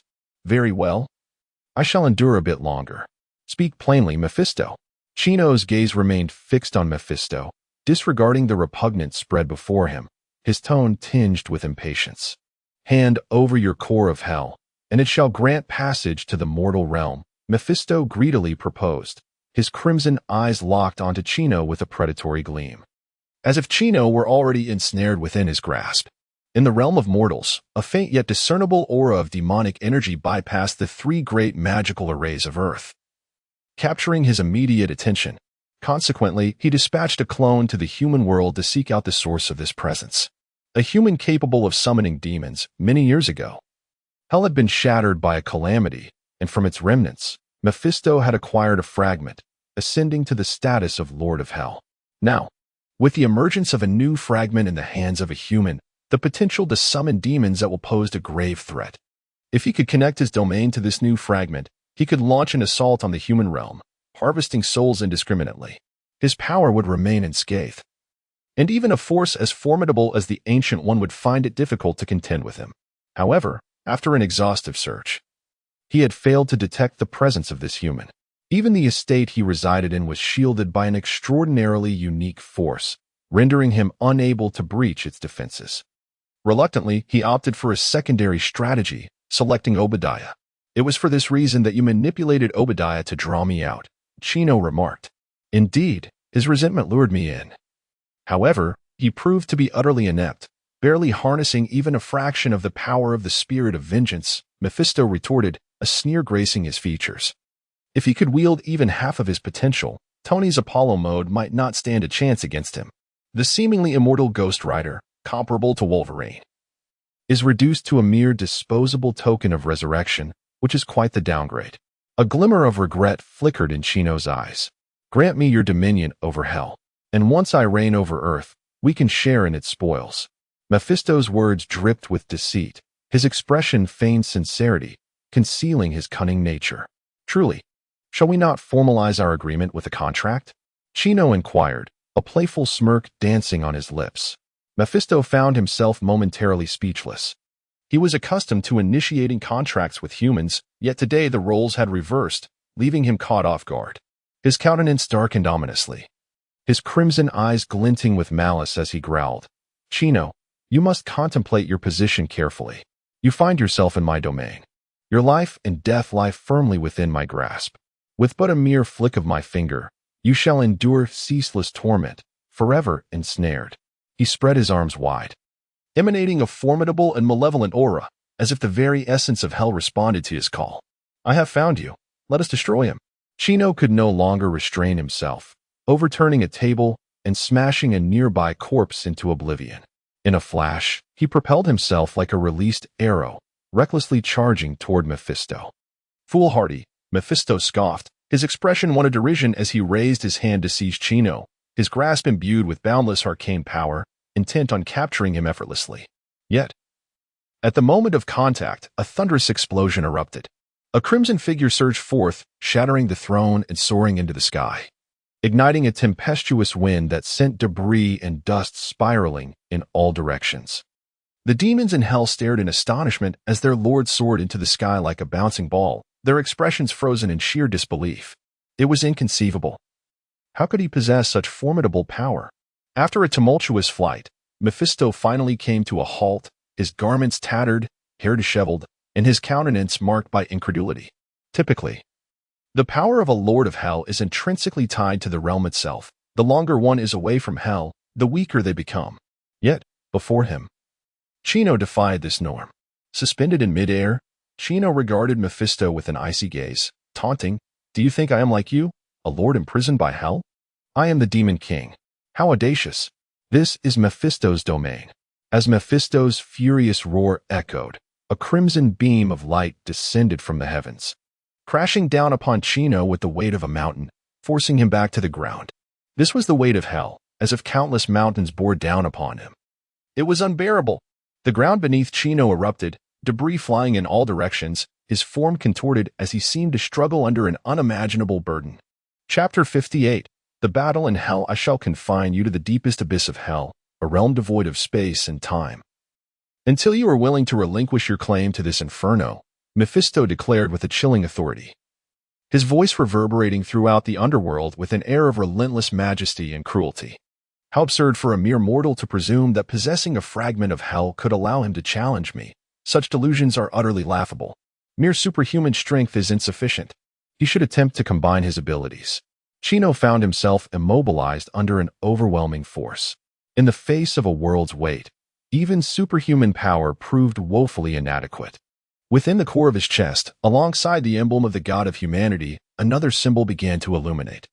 "Let me witness if your powers can uphold a fragment of hell," Chino exclaimed, a glimmer of excitement illuminating his features. The dual forces of the god of humanity and the masochistic demon intertwined and enveloped him. "I shall be known as the god of destruction." The oppressive weight upon him gradually lightened, and the god of destruction, Chino, slowly straightened his posture. "Is this the extent of your hell's weight, Mephisto? I refuse to believe it. It must be a deception." Mephisto gazed at him in shock. Disbelief etched across his face. How could anyone withstand the weight of an entire world? Boom, boom, boom. The crimson light emanating from Chino intensified, resembling a blazing inferno, as the crater beneath his feet widened, effectively shattering Chino's biological force field and reducing his garments to dust. Simultaneously, the greater the harm he endured, the more his strength surged. "Now, it is my turn." Before Chino's words had fully escaped his lips, he appeared before Mephisto in an instant, unleashing a punch that resonated throughout the depths of hell with a series of sonic booms. Mephisto barely had time to react before Chino's fist struck him forcefully, sending him crashing to the ground like a cannonball, obliterating the nearby peaks and sending clouds of dust into the air. This was not his own hell. He could unleash his full power without restraint. Before Mephisto could emerge from the wreckage, Chino's eyes glowed with a fierce red light. A 2-meter-wide beam of thermal energy erupted forth, relentlessly driving Mephisto downward into the depths. As the beam passed, rocks instantaneously melted, transforming into seething magma, bathing the entirety of hell in a fiery crimson glow. Instantaneous movement. Mephisto vanished from the depths, only to reappear in the sky moments later. His chest bore horrific burn marks, the charred remnants of his insides visible, yet they healed almost instantaneously. In hell, it was nearly impossible to slay a lord of the underworld. "All demons, heed my command." Mephisto's voice thundered through the infernal realm, a decree that summoned a relentless tide of demons surging toward Chino like a dark, roaring sea. "What does your strength matter? You stand alone, while my demons are limitless." Mephisto bellowed, confidence radiating from him. "Demons? What makes yours any different?" Chino scoffed, and with a swift motion, a colossal teleportation portal materialized behind him. A deep, thunderous roar echoed through the air, heralding the arrival of the formidable Hulk, whose immense stature exuded an overwhelming sense of dread. Following closely were the likes of Abomination, Barca, and Chang'Gang, as more and more demons congregated behind Chino, creating a chilling spectacle that instilled fear in all who beheld it. "Master, what are your orders?" She approached Chino, her gaze lingering on his muscular form, a blush creeping onto her cheeks. "So impressive. Prevent those demons from disturbing me." Chino instructed tersely before charging toward Mephisto. Annihilate those fiends. In Shi's understanding, as long as every last demon was vanquished, they would pose no threat to her master. In the depths of hell, the two armies of demons collided with a deafening cacophony of battle cries. Chino's demons surged forth like raging beasts. The Hulk swung his massive fists, each strike sending multiple adversaries flying. Abomination displayed his formidable combat prowess, while Barca and Shangang led their legion through the enemy ranks, laying waste to all in their path. In stark contrast, Mephisto's legion, despite their numbers, crumbled under the overwhelming force of Chino's demons. Their attacks were effortlessly thwarted, their defenses shattered, and their formation descended into chaos. The battlefield was littered with severed limbs and splattered blood, painting the ground a deep crimson. Chino's forces pressed forward relentlessly, cornering their foes into a dire predicament. Panic set in among Mephisto's demons as their morale disintegrated, scattering in a desperate attempt to flee, only to be mercilessly pursued. The entire arena resembled a hellish slaughterhouse, with Chino's demons reigning supreme as the undisputed power of this bloody domain. From whence do these demons arise? Mephisto pondered, observing the unfamiliar demonic essence littering the ground. Birthed from hell itself, and questioning the vast disparity in their strength.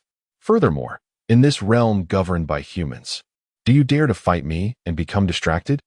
Chino bellowed, his voice echoing with fury. In an instant, he vanished, reappearing before Mephisto, his right hand seizing the latter's head with precision. At that moment, an aura of palpable terror emanated from Chino as he plummeted toward the ground at an astonishing speed. In the blink of an eye, a thunderous crash resonated as Chino wielded Mephisto's head as a weapon, forcefully striking it against the hard earth. Dust and debris erupted in all directions, while Mephisto, captured in Chino's grasp, let out a pained howl. As Chino surged forward, he carved an unfathomably deep and horrific trench through hell itself. Ah, cursed!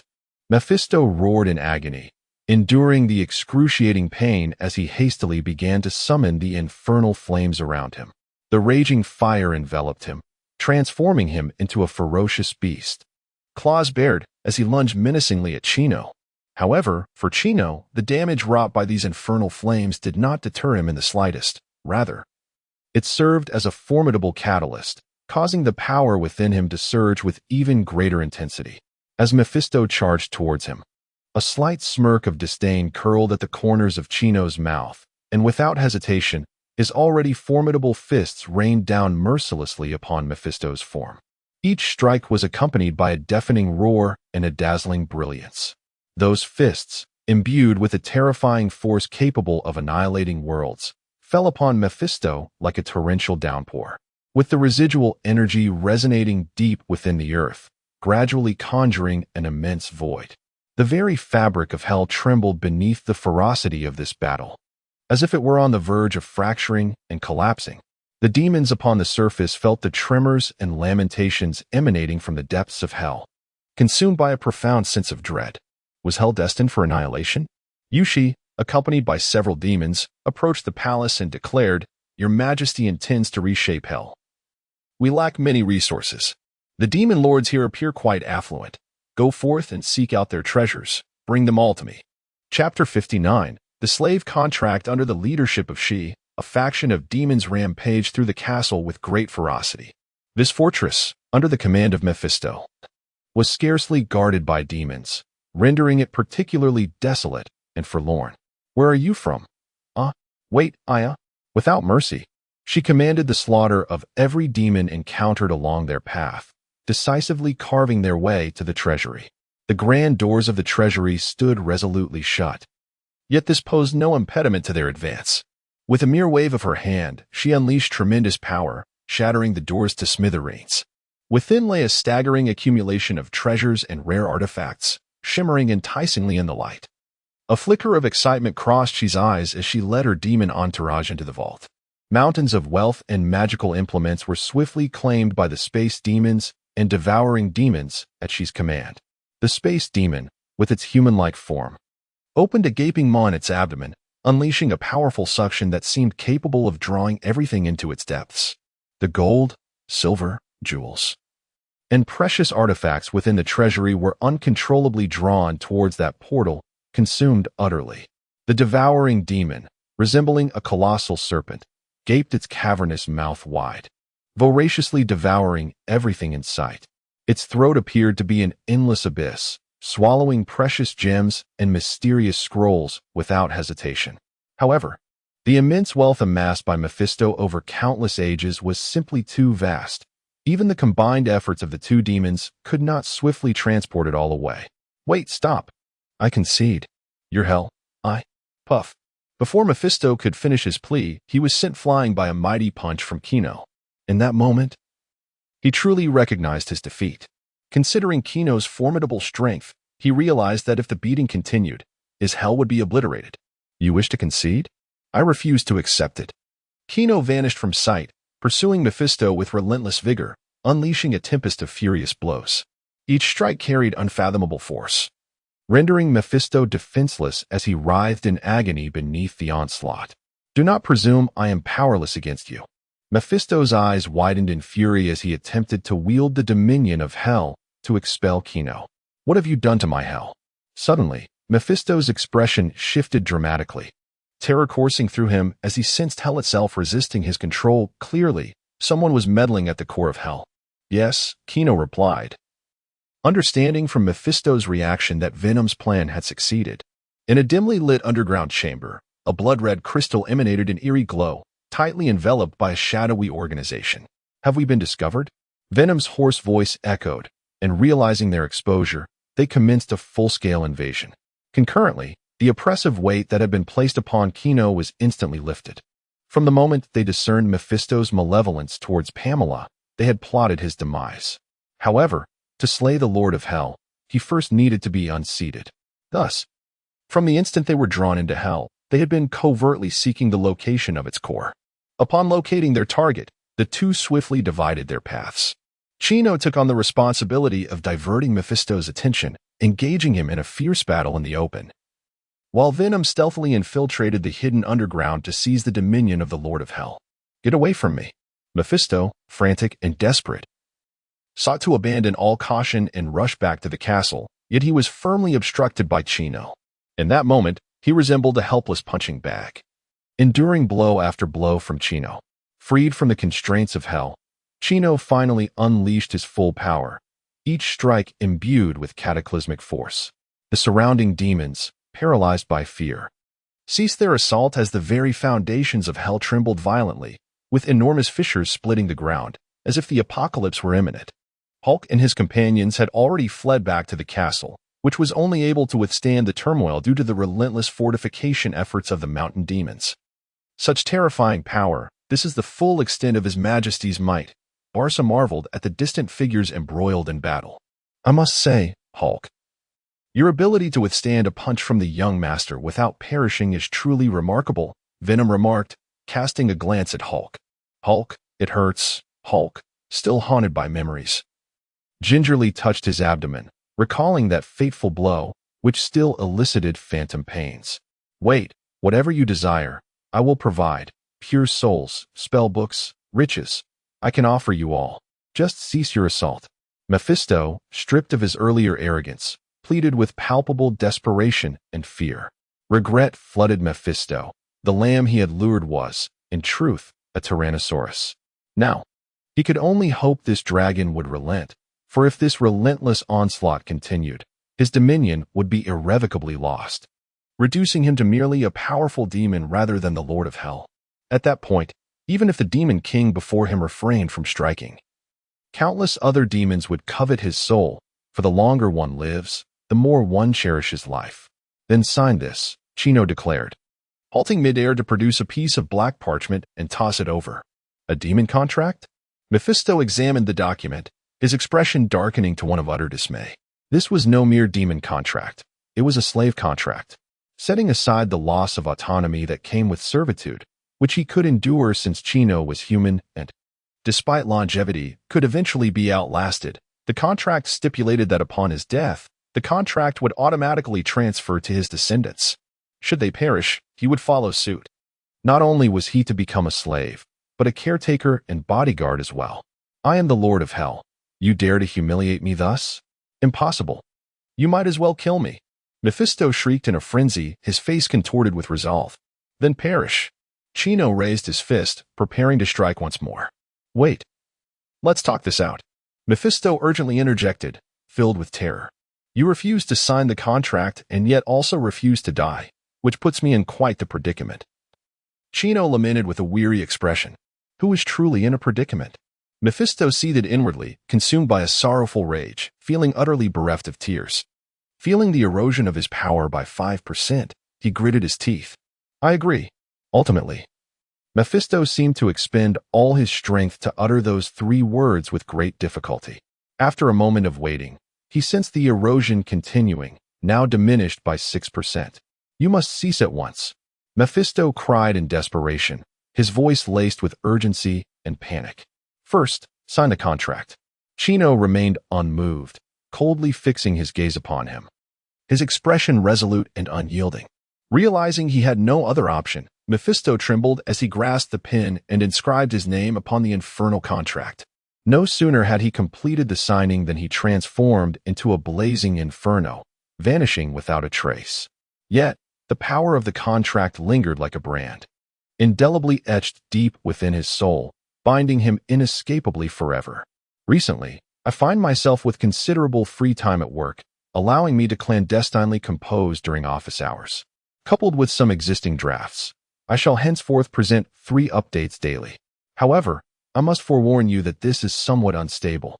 I might become busy or exhaust my drafts and revert to 2 updates, so I appreciate your understanding. Additionally, given my keen awareness, could the esteemed patrons perhaps consider offering a few tokens of appreciation to encourage further updates? Of course, monetary gifts are not necessary. Even small contributions can accumulate. By the way, as the weather grows colder, I urge all patrons to take care of their well-being. That is all. Love you all. Chapter 60. The Ascending Demons Quickly. Command your people to cease. Mephisto seethed, his teeth clenched as he glared at Chino, his eyes ablaze with fury and hatred. This humiliation was unprecedented for him. Chino, arms crossed, remained silent, her gaze icy and unwavering. What are you waiting for? Mephisto urged anxiously. Before he could finish his sentence, a searing glare struck him, sending him hurtling away. A tremendous crash echoed as Mephisto's body collided violently with a low peak. The earth trembled and fractured. Countless stones of varying sizes tumbled down, enveloping the area in a cloud of dust that blotted out the sun. You ought to adjust your attitude, slave. Chino hovered above Mephisto, her eyes still glimmering with remnants of red light. With great effort, Mephisto lifted his head to behold Chino in the air, his expression rife with despair and rage. He acutely sensed that his power had diminished by 80%. If this continued, the consequences would be dire. Slowly, he lowered his head, kneeling heavily upon the ground, his body trembling as he uttered, "Please forgive your slave, my master. Let us proceed." Slave, Chino coldly regarded him, her voice devoid of any emotion.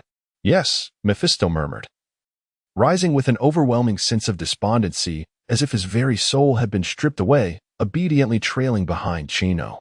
Within a mysterious subterranean cavern, the walls were adorned with countless runes emitting an eerie glow, completely isolating the atmosphere and boasting formidable defensive capabilities that even spatial teleportation could not penetrate. Were it not for Chino's infernal bracelet, even the most astute explorers would struggle to locate this place. How long has it been? I wonder how Chino is faring. Venom muttered anxiously, feeling the absence of time in hell. Moreover, with Mephisto having held dominion over the core of hell for many years, the challenges would only intensify. This was especially true given the inherent corrosive nature of the symbiotic entity. Without it, hope would be futile.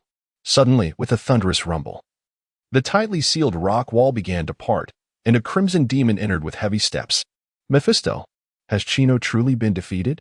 Venom gasped, a weight settling in her heart. Just then, she heard a familiar voice resonating from behind Mephisto. Impossible. If defeat had truly befallen us, I would have been the first to appear and lead you to safety. Chino's confident voice dispelled Venom's trepidation. Emerging from the depths of shadow, Chino advanced steadily, emanating an invisible aura of authority. Mephisto, with his head bowed, stood aside in a posture of humility and submission.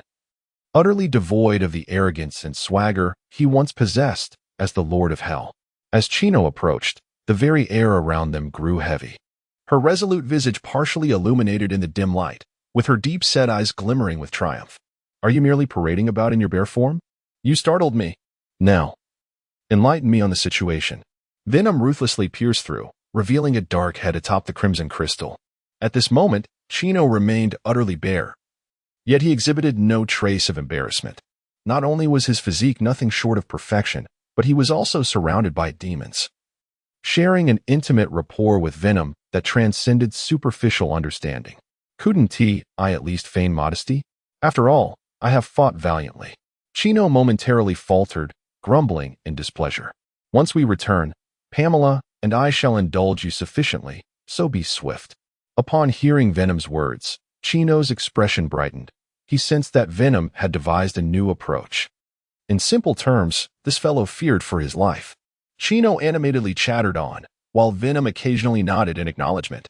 Mephisto, standing nearby, lowered his head, harboring a silent fury, his eyes twitching in frustration. "Let them converse, but must they do so while encroaching upon my territory?" Yet, the encroachment persisted, now reaching 10%. "Thus, once we conclude, we can return home," Venom summarized. "Indeed, this fellow has already forged a pact," Chino remarked confidently, placing his hand upon Venom's large head. Reassured by the contract, Venom gradually flowed towards Chino's body, transforming in an instant into a dazzling superhero suit. "What is this?" Chino inquired, gazing quizzically at a shard of red crystal in his hand. "It's the core of the hell I've invaded. It holds no value for me." Mephisto's eyes widened, his heart bleeding internally. That was his hell. That was his lifeblood. "Master, could you possibly return it to me?" Mephisto implored, gazing longingly at Chino. Though it had been invaded, he believed he could reclaim it with time. "Return it to you?" Chino absent-mindedly toyed with the crystal, a smirk playing on his lips.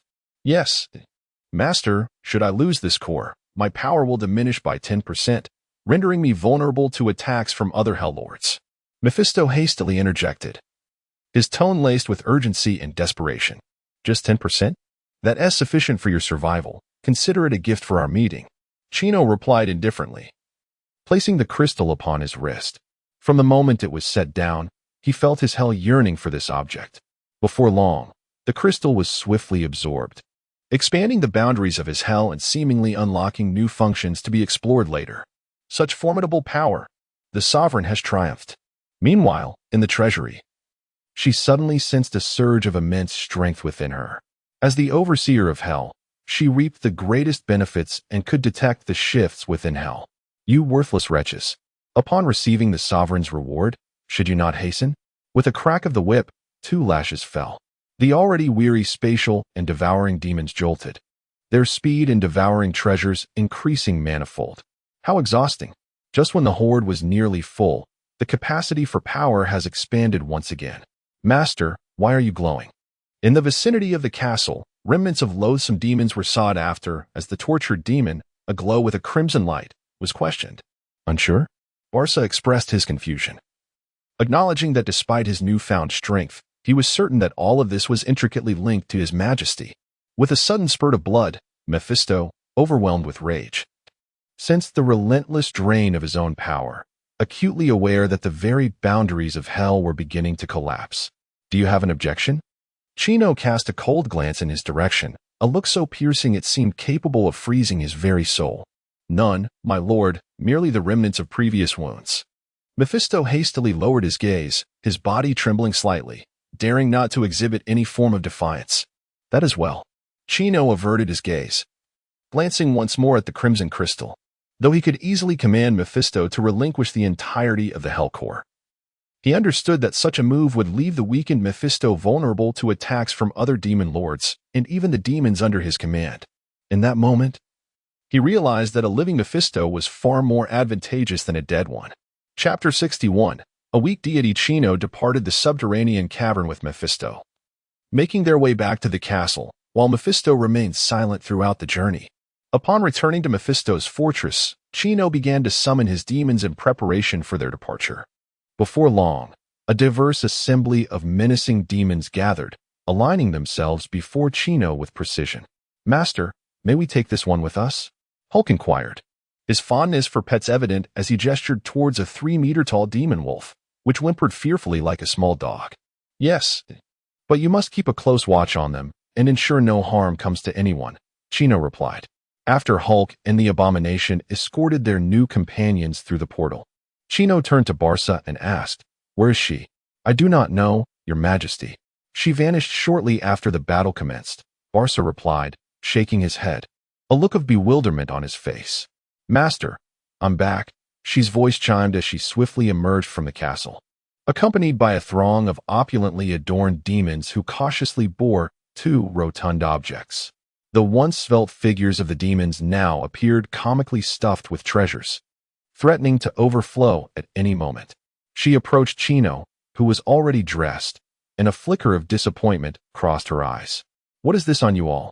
Chino inquired, astonished, as he beheld she resembling a golden idol, alongside the 2 spherical demons being hoisted like small mountains of gold. "I don't recall any such corpulent demons in my realm. Has the sustenance been too lavish of late?" Chino mused. "We discovered the treasure trove of this hell, Master. Your ambitions require substantial funding. Yet these 2 demons are utterly useless, unable to carry it all," she remarked with a pout, her dissatisfaction palpable. The space demon and the devouring demon rolled their eyes in agony, internally lamenting their plight, wary of uttering a word. This woman was more formidable than any demon. Mephisto cast a fleeting glance before dismissing the matter, secretly deriding the lack of discernment displayed by these ordinary demons regarding the treasures. "You have worked hard," Chino said with a smile, gently ruffling her hair, although the wealth they bore was but a mere drop in the ocean of his grand designs. He could not dismiss her kind gesture. "Hiki, it was no trouble at all, Master," she replied, her face beaming with satisfaction. "Return for now. We shall discuss your rewards shortly," Chino instructed with a wave of his hand. "Yes, Master," she responded, leading her entourage of diminutive golden mountains and the 2 spherical demons back through the portal. "Slaves, behave yourselves and refrain from wandering the human realm without cause." "I will summon you should the need arise," Chino remarked, his expression unyielding as he regarded Mephisto. "Yes, Master," Mephisto replied, his demeanor submissive, not daring to defy, his tone exceedingly respectful. Chino chose not to elaborate further and stepped into the portal. Mephisto maintained a posture of respectful submission until Chino's figure completely vanished, at which point he slowly straightened up, the humility on his face evaporating instantly, replaced by a shadowy gloom and unyielding resentment. He surveyed the ravaged hell around him, surrounded by crumbling peaks, fissured earth, and wailing demons. His eyes burned with a fierce rage, as if capable of incinerating everything in sight. "I have never suffered such a significant loss. You thought a mere contract could bind me?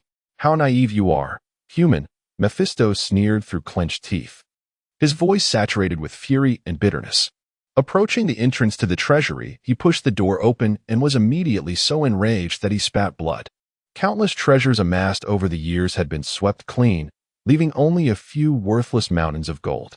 Cursed be this fate.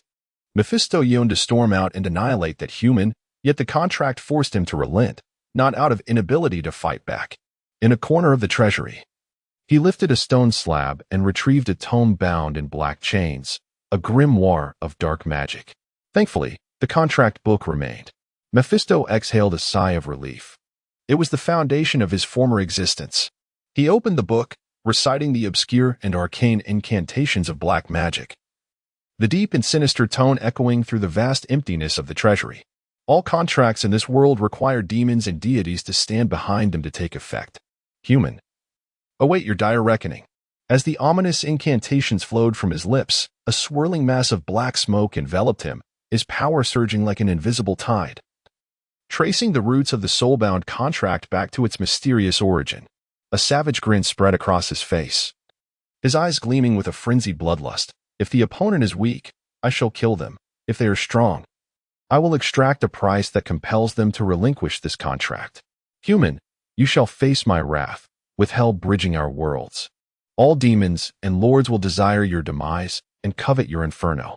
Mephisto cackled maniacally, his laughter reverberating through the depths of hell, as though he could already envision Chino's gruesome demise. His power and consciousness surged like a pitch-black lightning bolt, instantaneously traversing boundless time and space, arriving on a desolate planet. The cracked earth exuded an air of lifelessness, marred by 4 enormous craters. A miasma of decay and death hung heavy in the air, devoid of any signs of life. Mephisto scrutinized the harsh environment, darker than hell itself, and mused silently. This must be the domain of a feeble deity. Otherwise, those gods who revel in pleasure would never choose to dwell in such desolation. A scornful smirk curled at the corner of his lips, his eyes glinting with greed and cruelty, as he envisioned the moment he would effortlessly shatter the chains of his contract and reclaim his freedom. Are you the demon of this world? You still bear my contract. Suddenly, amidst the lifeless and eerie silence of the barren planet, a melodious voice resonated, like celestial music, yet strikingly incongruous in this desolation. Following the sound, Mephisto beheld a stunning woman standing gracefully not far away, even through the eyes of a demon. She is a vision of unparalleled beauty. He cautiously sensed her presence and discerned that her strength was feeble. Yet the aura emanating from her was identical to that of the contract bound to her soul. The woman, aware of Mephisto's subtle movements, merely smiled faintly. Her smile was akin to the gentle caress of a spring breeze, yet it bore an elusive air of mystery. You are the deity behind this contract, are you not? Mephisto exclaimed with fierce intensity. Indeed, what is it that you desire? The woman regarded Mephisto with unruffled composure. I command you to dissolve this contract, or else. Before Mephisto could finish his sentence, the storm enveloping the planet abruptly subsided without warning. Chapter 62. The terrifying Mephisto. It was only then that Mephisto comprehended the full scope of his surroundings, horrified to realize he was standing atop an immense cranium.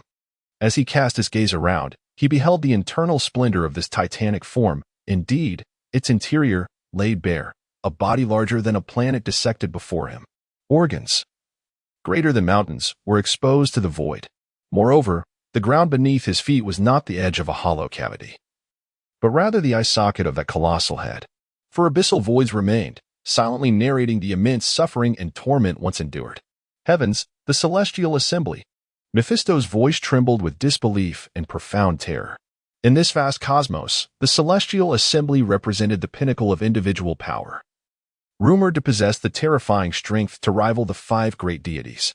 Yet now, the celestial assembly lay dissected before him, though merely an energy entity. A chill coursed up Mephisto's spine, swiftly enveloping his entire being. This frigid sensation seemed poised to freeze his very soul, rendering him unable to contain his trembling. You know him, do you not? Lucifer had silently approached Mephisto, his voice languid and smooth. His form is formidable, evidently conjured by some creator, and his abilities are commendable. However, his character is deplorable, unwilling to serve my will. Thus, I shall forge him into a puppet. As he spoke, Lucifer casually stepped upon the massive skull. In an instant, the once lifeless explorer stirred, slowly kneeling in the void. This scene sent a spine-chilling wave through Mephisto, every hair on his body standing on end, cold sweat cascading down his form. He widened his eyes, as though an invisible hand had clenched his throat, rendering him utterly mute. Lucifer leisurely turned his head, a peculiar smile gracing his lips as he inquired, "What were you about to command me to do?" That smile seemed to emanate from the depths of a hellish abyss, imbued with an infinite chill and malevolence. Upon hearing those words, Mephisto's heart sank, fear consuming his rationality in an instant. Run! This thought exploded in his mind. And without a moment's hesitation, he chose to relinquish that portion of his power and consciousness. In that fleeting moment, that power and awareness dissipated into the void like fireworks, vanishing without a trace. In hell, Mephisto abruptly opened his eyes, gasping for breath as if he had just escaped the depths of death. Who was that woman? Such a terrifying aura, he murmured, still shaken. Suddenly, a voice behind him caused his pupils to constrict. You run quite swiftly. A hand gently rested upon Mephisto's shoulder, and this simple gesture rendered him instantly immobile. He attempted to summon his magic, only to find it as still as stagnant water. He tried to invoke his infernal authority, yet there was no response. Even the ability to escape death and resurrect eluded him. At that moment, despair engulfed Mephisto. Would it not be better to obediently serve as a slave? He had indeed encountered an insurmountable obstacle. It was as if his innermost thoughts were being overheard. Rest assured, you are but a servant to the little one. I shall not lead you to your demise. However, Your behavior leaves much to be desired and requires proper correction. I find myself quite curious about the anatomical structure of this cosmic demon. Before the words could fully escape his lips, Mephisto vanished into the abyss of hell, as if consumed entirely by darkness. Unbeknownst to him, the harrowing events transpiring in hell were entirely outside of Kino's awareness, for he had returned to the realm of mortals. He now stood in the drawing room of the manor. "Pamela, I have returned." No sooner had Kino spoken than the door creaked open, and a green figure dashed forth. "My dear, you have finally returned." Pamela's heartfelt exclamation echoed through the room. "Pamela!" Kino's face blossomed with joy as he enveloped the rushing Pamela in a tight embrace. "I missed you so much, my love. You were gone for 10 days. Pamela buried her head in Kino's chest, her voice muffled yet thick with longing and a hint of grievance. "I apologize. It took a bit of time to thoroughly deal with the enemy." Kino gently stroked Pamela's back, his expression laden with remorse. Following this battle, Kino had gained a clearer understanding of the limits of his own power. While not invincible, only the 5 great deities could rival him in this world. Pamela, with a worried gaze, scrutinized Kino, her eyes scanning him back and forth. "Are you hurt?" "Not at all. I left him in utter disarray," Kino replied with a smile, his demeanor relaxed, exuding confidence and pride. He tenderly squeezed Pamela's hand, wishing to reassure her. Yet, Pamela remained unconvinced, reaching out to gently caress Kino's face, seemingly seeking affirmation of his well-being. "Is that true? Please do not hide anything from me." Kino grasped her hand and pressed it to his lips, murmuring, "My dear, I am truly fine. Do not worry." At that moment, Damien, having heard the commotion downstairs, rushed down from above. "Father, you have returned." Damien's face was alight with surprise. Just then, with a whoosh, Venom appeared, enveloping Damien in a tight embrace, nuzzling him incessantly. "Damien, soft and sweet, did you miss me?" "And Mother Venom?" Damien gasped, feeling slightly suffocated by the embrace. After extricating himself from Venom, Kino found himself in an embarrassing state of undress, causing Pamela to blink in astonishment. "My dear, quickly change your clothes." Pamela's cheeks flushed as she reacted. Oh. Kino, somewhat abashed, hurried toward the bedroom. While such matters were inconsequential in hell, he still possessed a modicum of modesty in the mortal realm. Once clad appropriately, Kino emerged to find Pamela preparing some food. "Delicious," Kino exclaimed, devouring the ribs voraciously. After a long battle in hell without a single drop of water, the taste of sustenance was nothing short of exquisite. "Eat slowly. There is more cooking," Pamela chuckled. "This is a Chinese dish I learned." Watching Kino enjoy his meal brought Pamela an appetite of her own, and she joined him in eating. "Damien, try the chocolate." Before Venom lay a large platter of assorted chocolates. Although capable of consuming human food, chocolate was undoubtedly her favorite. "Thank you, Venom Mama." Damien accepted the chocolate and began to indulge in the delightful treat. At that moment, a series of knocks echoed from the door. "Tony? What brings him here?" Kino, still chewing, sensed the presence of Stark's mark and felt a twinge of confusion. Pamela, however, was accustomed to such interruptions. With a gentle wave of her hand, she commanded the plants at the entrance to slowly open the door. "This fellow arrives daily, inquiring if you've returned. As if he believes your presence is the sole reason he confronts his adversaries," Pamela remarked with a resigned shrug. Chapter 63 Tony's Visit. "Good afternoon, Miss Pamela. Has Chino returned?"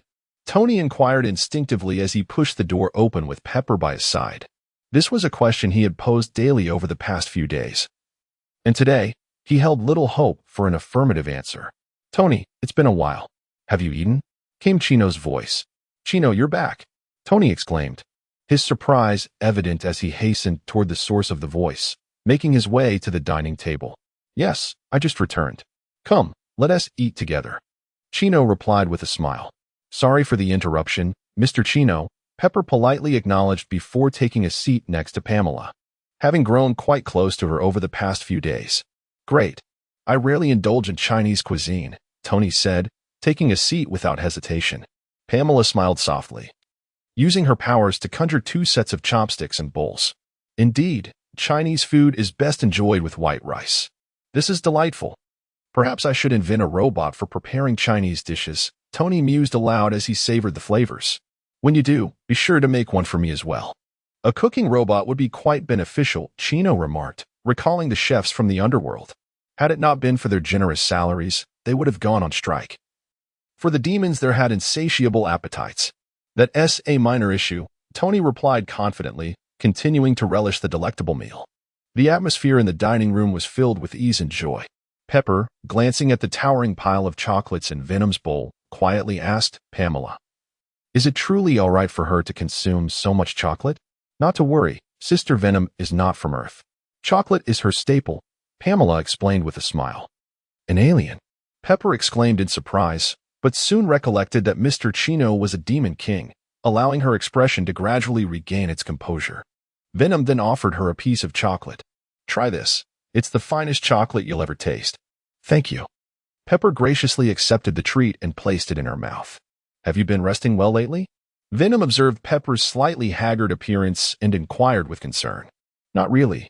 With Obadiah's death, the explosion at the munitions factory, and Tony becoming Iron Man, it has been an overwhelming torrent of events," Pepper replied, her head aching. Though she had been visiting daily, her stays were brief, often just over half an hour to deliver gifts before departing. Today, it seemed she would have no time to manage her affairs, and with a sigh, she cast a resentful glance at Tony. Tony, feeling a bit sheepish, chuckled and scratched his head, saying, "I've been busy updating the iron armor and have left all the company matters to you. I truly appreciate your hard work, Pepper." "Then allow me to help you rejuvenate," Venom offered. "Thank you for your assistance," Pepper said, glancing at Tony for reassurance, which he provided with an affirming nod. Venom grasped Pepper's hand, and her dark essence silently permeated her body. After a brief moment, Venom released her grip, stating, "All done." Instantly, Pepper felt her once fatigued body rejuvenated with vitality. "Wow, Pepper, your face," Tony suddenly exclaimed, his eyes wide with astonishment. "What is wrong with my face?" Pepper inquired, perplexed as she touched her skin, feeling its remarkable smoothness. Pamela, manipulating the plants, presented a mirror. "Oh my goodness." Pepper gazed at her reflection in disbelief. Although she had consistently used luxurious skincare and cosmetics, her skin had grown somewhat dull with age. Now, astonishingly, her complexion had reverted to that of her youth. Devoid of wrinkles, radiant and smooth, glowing with an enchanting luster. "I am truly grateful, Venom," Pepper expressed, her eyes glistening with tears of emotion. "No trouble at all," Venom replied, mimicking Tony's earlier nonchalance. "Ha ha ha." Pepper laughed, her voice melodious and bright, and in that moment, her bond with Venom deepened. The three women finished their meal and took Damien to the sofa for a chat. "Venom's abilities are nothing short of miraculous," Tony remarked in awe. "Indeed. My wife is the best," Kino said proudly. "Pepper is the true gem," Tony countered, unwilling to concede. The two men engaged in a spirited debate over whose wife was superior. "I am immensely grateful, my friend. I hardly know how to repay you," Tony said sincerely, looking at Kino with earnestness. "Whether for saving my life before or for nurturing my relationship with Pepper, I owe you an immense debt. How about I offer you an additional 10% of the shares?" Tony suggested, gritting his teeth, knowing this was the utmost he could give without impacting the company. "No, I am planning to start my own company soon. If you truly wish to express your gratitude, could you assist me with something?" Kino replied with a smile. "It better not be a trivial matter, or I shall take offense," Tony said, taking a sip of water. "Transforming hell, do you think that's a grand undertaking?" Kino asked. Cough. Cough. "Transforming hell? What do you envision, a metropolis of steel?" Tony sputtered, choking on his drink, a sense of foreboding washing over him. "A natural paradise," Kino answered. "What is the progress?" "Not yet begun. I currently lack both funds and manpower. I am dealing with the surrounding magma. I must see the so-called hell you speak of." Tony thought he might have exaggerated the situation. Handling magma? What a perilous environment. No problem. The two resolved to venture into hell. Venom, Pamela, Damien. "Tony and I have business in hell," Kino informed his family. "I want to go too," Pamela immediately declared, having just reunited with her beloved. She was reluctant to part ways so soon. "Pepper, would you care to join us?" Venom invited Pepper. "Absolutely," Pepper replied without hesitation. Her curiosity piqued about the legendary realm of hell. "Pepper, my dear," Perhaps there is a throne of flames prepared just for you in hell. Venom jested. Tony winked with an exaggerated grin on his face. Huh, all you do is tease me. If such a thing truly existed, I suspect it would be intended for you. Pepper shot Tony a playful glare. Perhaps the demons of hell would regard you as their esteemed guest and present you with a trove of burning gems. Tony continued to indulge his imagination, his words vividly animated. Then you would be the prime target of their mischief. Let us see how you maintain your wit then. Pepper crossed her arms, feigning indignation. Oh, don't be angry, dear. Perhaps there exists a mysterious spring in hell that grants eternal youth, Tony quickly soothed. Pepper, unimpressed, replied. How could such a thing possibly exist? Actually, it does, Kino interjected earnestly. What? Exclaimed Tony and Pepper in unison, their faces a picture of astonishment. The potion I will be selling next is just that. I'll be sure to send some your way, Kino replied with a smile. Good brother, Kino, by the way. Does that potion have any particular effects? Tony asked with a mischievous glint in his eye. Rest assured, it certainly does, Kino assured him. Chapter 64. Tony's plan. As Tony traversed the portal, he was instantly blinded by a dazzling golden light, taking some time to adjust to the radiance. However, when his eyes finally acclimated to the scene before him, he stood there, utterly astonished. Before him lay mountains of gold and gems, towering majestically, their brilliant luminescence nearly overwhelming. Chino, did you not claim you were in dire need of both manpower and funds? The gold here could purchase the entire world. Are you deceiving us? Tony exclaimed, his eyes wide with disbelief. I have no idea how this came to be, Chino replied, equally stunned. His mind racing to comprehend how his hellish domain had transformed into this spectacle. Pamela's eyes widened in incredulity. This is simply outrageous. Pepper covered her mouth, murmuring, I have never witnessed such a vast accumulation of wealth. Venom, brimming with excitement, declared, Wow, this is a veritable ocean of treasure. I must embark on an adventure. From a distance, a voice rang out, You useless fools, hurry and transport these riches to the palace. But, boss, the palace is nearly overflowing, a demon responded, trembling with trepidation. Then why not establish a new palace? Must I teach you everything? The voice retorted with hands on hips, exuding authority. Yes, came the meek response. Chino approached the scene, observing a throng of demons busily transporting treasures in carts, the atmosphere both chaotic and industrious. With a contemplative expression, Chino began to piece together the origin of these riches. You, Chino called out. Young master, you exclaimed, startled by the sudden address, turning swiftly. What is happening here? With Yu's explanation, Chino comprehended the situation. These treasures were from Mephisto's vault, inadvertently regurgitated by two demons who had swallowed them and subsequently fell, spilling their bounty. Young master, with such a wealth of treasures, your transformation plan is bound to succeed, Yu said, eyes sparkling with anticipation, eagerly awaiting praise. I fear that may not be the case. Tony replied gravely, surveying the heaps of jewels and coins. Why not? Yu glared at the human, irritation evident in his gaze. If such an abundance of gold were to flood human society, it could precipitate a severe economic crisis. In a worst-case scenario, it might even ignite a world war. Tony explained with a serious demeanor. That indeed cannot be sold. Chino frowned, contemplating the gravity of the potential consequences. Why is it so? Yu pouted, feeling dejected after expending considerable effort. At this moment, the devouring and spatial demons interjected, It is not entirely impossible to sell. One must simply regulate the quantity. Selling it gradually poses no issue, as gold is also a consumable in industry. Tony replied slowly, That is a reasonable approach. Then all is well, Yu sighed in relief. His anxious heart finally at ease, grateful that their efforts were not in vain. Evening, inquire if the demons participating in this battle have any desires. If not, convert their wishes into currency, as it may be useful in the future, Kino instructed methodically. Yes, young master, replied she respectfully. Do you have any wishes, she? Kino inquired, gazing at her. Young master, I have nothing. She furtively glanced at Kino but ultimately refrained from voicing her thoughts. Leave she's rewards to me.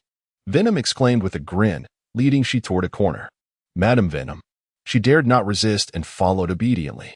Kino turned to Pamela and said, Pamela, take Pepper and Damien for a stroll. They may take whatever they fancy. Certainly, darling, Pamela replied, then guided Pepper and Damien towards the treasure mountain. Aware that her beloved had serious matters to discuss. Kino, take me to a higher vantage point, Tony requested.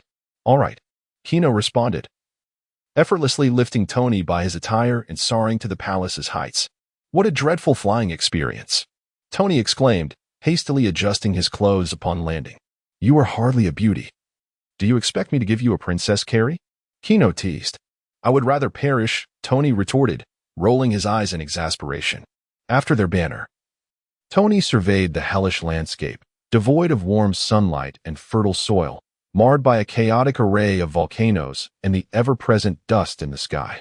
He fell into silence, contemplating the arduous task of transforming this wasteland into a verdant forest, a feat that, even with his intellect, would take centuries to achieve. Is it impossible, Tony? Kino asked, observing his brooding demeanor. Impossible? I am Tony Stark. Do not conflate me with ordinary scientists, he replied, rolling his eyes again, while his mind raced with various designs.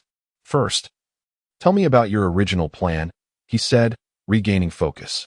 My plan was to have the demons manage the surrounding volcanoes, absorb their energy, and fill them in to render them extinct.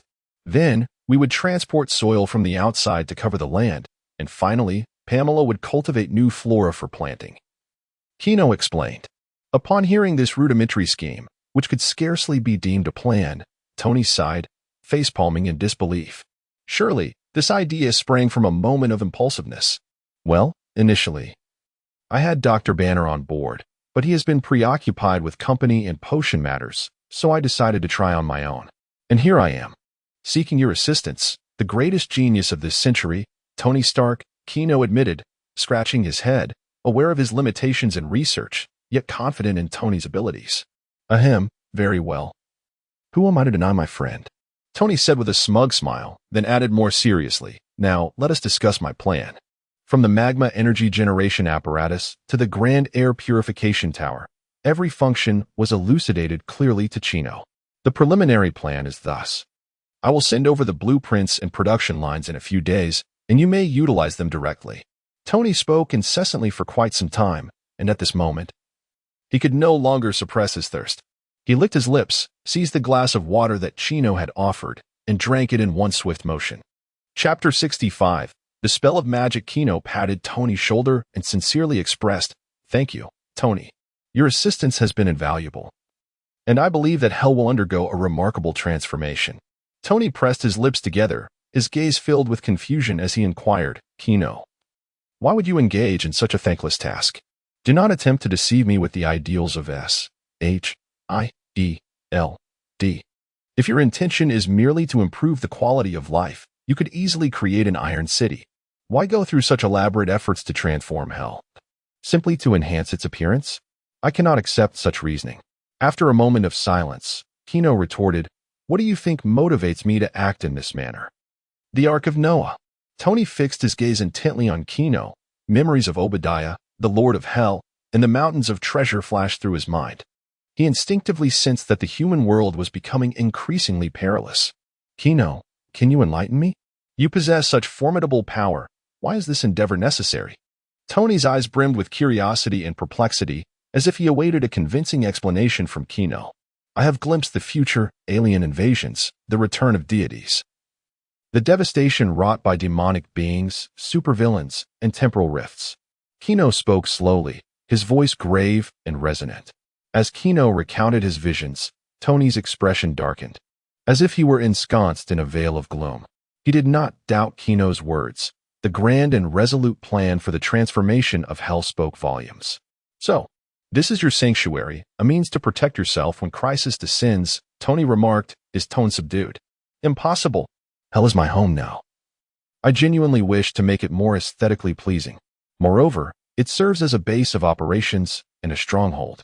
Do you truly believe I am that timid? Kino widened his eyes, looking at Tony as if he were foolish. My apologies. A hint of remorse lingered in Tony's tone. You must have surmised the origin of my powers, Kino stated plainly. When Natasha had previously mentioned the name Poison Ivy, he had suspected they might be aware of his abilities, though he had not deliberately concealed them. I understand. In the realm of DC Comics, Superman's powers are indeed outrageous, Tony reflected, recalling the information he had previously examined. Indeed, I have replicated Superman's abilities. Most of the crises I mentioned, I can manage, yet I fear that during confrontations, I might neglect those around me. Thus, I conceived the plan to transform Hell, much like how your carelessness led to Pepper's abduction, Kino said earnestly. Upon hearing this, Tony relaxed. He had witnessed a glimpse of Kino's power. Nodding, he acknowledged, I see now. I misjudged you, Kino. However, your considerations are indeed thorough. Kino continued.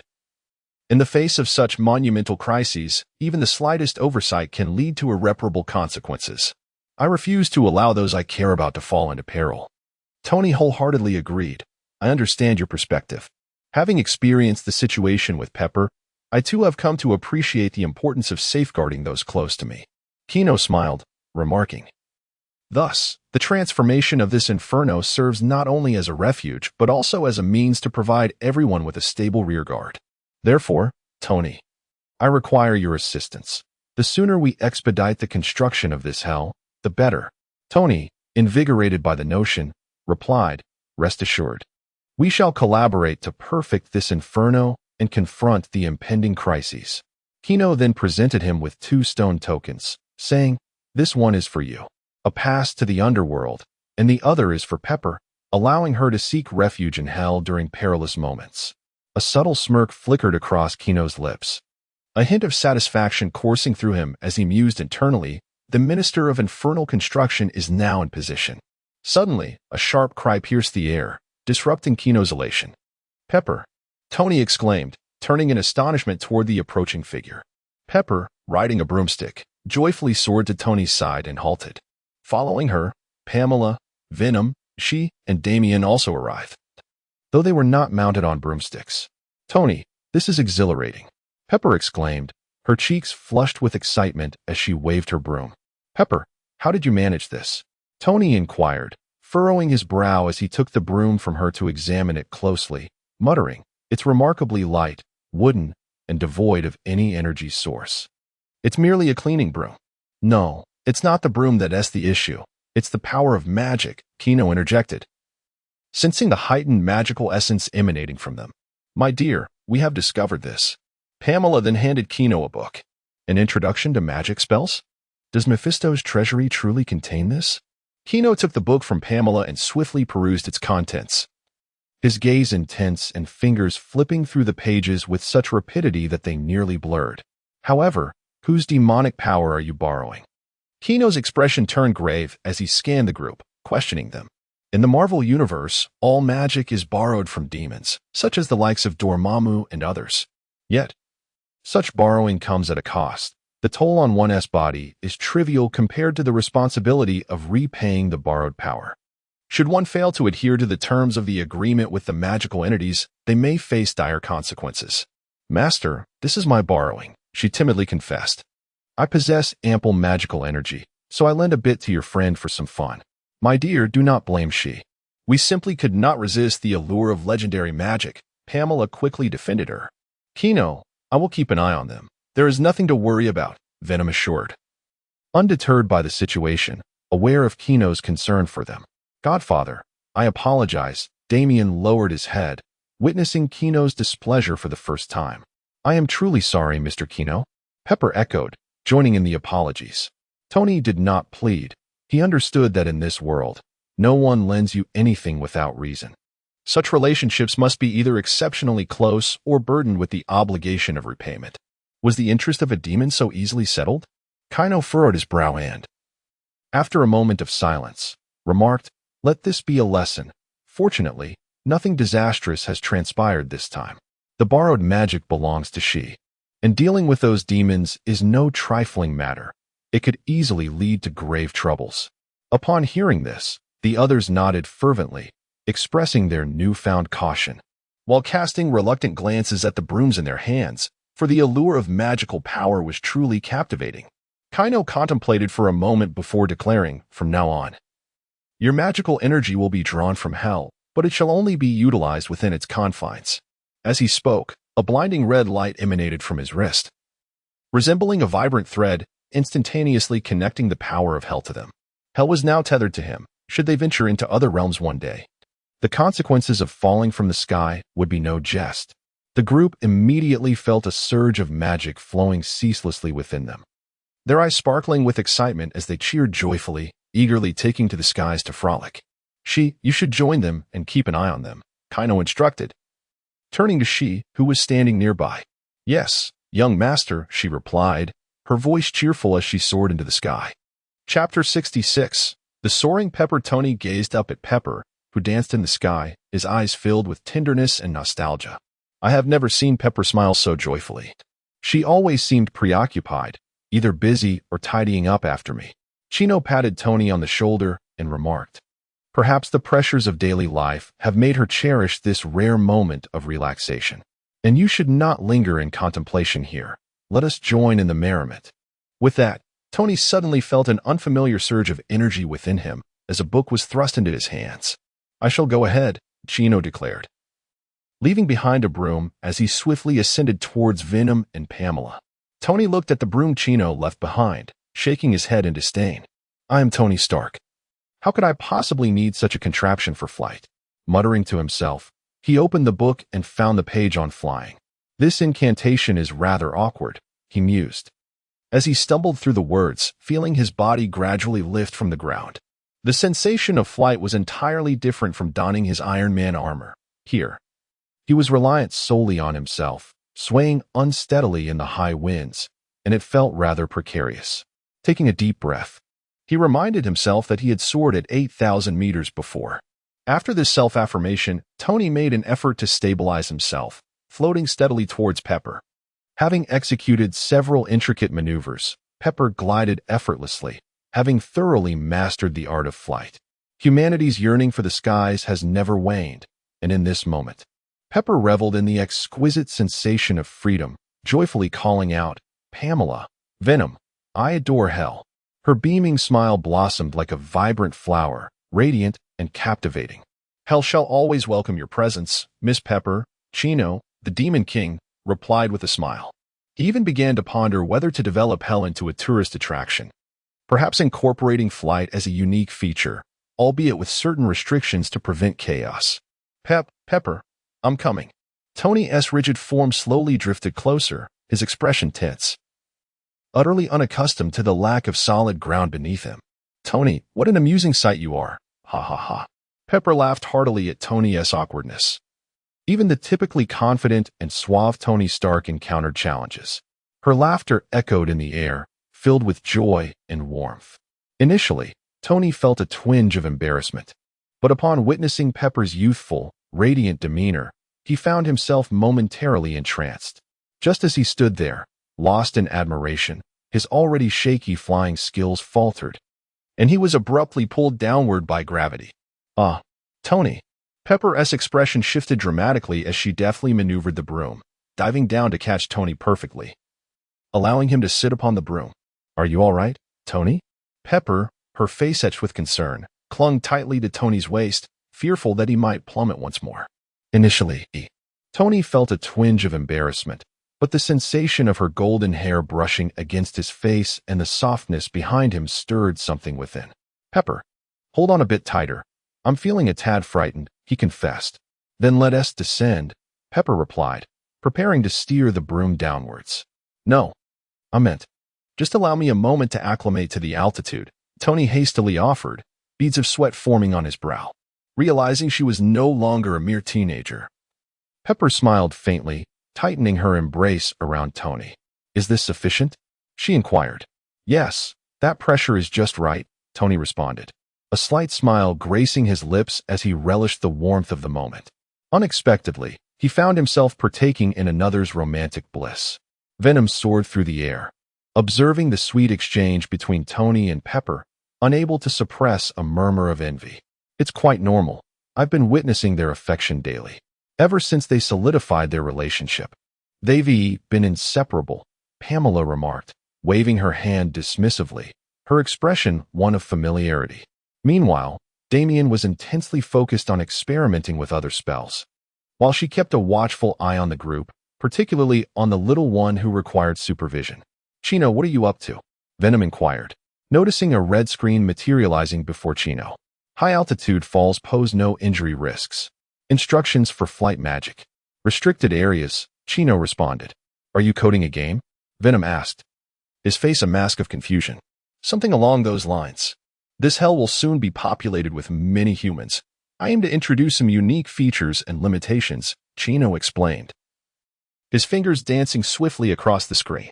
After absorbing fragments of hell, he sensed a transformative change. Not only had the precision of his commands improved, but the realm's scope and power were expanding. If he were to gather a sufficient core, he mused, perhaps he could create a bridge connecting the Marvel and DC universes. However, he was in no rush. He would consider such ambitions only upon acquiring the strength to confront the 5 divine beings. Chino, may I have a turn? Venom's eyes sparkled with excitement, his hands itching with anticipation. Certainly, but also help me brainstorm potential scenarios. Chino readily offered a portion of the screen.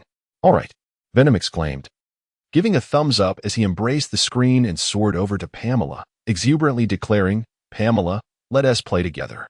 Pamela smiled and nodded, and the two promptly began manipulating the screen, their expressions focused and engrossed.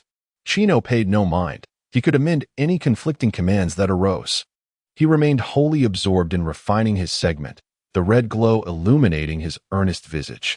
As time meandered on, they returned to the earthly realm, only to find that evening had descended. Pepper still clutched the broom, intending to take it home, but suddenly felt an unfamiliarity upon returning to solid ground. I feel a bit disheartened, she lamented. Pamela laughed and said, next time, we could plan a visit to hell, once our dear plans officially commence. The scenery will be more breathtaking and the experience even more delightful. Indeed, Pepper nodded repeatedly, her eyes sparkling with anticipation. Thank you, Chino. Today has truly been a perfect day. Tony smiled as he patted Chino on the shoulder, his face radiant with satisfaction. What a truly splendid rendezvous. Chapter 67, a wonderful night. After bidding farewell to Tony and the others, Chino prepared to indulge in some well-deserved rest. However, as he turned around, he was taken aback by the sight of an unexpected figure. What brings you out here? Chino inquired, raising an eyebrow at the petite silhouette before him. Young master, it was madam who asked me to come out, she mumbled, her head bowed, nervously twisting the hem of her garment, her voice barely above a whisper. Deceiving the young master. Chino, let us take she out shopping tomorrow, and allow her to stay here for the night, Venom cooed, clinging affectionately to Chino's arm. Pamela nodded in agreement, adding, yes, darling, she has been quite exhausted lately. Let her unwind. I haven't expressed any dissent, merely surprise. Nonetheless, you have indeed worked hard, Chino replied kindly. It is no trouble at all. Serving the young master is my honor, she asserted, raising her gaze to meet Chino's with unwavering determination. Chino smiled gently, saying, do not be so reserved. Rest well tonight, and enjoy yourself to the fullest tomorrow. A radiant smile blossomed on Shi's face as she replied, thank you, young master. Thank you, madam. Damien, you should also retire early these days. Do you understand? Chino said, concern evident in his eyes as he looked at Damien. Godfather, I always go to bed early, Damien pouted, puffing out his chest.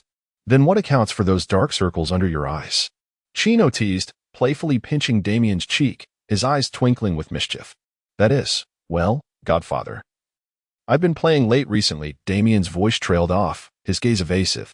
Stark had previously gifted Damien a gaming console, and suddenly recalling this, Pamela's expression darkened as she fixed a stern look at Damien. You've been getting up in the middle of the night to play. I shall confiscate it for a while.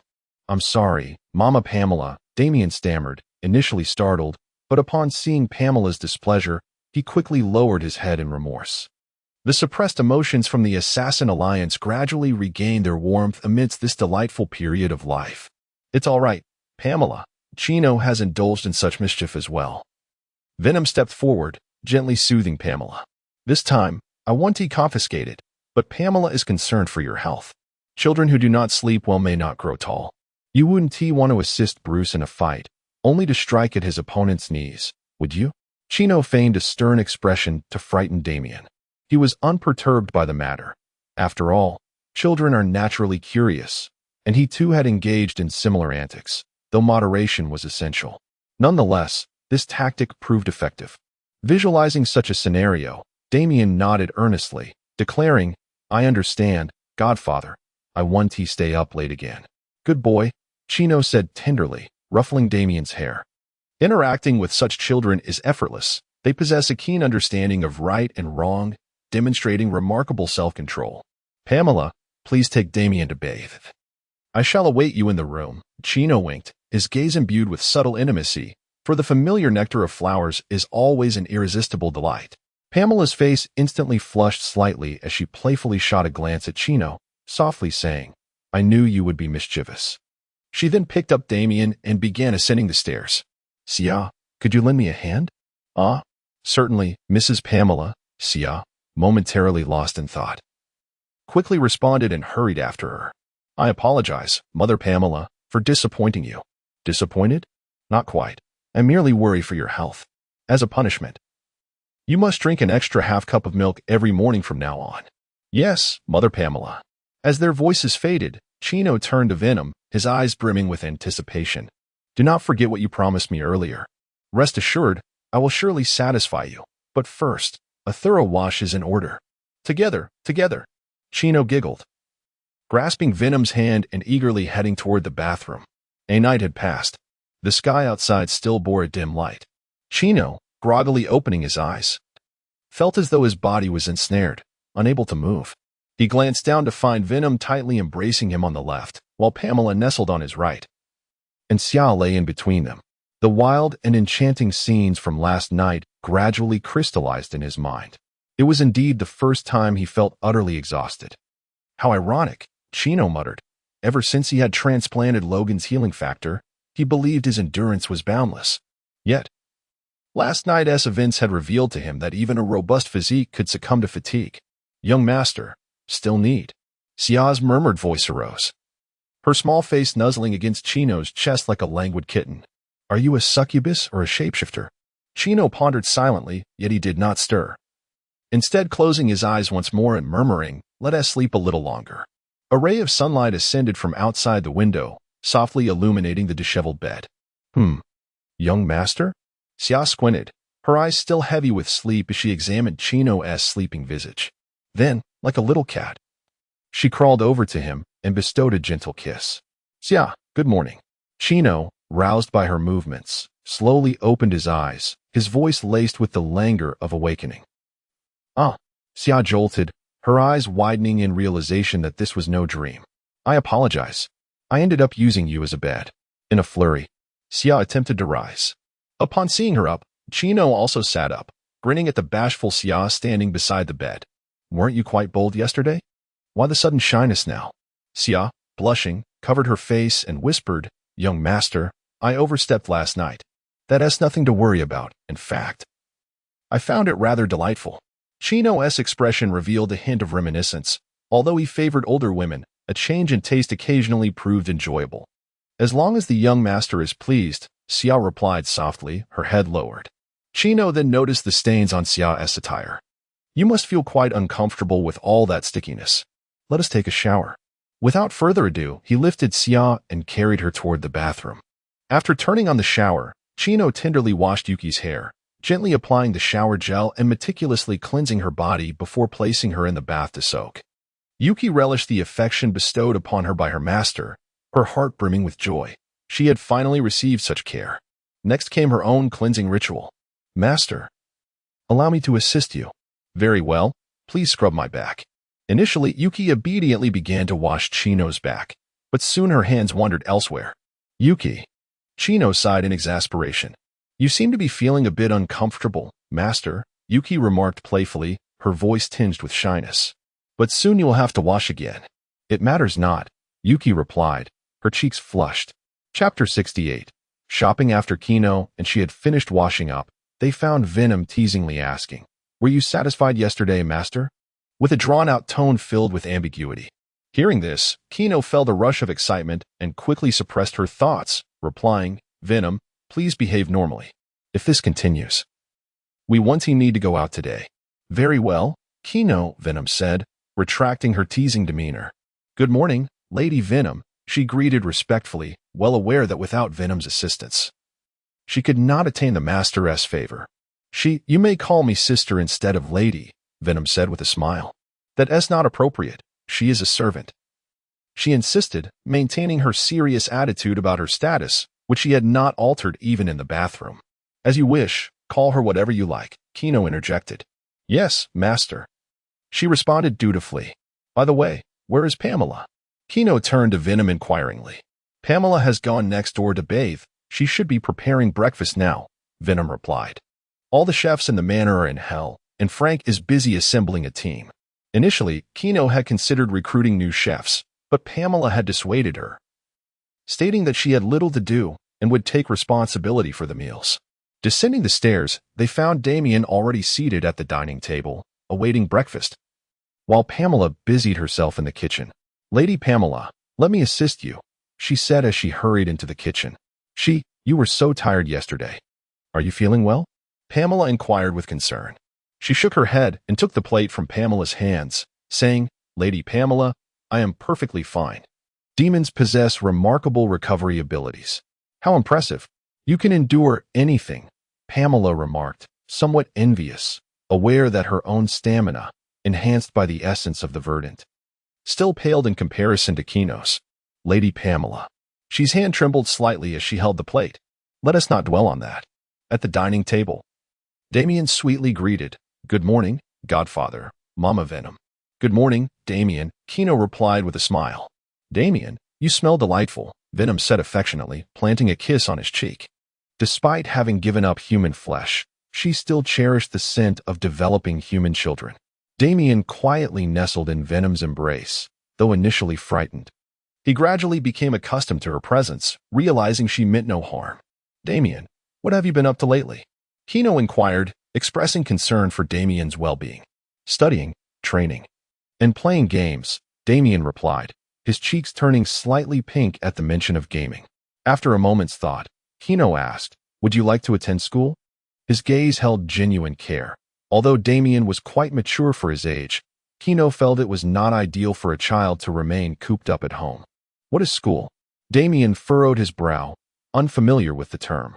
School is a place where a group of individuals of similar age gather to learn new knowledge and make friends, Kino explained patiently. The Godfather. I have dedicated teachers for acquiring knowledge, but what of friends? Are they powerful? Damien's face was a portrait of confusion, his eyes filled with perplexity. Within the ranks of Lei Shagu, there were specialized instructors tasked with Damien's education. Furthermore, the Assassin Alliance's teachings he received from a young age had a profound impact on him. In his understanding, strength was paramount, rendering the concept of friendship rather nebulous. Kino found himself momentarily speechless, opening his mouth yet unsure how to respond to Damien's inquiry, a hint of helplessness etched on his face. Ha. Seeing Kino's floundering, Venom could no longer contain his laughter, which echoed throughout the room. Kino shot Venom a dark glare, feeling an inner frustration. Meanwhile, Damien remained utterly bewildered, glancing between Kino and the laughing Venom, completely at a loss as to what had transpired. Once the laughter subsided, Venom addressed Damien, Although you have dedicated teachers, the individuals at school may not be particularly formidable, yet this ordinary life is one your father experienced and hoped for you. Damien lowered his head, contemplating, a trace of thoughtfulness gracing his youthful features. He then lifted his gaze and declared, Then I wish to experience my father's life, Godfather. Venom raised an eyebrow in satisfaction. Very well, I shall arrange for it. Kino nodded in agreement. At that moment, Pamela and she approached, carrying trays. My dear, what just happened? Why is Sister Venom laughing so heartily? Pamela inquired with curiosity. Before Kino could respond, Venom eagerly recounted the recent events. School? That sounds wonderful. An opportunity to interact with peers, Pamela said gently, looking at Damien with eyes brimming with approval. After finishing breakfast, the group set out together. This time, Kino took the wheel, while the others gradually settled into the vehicle. The sunlight bathed the car in a radiant glow as it smoothly departed the estate. Laughter and chatter filled the air during the drive. In addition to the shopping mentioned yesterday, they intended to buy she some clothing. After all, her wardrobe consisted primarily of leather jackets and whimsical attire, appropriate for her own enjoyment, yet unsuitable for public display. They arrived once more in Manhattan, where the previously dilapidated district had undergone a remarkable transformation. As if the prior chaos had never occurred, everything restored to normalcy. Kino walked at the center, flanked by Venom on his left and Pamela on his right, two stunning women of contrasting styles, attracting the gaze of many. Venom exuded a sultry confidence, Pamela radiated gentle elegance, while Kino carried an air of dashing charm. The trio undeniably became a striking spectacle on the streets. As for Damien, who was being led by She, he was perceived as the child of the two women, eliciting a mix of envious glances. These gazes held both admiration for Kino's fortune and jealousy towards his simultaneous companionship with two beautiful women. They arrived at a large clothing store, spacious and brightly lit, with racks adorned with a plethora of garments. Venom and Pamela enthusiastically selected various outfits for She and Damien, occasionally seeking Kino's opinion. "How does the Lolita dress look on She?" "Quite delightful and charming. Let us have She try on this dress." "It's lovely, indeed." "What about Damien in this little suit?" "Quite dashing." Venom gazed at him speechlessly. "Is quite nice all you can say?" "Well, it's very good." "Never mind. You just focus on watching." In no time, Pamela and Damien transformed into dressing dolls, experimenting with various styles, and the atmosphere became quite lively. Venom and Pamela also tried on several outfits, and by the end, it had evolved into their personal showcase. For a moment, Kino was utterly captivated. The black stockings and suspenders suited Venom and Pamela perfectly, while the white stockings were a better fit for She. As for Damien, he had long been seated beside Kino, enjoying the spectacle together. Chapter 69. Organizations Protecting the Earth. However, this place soon attracted malevolent gazes, and Chino furrowed his brow. The emblem of the deity of the mortal realm illuminated. The subtle sounds were distinctly clear. They appeared ready to strike. These affluent swine were unmistakably wealthy. Read. There are people everywhere. It's unwise to act directly. Fool, simply lead them to an isolated area before making your move. I've had my eyes on that red-haired one for quite a while. Then I shall take the smaller one. A cold glint flashed in Chino's eyes, his icy gaze capable of freezing a person in an instant. Godfather? Damien, beside him, felt a shiver run down his spine, fearfully glancing at the Godfather. Sensing an overwhelming aura of menace, Chino's murderous intent dissipated in an instant as he reached out to gently pat Damien's head. "My apologies, Damien. Did I frighten you?" Chino's tone was filled with regret. "Godfather, who has angered you?" Damien looked up. "I'm not angry, merely contemplating some unfortunate matters," Chino replied with a tender smile, his warmth akin to a gentle spring breeze. He truly felt no anger. After all, who would harbor resentment towards the deceased? Soon, several individuals approached from various directions, one of whom was a woman, rather pleasing to the eye. As the woman approached Chino's side, she suddenly stumbled and fell, her words unspoken.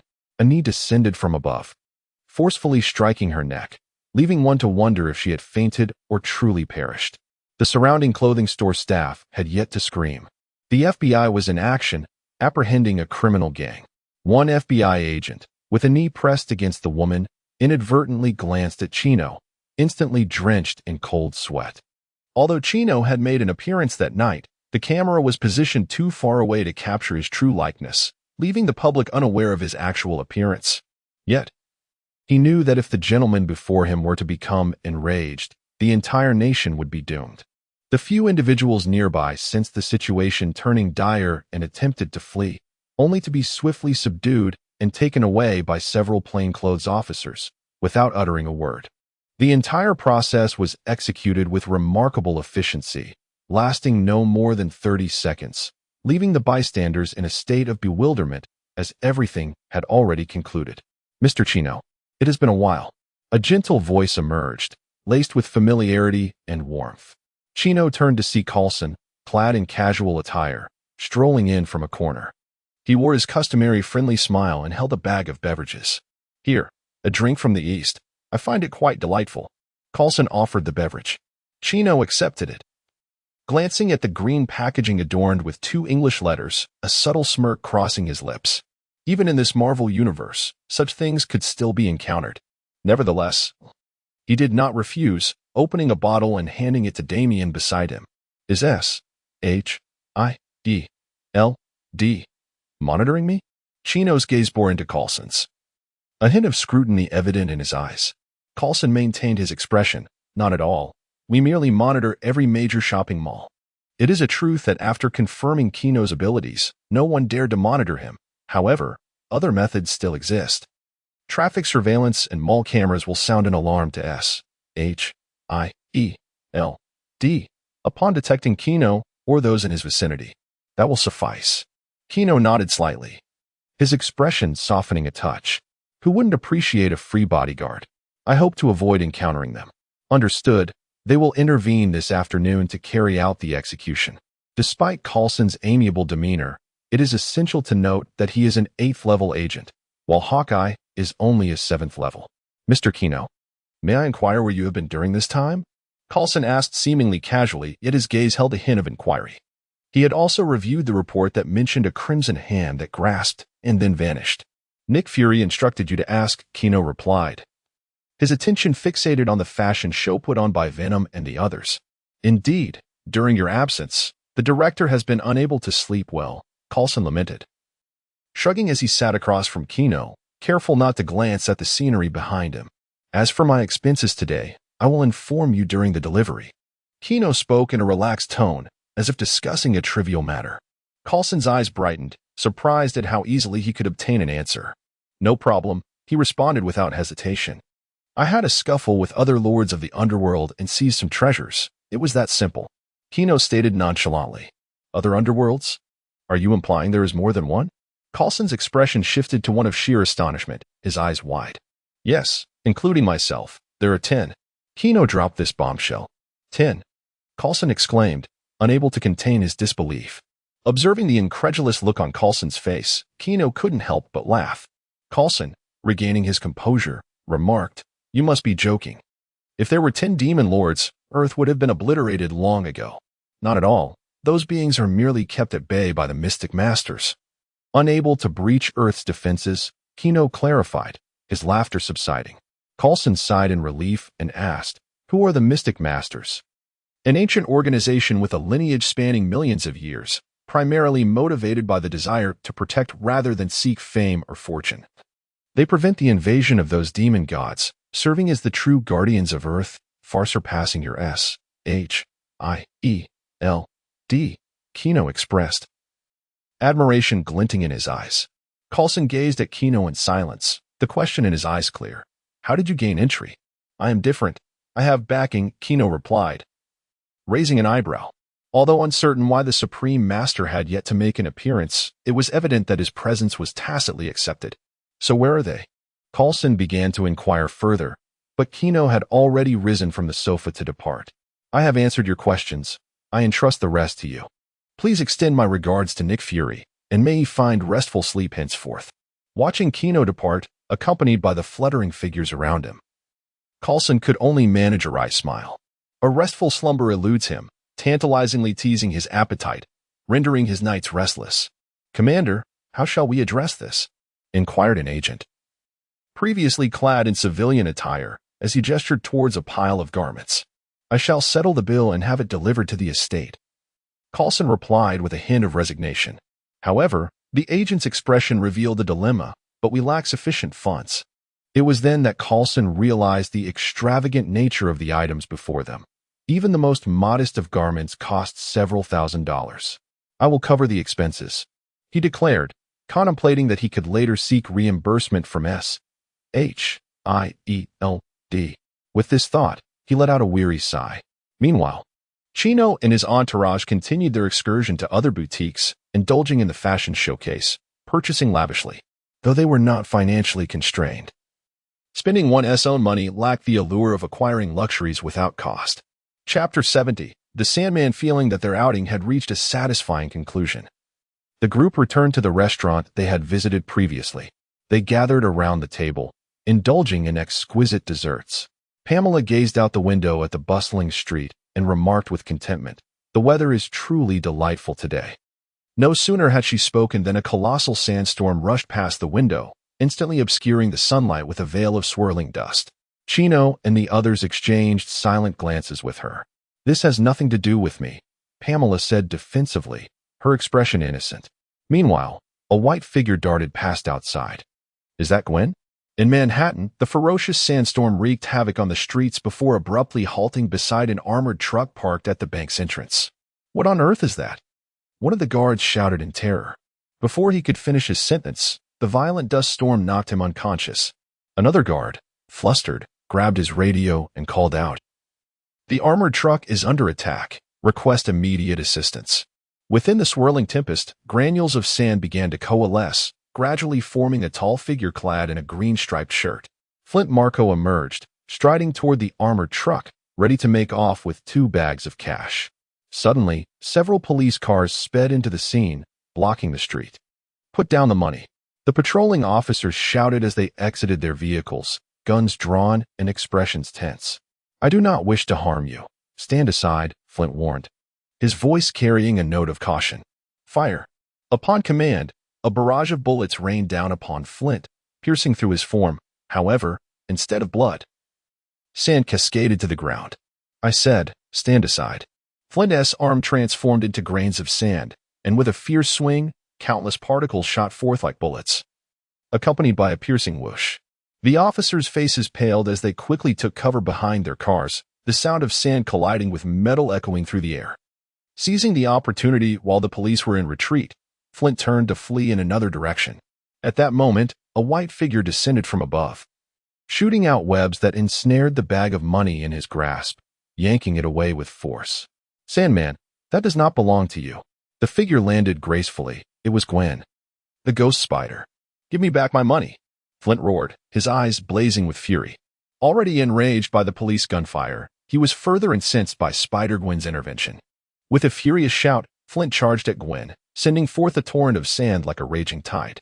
Gwen deftly leapt and dodged, moving as if she were dancing in the air, all the while shooting webs to restrain Flint.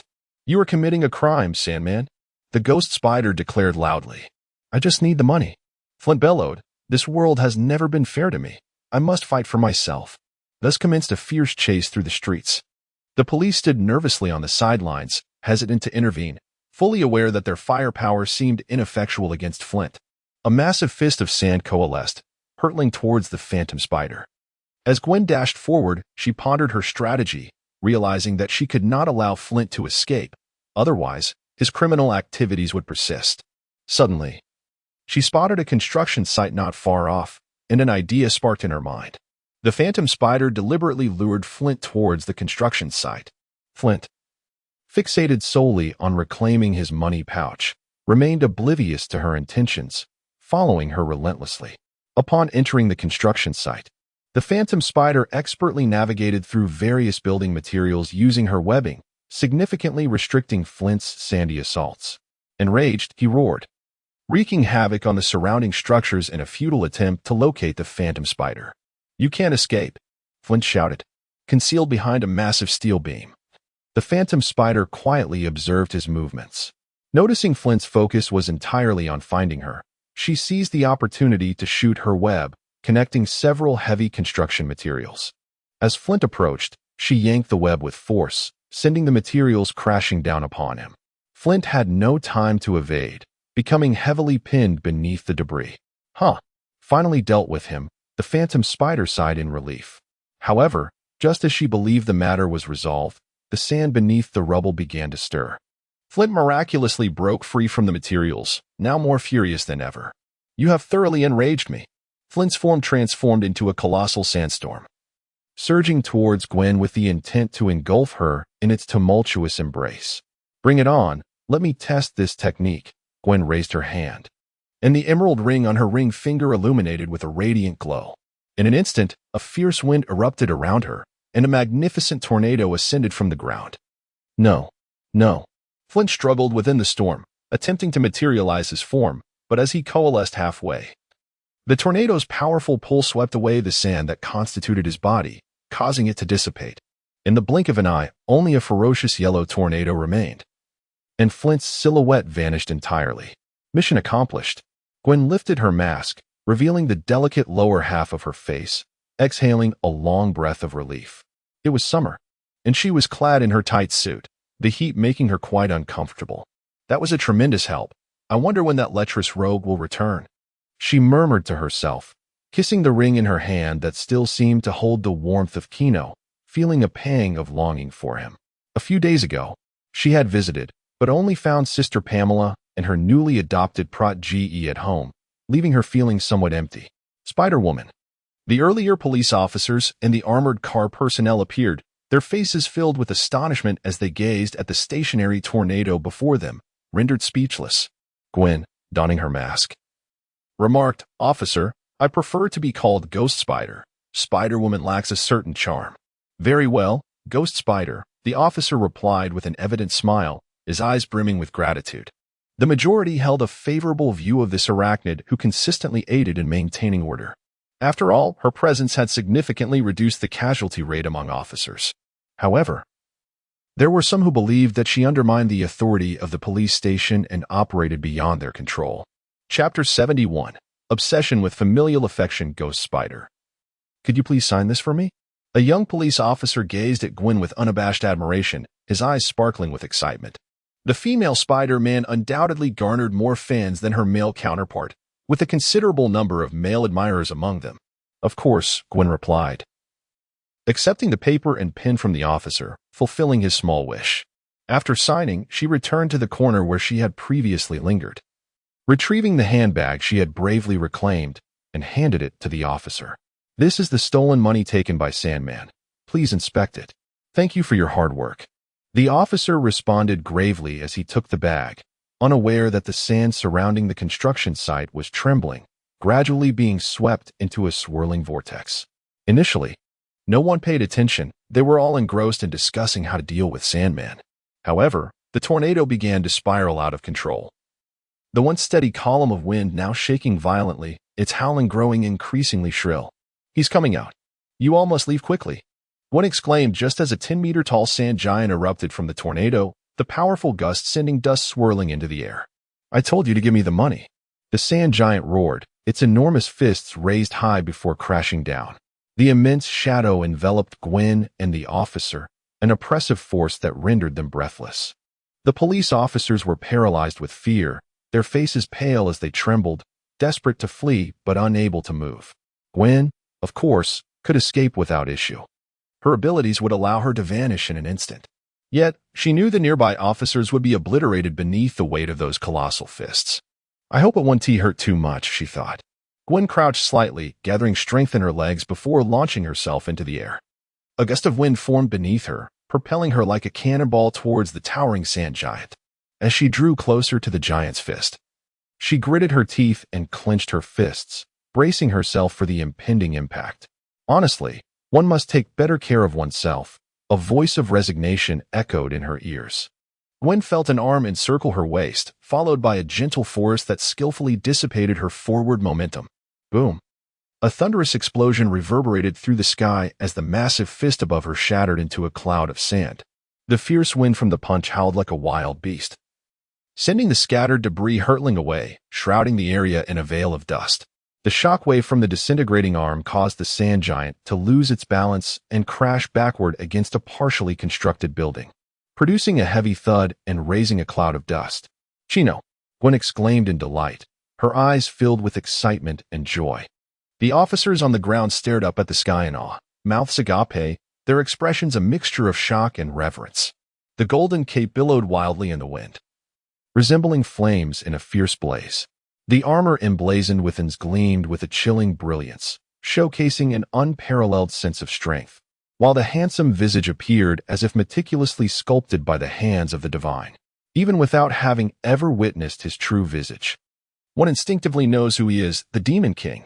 A police officer could not contain himself, uttering the name with a tremor of fear in his voice.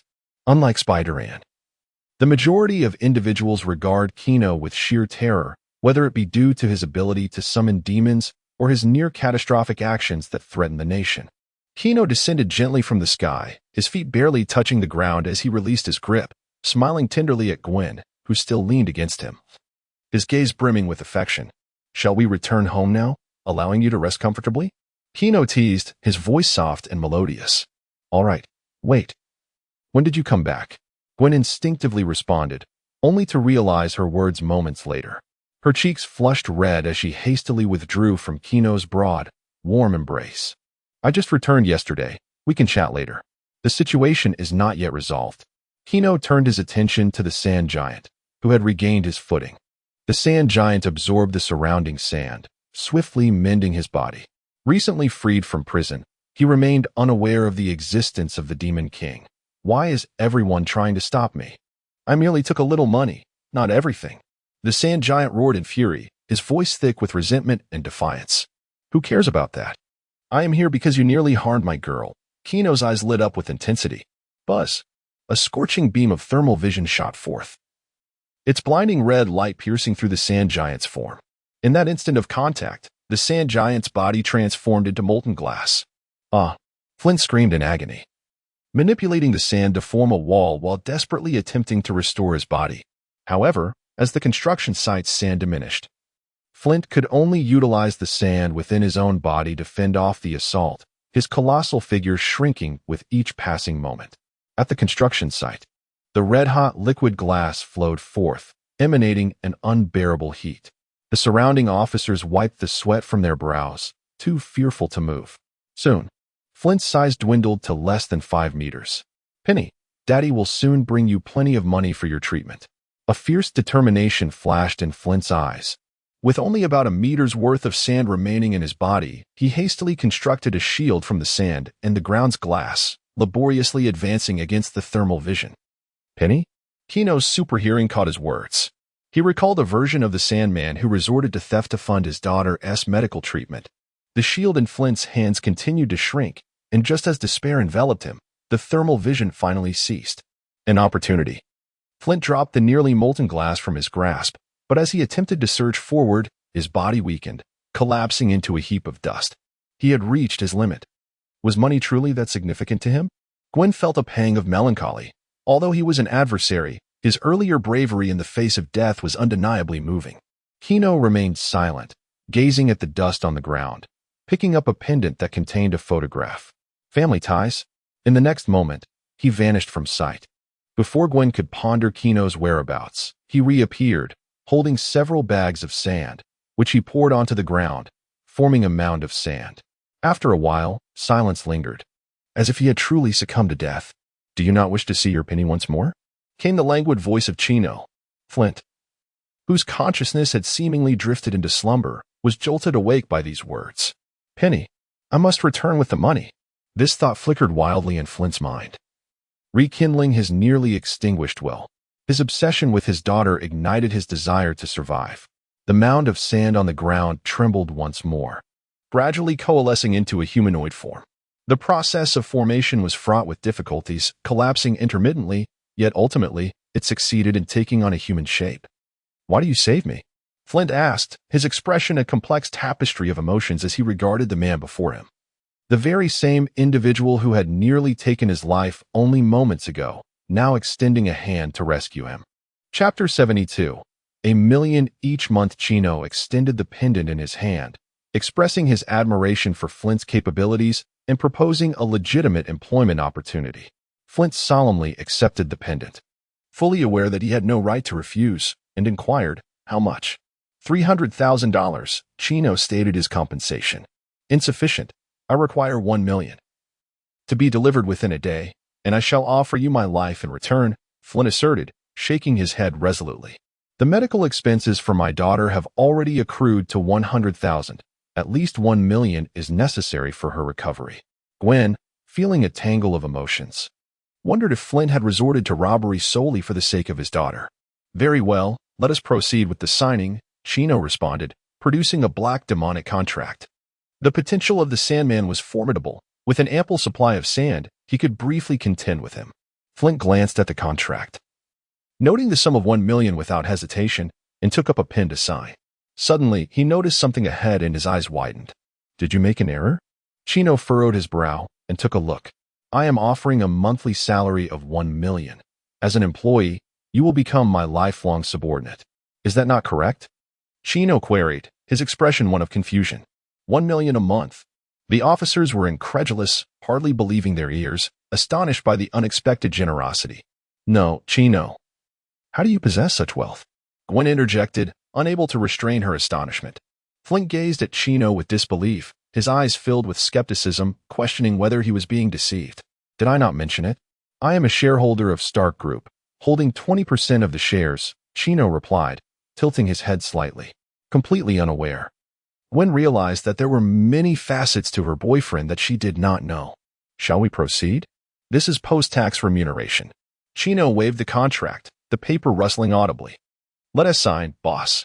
Flint responded without hesitation, swiftly inscribing his name on the contract, his hand moving with astonishing speed as if fearing that the contract might vanish if delayed even a moment. He had initially thought it was $1 million per year. Stark Group was notorious, a colossal enterprise worth hundreds of billions. Now, please provide the account number, Chino said, pulling out his phone to arrange for the transfer. Boss. I just emerged from prison. My identification and accounts are all frozen. Could we possibly arrange for cash instead? Flint scratched his head, a hint of embarrassment creeping in. Chino's gaze shifted to the 2 bags of ill-gotten cash on the floor, which were readily available. However, a slender figure obstructed his view. This is unacceptable, and moreover, you must compensate for the damage he has caused since you were recruiting him as your subordinate, Gwen stated, her arms crossed over her chest. Were it not for the fact that he did not commit murder this time, I would insist on his incarceration. I was merely observing. I never intended to steal. Chino replied, reluctantly diverting his gaze to Gwen's slender silhouette, where her form-fitting attire perfectly accentuated her exquisite curves.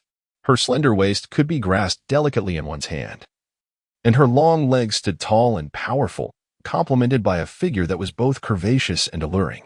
What are you gazing at?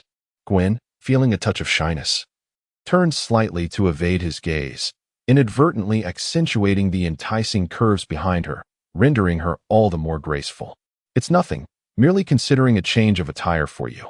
Chino's gaze held firm, unflinching, for what was there to shy away from regarding his own girlfriend?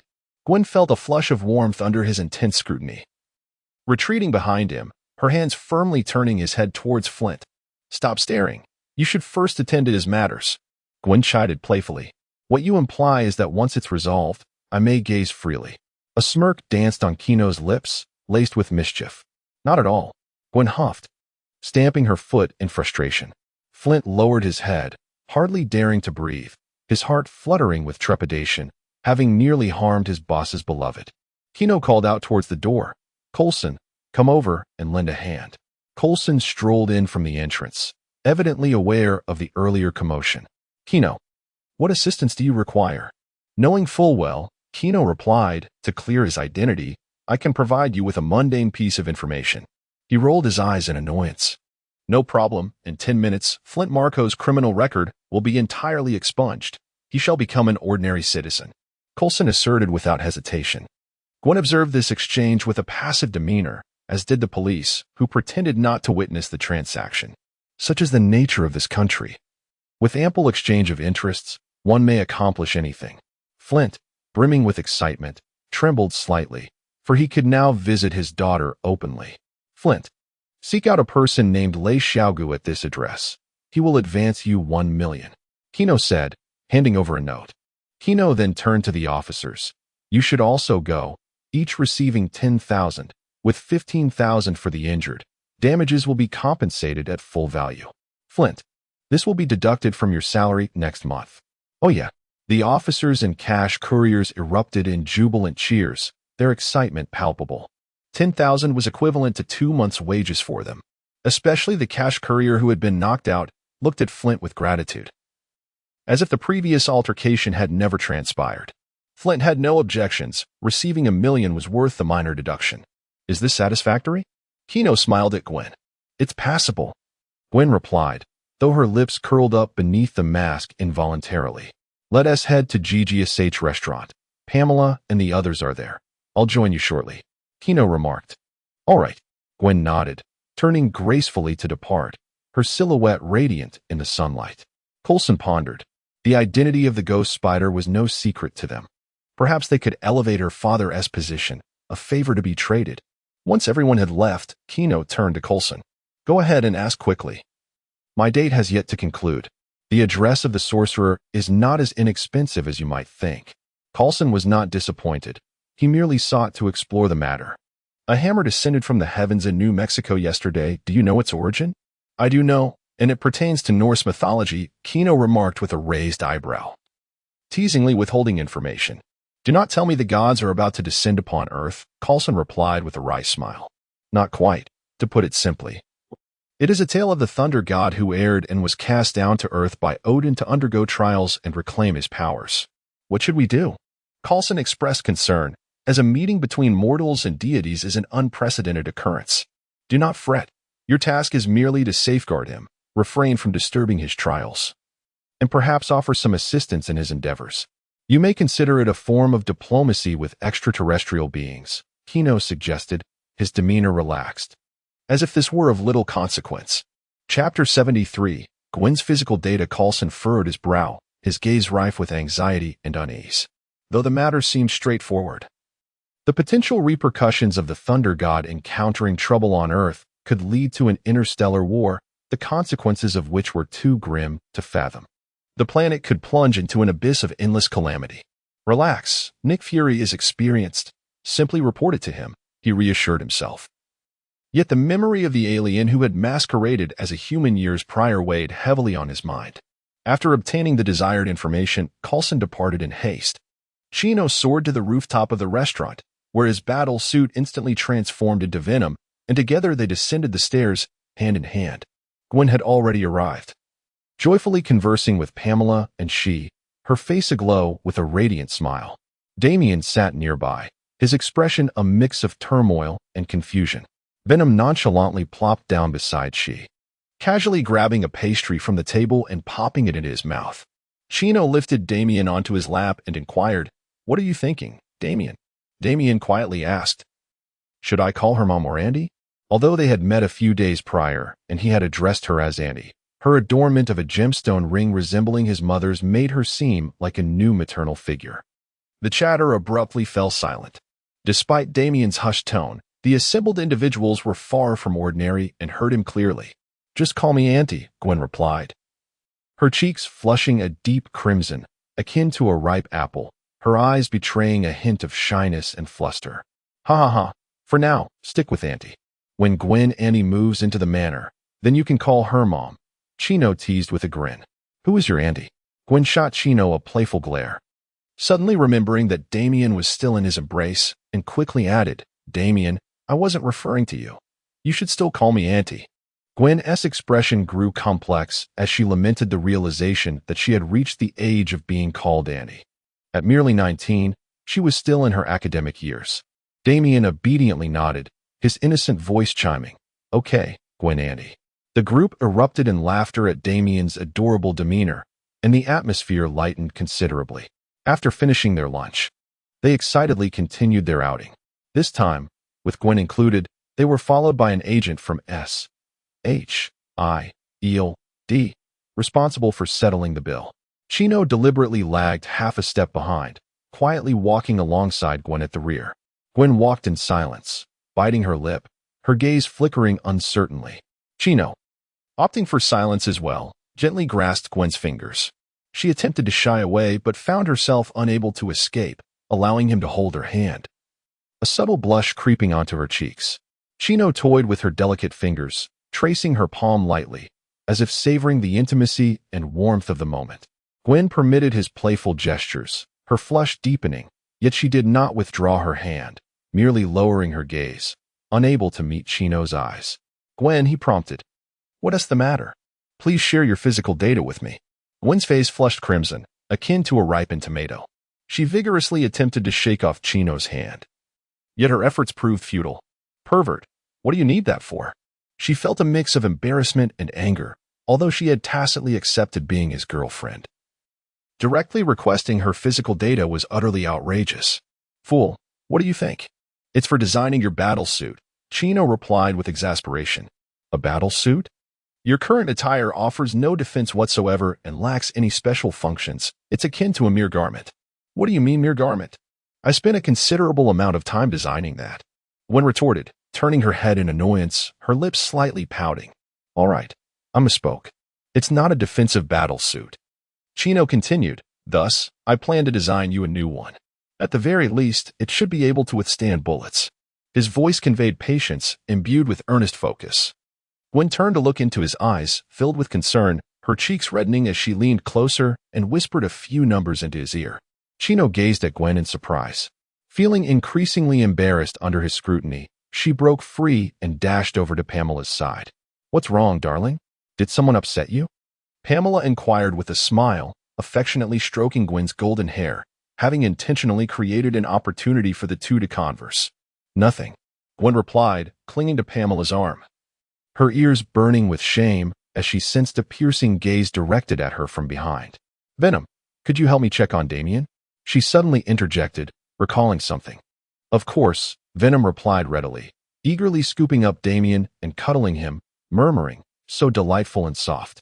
"Venom, please be gentle," Damien sighed, his small face reflecting a mix of exasperation and indulgence. She stood still, awaiting Chino to catch up. Once he was by her side, she stepped forward. Chino naturally took her small hand, asking, "What's the matter?" She, "Young master, I overheard your conversation earlier. In hell, there exists a type of demon spider whose silk possesses remarkable strength and self-repairing capabilities. It should meet your requirements," she said earnestly, tilting her head slightly to look at him. "That material does sound promising. Gather some for me." "How did you come to know this?" Chino inquired with curiosity. "I discovered it while making a suit for you using the silk from the hell spiders.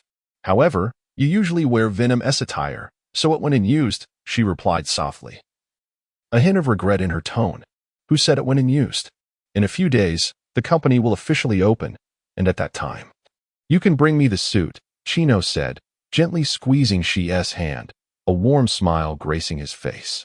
"Yes, young master." She's face lit up with a radiant smile, knowing her hard work had not been in vain. Chino continued to squeeze her fingers, feeling as though something was still amiss. "This is for you." You gazed in bewilderment as Kino adorned her finger with a mesmerizing ice blue ring. In that instant, her consciousness seamlessly connected to the ring, unveiling its formidable capabilities. "Young master, this is not something I can accept," you protested, yearning to remove it and return it to Kino.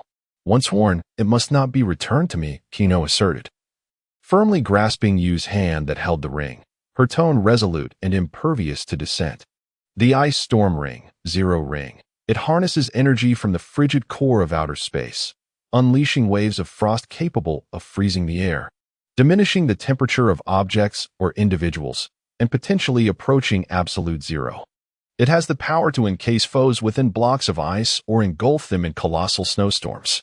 Chapter: The God of Thunder. As the two leisurely strolled down the street, a small halo suddenly appeared overhead. A beam of light flashed, and a note descended. Kino swiftly reached out to catch the note, unfolding it to reveal the message: "Assist the son of Odin in completing his trials. The reward is a designated artifact." Kino tilted his head, pondering to himself how it resembled something from a video game NPC. However, given the timeline, Thor's trial should have concluded by now. Venom leaned in for a closer look. "Shall we accept this?" "Of course, who would refuse a free artifact?" Kino responded without hesitation, his face alight with excitement and anticipation. After declaring his acceptance with a decisive OK gesture towards the sky, he concentrated, tuning into the coordinates of Coulson. Closing his eyes, his formidable mental energy extended like invisible tendrils, transcending spatial barriers to pinpoint the target with precision. With a surge of magical energy, a hellish portal gradually unfolded before him. In a flash of light, Kino found himself standing beside Coulson. Upon his sudden appearance, he was enveloped in the dim ambience of a bar. The lighting was hazy, and the air was thick with the mingling scents of smoke and alcohol. "Mr. Kino, how did you arrive here?" Coulson inquired, his expression a canvas of surprise and confusion. "That is a question for you. Odin tasked me to aid his son in his trials," Kino replied, settling onto a bar stool, his tone laced with a hint of resignation. "Is it really impossible?" Coulson sighed, his brow furrowed and demeanor troubled. A distant crash echoed through the bar, followed by a boisterous roar. "Who else is there?" Laughter ensued. Kino's enhanced vision pierced through the crowd, revealing a burly blond man, his face flushed and his gaze dazed yet brimming with arrogance. The table before him was littered with empty glasses, precariously stacked. as a burly figure dragged the inebriated man away. Another bearded giant raised the hand of the blond man aloft. I declare that the victor of today's God of Wine competition is Thor. A chorus erupted. Oh, oh, oh, Thor, Thor. The crowd's deafening cheers reached a fever pitch, as if they might lift the very roof of the bar. Kino narrowed his eyes, recognizing the referee as Crossbones. Moreover, he astutely noted that the bartender, DJ, dancers, and even patrons were all agents of S.H.I.E.L.D., their concealed firearms betraying their true identities. Only a handful were genuine patrons, blissfully unaware of the tension that enveloped them, lost in their revelry. "Excuse me. Could I have 2 glasses of chocolate milk?" Kino addressed the bartender. "Kino, I wish to taste the flavor of alcohol," Venom expressed with curiosity. "Prepare her a glass of chocolate liqueur," Kino instructed the bartender. "Certainly, sir, but we are out of milk in the tavern. It may take some time to procure some." The bartender replied, nodding in recognition, for as an agent of S.H.I.E.L.D., he was well acquainted with Kino. Once the wine and milk were served, Chino finally spoke up. "Coulson, what's going on? This course of action does not seem to align with your usual style." Coulson offered a wry smile and began to elaborate. Following Chino's intel, the entire S.H.I.E.L.D. organization took the matter very seriously. Personnel were deployed throughout the small town, observing the ebb and flow of the crowd until a golden-haired man appeared, with no trace of information in the national database. Attempts were made to engage him in conversation, but after Thor's unsuccessful search for his hammer, he was left feeling despondent. S.H.I.E.L.D.'s strategy was to masquerade as benevolent ordinary citizens and invite him for a drink, but this backfired. The individual became addicted to alcohol, spending every day in the tavern. They were at a loss as to how to manage the situation, fearing that should they resort to force, he might harbor resentment towards Earth once he regained his powers. Thus, they found themselves in a quandary. As Coulson recounted the events, he shook his head in resignation, the furrow of worry deepening on his brow. His eyes betrayed a sense of anxiety and unease, clearly troubled by the predicament. Chino furrowed his brow, his expression grave. "Have you encountered any scientific teams previously?" "No," Coulson replied. "Upon receiving your information, we expelled all outsiders from the town. Now, the only people left are the oblivious locals and S.H.I.E.L.D. agents." Chino felt a twinge of regret, realizing that this was partly his doing. In the original timeline, Thor had the companionship of a woman during his bewilderment at being banished to Midgard, and in his subsequent failure to lift the hammer.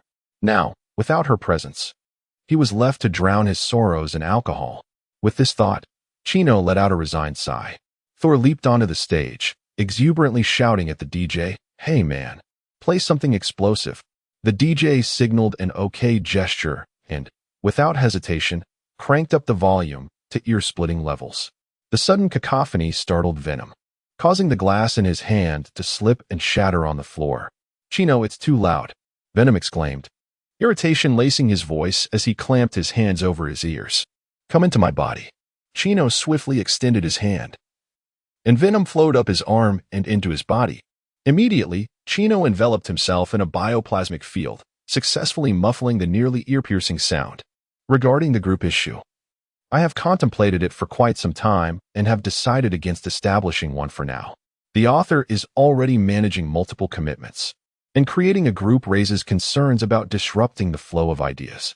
To avoid disturbances, I have ultimately chosen not to form a group. However, there is no need for concern. I do read the comments section and have responded to many. I pay attention to both criticisms and praise.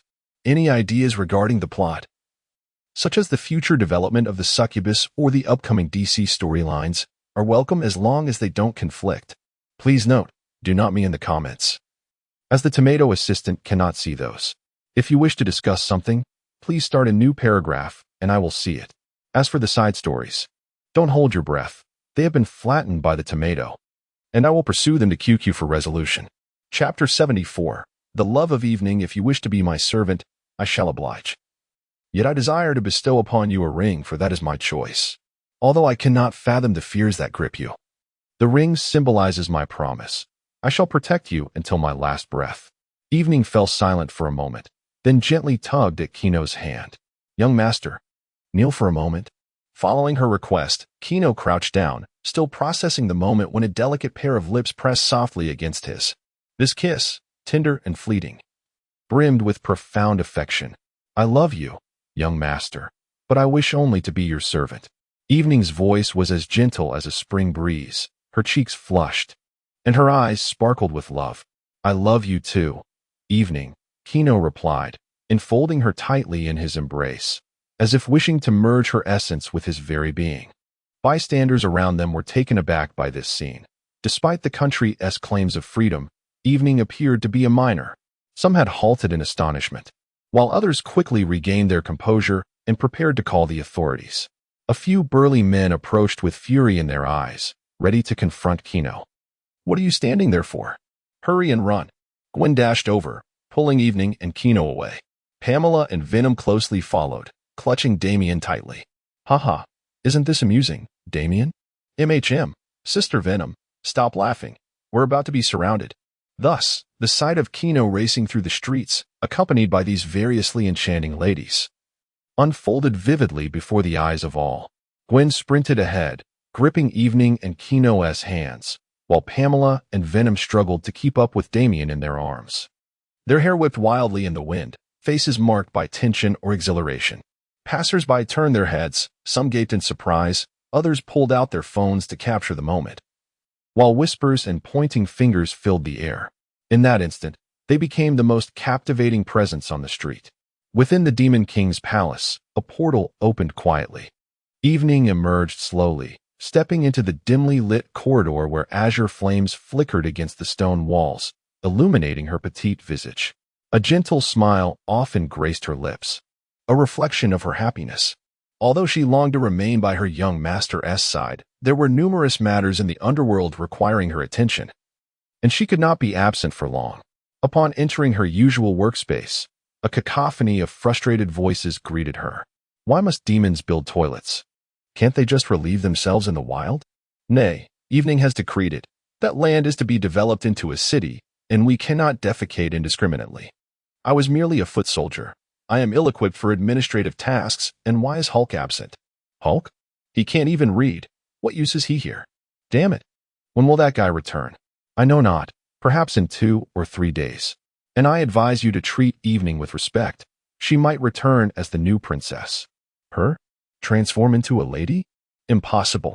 At that moment, the door creaked open, and the room fell into an immediate silence. Brodsky and Bassa lowered their heads, feigning seriousness as they attended to their tasks. Mora placed her formidable pair of weapons upon the table, her eyes lighting up with surprise upon seeing You've returned so swiftly, she exclaimed. Leave the remaining work to me. Mora quickly vacated her spot, relief washing over her as she remarked, Wonderful. Those words were driving me to the brink of madness. You've all worked hard during this time, she said, skillfully managing the affairs without lifting her gaze. It's not so much the labor that troubles us, but rather the tedium of these words. By the way, how goes your endeavor with His Majesty? Should we start addressing you as Princess? Mora leaned in with an inquisitive expression. Bronxy and Bassa, too, perked up, aware of she's true purpose for her departure. My young master remains my young master, she replied, a tender smile gracing her features. Meanwhile, at the opposite side of the desk, Bassa straightened his posture, a smug grin spreading across his face, exuding arrogance. I knew it. How could His Majesty ever be fond of someone as feeble as you? His eyes seemed to burn with palpable disdain, an embodiment of his deep-seated animosity towards she. Even after being defeated by Chino, he refrained from striking she, viewing her merely as a fortunate individual who relied on her infernal privileges to achieve victory, unworthy of any respect. Beside him, Bronsky remained silently engrossed in his paperwork, as though the turmoil surrounding him was of no consequence, for the position of the infernal overlord appeared unassailable. She, seemingly unfazed by Bass's derision, continued her work meticulously, unaffected by his words. Mora abruptly turned her head, her eyes glinting with a fierce, demonic intensity as she glared at Bassa, her gaze fierce enough to seem as if she intended to devour him whole. Subsequently, she swiftly approached She from behind and enveloped her in a tight embrace, her ample bosom resting softly against She's head. "It's all right, She. Come back next time," Mora said gently. "Perhaps you could use my physique as a reference. It seems humanity is quite fond of my form," and His Majesty was captivated at first glance, she added, nuzzling against She in an attempt to console her friend. From the very moment they were akin to ants struggling in the depths of hell, they had been inseparable. During those times, she had bravely ventured forth to protect them, willingly traversing paths fraught with peril posed by powerful demons, enduring bullying in exchange for meager protection and scant sustenance. Mora, as a healing demon, was always there to mend She's wounds, bringing her back from the brink of death time and again. Once, when chosen by the former Demon King to meet the new ruler, Mora had initially hesitated to go, gripped by fear of the unknown dangers.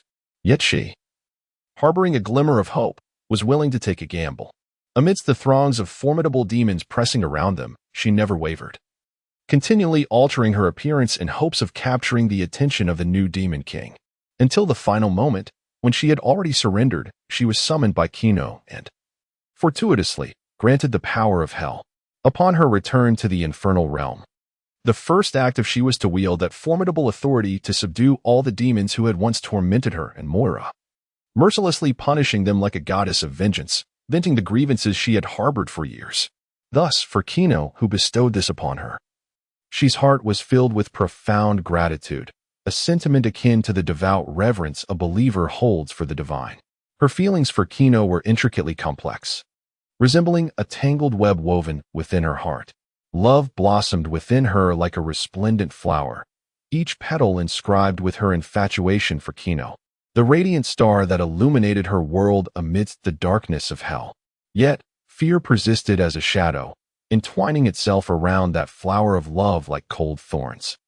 She feared that this affection might be as fragile as soap bubbles, worried that her love would seem insignificant in Kino's eyes, and most of all, she dreaded losing this hard-won warmth.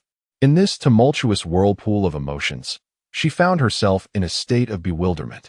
Thus, she chose to become a servant, believing that as a servant, she would never be cast aside. Chapter 75. The irritable Dr. Banner Xia tilted her head softly, her voice light yet imbued with an undeniable conviction. "Mora, it is my wish to become a servant." A sigh of resignation escaped Mora's lips, for she knew that Xia's resolve was unyielding. Bossa scoffed dismissively. "Since you've returned, I shall take my leave. You may handle things at your own pace." He gestured toward Bronsky with a tilt of his chin. "Come, lad, accompany me for a spar." His eyes sparkled with a combative glint. Bronsky's expression faltered. Bossa had become his combat mentor, while Xia was the formidable steward of hell. Both were not individuals he could afford to offend. Mora's face flushed with anger, ready to voice her thoughts, but Xia interjected. "Bronsky, you may depart. I appreciate your efforts over the past few days." Her words served as a balm, allowing Bronsky to exhale in relief. However, Bossa's triumphant grin barely lingered before Xia's cold voice pierced the air. "Bossa, you are tasked with managing the demonic lavatory." "On what grounds?" he bellowed, his fury igniting. "Do you intend to wield your infernal authority over me once more?" His rage was palpable. His countenance twisted into a menacing smile.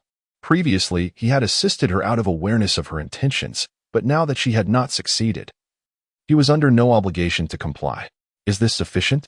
Xia's lips curled slightly as she delicately retrieved a necklace from within her attire. The necklace appeared unremarkable, yet the blue ring adorning it shimmered like the most resplendent pearl within the abyssal depths of the ocean. "This is the ring." Boss's voice turned hoarse, his muscles tensed abruptly, his expression frozen as his gaze fixated upon the ring. He was well aware of its significance. In this realm of torment, the women of the sovereign possess such tokens of special status. "Xia, this is a gift from the sovereign." Mora's eyes sparkled with astonishment as she reached out to touch the ring of profound meaning. "Indeed." Yet, Xia tenderly smiled, returning the ring to the confines of her garment, her movements gentle as if cradling the most fragile treasure in existence. She safeguarded it with her hand, her gaze brimming with reverence, as if its presence close to her heart was the only assurance she required. To her, the ring was a treasure more precious than life itself. Mora, having not touched the ring, remained oblivious to its significance, exclaiming excitedly, "Xia, does this not signify success? I have never claimed failure, and I shall always be the master's servant." Mora paused, momentarily taken aback, then comprehended Xia's sentiment.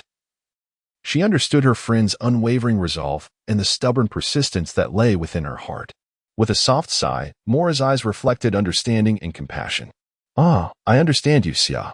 Basa, however, remained oblivious to their exchange. Yet, he recognized that while provoking the steward of hell might be permissible, challenging the sovereign's woman was a perilous endeavor. Silently retreating to his desk, he removed the documents pertaining to the lavatory plans, his silhouette exuding an unspoken melancholy and despair. The once boisterous bravado had evaporated, leaving him akin to a defeated rooster. Brodsky hurriedly followed suit, his footsteps brisk as he sought to avoid any further complications. Mora, however, paid them no mind, eagerly inquiring about Xi's gossip. "Do tell me how you managed that. His Majesty is quite fond of you. Very fond, particularly enjoys holding me." "How exhilarating." On that day, Chino arrived at a towering edifice that pierced the clouds. The magnificent structure shone brilliantly under the sun, its glass faade reflecting a dazzling light. Adorning it was a logo in the shape of a demon, the Demon Group. He strode in with measured steps. And within the spacious, well-lit lobby, a blonde beauty manned the reception desk. Upon seeing Chino, her face momentarily flashed with awe and reverence before she gracefully knelt. "I pay my respects to the leader." All members of this group were currently drawn from the Assassin Alliance, well-trained and strictly disciplined, responding solely to Chino's commands. "Take me to see Lei Xiaogu." "Yes, leader," the receptionist replied respectfully, rising to guide Chino to the elevator. At the side of the lift, she adeptly revealed a hidden set of buttons. After pressing one, the elevator began its slow descent. The upper section was merely a facade for the peripheral staff. The true core lay underground, where the headquarters resided. As the elevator doors opened, Lei Xiaogu had been waiting with utmost respect. "Master," he greeted with a slight bow. "How are the company's affairs progressing?" Chino inquired as he stepped out of the elevator. "All facilities and factories are fully operational, ready to commence production of the potions and press conferences," Lei Xiaogu responded. "Good. Let's see how Dr. Banner is faring." Chino nodded approvingly, silently appreciating Lei Xiaogu's reliability and efficiency. The two arrived at a laboratory surrounded by a throng of individuals, many of whom bore some form of disfigurement. Chino refrained from disturbing them, instead peering through a window on the opposite side. Inside, Dr. Banner was conducting experiments, with a paraplegic man lying on the examination table. "Are you ready to embrace your new life?" Dr. Banner inquired with a peculiar grin. "Yes, doctor," the experimental subject replied nervously, having secured this opportunity by outmaneuvering all his comrades. "Do not fear. I have tested it on lab rats, and all you need to do is sleep." As Dr. Banner administered the anesthetic, he subsequently injected a blue serum. Before long, the potion began to take effect. The man's two healed wounds began to tear open, revealing the emergence of two infantile feet. Dr. Banner watched in exhilaration as the newly formed feet were fitted with various instruments for monitoring. "The nervous system is connecting. The bones are growing and the blood vessels are normal. I have succeeded. Ha!" Dr. Banner jubilantly exclaimed, prompting a frenzy of cheers from the onlookers outside the window. "Doctor, it hurts. My feet have grown." The experimental subject suddenly awakened, astonished to find his newly formed feet. Banner furrowed his brow, realizing that the effects of the potion had rendered the anesthetic ineffective. He glanced at the experimental subject, who was both wailing and fixated on his own foot, and felt a wave of irritation wash over him. Searching through the cluttered experiment table, he seized a hefty iron rod. "Doctor, what are you about to do?" The experimental subject stammered, his face paling in fear. Chapter 76. The reinforcing potion, doesn't it hurt? The anesthetics are ineffective for you. Physical anesthesia is the only option. Rest assured, you won't perish, most likely. Banner approached him, wielding an iron rod, his expression somewhat menacing. "Wait, doctor, I can endure this." The experimental subject's eyes widened in terror, hastily calling for a halt. "Really?" Banner regarded him with skepticism. "Absolutely." The subject nodded vigorously, cold sweat beading on his forehead. "If you strike me with that, My brain will splatter everywhere. After a moment's hesitation, Banner reluctantly set down the rod. Meanwhile, the commotion outside persisted, prompting him to angrily fling open the door and bellow. Silence! Who's making that racket? I'm still treating him. Instantly, the outside fell silent. Everyone became as mute as the grave, too afraid to utter a sound. However, upon finishing his tirade, Banner was met with an unexpected figure. Young master, what brings you here? I came to check on the progress of your potion research. But, Banner, how long has it been since you last slept? Chino inquired, noting the heavy dark circles under Banner's eyes with concern. Sleep? I rested for a mere 2 hours 38 hours ago. I feel splendid, should I die. I would resurrect in perfect condition, Banner replied nonchalantly. Goodness. No wonder you've been so irritable after a lengthy absence. Chino shook his head in exasperation, glancing at the incomplete personnel nearby. What happened to them? Young master. They are team members brought by Frank. Due to their physical impairments, they were unable to undergo training, so they were sent to me for experimentation. Fearing Chino might disapprove of human experimentation, Banner added, they are all volunteers, and my experiments are conducted with safety guarantees, ensuring no risk of death. The team members eagerly interjected. Young master, Dr. Banner speaks the truth. We are all willing participants. Indeed, young master. Given the chance to recover, we are prepared to take some risks. We trust Dr. Banner and believe the organization will grant us a new life. Their voices harmonized in fervent affirmation, their eagerness seemingly confirming their readiness for whatever lay ahead. Before coming, they were fully aware of whom they served, the Dark Lord. It was not merely a job. They would sell their very souls for a sound body, willing to do anything. They had endured enough, the betrayal of wives, the resolute departure of once beloved partners in the face of their own deformities, leaving only cold indifference in their wake, the sorrow of their parents, the deep-seated despair and pain reflected in their eyes like a knife, piercing their hearts time and again. The mockery of friends and family echoed in their ears, their derisive laughter still resounding painfully. The disdain of children, who once cherished them, now looked upon them with disgust and fear. What use were their contributions to this country? Glory and medals appeared utterly insipid against the backdrop of their main bodies. The trials of life offered no respite for past achievements. Chino raised his hand, and the room fell silent once more. A warm smile blossomed upon his face. Do not be anxious. I did not express dissent regarding human experimentation. I comprehend your suffering. Trust me, you shall experience rebirth here, provided you labor diligently for me. Strength, life, wealth, and health, all these shall be yours. Upon hearing Kino's words, hope sparkled in the eyes of the crowd.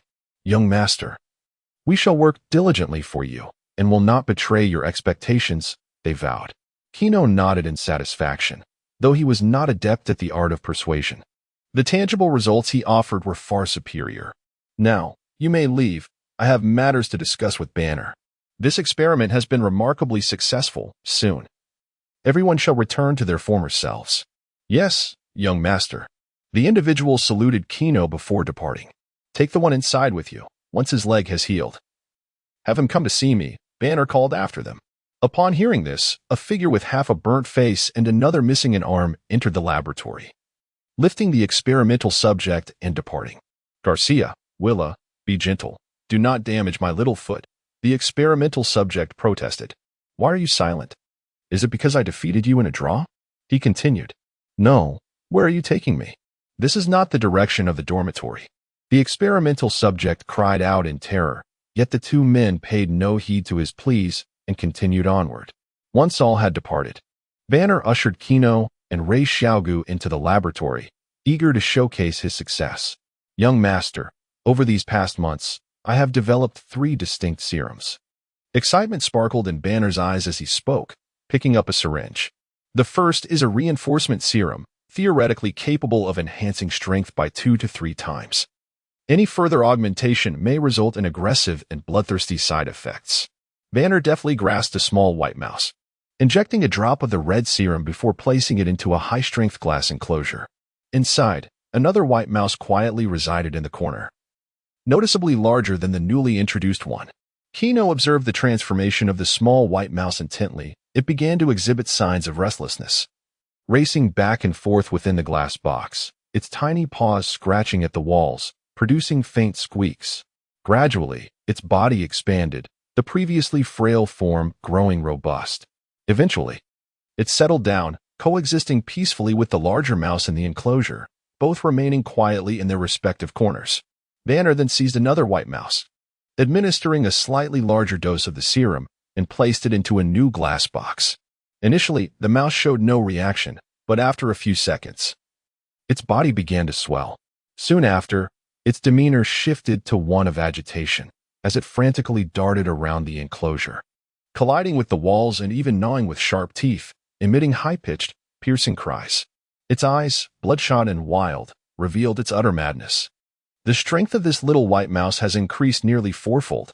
Thereafter, no matter how much the dosage is intensified, there is no effect, unless a new formula is devised for experimental combinations. Banner lamented, as he grasped the prepared electric prod and extended it into the glass enclosure.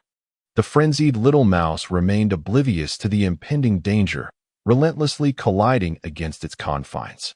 The moment the prod made contact, a surge of electricity coursed through it, causing the mouse to convulse violently for a few moments before it lay still, lifeless.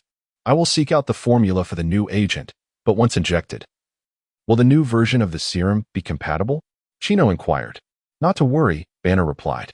I have utilized Lazarus's pool as the primary ingredient for its creation. As long as the main component remains unchanged, there will be minimal rejection. However, if the subject possesses an excessively robust constitution, the serum will prove ineffective and is only applicable for ordinary individuals. Chapter 77. Youth upon hearing Banner's response. Chino was inevitably reminded of several potent potions with formidable side effects, pondering whether their combination with the pool of Lazarus might yield novel results. Lei Xiaogu's visage was one of sheer astonishment. Although he was aware of Banner's research on the pool of Lazarus, he had previously paid it little heed, having struggled to comprehend it for 7 centuries himself. Now, learning that Banner had achieved such remarkable outcomes, he mused that had he possessed such a potion in the past, he would have long since dominated the world. With deft movements, Banner retrieved the lifeless mouse and gently submerged it in a vessel filled with a verdant elixir. This revival potion, as he described, did not guarantee resurrection. If vital organs were excessively damaged or if the duration of death was prolonged, the creature would still perish. As he proceeded with the operation, he meticulously elaborated on the process. The mouse within the cup began to exhibit slight movements, initially mere tremors, which gradually intensified over time. After several minutes, astonishingly, the mouse opened its eyes and stirred, attempting to leap from the vessel. However, before it could make any further moves, an electric prod was introduced, delivering a powerful current for a full minute. After a prolonged wait, the mouse remained motionless, devoid of any signs of revival. Severe brain damage precluded any possibility of resurrection, and the revival potion could only be administered through immersion. Banner casually set the prod aside. The consumption of the pool of Lazarus was substantial. I had observed the waters of that infernal pool, which could replenish slowly, yet for the revival potion, it could sustain only a limited number of lives before running dry. Thus, this potion would serve as a benefit. Families of core group members could apply for its use in the event of accidental death, with each granted 3 opportunities. Lei Xiaogu. Make a note of this. Chino seemed indifferent. To him, this potion was evidently a successful creation, warranting no further deliberation. Lei Xiaogu promptly affirmed, Yes, young master. I have noted it. He quickly produced a small notebook and diligently recorded Chino's instructions, mindful not to exhibit any negligence. Banner's countenance radiated with delight. He clearly recognized his standing as a core member, reflecting on the uncertainty of accidents befalling loved ones. This thought only heightened his joy. Subsequently, he eagerly introduced the final potion, the limb regeneration potion, my most cherished creation. You have already witnessed its efficacy, young master, through the previous experiments with the mouse. It bears no flaws. With pride, Banner presented his magnum opus. The youth restoration and longevity potions are currently in the experimental phase. Grant me a little more time, and success will soon follow. Chino regarded the azure elixir in his hand with admiration and inquired, Banner, is there anything you desire? Nothing, young master. You have bestowed upon me a normal life, which is all I have ever yearned for. Banner replied with a smile, his eyes brimming with gratitude towards Chino. No one can truly comprehend the sensation of awakening in an unfamiliar place, forced to hide in desolate corners while facing relentless pursuers. Although this period is fraught with challenges, it embodies the very essence of the life he aspires to lead. Kino contemplated this. Despite Banner's assertions, it is unreasonable to offer nothing in return for overtime. Who would be willing to assist him? Henceforth, the proceeds from selling these potions shall grant Dr. Banner a 20% share.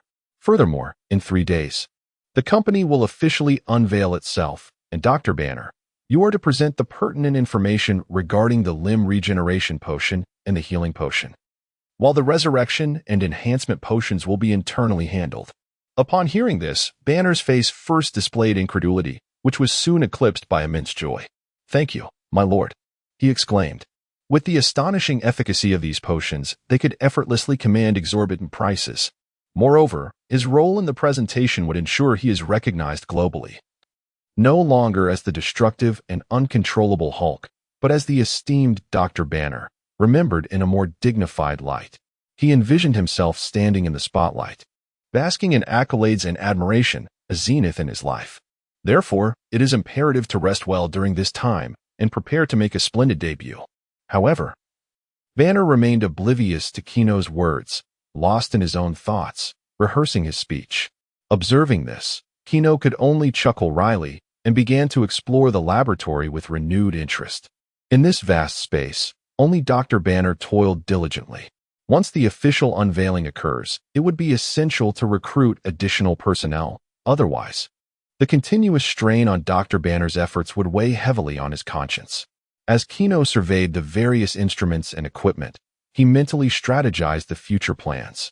Suddenly, Kino's gaze fell upon a large jar atop a table. Curiosity piqued, he leaned closer to inspect it, discovering a substance resembling white lard, its surface glistening faintly. Unable to resist, he leaned in to inhale its fresh aroma. "Banner, what is this?" Kino inquired, turning to face him. Brought back to reality, Banner replied, "My lord, this is the residue filtered from the resurrection and limb regeneration potions. Initially, I intended to recycle it to see if I could create a healing balm, but it proved unsuccessful, offering little more than a slight enhancement to skin texture." White skin. Kino glanced at his own hand, noting its fairness. He then examined Lei Shagu's hands, whose bronzed skin appeared somewhat coarse, and suggested, "Lei Shagu, extend your hand and immerse it." "Yes, master." Lei Shagu promptly rolled up his sleeves and slowly submerged both hands into the jar. As moments ticked by, after 10 minutes, he withdrew his hands and washed them, his eyes widening in astonishment. The transformation was remarkable. His hands now appeared as delicate as a woman's, even radiating a subtle sheen, a stark contrast to their previous roughness. "Unexpected gains indeed," Kino remarked with delight. "Banner, what is the yield of this substance?" "Many. A small bottle can produce several large jars." "Young master, do you wish to sell this?" Banner inquired, a hint of perplexity etched upon his face. Indeed, the revenue from this product may surpass the sum of those potions combined. Do not be deceived by the modest size of this jar. It is capable of dilution. After 10 minutes of application on Lei Shagu's skin, the effects are remarkably pronounced.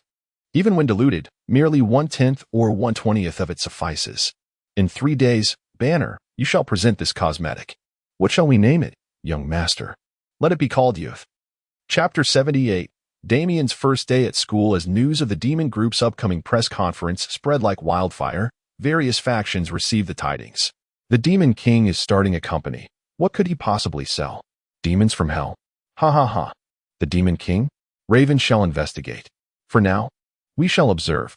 The power of the Demon King is not something we can confront. Beneath this seemingly tranquil facade, dark currents swirl within the world, as all factions conspire in secrecy, awaiting the unpredictable variables that the press conference may bring. Chino remained blissfully unaware of the agitation stirred by the Demon Group's press conference, as he immersed himself wholeheartedly in other matters. The next day, the gentle rays of sunlight bathed the entrance of a New York elementary school. A gathering of beautiful individuals surrounded a little girl, the center of attention. "Damien, today is your first day of school. Make sure to pay close attention in class. If you have any questions, do not hesitate to ask your teacher. And here, take this." These are seeds of the carnivorous plant I have nurtured with great care. If anyone bullies you, throw it at them. It will devour them, Pamela said, tenderly stuffing a bag of small seeds into Damien's pocket, her eyes brimming with concern. Sweet little darling, do return home early. Mother Venom will miss you dearly. Venom tightly embraced Damien, affectionately nuzzling against her, the reluctance evident in her demeanor. Miss Damien, this is for you, a dagger made of obsidian. It is exceptionally sharp, capable of slicing through steel. Keep it for your protection, you said solemnly, placing the dagger into Damien's small backpack. Frank, standing behind, listened to this series of absurd instructions, cold sweat trickling down his forehead, as he thought. Is it really necessary to make such a fuss over just going to school? Indeed, with no special responsibilities today, Frank had once again taken on the role of caretaker. As the farewells concluded, it was finally Chino's turn. Chino and Damien exchanged glances, momentarily at a loss for words. In any case, study well. If you struggle with your studies, at least make sure to eat properly and not go hungry. Understood? Chino awkwardly managed to squeeze out these words. Understood, Godfather. Damien replied earnestly, nodding. Seeing this, Frank nodded along, thinking, now this feels like proper advice. Yet Chino still seemed uneasy. He knelt down, rolled up Damien's pant leg, and etched a demonic symbol on her calf. I have sealed a demon there. If you are bullied, simply shout demon, and a meat shield will appear to protect you. But do not misuse it, Chino instructed Damien. A demon? Frank's mind conjured images of formidable figures, although he could not discern which one it was. Given the young master's character, their strength would undoubtedly be considerable. Truly, young master, you are the most ridiculous, Frank thought to himself, bemused. Is it really appropriate to give such a summoning method to a child? Are we not concerned that the young lady might misunderstand and treat it as a game? Summoning it carelessly? Frank gazed upon the serene elementary school before him, a place imbued with the cherished memories of his childhood. It was the institution where he arranged for Damien to enroll and also his own alma mater. Yet now, a wave of anxiety washed over him. As horrifying images uncontrollably surged in his mind, visions of the school obliterated by demonic chaos, obscured by a cloud of dust, resonating with the terrified screams of children. Today, we shall welcome a new student. Please introduce yourself. The teacher at the podium announced. I am Damien Wayne, came the crisp voice, laced with a hint of pride. The classmates seated below began to whisper among themselves. She is so beautiful. I saw her get out of a luxury car today. She must be very wealthy. Damien, in turn, scrutinized her future classmates, perceiving them as feeble and naive. Noticing that Damien had fallen silent, the teacher pointed to a seat by the window. Damien, please take that seat. We are about to begin class. With an impassive expression, Damien walked over and settled into her seat, listening to the teacher's unceasing lecture while a nearby boy attempted to engage her in conversation, chattering incessantly. To her, it was excruciatingly dull. The knowledge imparted was merely a repetition of what she had already learned. Why does my father wish for me to be in such a place? The lives of ordinary people are so mundane. I would rather be training, Damien pondered, her brow slightly furrowed, her gaze revealing a trace of confusion and irritation. Enduring until the end of class, Damien disregarded the classmates eager to converse and made her way directly to the restroom. Upon washing her hands and emerging, a group of tall boys blocked her path. What do you want? One boy said arrogantly. Why didn't you respond to me during class? Because we were in class. Damien replied with calm composure, perceiving her classmates as not only childish but also foolish. I don't care. From now on, whenever I speak, you must respond. Or I'll have my brother beat you up, the boy threatened menacingly, his companions tightening their fists in a show of intimidation.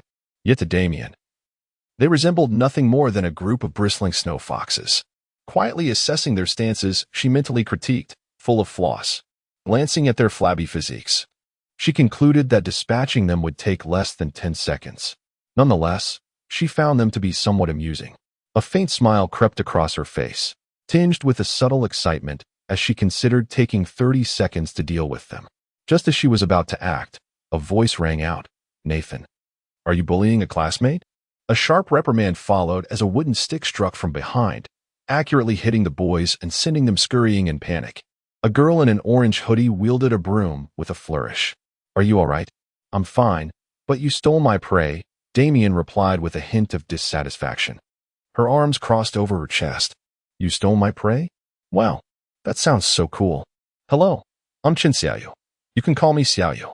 Xiaoyu tossed the broom aside, her face radiant with enthusiasm. Hello, she greeted. Damien responded coolly, turning on his heel and striding towards the classroom without a backward glance. She had already resolved to discuss her withdrawal from school with her godfather, deeming it unnecessary to squander time on someone she would not see again. Meanwhile, Damien pondered how to broach the subject with Kino. Chapter 79, The Demon Group Press Conference. Undeterred by the chilly reception, Xiaoyu remained resolute in her desire to befriend the cool Damien. Having recently transferred from an Eastern school just a fortnight ago, she remarked, I saw you disembark from a luxury vehicle today, accompanied by a butler. Your family must be quite affluent. By the way, your surname is Wayne. Much like Batman from the comics, she added. What did you just say? Damien abruptly halted, turning to face Xiaoyu, his expression a blend of astonishment and perplexity. The mention of Batman from another realm took him by surprise. Bruce Wayne, the Dark Knight from the comics. Surely you've heard of him? Xiaoyu inquired, her eyes wide with curiosity.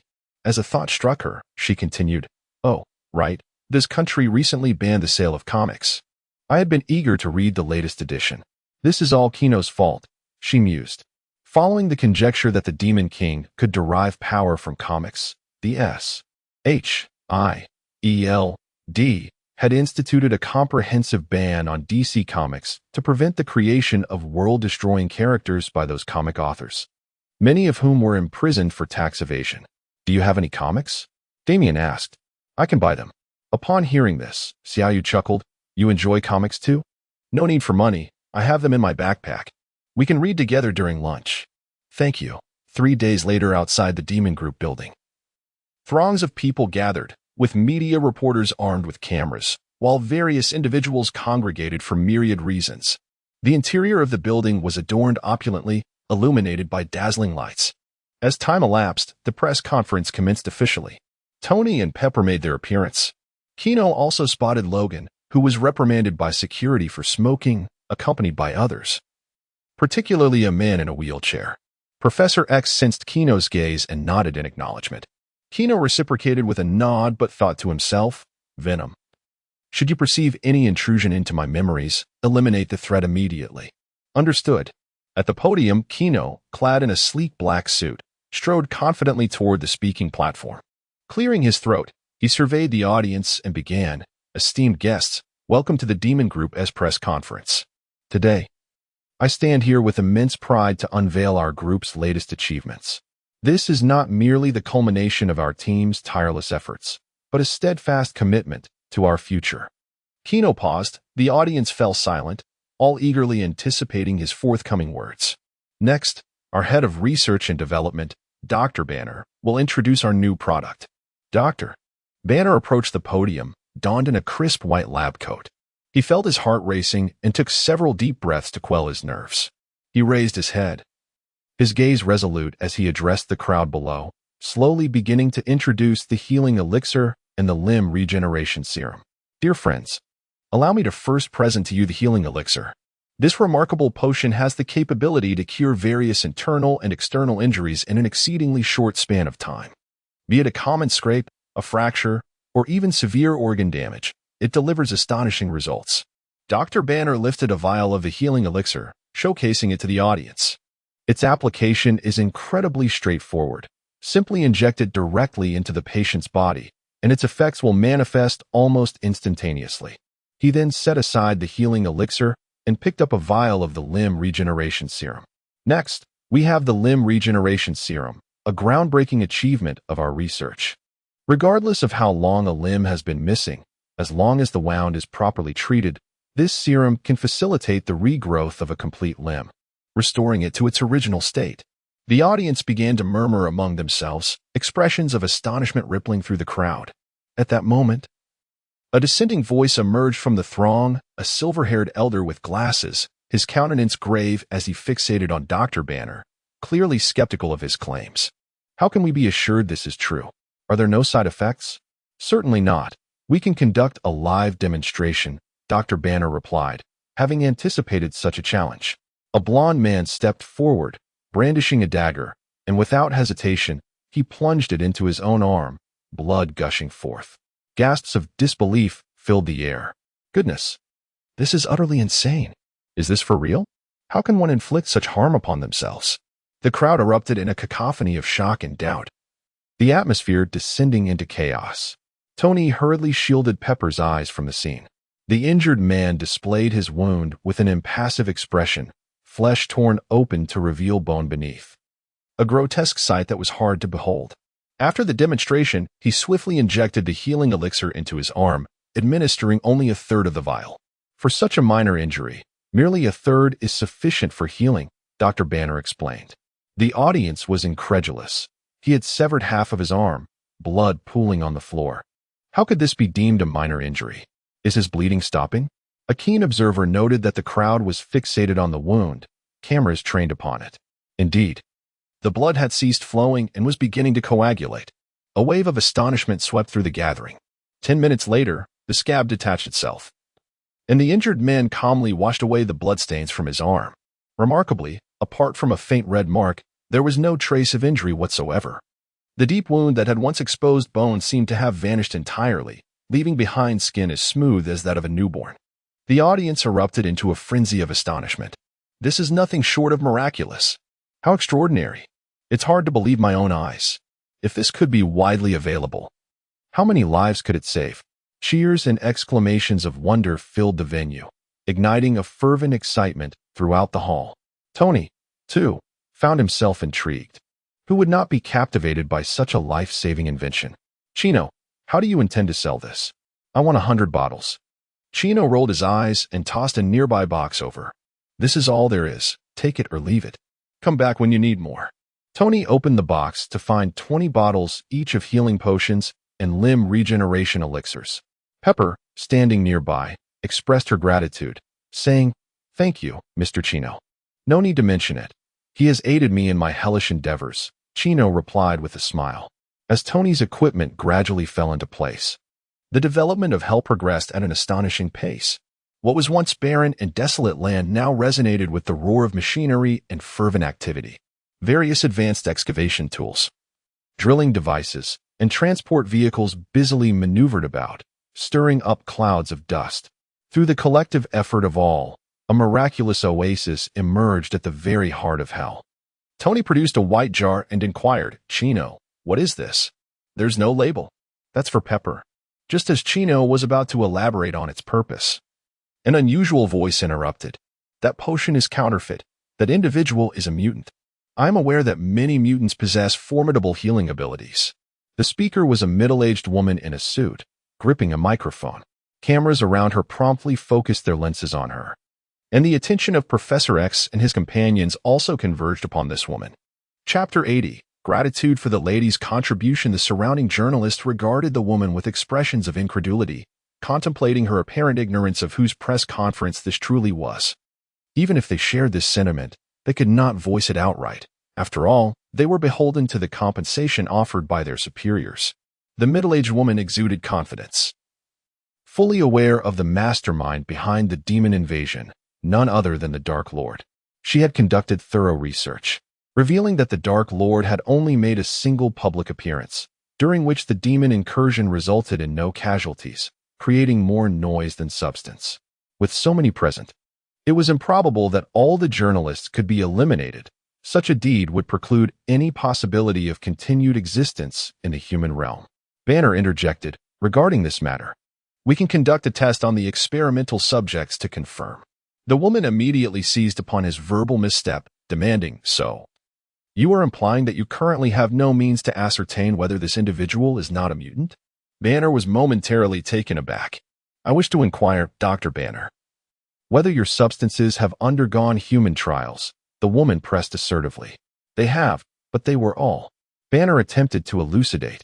Tony internally lamented the predicament, realizing that any acknowledgement, regardless of the rationale, would incite public outcry against him. "Moreover, Dr. Banner, I harbor doubts regarding your status as the creator of these substances." The woman continued her assault. "The therapeutic agents were conceived by others. However, The limb regeneration serum is indeed my creation. Upon uttering these words, the cameras in the room converged upon Banner, and the journalists in attendance fervently documented the revelation. Wait, I meant to say, Banner stuttered, growing increasingly anxious. He had not foreseen this turn of events. Beads of sweat formed upon his brow, his complexion reddening, and his hands involuntarily clenched and relaxed. Banner, allow me to take over from here. Kino stepped onto the stage. I apologize, young master. I have mishandled the press conference, Banner lamented, his head bowed in remorse. Not at all, merely a minor unforeseen circumstance, Kino reassured, patting Banner on the shoulder with an encouraging glance. Do not take it to heart. I will handle this. Kino turned to face the audience, his gaze calm, yet piercing. This demeanor unnerved the middle-aged woman, yet she feigned composure, exclaiming, What? Have I struck a nerve? Provoking you to contemplate my demise? The crowd instinctively distanced themselves from her. Kino calmly shook his head. Not at all. I am simply here to address your earlier inquiry. The woman's face lit up with a triumphant smile. Sensing her assumption had been correct, he indeed feared to resort to violence. The first question. You asserted that the experimental subjects are mutants. Therefore, I must ask, are you a mutant? Kino queried. The woman hesitated momentarily before responding, Of course not. I possess a certificate verified by the state. Tony shook his head, muttering, This woman is in for a rough time. In the next moment, Kino smiled. Then I must request that you serve as the subject for this experiment. Before she could fully comprehend the situation, the middle-aged woman appeared on stage. The experimental man raised the dagger in his hand and, without a moment's hesitation, plunged it into her limbs and abdomen. A piercing scream erupted from the woman. Her face contorted in excruciating agony, her eyes filled with terror and despair. The audience gasped in shock. Some covered their mouths in horror, while others turned away. Unable to bear the sight, Pepper pushed Tony's arm aside. Tony, it's all right. I must learn to endure such things. Though her complexion was pale, her gaze remained resolute. Chino injected the remaining medicinal solution into the middle-aged woman's body. As time passed, her injuries gradually began to heal. She shakily rose to her feet. Her eyes brimming with fear, her body trembling uncontrollably, like a leaf in the wind, gazing at Chino in dread. At that moment, she comprehended the veracity of Chino's ominous reputation, filled with regret for having foolishly provoked him. Chino kindly remarked, We are grateful to this lady for her contribution to the experiment. You will receive a small gift upon your departure. Now, please return to your seat. Yes, the middle-aged woman replied, her voice quivering, not daring to defy him. Her legs remained weak as she unsteadily made her way back. Upon returning to her seat, she was enveloped in a mingled odor of urine, blood, and sweat. The surrounding crowd distanced themselves, some gazed at her with pity, shaking their heads in sorrow, while others chuckled mockingly and whispered among themselves. She overstepped her bounds and now faces the consequences. Who told her to provoke the Demon King? After all, she was so close to fame. The middle-aged woman hung her head in shame, wishing to vanish into the earth, her heart heavy with regret and fear. Once the stage was cleared, Chino, unfazed by the commotion below, announced, Now we proceed to the second question. We have indeed conducted human experiments, and the experimental subjects will now take the stage. No sooner had he spoken than a group of deformed individuals emerged from backstage. Some had twisted limbs. Others bore disfigured faces, their scars a harrowing sight. An eerie silence fell over the audience, who were rendered speechless by the scene before them. Chino stated, They are heroes of this nation, who have risked their lives for our country. In the line of duty, they faced numerous dangers, losing their physical integrity and enduring immense suffering. Yet they have never complained, nor have they given up. The serum we have developed offers them hope to reclaim a semblance of normalcy. He paused, then continued, Their voluntary participation in these experiments is not solely for themselves, but also to ensure that others like them may not suffer the same fate in the future. This is the very essence of our human experimentation. The experimental subjects began to speak in unison. Indeed, we are all willing participants. Without this serum, we would have already taken our own lives. I am a person who has lost my lower body. My wounds ache daily, and I rely on painkillers to survive. I am merely 25 years old. Another figure, his face marred by scars of burns, spoke with a voice tinged with sorrow. proclaiming that this remedy was our sole hope. I am not as afflicted as they are. I merely yearn to see my child once more. A blind middle-aged man stood among them. The journalists in the audience had tears blurring their vision. Yet their cameras remained steady, capturing every poignant moment. They were profoundly moved, their pens racing across their notebooks, eager to convey this touching scene and heartfelt words to a wider audience. Tony, too, appeared shaken. His typically irreverent demeanor was replaced by a solemnity and respect. Pepper, overwhelmed by emotion, shed tears.